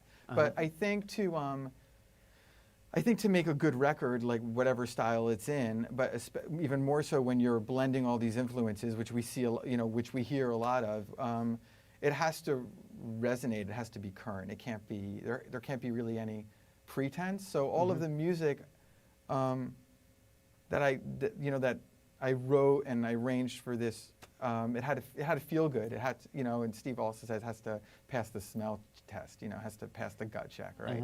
So and it did. And while I was making it, it did. And I always kind of was second guessing, but you know, I brought like my near and dearest in like during the process to listen as the mixes were happening, as the overdubs were happening, just to give myself some fresh perspective. But yeah, I think to do it, it has to be genuine. There's really no way about it. And if you're trying to do any art or anything in life and you're trying to do it for the wrong reasons or reasons that aren't your own, I heard someone say, if you do it from the heart, you can't lose. So that's the way I felt about this record. You know? Yeah, and it's interesting that word pretense, because Yeah. I mean, I think that is not something you're known for, being pretentious. Oh, you know? well, I hope so. I hope so. Indeed. Yeah, No, yeah, totally.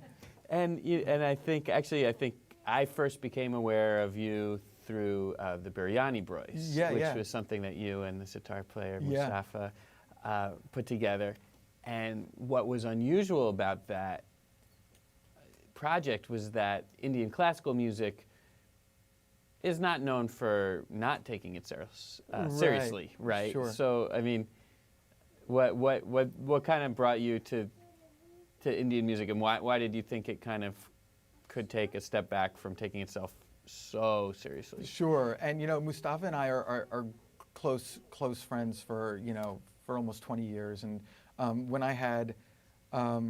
I went and saw Ravi Shankar in 1998 in Carnegie Hall, and on a whim, like really hadn't checked it out. I was in college at the time, and there I am in front of Carnegie Hall, and like next to me waiting for a ticket is like Goldie Hawn. So I was just like, I guess I'm in the right place, right?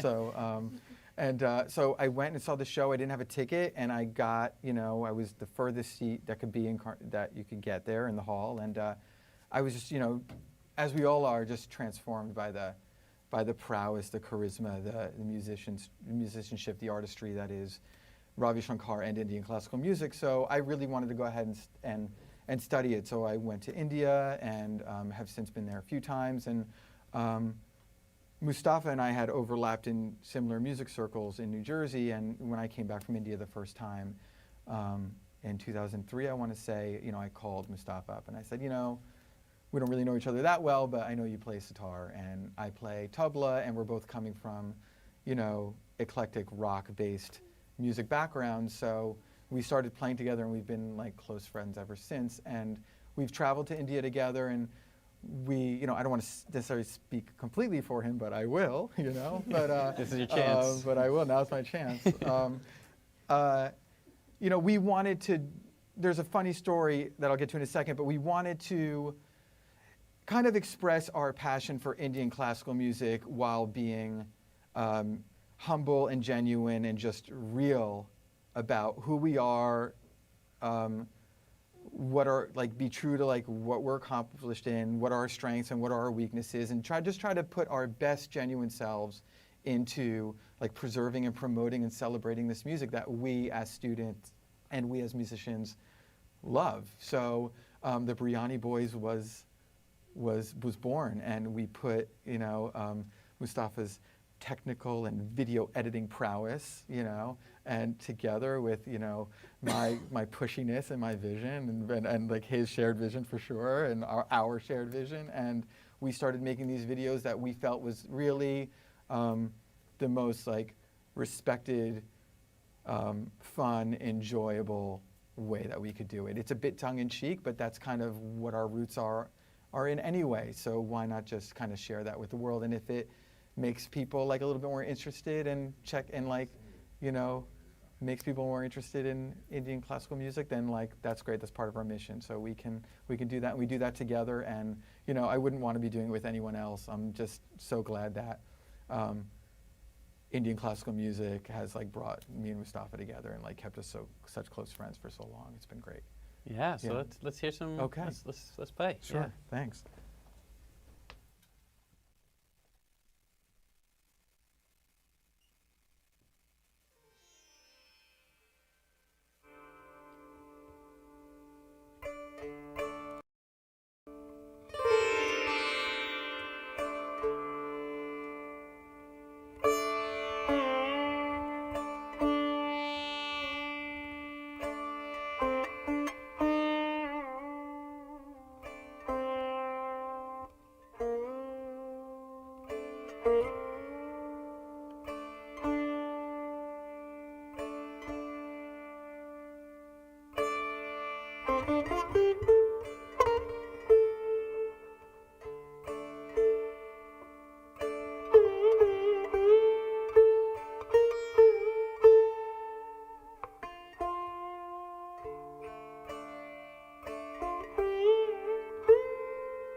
Yes.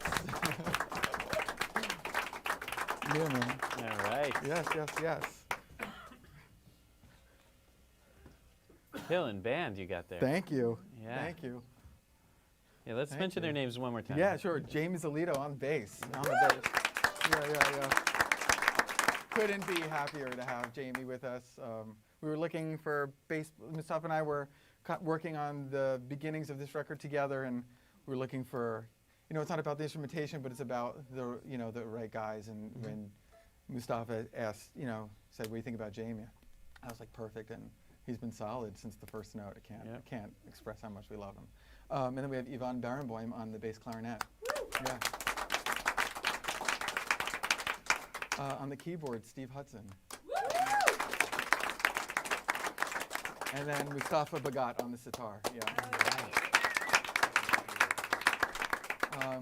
Yeah. On the record, there's a lot of tabla as well that I'm playing also, but tonight we decided to keep it just to the drum and set. our buddy Arun Ramamurthy. Arun Ramamurthy is also Great. on the gig, an amazing friend to the music community in Brooklyn and one of the Brooklyn Raga Massive members and kind of like, wranglers, if you will. Yes.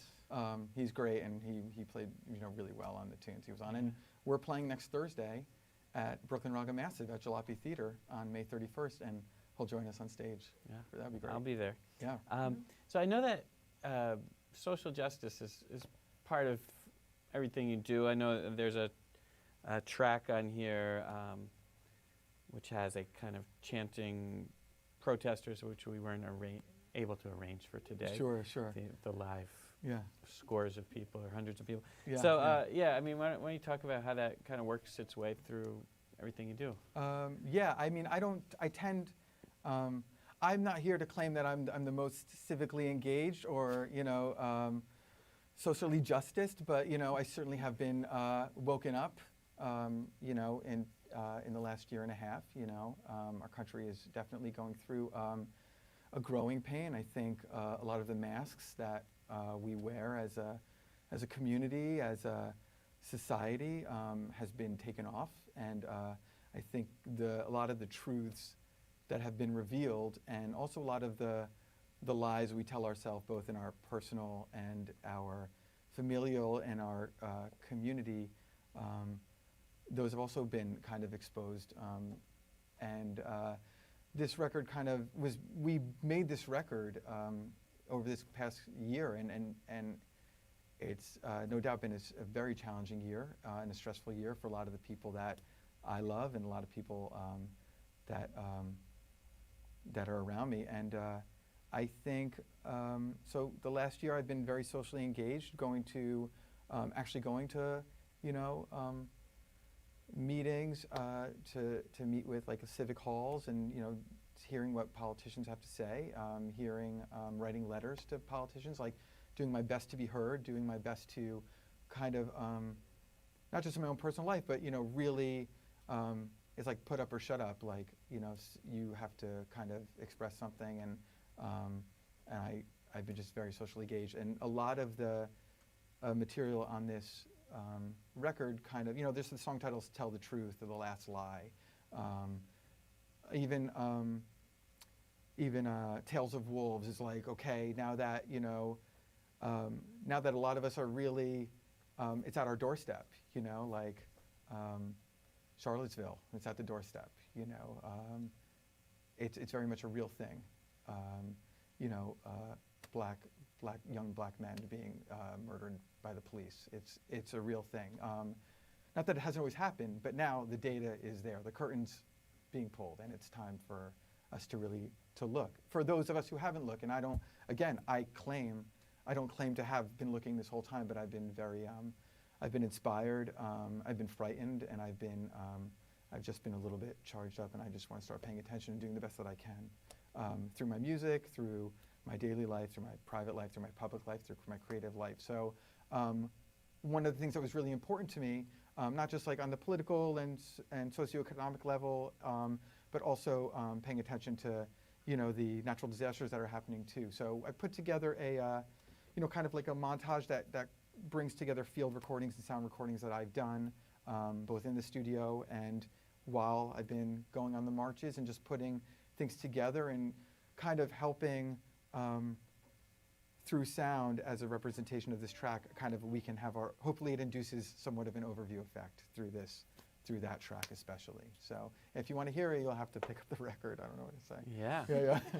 Well, I could rap with you forever, Okay. but I don't want to miss a note. So Okay. let's I think you got 2 more songs. Yeah, we'll do 2 more songs for everyone, if that's okay. Let's do it. All right, great.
Right, another edition of B-Side is winding down, but before we go, I want to give a huge thanks to David Freeman and Mustafa Bagat and Stephen Hudson and Jamie Zolito and Yvonne Barenboim. You guys killed it.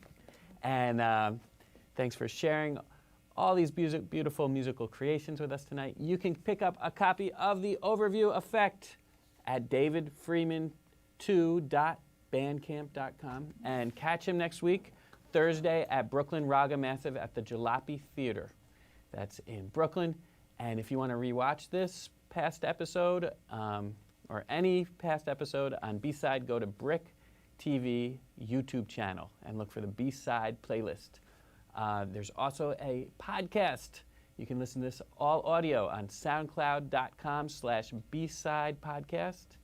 This is David Ellenbogen wishing you all a beautiful and pleasant holiday, music-filled weekend, and we'll see you next time. Good night. One more time.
This looks good, this crispy pork skin.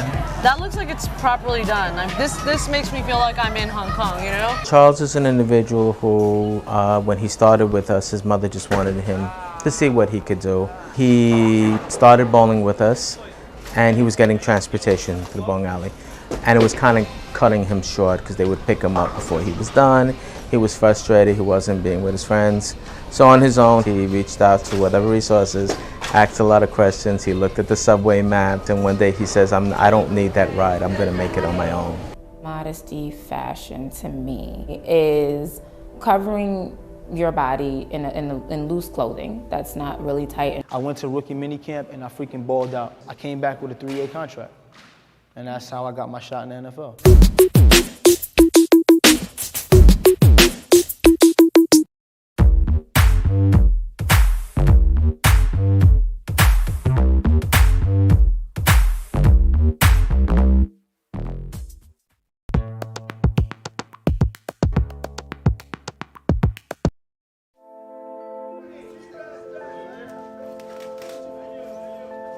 There's going to be a health crisis and there's going to be a food crisis. Who's going to fix it? You look to your left, you look to your right. That came down to us.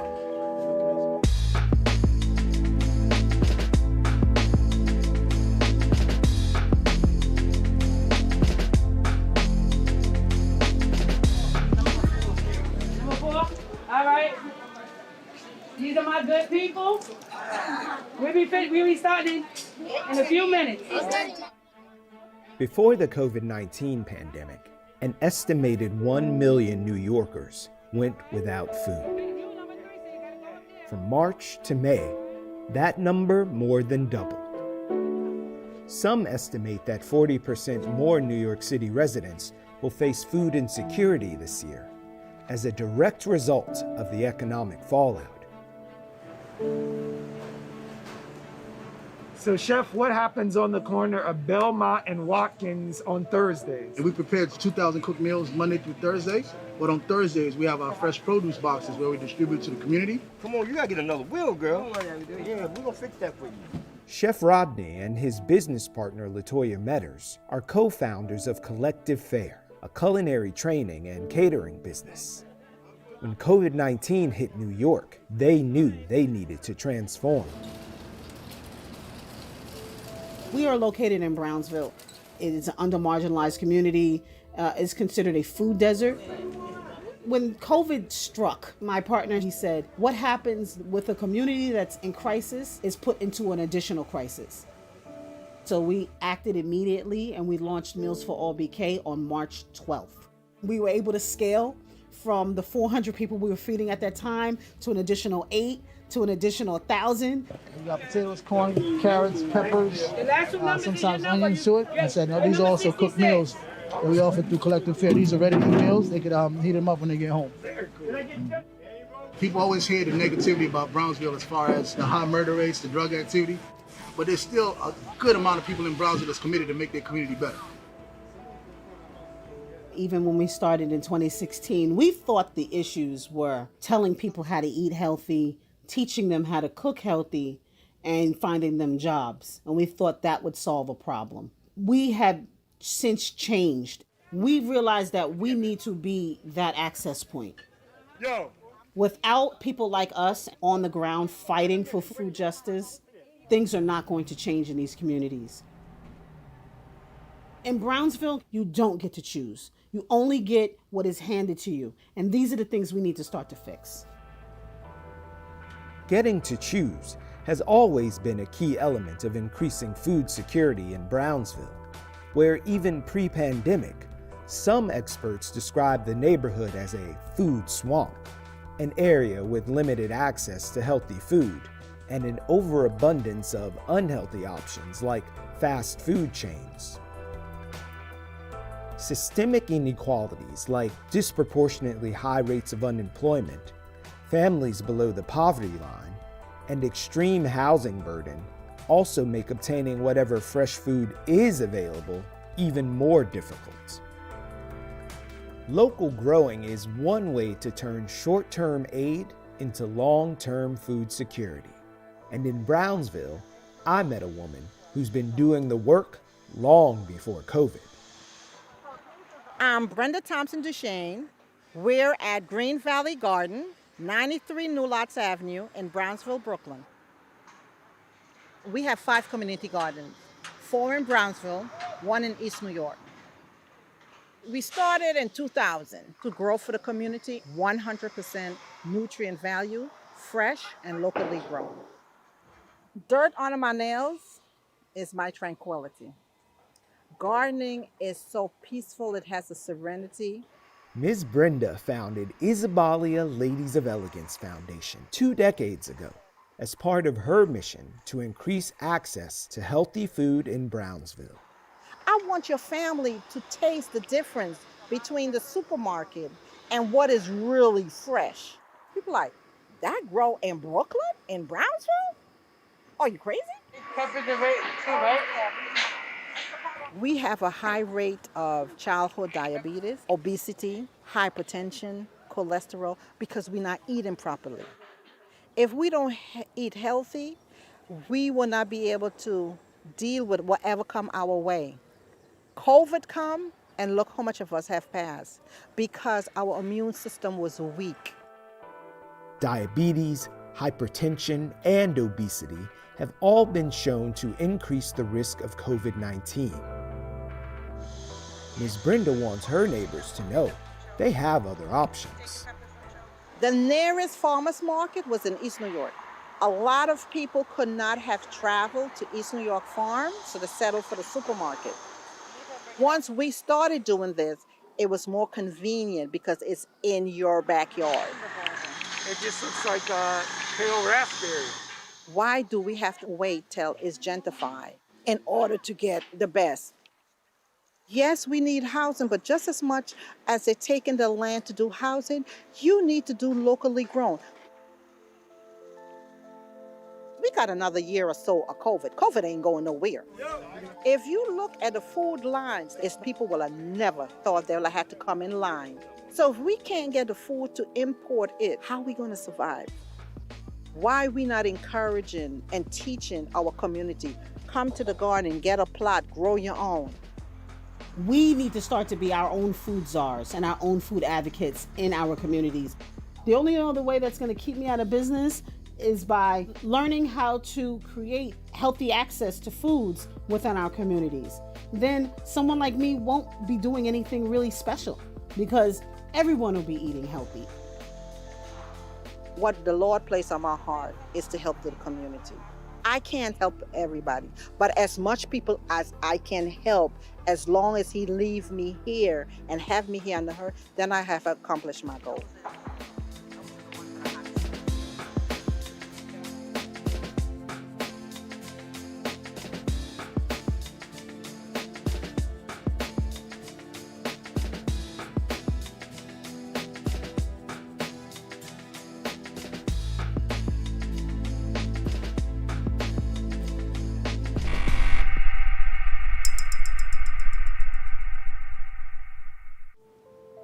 This is a community, first and foremost.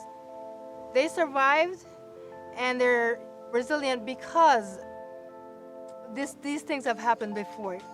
May not have been a pandemic, but they've experienced things before that kind of made them ready and prepared for this.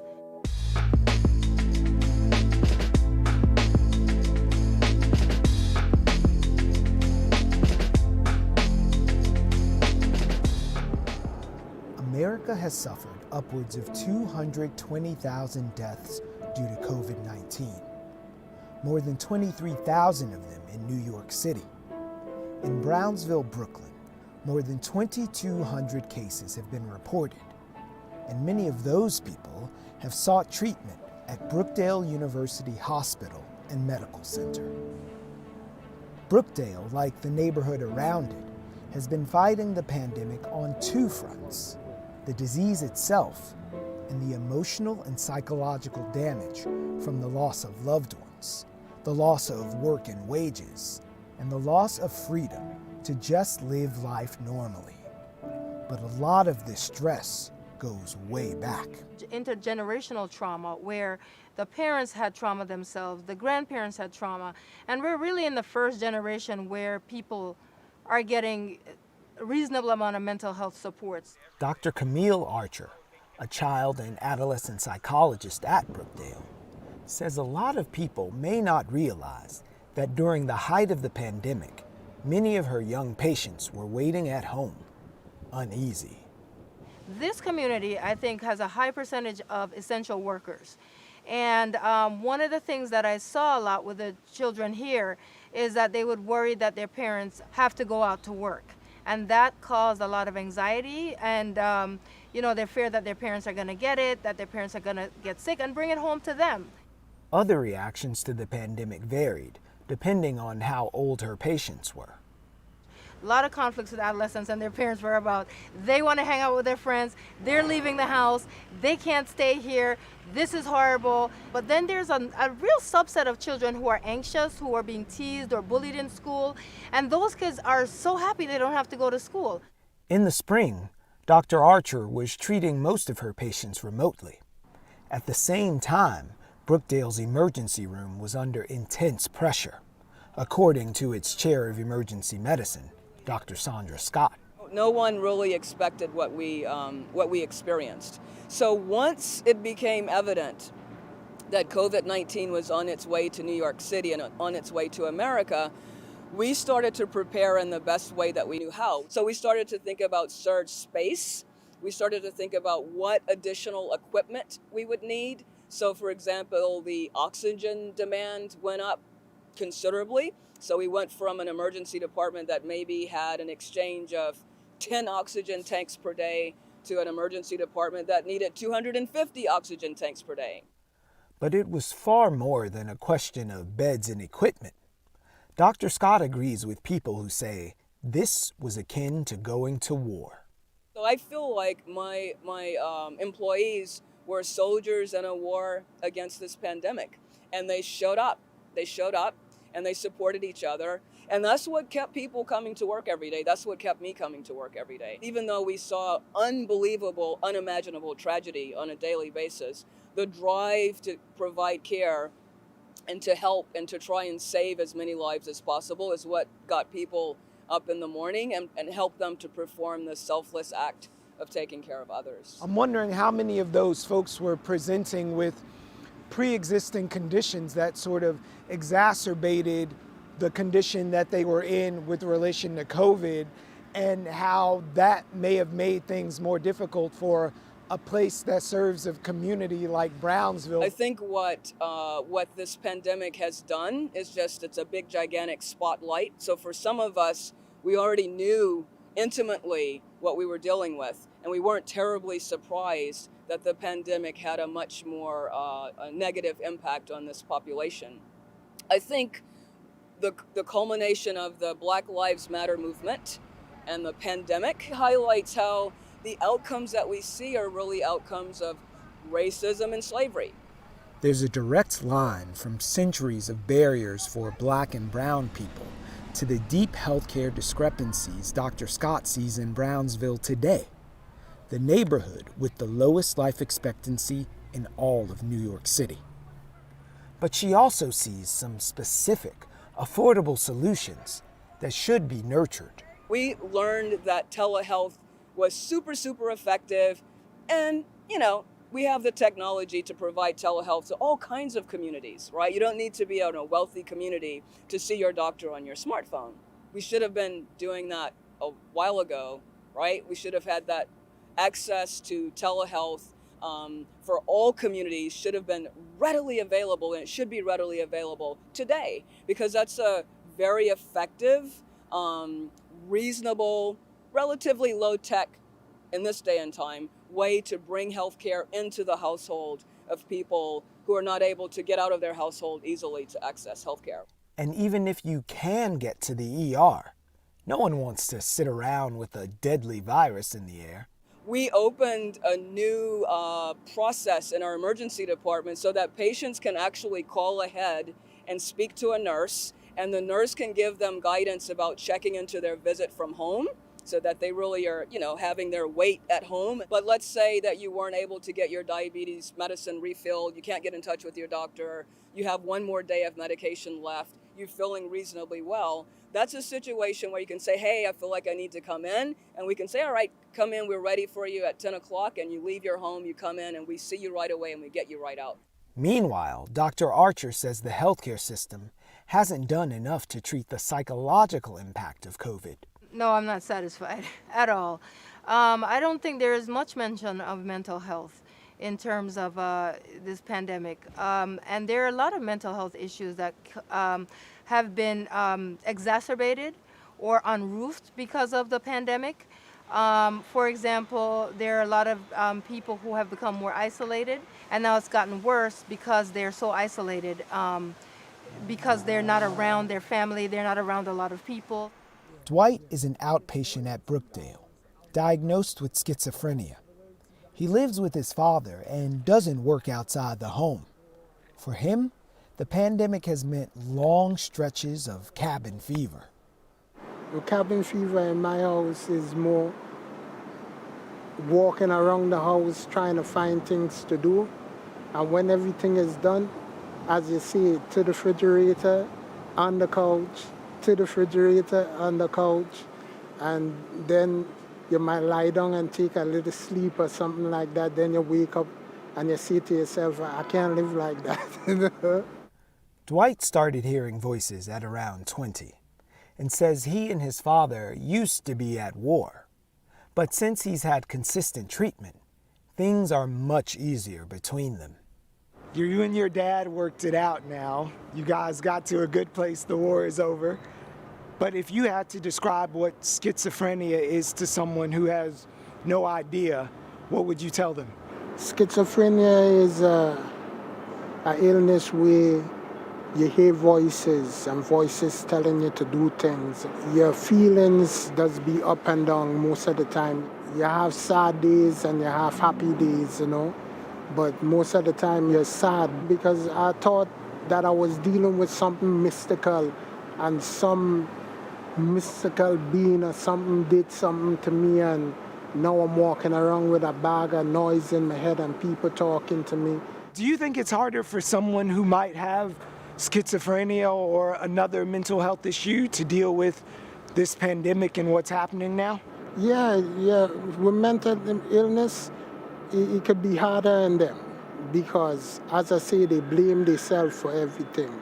If the corona don't have nothing to deal with them, it's just a disease which they find in China, and they seem to get a crazy mind off it, you know, and it's hard on them, you know what I mean? We have to acknowledge that another wave of something is coming. So I think that's the first thing, is to be realistic and to say, listen, we have a problem. So it needs to be you and me and others, not necessarily Black and brown people having this conversation, not necessarily women having these conversations, right?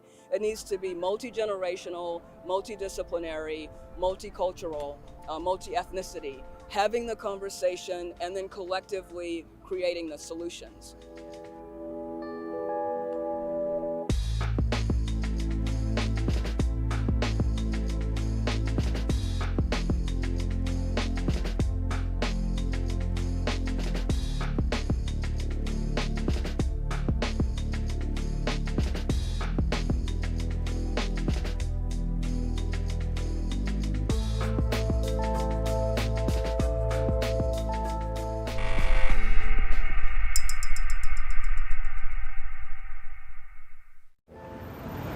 We understand that everyone's having difficulties.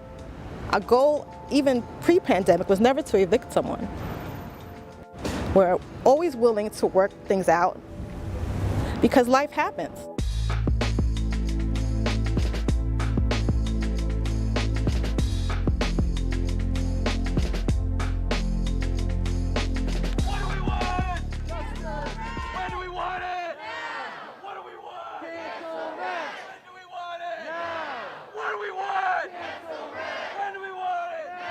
A month before COVID-19 put New York City on pause, a study from the Institute for Children, Poverty, and Homelessness identified Brownsville as the fourth most severely rent-burdened neighborhood in New York City, which means close to 2 in 5 households spends 50% or more of their income on rent. Brownsville's rental vacancy rate is 4%. And pre-pandemic, 8.5 in every 1,000 of the neighborhood's households entered the shelter system. That's more than twice as high as the averages across Brooklyn and New York City, with evictions reported as the primary reason for entering shelter. As of October 1st, the state's eviction moratorium is over, meaning the clock is unstopped for all pre-pandemic eviction proceedings. We have a tenant pre-pandemic that hasn't paid me since February of 2019. And I recently saw her in a newly acquired luxury vehicle. I can't kick her out. I would like to, because she's occupying a home that someone who appreciates it more can be living in. Even with the worst tenant, when you get to that point where you're at their door, your heart always sinks because you know you're affecting someone's life. It's their home, but I'm also running a business, and I'm responsible to the other residents in the building. So a lot of times it's not, and it's usually not just because they're not paying rent. There's usually behavioral problems with the tenants and or their children. They're making living in the building difficult for the others. So it's my responsibility to keep the building as safe as I can for everyone else. But it's never a good feeling to put someone out of their home. But you know, it's part of the job.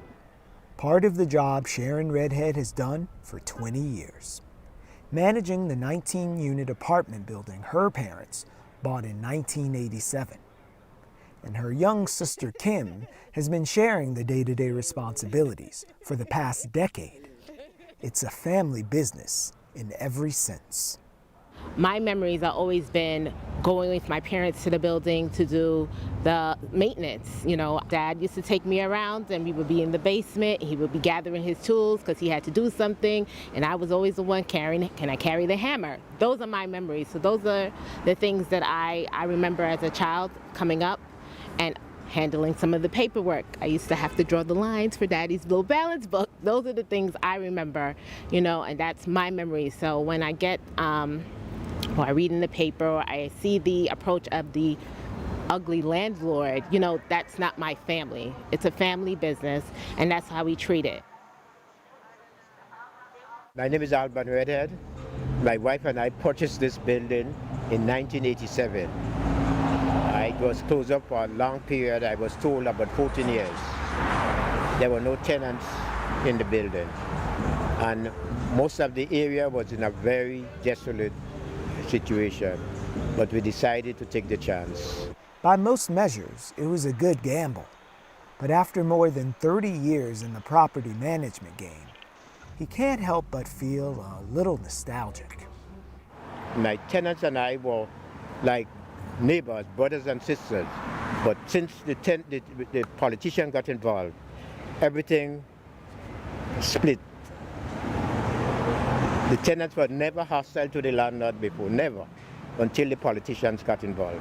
In June 2019, the New York State Legislature approved the most stringent rent laws in the country on behalf of New York City's 5.4 million renters.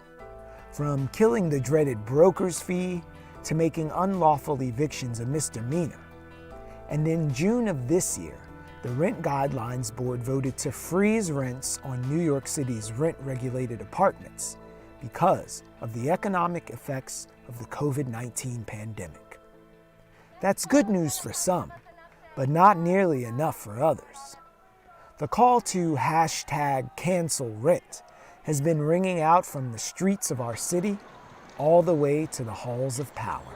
I think the cancel rent movement has played an important role in getting people to understand the gravity of the crisis, the breadth of this crisis. Passed the strongest tenant protection legislation in America last year for millions of tenants throughout the state. But we still have a lot of work to do. And the issue now is to ensure that we prevent anyone from losing their home in the short term by making sure people are not evicted, and then figure out how to cover the cost of the rent. Brian Kavanaugh is the chair of the New York State Senate's Housing, Construction, and Community Development Committee. And it's critical that we make sure that this crisis does not become an eviction crisis. No landlord has a right now to push anybody out of their homes. We know that tenants, when they get eviction notices, they're legitimately concerned.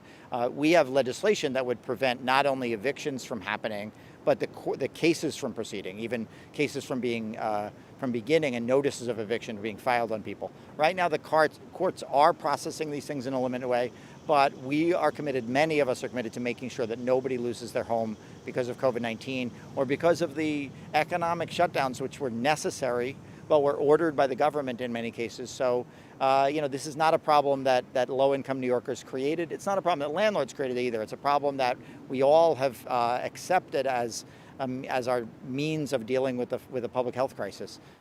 Small landlords are facing the economic and public health crisis head-on, while simultaneously fighting a public relations battle. I hear the politicians shout some of this rhetoric. I think it's irresponsible because you don't ask any other service provider to do that. You're not telling the supermarket units, provide free food. You're not telling the utilities, stop collecting your monthly bill. So why would you take this kind of initiative with this particular service provider? It's a service we're providing because not only are we providing a home, but we're providing heat, we're providing hot water, we're providing electricity. All of those mediums come through us. So I think it's highly irresponsible and for people to expect that you can get all those services for free. I wish those politicians who are supporting that idea would agree to forego their salary to help those tenants pay rent and buy food. Put your money where your mouth is. So when you hear cancel rent, what's the first thing you think of? It's like a gut punch. Because, as I said before, it's not realistic. It's not realistic, and we're all in this together. And this economy is cyclical. You take one spoke out of the wheel, and it no longer works. That's it. So when we collect rent, it doesn't go in my pocket. I have to pay the super, I have to pay the plumber, the electrician, I pay the water bill, the gas bill, the light bill. Heating season is a couple days away. Yes. And then big hunk goes to the city for taxes. And so if they don't pay me, all those people don't get paid. And those are also families. The plumber has a family, the electrician has a family, the super has his family to take care of. Would you consider yourself a business owner or an essential worker? Both. We are both business owners, and people don't like to discuss that when it comes to housing, but for us it is a business. But we're also essential workers because we're providing homes for people, several families, for many families, right. And it's our responsibility to make sure that those homes are well maintained and it's a safe environment. So even when our tenants stayed home, I had to leave my home to make sure that things were okay in the building and was being kept clean. And they do it while collecting an average rent of about $900 a month in an area where an affordable housing lottery for a one-bedroom apartment for an individual making 50% of the area median income of $33,000 a year rents for $862 a month and draws thousands of applicants. How many millions of renters in New York? They're not all in a building owned by these conglomerates. On this block alone, there are multi-family houses that, are same situation as us, first generation, second, sometimes third generation, and they're renters in them. So they have to value that because without us, these relationships are gone. And affordable housing is gone. Forget what the mayor says. Affordable housing comes from us. Like you said, our rents are under 9. Right, and that is affordable housing in this community and the new developments are double what our tenants are paying. So double. So affordable housing comes from small property owners all across the city. The impulse to draw the line between landlords and tenants is understandable. But it's a truly interdependent relationship, one that calls for more than angry demands from either side, and deserves the respect of uncompromising action from government leaders before, during, and long after the pandemic.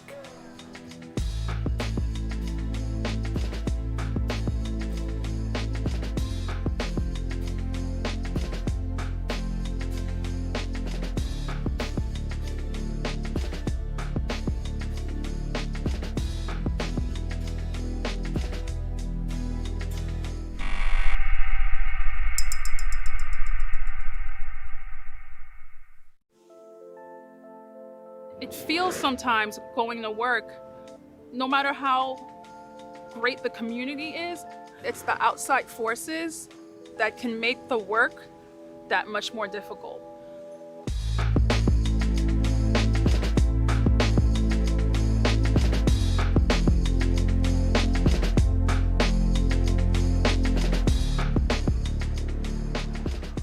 Days before what was to be the first day of class for New York City's 1.1 million public school students, Dr. Arabelle Pembroke, principal of the Riverdale Avenue Middle School in Brownsville, shared her excitement and concerns about the upcoming school year in District 23. With her rookie season as principal under her belt, Dr. Pembroke was ready to slay another school year. Then came COVID. On paper, my day ends at 4 o'clock. It doesn't. I'm on 24/7, right? On paper, I've got a list of responsibilities. In reality, I'm everything. I'm HR. I'm a social worker. I'm an instructional expert. I'm a disciplinarian. I'm a liaison. I'm a facilitator. I'm a trainer. And it's a lot of demands on one person. And on top of that, you add a global pandemic. Yeah. Where now I had to become a doctor. Right? And a press conference like liaison, communicate information to staff that I just got 5 minutes ago that I'm trying to process or unpack myself. Are you ready? Like, do you feel like it's safe to be back? No, I don't have a nurse. I don't have a nurse. Yeah. And it's my understanding that the school hasn't had a dedicated, permanently assigned nurse for a few years now, and I've only been here a year. Being under-resourced with overwhelming demands, Dr. Pembroke is choosing to accentuate the positive, focusing on the new instructional opportunities remote learning presents. It's forcing principals to just be innovative, right? Teachers too. My teachers, my Riverdale Avenue Middle School teachers, flourished with their approaches to engaging students online during live instruction, with their approaches to really tailoring an activity or a lesson or an assessment to really get to the root of or to the point of the standard that they're trying to measure the student's progress. Screen to screen. Screen to screen. But the idea of reimagining the school day presents its own set of challenges in Brownsville.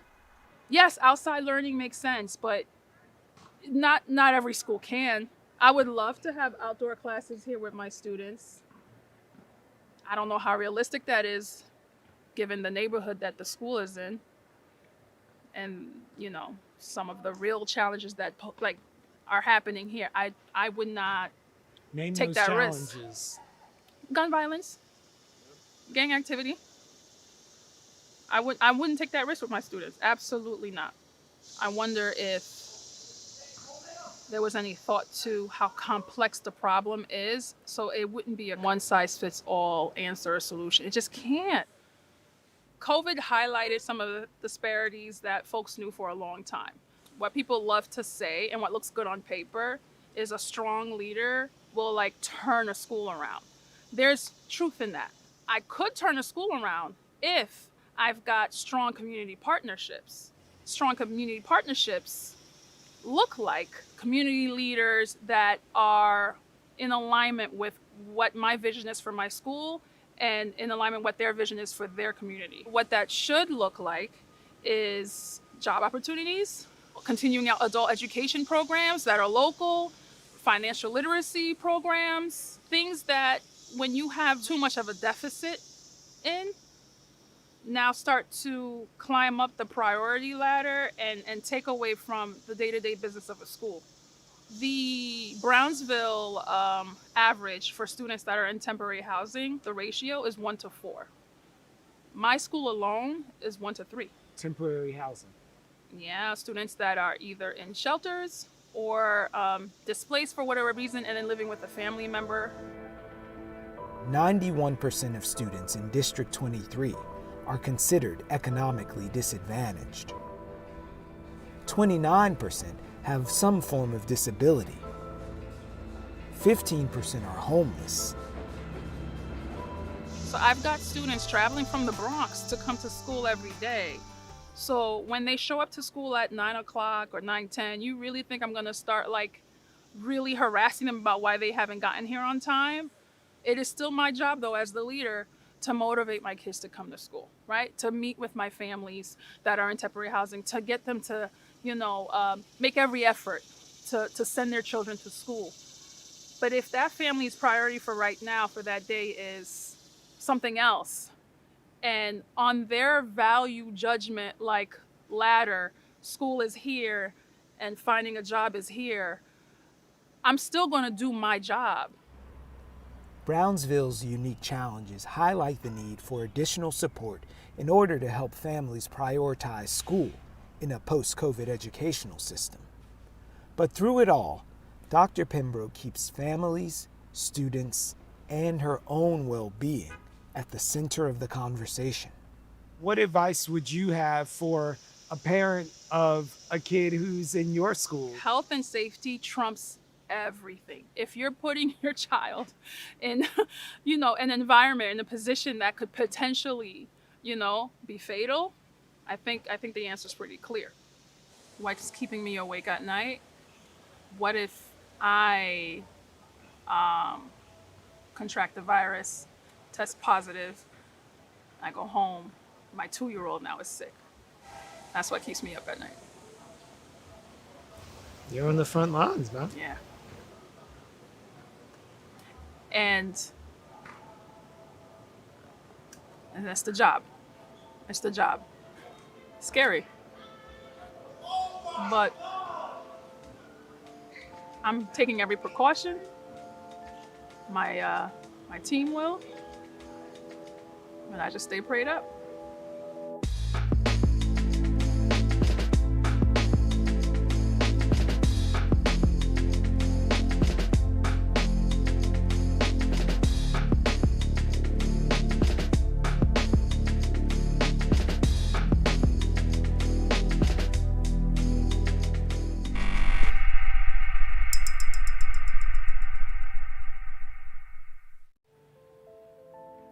I go where there's real problems at, where people are getting killed.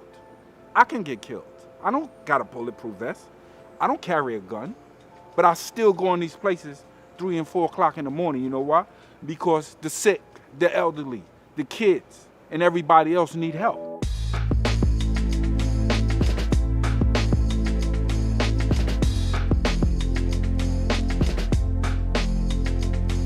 It has been a violent weekend in New York City. More than a dozen people were shot. 8 shootings in 4 boroughs. 14 shootings just yesterday with 18 victims. 7 people were injured in 3 separate shootings, all within 4 minutes of one another.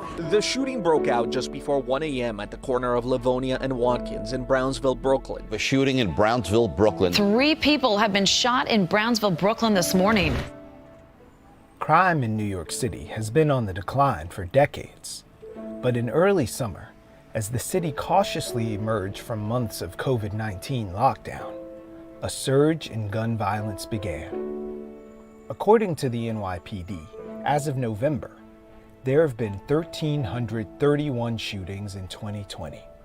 In 2019, that number was 685. The number of shooting victims has gone up as well. So far, there have been 1,635 victims of gun violence, as compared to 812 in 2019. In Brownsville, one of the neighborhoods hit hardest by the pandemic, murders and shootings are more than double of 2019. So what's going on in Brownsville? And is the situation as bad as they say it is? I asked entrepreneur, community board member, and Brownsville born and raised Anita Pierce.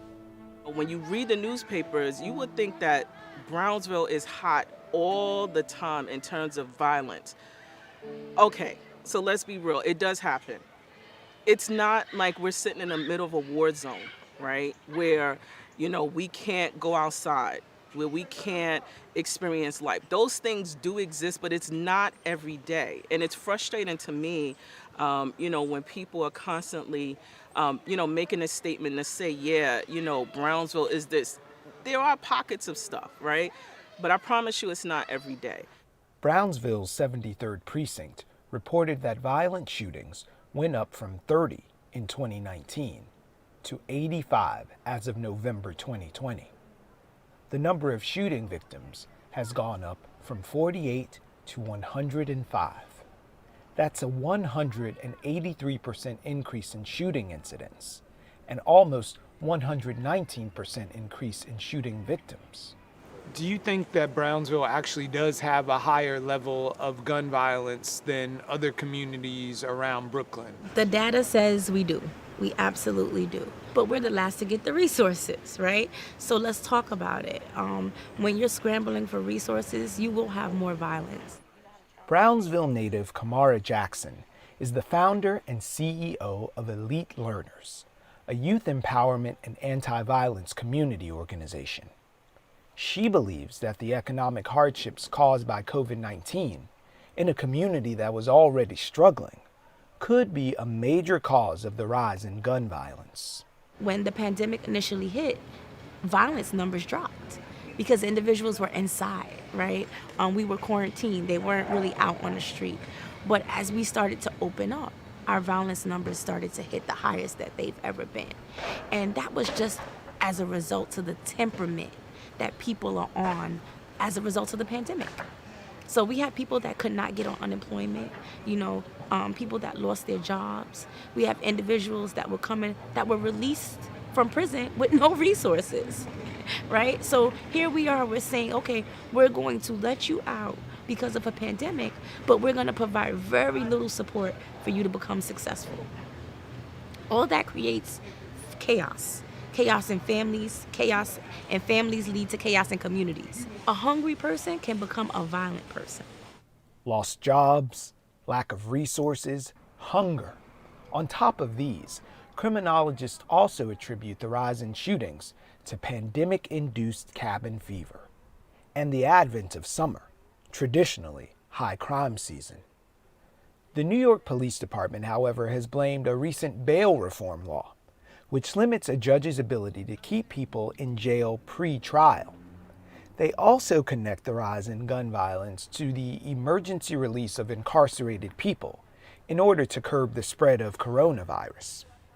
The Black Lives Matter protest and calls to defund the police, they say, led to the disbanding of the NYPD's anti-crime plainclothes unit, which meant less policing and more shootings. Rhetoric of defund the police, get rid of the police, abolish the police, that's got to end. We need three things. I'm going to keep repeating it for people. We need support. We need laws that help the police instead of handcuff them. And then we need resources. They've blamed the shutdown in the courts. They've blamed the bail law. They've blamed just the prosecutors. I mean, it's like, pick a reason and they've blamed it. But where they faltered is providing the evidence. Anyone who's out there surmising what kind of impact the pandemic has had on violence is just doing no more than surmising. And if they're coming up with very firm conclusions that the pandemic means that there's more violence, means we should be giving more money to police, and it's especially that message is coming from the police, we should be really wary of any assumptions that are being drawn. Scott Heckinger is a public defender and the former director of policy for Brooklyn Defender Services. Today, he's the founder and director of Zealous, a national advocacy group of public defenders working towards ending mass incarceration.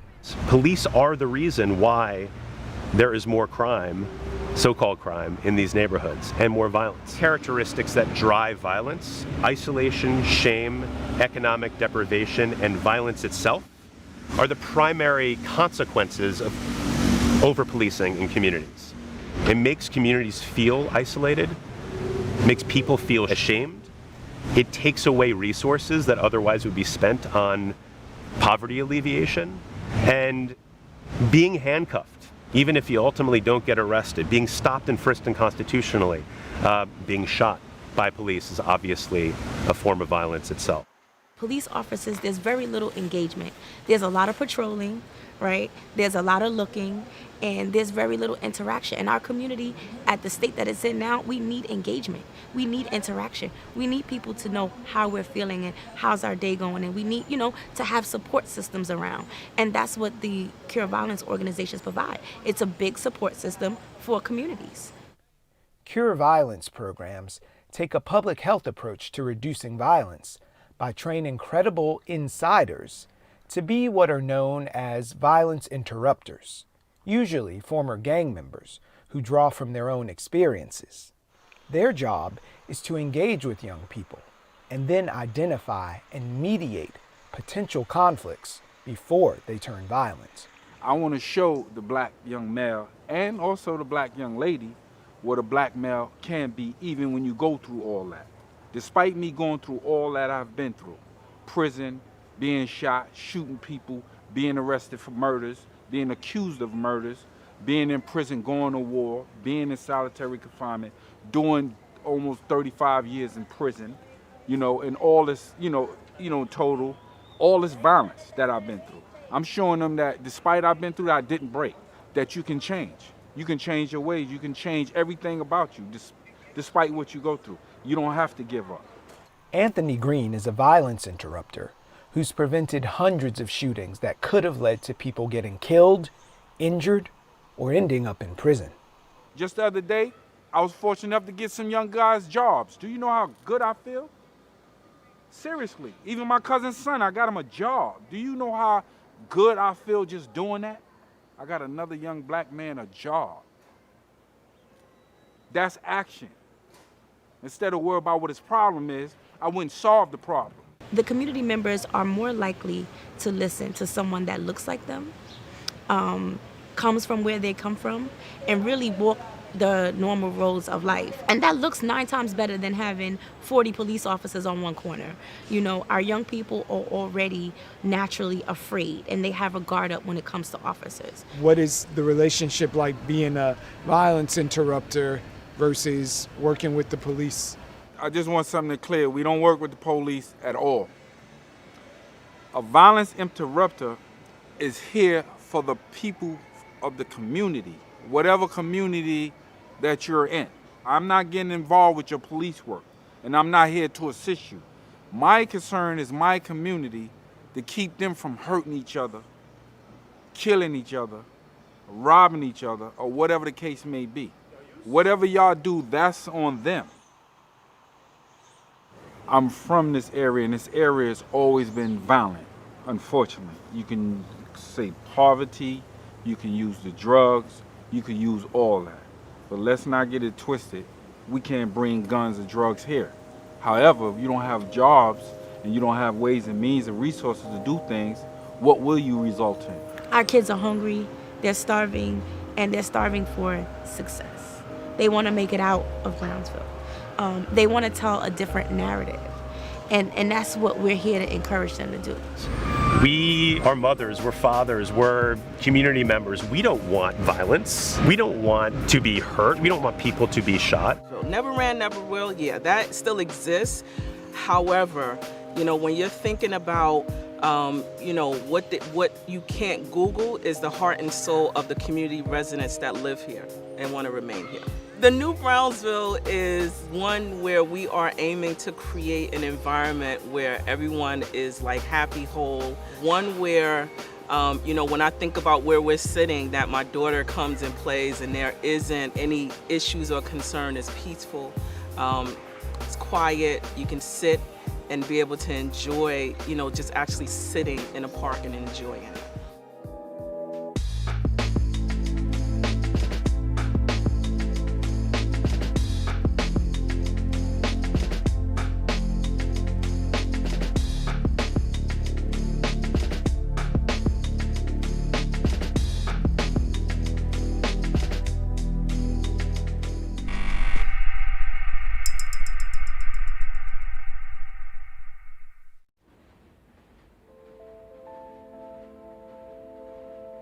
We all have these skills and we're trying to understand, how do we build it out? Where do we start? Who do you speak to? Is there anywhere to go to get these resources? I need to figure this out because clearly not everybody's getting there that easy, and I love a challenge.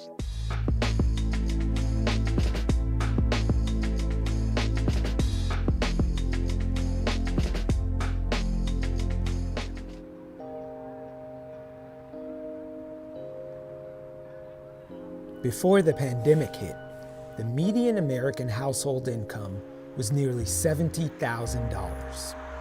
In Brownsville, Brooklyn, it was less than 33. The unemployment rate for the country and the rest of the city was around 5%. In Brownsville, it was 15. By the numbers, it was bad, and now it's worse. But even as joblessness grows, the community continues to have a certain spirit, a pride of place, an endurance. When COVID hit, I already was about to sign a contract to continue on with the nonprofit. When they started letting me know that, the budget was dropping and clearly I will have to be on my way in a few more days. But instead of becoming a statistic, Kiana Hallams became an entrepreneur. She'd been taking a business class hoping to become a fashion designer when she landed on an idea for a new enterprise. I thought to myself, like I said, what's the worst can happen? We're in COVID, I'm in my house. Fallback for people was unemployment.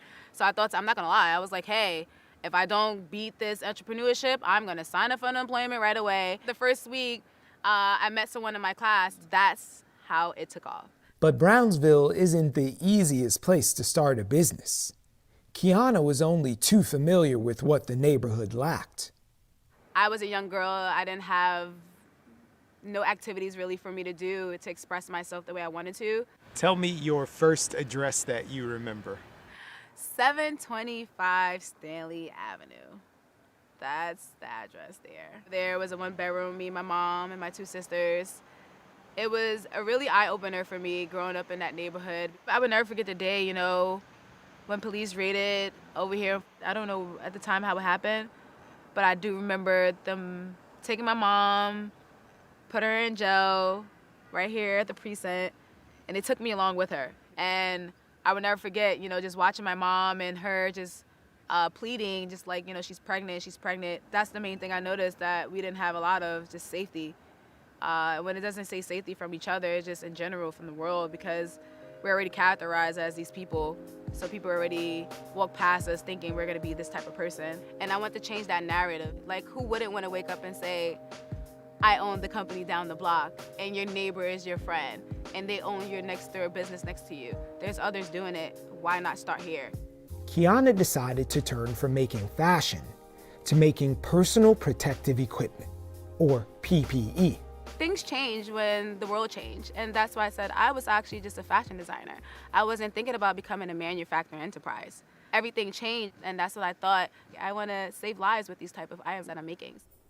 In her class, she met someone who knew someone at New York City Housing Authority, or NYCHA, which runs the 362 public housing developments throughout the city, the highest concentration being in Brownsville. They were looking for someone from the community to help make masks. Really thinking to myself, holy shit, I'm really doing this. And the next thing you know, someone else in my class reached out to me and was like, the commissioner was sending out a list of them asking for vendors to create PPE. And they was like, well, you're a designer. If you're gonna do face masks, you should think of other things. And I looked at this little list and I'm like, gowns? I could make shirts, I could make gowns.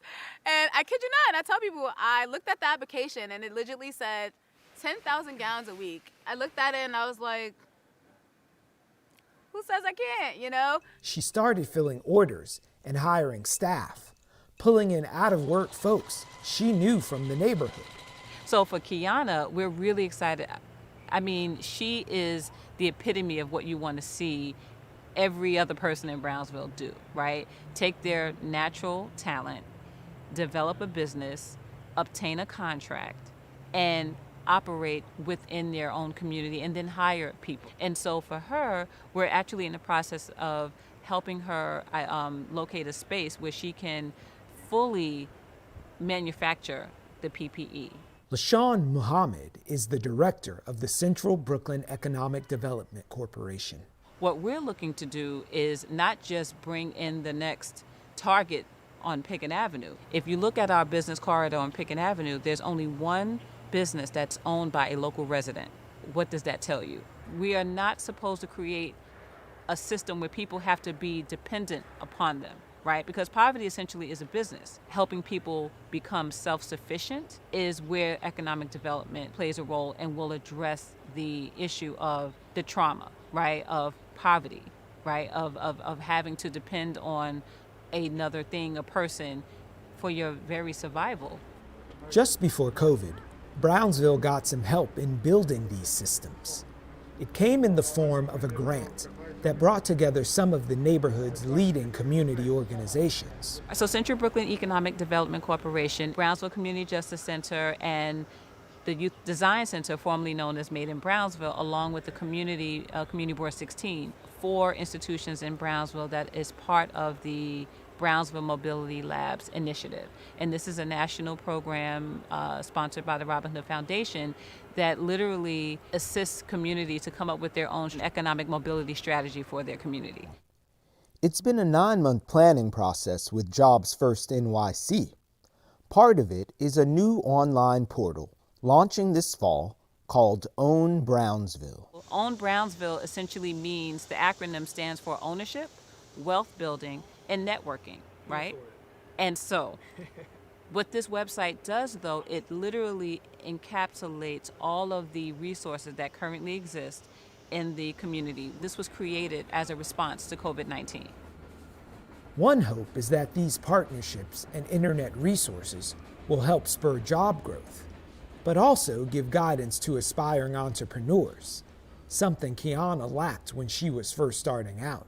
I tell people I wish I had a mentor, I wish I had that, and being that I didn't, I would love to become one. I'm getting a little emotional because I'm thinking about it. I'm like, I'm not even doing this for me, to be honest, because I'm still thinking about the little Kiana, because I didn't really have that little Kiana fun. And just thinking about it now, it's like, share it while you can. Oh my God, I'm getting emotional. Why? Oh my gosh, I am. Kiana has applied to the Department of Education to offer a class on entrepreneurship, and she's giving a pitch to schools throughout the city. Hello everyone, my name is Kiana Hollums and I am the CEO and founder of Attire LLC. And I'm here to obtain an invitation into your schools. With the pitch over and Kiana getting inquiries, she's now out looking for a space to grow her PPE operation. She's committed to staying in Brownsville and giving back to the community. There's not even a bar restaurant. Like, I have to travel legitimately to Williamsburg just to sit at a bar. How we don't have a bar in this neighborhood?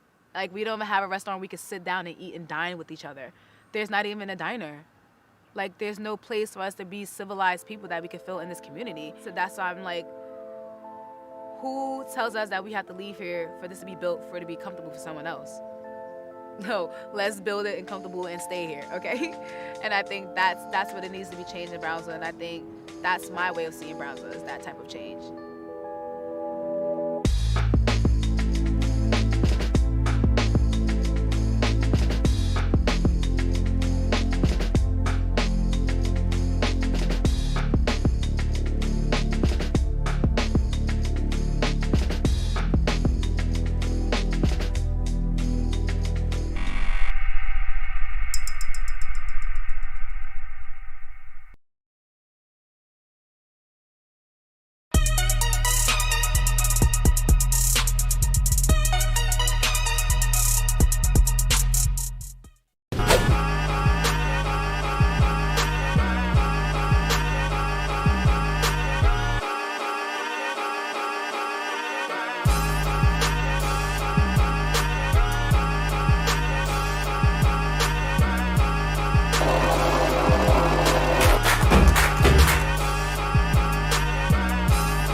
Welcome to East New York. I'm gonna show you the amazing businesses. Let's go say hi to Miguel, the best hot chocolate in East New York.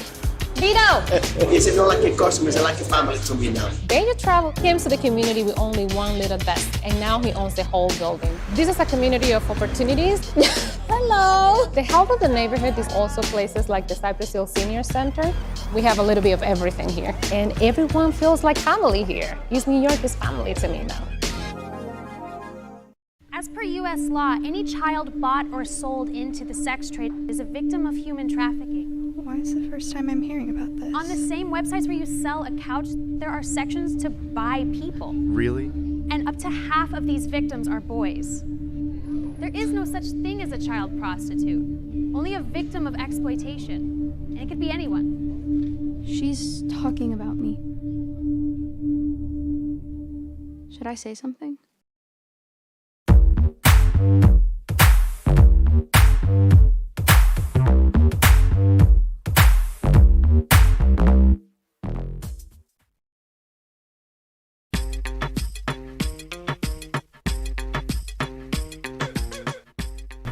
I'm Gunther Farai.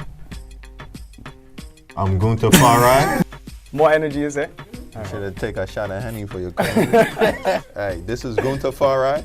This is DJ Jam. This is DJ Extra, and you're tuned in to Talking for Curry on BRIC Radio. All right. You want to explain what Talking for Curry is? Caribbean news, views, and interviews. You're Russian so far, you take your time.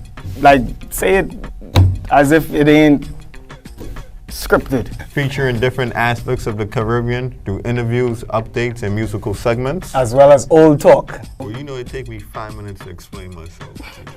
Yeah, it do take a while to explain. Yeah, clip. Yeah, you don't explain yourself. That's some time ago. Nah, I want to do the ending. Because you messing it up. All right, we're gonna try again. You can subscribe and follow us right here. Pew, pew, pew. See that dramatic pause you give? Right here. It's a wrap.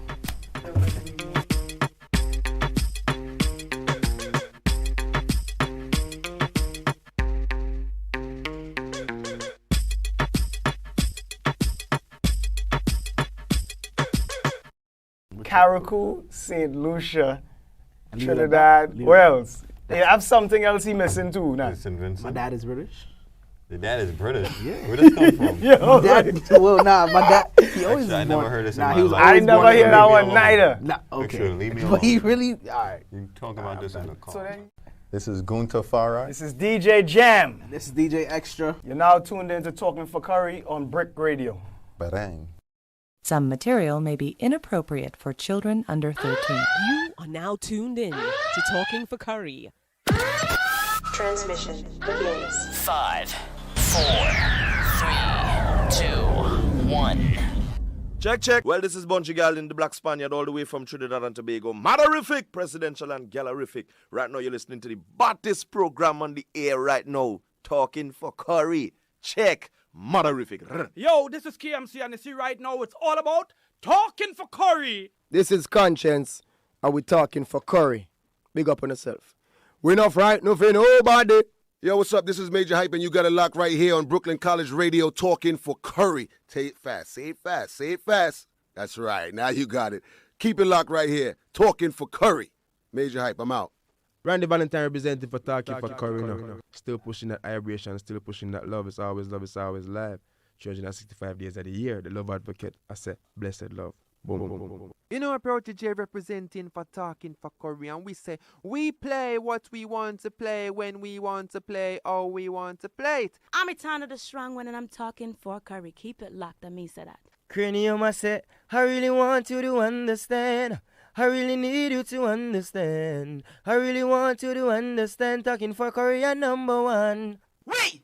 Ma, this is pretty big and I'm talking for Curry. Out of Trinidad and Tobago. We going away. We going away. Oh.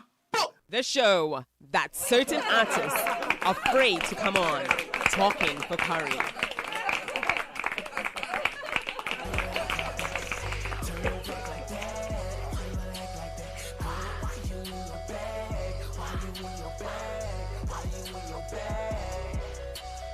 Girl, why you in your bag?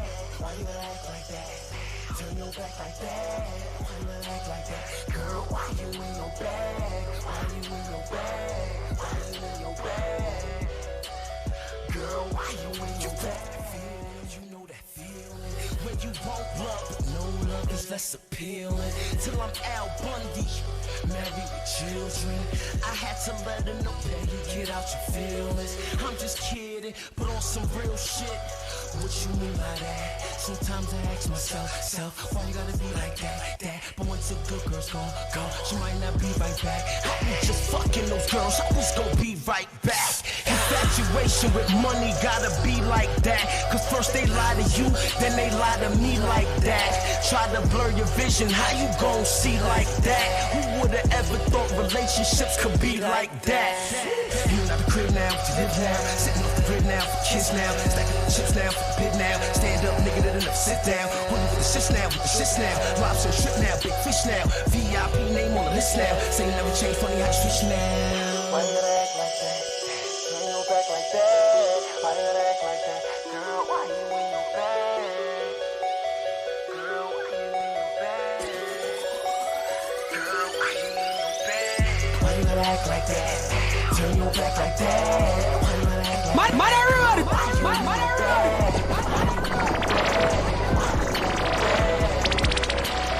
Girl, why you in your bag? When I'm at a swagless, twin mattress, IG model with the looks of a black actress, and we're from Texas on Tuesdays and Friday night candles lit. Last time while she riding it, I just couldn't understand this. Fell in love with that passion, fell in love with that passion, became stupid.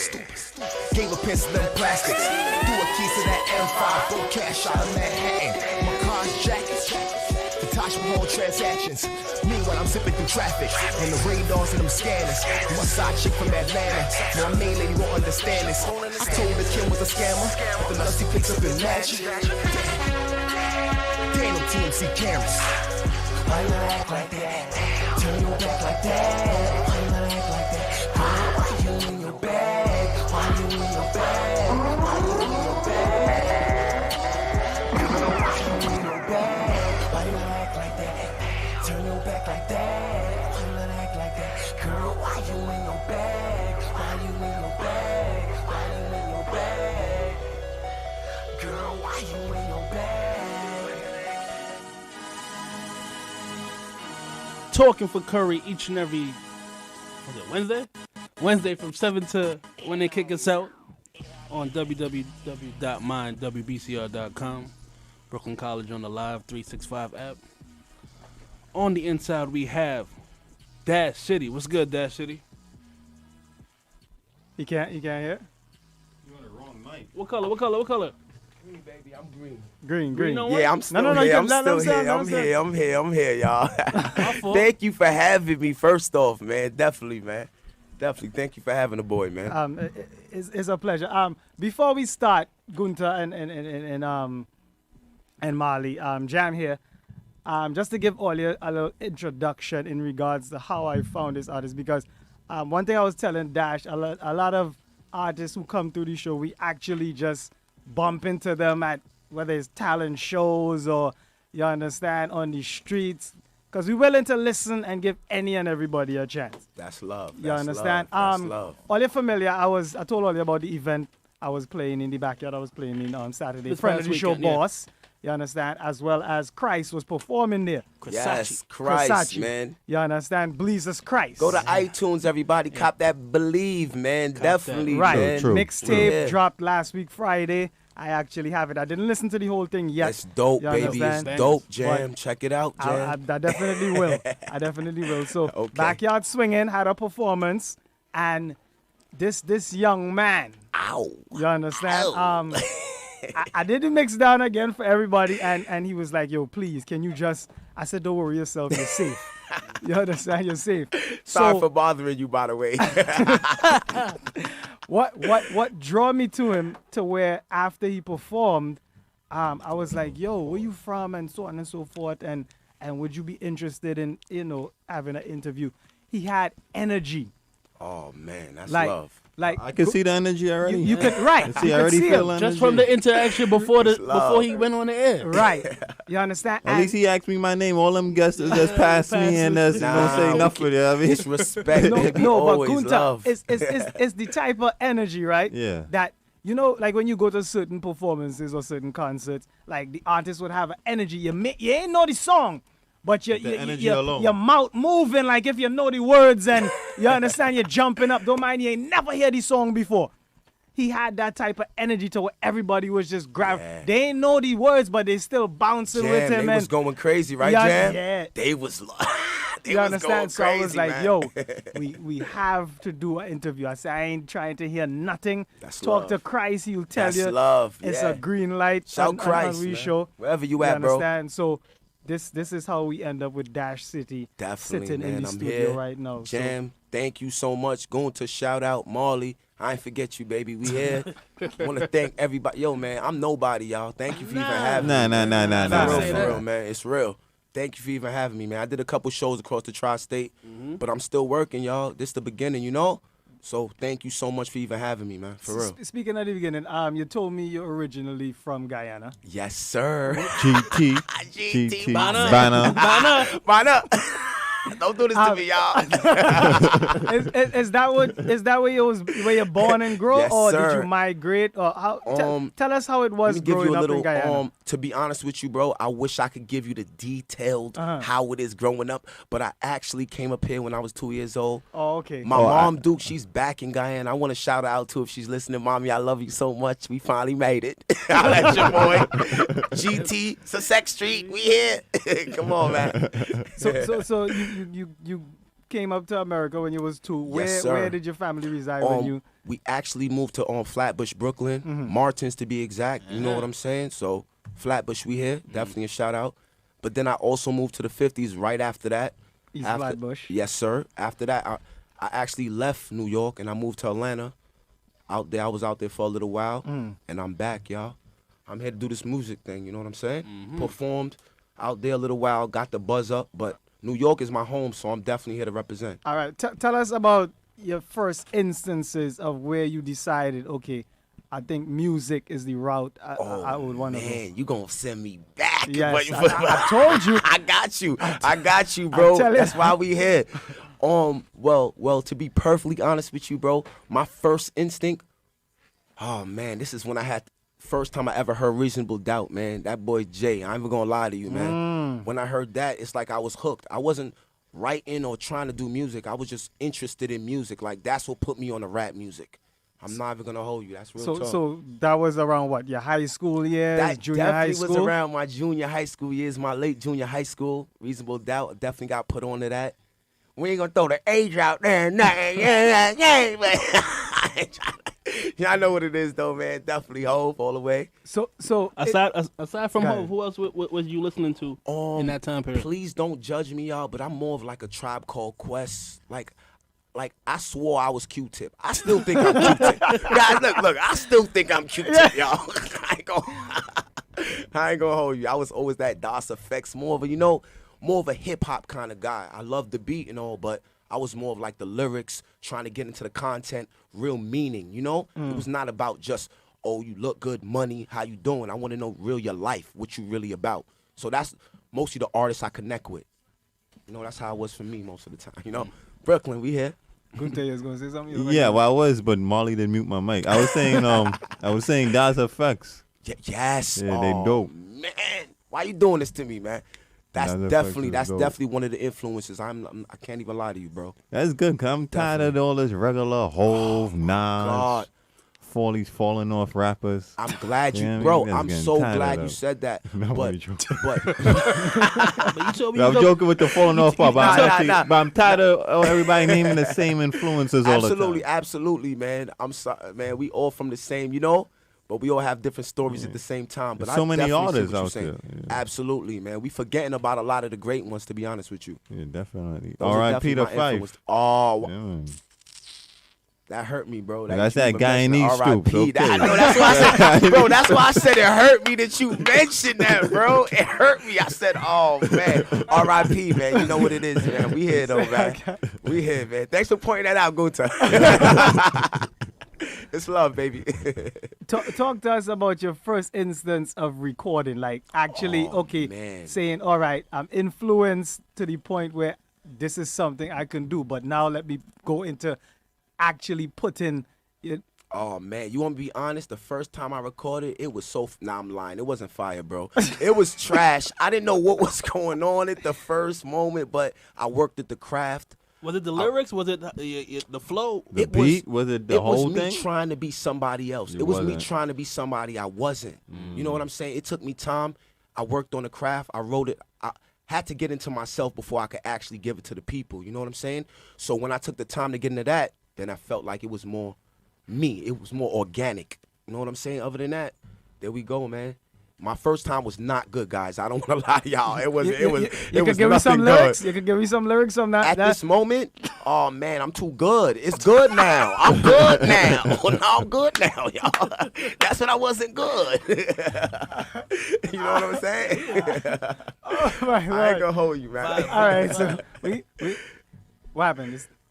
Oh, I didn't hear the instrumental. My bad. You're not listening, brethren. Right. You're not listening. It's instrumental is pumping in the background. Right, Take your time now, Gunta.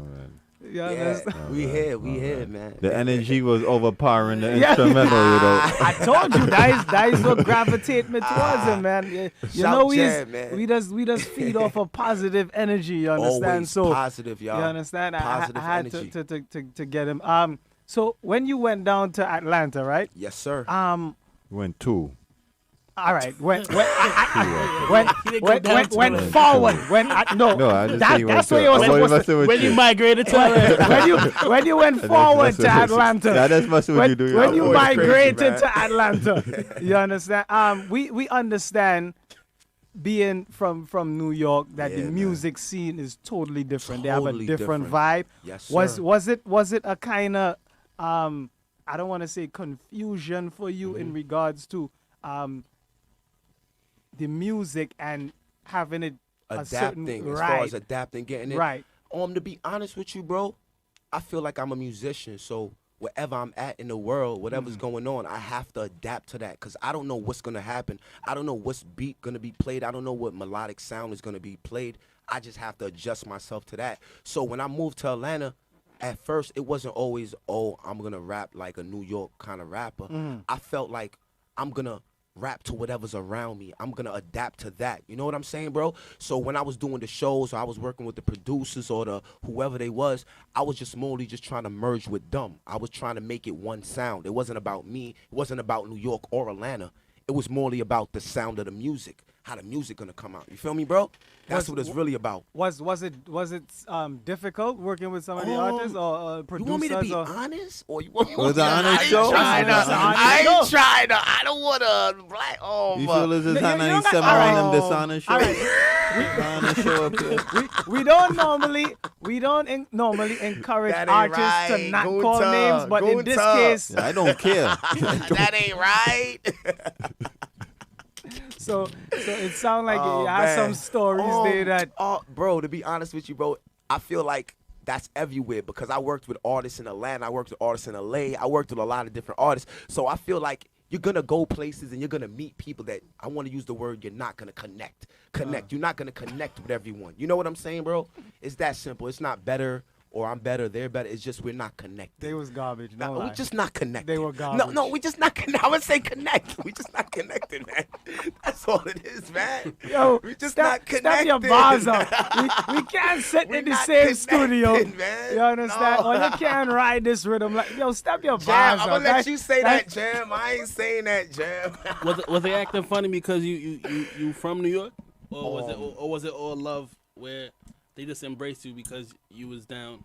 You know what's crazy, bro? That's Marty, I'm glad you even brought that up. Yeah, well, because certain places I go to be honest with you, they have like this misconception about New York people, so they already look at us a certain way, so they think like, oh, he gonna talk about drugs, killing, and all that. But our music's nothing like that. So when they actually get into it, they love it, Marley. I ain't gonna lie to you. They might start out not understanding me, but when you get a chance to get into what I'm, kicking, they usually rock with me, baby. And how long were you in Atlanta? Oh, I was out there for approximately, let's say, like 3 years. Okay. Definitely, man. Okay. And it's clear just by hearing what we hearing in the background that it left a mark on you. Definitely, it definitely did. I did a lot of shows out there. I met a lot of beautiful people, a lot of artists, a lot of beautiful music, just working, trying to get it together. Like I said, we back in New York, so thanks for having me here, y'all, man. We're here to work, man. Thanks for having me, man. For real, man. Could be anywhere in the world, man. They're here with us, man. Let's rock, man. And we appreciate it. Talk for Curry, man. Let's get it. Tell us about the recording process for you in regards to how you select whether it's a track. Do you write first and then send it off, or do you hear the instrumental first and then you let it take you somewhere? Do you need influence, Callaloo, or you understand? You don't know what Callaloo is? A little, believe me, I do. Believe me, I do. Believe me, I do. Nah, man, I thought you talking about the other Callaloo. Yeah, you know what I'm talking about, bro. Right, you know what I'm talking about. All right, I got you. Tell us about that process. Tell us about the process. First off, I want to definitely give a shout out to my producer John, because he's definitely a major part of the process. Because most of the times when I'm shifting through beats or whatever, I'm not just looking for like, oh, I got hot lyrics, I got the lines. I usually try to leave it up to the melodic sounds, because me personally, I feel like it's the sounds that drive the people. So I just try to merge with the sounds. I'm not trying to be more than the sound. True. Once I merge with that and the people connect with that, they're gonna connect with me. You know what I'm saying? Like, I think that's something that MCs really forgot. Like, MCing is for the people. Understand, I got a nice chain, I got a nice car, that's all cool, but at the end of the day, we doing this for us. You know what I'm saying, bro? So usually when I go through the music, I just try to I got a couple verses already pre-recorded, but I usually try to feel the sound. I do what the music make me do. I don't try to think too much about it. You know what I'm saying? I just let the music guide me. Does that go for working with other artists as well? Yes and no. Yes and no. Because I want to shout out Christ. He got a lot of hot verses, and he done sent me back to go and write some more verses. So sometimes it depends on the artist. Also, if the artist is, up to par, then I'm gonna have to, step my game up, your make it right. Up. Well said. And you encourage that, Oh, I definitely. It's all about friendly competition. I love everybody. A lot of artists, especially New York artists. Yeah, they love don't you, like man. that. Yeah, but that's our problem is New York. We gotta get, out of ourselves. We gotta, it's for the music. Let's make it happen. Nah, but do you feel a love from New York artists? I don't. Yes, feeling the love from Brooklyn artists, though. Yes, definitely. And that's all that matters. Definitely Brooklyn artists. The rest of New York don't matter. New York is iffy, man. Finicky, real finicky. But Brooklyn not. Brooklyn, I love you, baby. I love you. Compare that to Atlanta, because a lot of in hip hop, right? They like to say New York artists always fight each other down, but in the South places like Atlanta, they always help the kin man out, or other That's artists true come. Is it not true? It's true and not true, because being from both places, to be honest with you, bro, New York is the same thing as Atlanta, except it's smaller. You know what I'm saying, bro? Like, Atlanta have the space, so like they got more room to do things. They got more people coming out the woodworks. New York is a box. We all fighting for the same thing. True. It's like crabs in a barrel. It's more harder. You know what I'm saying, bro? It's just different. It's not better, but it's just different. Just different. That's all it is. It's just different. You know spoke about MCing, which is a word that a lot of rappers don't use. It's a lost art. Somebody you stoops your T-Jam? It's a lost art, bro. You ain't hear that was a guy in the streets. That was from you. I know Jam y'all. sometimes be throwing little darts at me, so I didn't know if he was trying to. I know you, Jam. But I'm speaking of MCing. Who do you call like your top 5 MCs? Man. Since you mentioned that. I got a second question. Can I throw in anybody that's passed away? It don't matter. Whoever. Okay. Even if they don't exist and you feel, you know what I mean? All right, bro. I'm going to have to say, at this point, I'm going to have to say, number one, I want to start with, like... Don't let me have to mute your mic. I got to start with, like, KRS. Okay. I got to start with, like, they not going to know KRS, because that's my guy right there. But I'm going to have to talk about... Let me see, Cool G Rap. Okay, the God. Oh my God, man, these people, man. I gotta shout out people like I said before, Tribe Called, because my sister, she always had a thing for them boys. So when I was younger, I didn't have a choice but to listen to them. So I had kind of like, you know what I'm saying? You understand that? But Tupac Shakur is definitely another one. I cannot leave that guy out of this. Okay. What a pun. That's my guy. Yeah, pun. Like, it seems like we always forget about that guy, but he's definitely one of the greatest. But, I appreciate him more than before. Yes, well I think said. when he was alive, I was like, but when after I'm like, he was spitting. I think he was probably listening to the commercial. Yeah, the well commercial. said. Nah, but I got pun that one, but I was just listening to straight Brooklyn though. See, that was my fault too, man. I'm on that same wave with you, bro. I really like who these Hispanics out here rapping. Hey man, shout out all Hispanics out there, man. Ain't nothing like that. We love y'all. Nah, I don't mean it in a bad way. I ain't mean it in a bad way. That was the views and opinions of Gunter Farad. Oh, y'all gonna do me like that tonight? Nah. We love you, Gunter. It's all good. Ain't nothing like that, baby. We got to edit this part out there. Y'all gonna do me like that? I wasn't even mean it like that. You see? It's all love. It's all love. See how we go? Everybody, it's all love. Tell us, Dash. Well, hold on. You hold on. Yeah, you hold on. Gunter had a second part to that. Okay, yeah, sorry, I did. sorry. I like this guy. Thank you. Jeez. You see what Jan be doing me all the time. Jan ready to go. Also on the topic of MCs, how important is it that you feel to write your lyrics? Because I guess the whole Drake thing is that he may not really be writing, so you might have to kind of drop him out the list. And so what do you? Him out the list. Okay, well he was he was on your list. He was on my list before until you I found out. Guys, I'm so sorry, Drake. If you're listening, you make beautiful music. No, guys, seriously. Drake, you make beautiful music. You and your guys. You guys make beautiful music. It's nothing personal. You and your writers. Yeah, you and your writers. Your 82 writers. It's nothing personal. You guys are beautiful. I'm just saying I'm from more of the, old school. I'm more of the New York, you guys. have to write. Credit. Yeah. Yes. Put the time in, guys. You know what's killing me? It's not even the writing part, but it's like somebody's actually rapping a song the same flow before he even do it. That whole that's like. Could you please say that again, bro? Yeah, where they do that at, bro? Where do they do that at, bro? In the sex. Where, bro? In the sex. Where? This is crazy. I don't know what's going on in the sex. Listen, sex man. is shaking. I don't know. Add another 2, man. You know where we at, baby. Yo. You know where we at, baby. Listen, man. Add another 2, man. It's hell, baby. You know where we at, man. It's crazy. Shit. Damn, Drake, you done fell off over here. Hey, Drake, Summer 16. Listen, shout out your boy. Don't worry. When you got your number one hit, you want to jump on the remix, we just going to delete the whole interview. We ain't got no traces of what happened. Don't worry.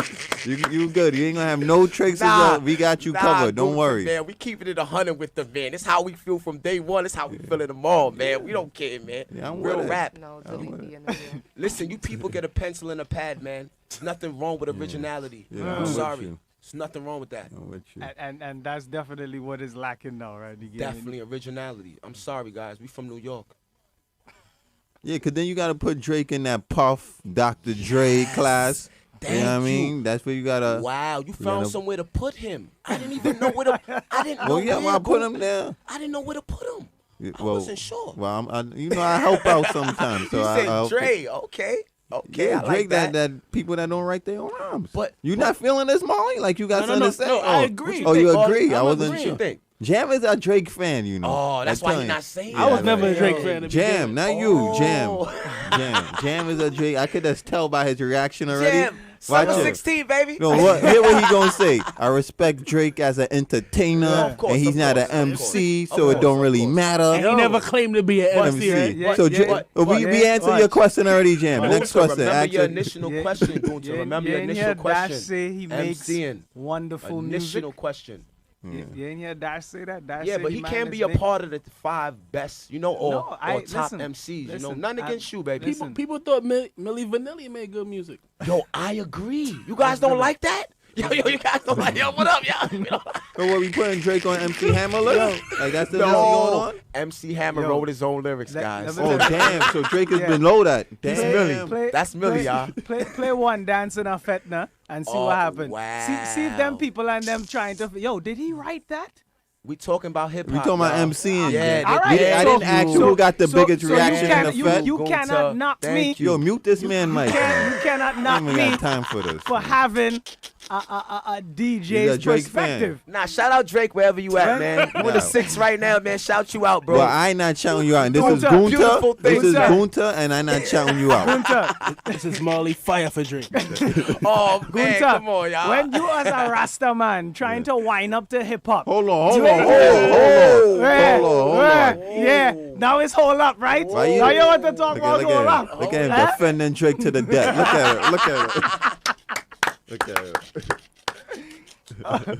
Yo, man. Dash, Yes, sir. Tell us about performing. Oh man, what So a you look beautiful like you feeling, got man. that Method Man, Buster, DMX. You might jump in the crowd. You look like you're ready to jump in the crowd already. Bro, I usually do. I'm I sorry. could tell. I usually I do. could I want to tell. apologize to the people under me beforehand, because that's usually what happens. So I want to apologize, guys. It's just the energy, You got the positive energy. love. Yo, I gotta That's see a all I'm performance, about. man. It's Yeah. man, it's crazy, man. It's just love. I wonder. We gotta check Christ's page. Yeah, check man. Versace I got a page. couple I things think up it on might my be. page, guys. I just did something in Queens not too long ago, a couple weeks ago. Okay. I got a lot of things coming up right now. That's why I definitely got to shout you guys out for even showing me the support and love. Thank you for that. Is dog. there a Definitely, project man. in the works? Yes, sir. I got Okay. H&M, Hunger for Music. Okay. I got that coming definitely late Mixtape or February. EP? Yes, sir. A mixtape. Okay. That's the mixtape. Okay. Definitely coming. Hunger for Music, H&M. Original Definitely. tracks, the old beats, like I free. have- How you doing it? Freestyles, folk songs, mix. It's a 12-song EP. Okay. I have about 4, I want to say 3 to 4 tracks that are not original. Everything else is original. I want Okay. to shout out all the producers and Okay. everybody that helped me out on the project. We just that close. I'm just a step away right now. So basically what I'm trying to do is just drop these little new joints right now. August 21st, I got the pool party in the Paddock. August 25th, I got Hot 97. I got Funk Flex. It's coming up, man. We going hard. Clash of the Titans, Hold man. on. What's that? What's Yeah, August? man. What? August 25th. What you Clash going of to do? The Titans. You on the Flex show? Yeah. Oh, it's a concert Yes, kind sir. of. Yes, Okay. sir. How did that come Concert. Oh, that actually came about me That's exactly how working. I met you, bro. Networking. Putting in Energy. the work, yes, sir. So Doing the Flex shows. always want to flex people. Oh, actually, I'm gonna keep it all the way 100 Keep with it you, bro. 100. It's one of Flex people. Okay, which is fair I'm enough not because gonna lie to he's you, at bro. the level where he should have Yes, sir. people. So that's Yeah, fair but enough. That's definitely what it was. That's fair enough. Definitely what it was. I'm not even gonna hold you. That's And definitely what it I'm was. pretty sure you're gonna tear down the show. We gonna try. What day is that? That's 26th. August. That's 25th. Where at in the city? Yes, sir. I'm gonna try to go to that. Definitely show out. trying No, to no, do that. wait. Let me correct that. That's a Cafe Omar, bro. Oh, really? Oh, Yes, yeah. sir. Local. Cafe Well, we there. Omar, bro. It's We- gonna be lit. Don't worry about it. Graph, wherever you at, bro. I want to shout you out too. That's the big homie. Big up Wanna Graph. shout out Big up Graph. Graph. Definitely, I want to shout out. He gonna be in the building. We got Mano in the building. It's gonna be right, y'all. You said August 25th? Hustle. August 25th. I got it That's up a on Thursday. the page. Yes, sir. I got it up on the page. Clash of the Titans, man. Definitely, man. Well, Graph, you say Graph, Mano. Yes, sir. DJ Funk Flex and DJ Drewski. Dash Definitely want to City. shout them out. I'm gonna be in the That should- building, that should man. be a good- that should Famous be a good one. Alliance. That's definitely good look for us. You know what I'm saying? Definitely a good look, man. But before I forget, shout out Redman because I also have the pool party. That's August 21st. Who Redman? So that's Which another Redman? movie. Reggae DJ. He's a reggae DJ. Okay, because a million Redman. Yeah, right? That's crazy, right? Not Vibes Man DJ. Redman. Nah. This is DJ Okay, Redman. He run okay, reggae music. I know it ain't Redman a rapper now. Oh, nah. I wish it was him, but Oh, nah, it ain't you him. messes with Redman. Word, Man, Funk I'm Doc. Definitely, man. I'm with Listen, man, I love him, man. I'm with it. No Always, Drake. man. You know I'm what with it. Oh, man. Let me to chill. that. Let me Oh, chill. man. Let me chill out today. You notice how much times he keep referencing Drake, you know? It might Nah, be it's some love. Nah, it's love. some It's kinda- nothing, No, bro. no. Now you and no Dash is Gunta talking about this. Yeah, it's love. I know he got love for Drizzy, man. You see? When we know Gunta, when Gunta is constantly on someone and just be like, yo. You know what it is, though? I feel like Gunta just want real hip hop. Yeah, he just you want see? that real You rap. know what I'm saying, You know what man. I'm saying? I- No disrespect to Drizzy, but at the end of the day, we know what's going on. It's entertainment. Getting tired of all this Marvin's room, all this harmonizing nonsense. Exactly. Can we get back to the bars, please? Yeah, let's get back. Please. Yeah, 95% of our fans don't wear high heels. Please. You know what I'm saying? Oh man, can I have like 75% of those fans in the high heels? Nah, I please? got you though. I got you though. Gunta, could you send them my way? I got you. Definitely, Hey, Dash, man. let me ask you a question. Yes, any, sir. Any Caribbean influence in your music? I'm so and who's glad some of you the said- Caribbean artists that you Oh that my you rock God. with? This is crazy you said that, because you would think I'm a reggae artist the way I listen to reggae, bro. I listen to more reggae than hip-hop. None against my hip-hop guys. But I feel like it's coming from a different place. They coming from, like, more of the heart and for the people. So who's some of the artists you rocking with? First off, I love Caperton. I don't know how you guys gonna take that. I can see the energy but there. I love Caperton. Yo, I can see you and Capleton got that same energy. That man like 50 still jumping up high in the air as ever. That man energy is up to par forever. I don't know, bro. I love Sizzler. I'm like, with it. Oh I'm man, with it. like I'm more that kind of guy. Like I'm with it. not against the new artists, but that man Caperton is something But different. that's your era. That's the era you was rocking. I'm with you. Yeah. That's more mine. Like I'm my with you. speed. You know what I'm saying? Barris Hammond. Okay. More that kind of thing. You know. So out of all of them, if you had the opportunity to work with one, Right now, who right would it be? now, Yeah. I'm gonna call my lawyer and we're gonna go get vibes out right now. Okay. Right now. Okay. We're gonna work on that. We're gonna work on it. Right now. We're gonna work on that. Up to the time. Up to the time. You know. We're gonna work on that. We're gonna get vibes out. And we're gonna get that #1 hit, baby. Listen. So for Curry, man. And Let's I go. assume you chose Vibes because he prides himself on being a very lyrical and Yeah, I never heard nobody writing for Cartel. I heard him writing for another- Bounty. Thank you. That's What- another thing. He Easy, takes easy. pride in his music. Hold that on. one clear, boy. Yes. Good that- Yes. Hold on. So Bounty in that Drake list? Nah. Nah, well, he don't. I put him there. I don't care. I don't Mute care. my mic. Mute my mic. No, mute. Go into mic right now. Don't make him say that, yo. Don't make him say that. I'm saying when you ain't right one, you ain't right all. You ain't right none. Oh, okay. You ain't right. What you ain't right one, you Mute ain't my right mic. none. Mute my mic, y'all. I have nothing to do with this. Mute my mic, yo. Nah, big up the general. Yeah, wherever you at, you know, say loud up, yeah. General. If we gonna get you on the show when they kill her, don't worry. man, And I'm gonna ask you how many songs you wrote in your life. I'm gonna ask you dead to your face. Wow. I ain't gonna I'm asking for a percentage. I'm gonna be fair. I'm asking for a percentage. Yeah, he might. He gonna have to leave the show. Nobody not cuffing me down on my show. Like you ain't hear Killer get robbed the other day. Like you can't get robbed again. Yo, I you heard ain't face something like busted that. the other day. I definitely heard something like that. Bounty. When he got robbed. Yeah. That's crazy though. They ain't got no respect. All jokes aside, they ain't got no respect. No respect. No respect. Mine is respect, man. Definitely. So this how soon can we expect this project though? H&M, bro. Cause you got me hyped. Nah, bro. You got me H&M hyped been like to hear it. it's been like a I wanted it's to been a release this couple Friday, months man. process. I'm not gonna lie to you. I have the songs. I just don't have the clearance from certain people. They haven't been around. That's how it goes And sometimes. you know what I'm saying, bro? But I'm projecting definitely late December. January, it's a go, H&M. But I'm still feeding the streets. I'm giving them music every month. I'm trying to drop 2 new songs. Last month I dropped 2. The month before that I dropped 1. But I'm really trying to stay on their necks right now. Would you want to sign to a big label? Like how you feel if they came to you with an opportunity? How you feel about that? That's a good question. To be honest with you, at this moment, I wouldn't. And the only reason I really wouldn't want to is because I don't feel like I want to be tied down. It's things I want to do. I want to be free. Get I just wanna, that proper experience. Yeah. It's not even about the money. I just want to get in with the people. I want to get closer to them. And I feel like the labels, they only direct you to what you have to do. And I don't want to be directed right now. I just want to be free. I just want to do this music. You want it more organically. Yeah. Beautiful word, bro. That's exactly what I mean. Well, you know, I try sometimes. I got a few, bro, you few good. words. You good, bro. Talking for Curry. Good, bro. Talk for Curry. You know what it is. We have Dash City.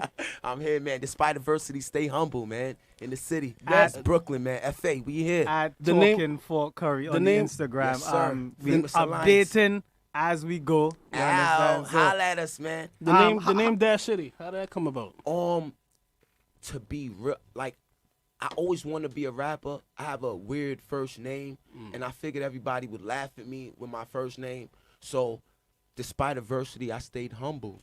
And they go Dash, it's the acronym. And City, I'm from Brooklyn, Flatbush. FA, Famous Alliance, that's my gang. Flatbush Americans, family always. So I'm definitely repping where I'm from. That's what the FA is all about. That's the Famous Alliance. That's me and my brother. That's the whole gang. Shout Christ. Shout everybody that's listening right now. I know you are. Thank you, my G's, you know? Shout out Curry once again, man. You guys giving me the opportunity right now, man. I think I'm Jay-Z, man. I think I'm Jay-Z right now, man. Thank you guys, man. For real, Big up man. Hov write his lyrics. Ow. I'm going to keep throwing shots to the rest of the... Yeah, you already know. And that man 43. And that man up there. Wait, why did I throw his age out there? I didn't mean to do that. You did it, not me. That ain't right, had nothing to do with me. That was you. Don't that was you on your. Hove, do not blackball Curry. Please do not. Please, Hove. Please. I like these guys, man. Yeah. Live inside. Well, Definitely, talking man. for Curry. Shout out You know my what I mean? guys. Live man. on the air. Definitely, man. Yeah, you know what I mean. So Definitely, man. So far as production wise, like Sir. how do you decide which producers you want to work with? Or like is it they just kind of reach out to you, or you have to reach out to them, or? I'm not a special guy. I'm not better than nobody. Okay. I'm still on Twitter, IG. I'm on everything. So looking you for doing new the work. sounds. You're doing the Yes. groundwork. Yes, I'm looking for new sounds. I'm working with new artists. I don't care if you in Africa right now with a drum and a flute. If it sounds right, I'm gonna find you. Okay. And we're gonna get it working. We're gonna hit the True, recorder. We're gonna get it working together. It really doesn't matter who you are, where you from. Just age appropriate. That's all it's about. That's all I'm trying to do right now. I wish we had video because you have a. Well, I don't want to like a kind of eccentric kind of look. So when most people they might not even think, because you know how people they try to look at somebody and they try to put this like they know what he doing. Labels. I mean all these labels and these stigmas, which is incorrect. Yeah, but once we put up the pictures, they're gonna see that. Yeah, I mean what they. Definitely, man. I'm feeling the style. I like the jumper. I always wanted to rock the jumper, but I can't rock it like you. You know what I mean? Nah, so I bro. just left it alone. Bro, they still laughing at me. Bro, they was For laughing what? at me when for I a minute. left the house, bro. For what? They were laughing at me. Nah, when I already left the knew house. the jumper was coming back. It's the flavor jumper though. was Like on I ain't point. worried about that. Yo, thank you, Go. Nah, for real, man. for Ross, real. thank you, man. Nah, for real, man. That's flavor. Thank you, man. So we doing? What we going into a song or What y'all wanna do? What you want to do? What y'all You wanna want to? Or we could put on some rhythms and see. Y'all want to do that? We could do that. I got some freestyles for y'all. What up? Let's do that. Hold on, let Gunta go in the room first. Yes, sir. On the inside, we have Dash Shitty. Yes, sir. Talking for Curry, like I said, each and every Wednesday from 7 to, I guess, when they throw us out. Yes, sir. Shout out my guys every Wednesday, man. Talking for Curry, man. 7, you heard what he said when they throw him out. College sports. So here's what we're gonna do, right? We're gonna start with yours. Yes, sir. You understand? You give us some bars on it. How you want me to do it? You want me to do No, the original song? Or you want me? No, however I'm a freestyle. I just want to know if you was gonna play my other song. No, I am gonna play. I'm gonna play both instrumentals. Oh, you understand?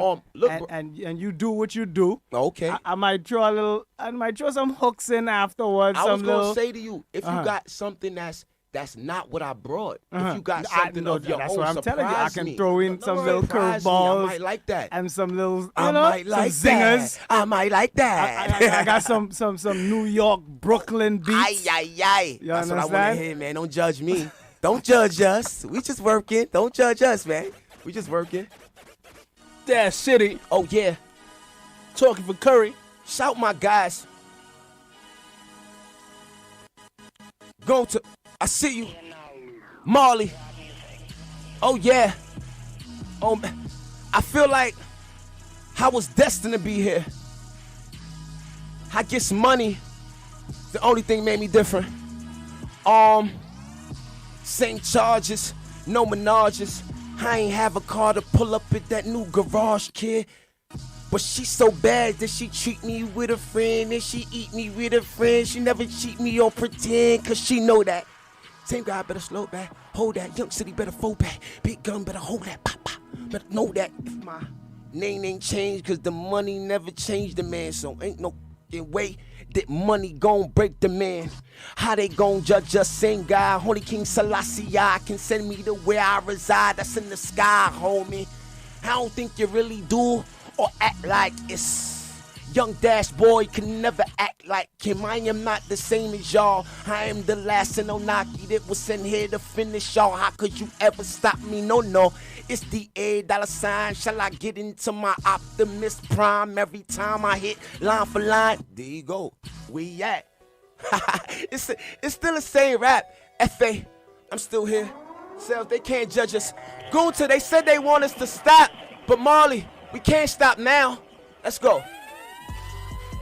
Why? I said you could be anywhere in the world, but you rocking with us. Curry, where we at? You would've thought I was Curry. 3 shot, get in a hurry. City, same guy, same block, get it more. Niggas wanna get me, but the niggas get it all. I don't wanna talk, but you never get it all. You cashing me in the bank or the mall. I don't care what they did, where they from. City got it all. What you did, where you at, same shot, same hand. Then gotta shot my niggas down, same shot when you landin'. My flow's outstanding. I don't think they understand him.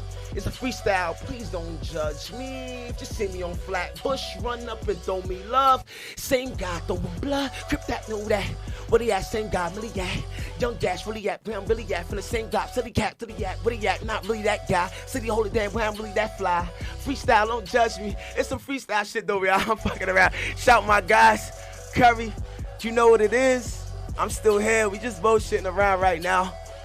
But I ain't done. I'm ready to go back in. Here I go. Here I go. Here I go. Said she got a man switching the plans and he ain't even know that be shit. And she told me, yo, Dash, nigga gon' stash, on that money gon' be shit. And you niggas never had shit, won't be shit. And you niggas don't be shit. And she looked in my eyes and told me, Dash, that money never ever really means shit. Nigga, this love, I think that it's not. I think it's the arrangement. If it's not money, then really, what's the meaning of us making the arrangement? Huh? We still fucking around. We still right here. Can I get something else? Oh my God. I gotta take the brims off for this one. Easy, Dash. Easy. I gotta take the brims off for this one. Yo, Dash. Keep it clean, keep it clean. I'm sorry, I'm gonna keep it clean. Cold-hearted militant, killing, complete, stopping the guillotine, ain't stopping. They say, Dash, please keep it clean. I got you, brother. I'm sorry about that, Marley. Here I go. New raps, but I never rehearsed it. I could do this rap without the curses. I could tell you rap, don't hit the cursive. They be writing heavy thought, it's like lightning. When I strike Mike, boy, it's like Mike hitting a back fade away from the point, man. Meant to say you can make the appointment, but anybody that wanted with City, you gon' need the ointment. Boy, I'm like a junk man shot with. Boy, you can't stop, Dash. I'ma take your for some cocktails. Look, you see how I pause when I got a curse? You see how these rappers lie and they laying hearse? Dash not like y'all, pop y'all, stop y'all. I'm like mixed with Big and a little bit of pop y'all. You better bring them here. I'ma show them why I'm better than most of the competition. I'm gonna leave them with you right here. Boy, this nigga ain't better than City, I bring them here. I'ma show you rap niggas, boy, that I don't care. I don't care about the feelings. Ho, his flow is so appealing. You boys children, you right there. Run up on that weak rapper like, yeah. Oh, I heard you got it, rapper right there. I'ma have to get it regardless. You boys ain't flowing with City because his flow so ridiculous. My shorty, she think it's shh. You boys talking, but you boys ridiculous. Ha! It's freestyle rap. You can't change me. Untamed, don't hold me. Yo, Christ, where we at? We gonna hold it down. FA, my brothers. Oh, man. I remember when I had nothing. That was just the other day. For you, hip-hop. For hip-hop, anything. I would run over the park. I remember having nothing, sitting in Tilden Park. They laughing at me now.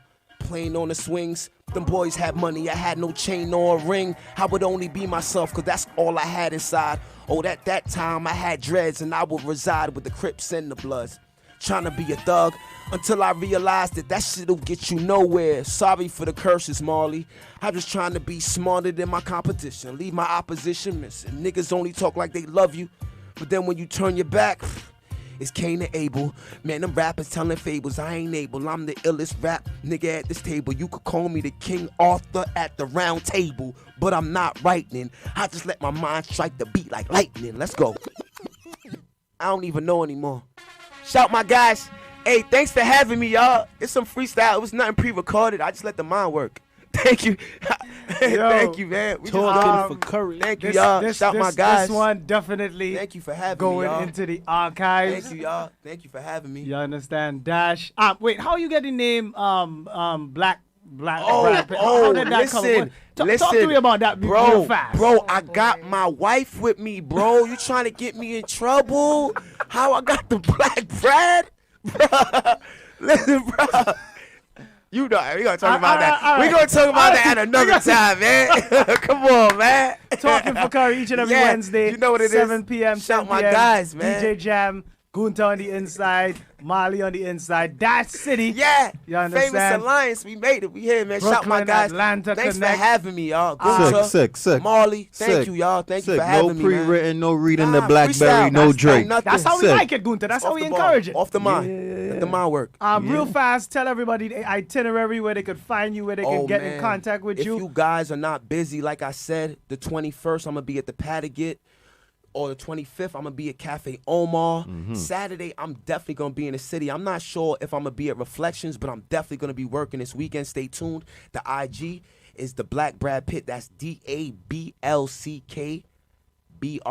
DABLCKBRADPITT. I'm also on Facebook, same name. Definitely check me out. Nothing but love. You send love, I send it right back at you. And the project H&M. H&M is gonna be out soon. definitely. That's gonna be out late December. Okay. That's a most def. Right. But I'm feeding the streets music. I'm not stopping, bro. I'm feeding them every day. I'm giving them something new. Definitely check out the SoundCloud. Also famous_alliance. I got all new songs up there. I put something up there like 2 nights ago. So if you want to go check that out, you gotta check that out. In her bag, new track. Yeah, so we're gonna be definitely promoting. Definitely, bro. All your music. That's love, man. All the events you performing at.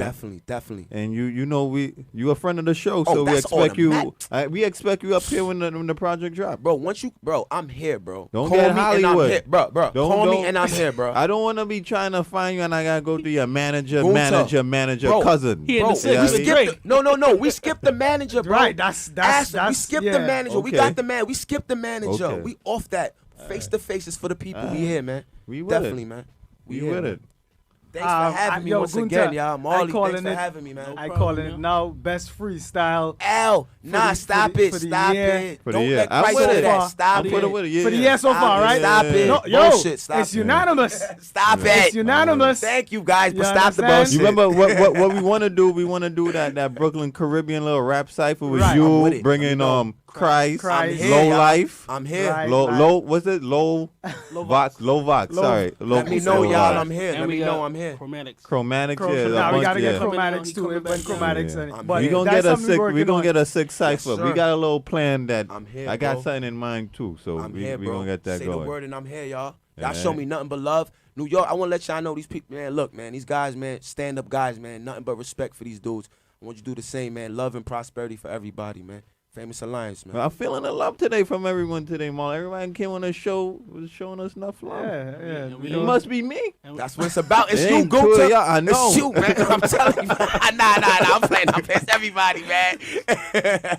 Man, once again, Dash. Yeah, Yes, one sir. love. Give thanks Thank for you, coming y'all. through. Definitely, no problem. We greatly Anytime. appreciate it. Like Marley Anytime, tell you, man. you're a friend of the show now. Always, you know what it is. Any events you are part of. Hey, my any name is music you Gunter, have by the coming way. up. My name is Shout Gunter. Gunter. You Not know what Mark. it is? You said Shout Mark. Marley too, man. My guys, Yo, man. Next song you make, throw Gunter name in it. Next song you make, because I'm working on a song right now. Now you don't want to do that. Groupieism right Whoa, now. whoa, whoa, Nah, it's love. It's love. I ain't know. Nah, it's I love. know. It's love. I know Respect. Jam It's ain't got love. nothing good to say about me. Oh, I knew that man. was tough. Oh, Jam ain't got man. nothing good to say. Damn. Yo, talking for Curry, keep it locked. love you guys, You man. understand? Still have more. Oh, man. I don't know what y'all doing right now, man, but keep it locked, man. You know what it is. Talking for Curry. Let's go. Turn your back like that. Why you act like that? Girl, why you in your bag? Why you in your bag? Why you in your bag? Talking for Curry is produced by J.R. Marley, Gunter Farai, DJ Extra, and myself, DJ Jam, with support from Miguel Macias, Sasha Matthias, Sarah Kramer, and Emily Bogosian. Talking for Curry is recorded at Brooklyn College Radio and is part of the BRIC Radio family. For more information on BRIC Radio, visit bricartsmedia.org/radio.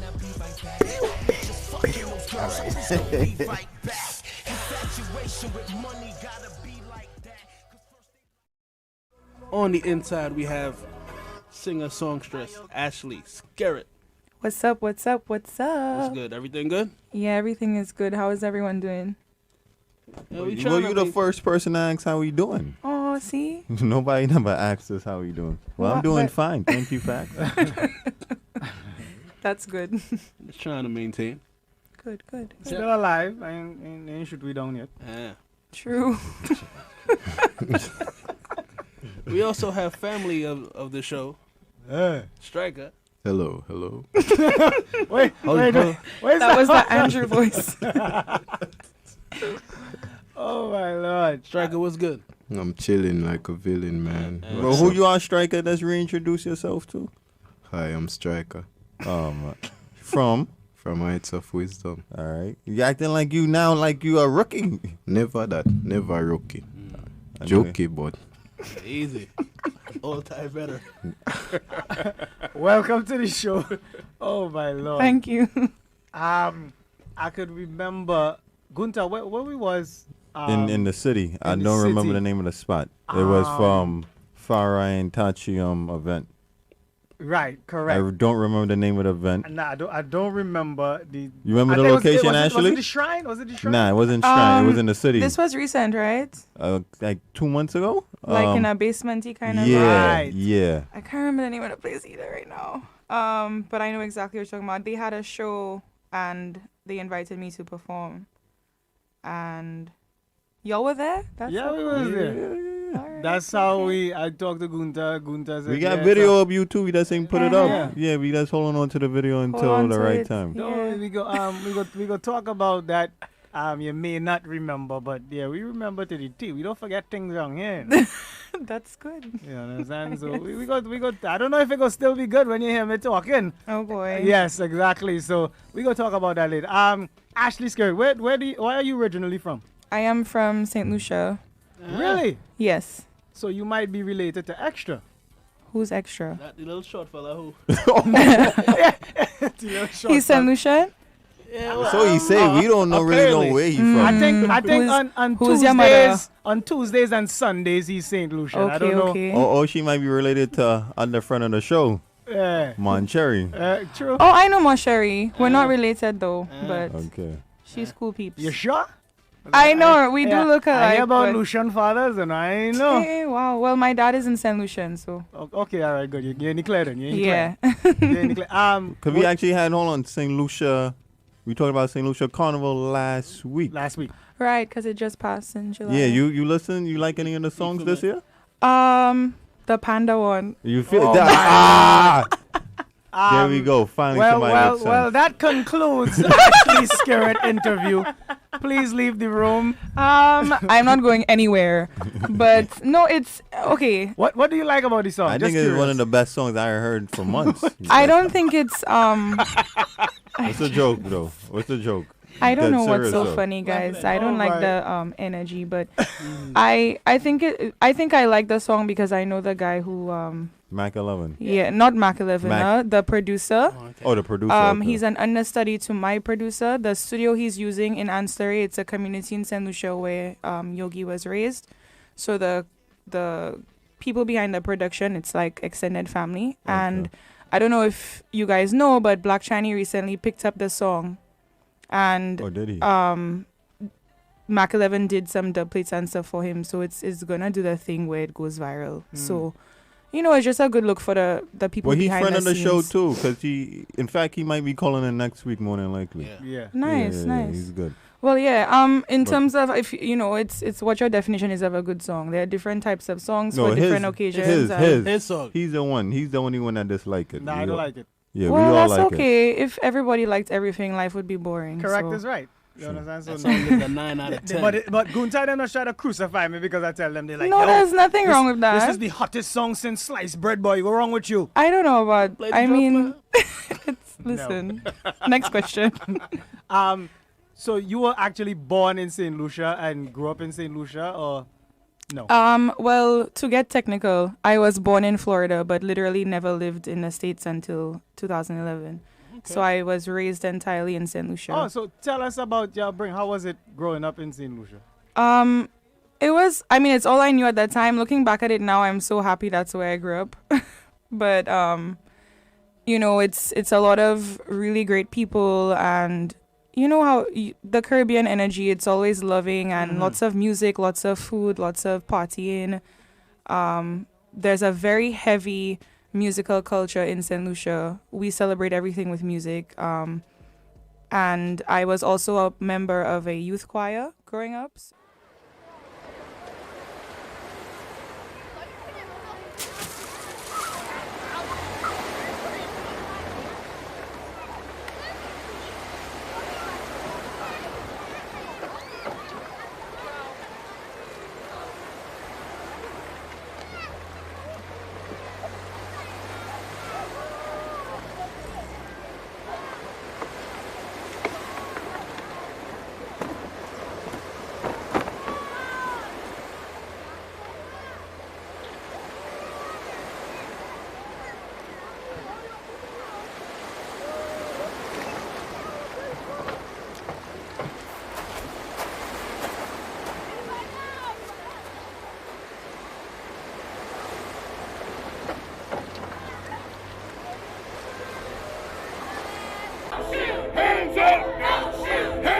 for a blink moment in time. People are aware of what they're feeling every day. If you're going to restore and sustain a democracy, there must be an informed and engaged citizenry. I spent 2 years in immigration detention. You know how much they spent to feed me for one whole day? How much? 75 cents. Immigrants as a whole, migration as a whole, is associated with lower rates of crime. Immigrants make our communities safer. What causes climate change, the selling and burning of fossil fuels, benefits most the power elite. And so they have a disincentive to address it, and they have an incentive to deny it. They're not gonna funnel more money into our schools. They're not gonna do it unless they have to, right? And the way they have to is by our participation, our organization, us taking accountability for our actions.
Hi! Did you see that? I was pretending to be on an elevator. Yeah, I've seen it before. What are you doing here? Morning! Hello. What time did you call this? Huh? 3 o'clock in the afternoon. I'm sorry. How are you? My groin is on the mend. Really? Yeah. I was thinking about your poor vagina all night. It is remarkable. Yeah. I'm gonna record you. I'm gonna record you. Obviously, this will all be on the record, right? You are a journalist. You are a journalist. It's gonna be a big scoop. I'm recording you. I'm recording you. I'll record you. I'm gonna record you now. You're on the record. You're on the record. No. You're on the record. Hey, what is this? Oh, I whittled it, or rather sculpted it. But what is it? It's an elephant goat man. Smells like fish in here.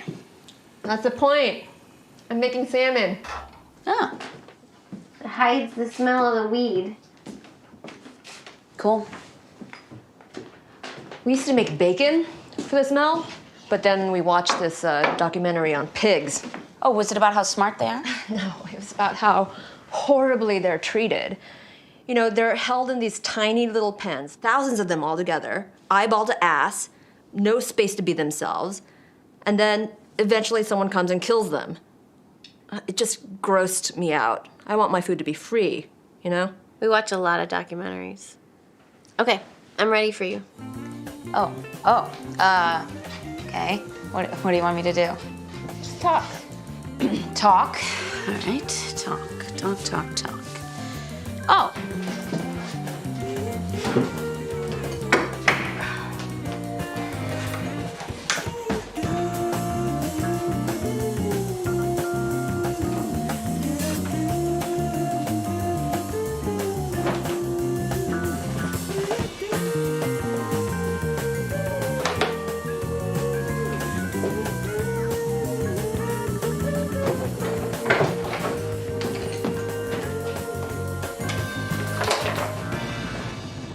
Hey, I was also going to ask you about doing the show.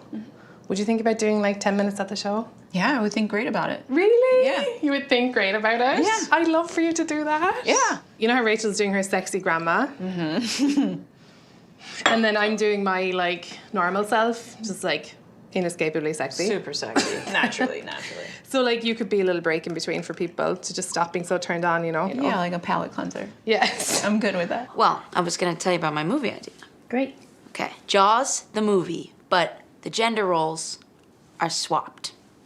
So I don't know how much you remember about Jaws. The opening shot is a woman skinny dipping, and she's doing the backstroke or something, right? And, you know, then all of a sudden, bam, no legs. And of course, you know, it's probably a lady shark, right? Sorry, a female-bodied shark. Like, F Hollywood, right? Like, they think it's some emotional lady shark. She's probably on her period or something.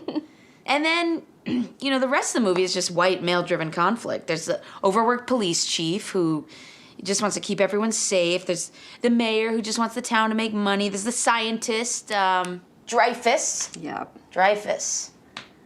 And then there's a sea captain. Like, what, are we in the 1800s or something? Thought Jaws was made in the 70s. Anyway, the women in the film, they're either naked, or they're being eaten by creatures, or they're at home making jam. Someone making jam in Jaws? No, I just mean they don't get to do much. So, that's my idea. A shot-for-shot remake of Jaws with the gender roles flipped. And who are you playing? What do you mean? Obviously you're going to be in the movie, right? So who are you playing? I thought I might be Police Chief Brody. Why? I like his outfit. You look good in a uniform. Well, thank you very much. Great. Honey. Your story is so fascinating, a little bit less. Your story is really, really fascinating. I'm fascinated by your story.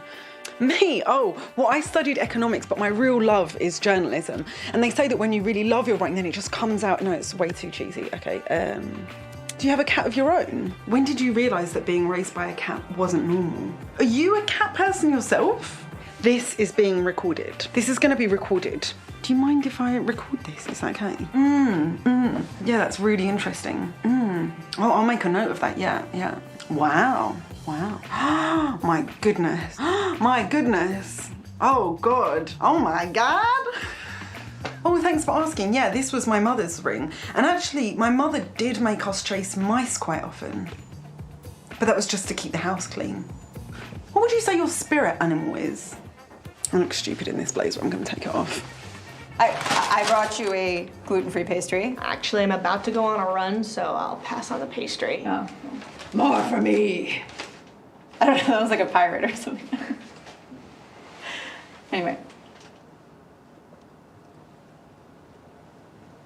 Oh, you're gonna go running right now? Yeah. Oh. Okay, all right.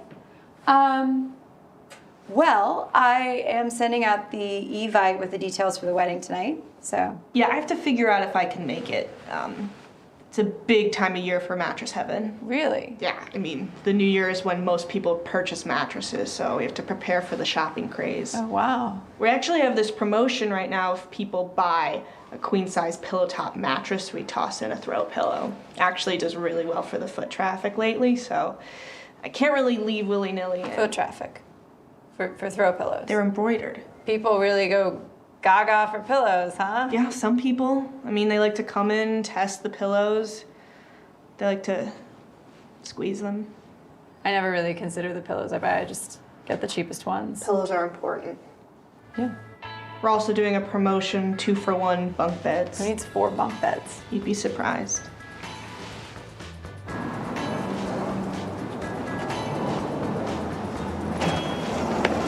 Well, I really hope you can make it. Yeah, I'll keep you posted. Okay. Bye, Missy. Bye.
Hi. Did you see that? I was pretending to be on an elevator. Yeah, I've seen it before. What are you doing here? Morning. Hello. What time did you call this? Huh? 3 o'clock in the afternoon. I'm sorry. How are you? My groin is on the mend. Really? Yeah. I was thinking about your poor vagina all night. It is remarkable. Yeah. I'm gonna record you. I'm gonna record you. Obviously, this will all be on the record, right? You are a journalist. You are a journalist. It's gonna be a big scoop. I'm recording you. I'm recording you. I'll record you. I'm gonna record you now. You're on the record. You're on the record. No. You're on the record. Hey, what is this? Oh, I whittled it, or rather sculpted it. But what is it? It's an elephant goat man. Smells like fish in here. That's the point. I'm making salmon. Oh. It hides the smell of the weed. Cool. We used to make bacon for the smell, but then we watched this documentary on pigs. Oh, was it about how smart they are? No, it was about how horribly they're treated. You know, they're held in these tiny little pens, thousands of them all together, eyeball to ass, no space to be themselves, and then eventually someone comes and kills them. It just grossed me out. I want my food to be free, you know? We watch a lot of documentaries. Okay, I'm ready for you. Okay. What do you want me to do? Just talk. Talk. All right. Talk. Oh.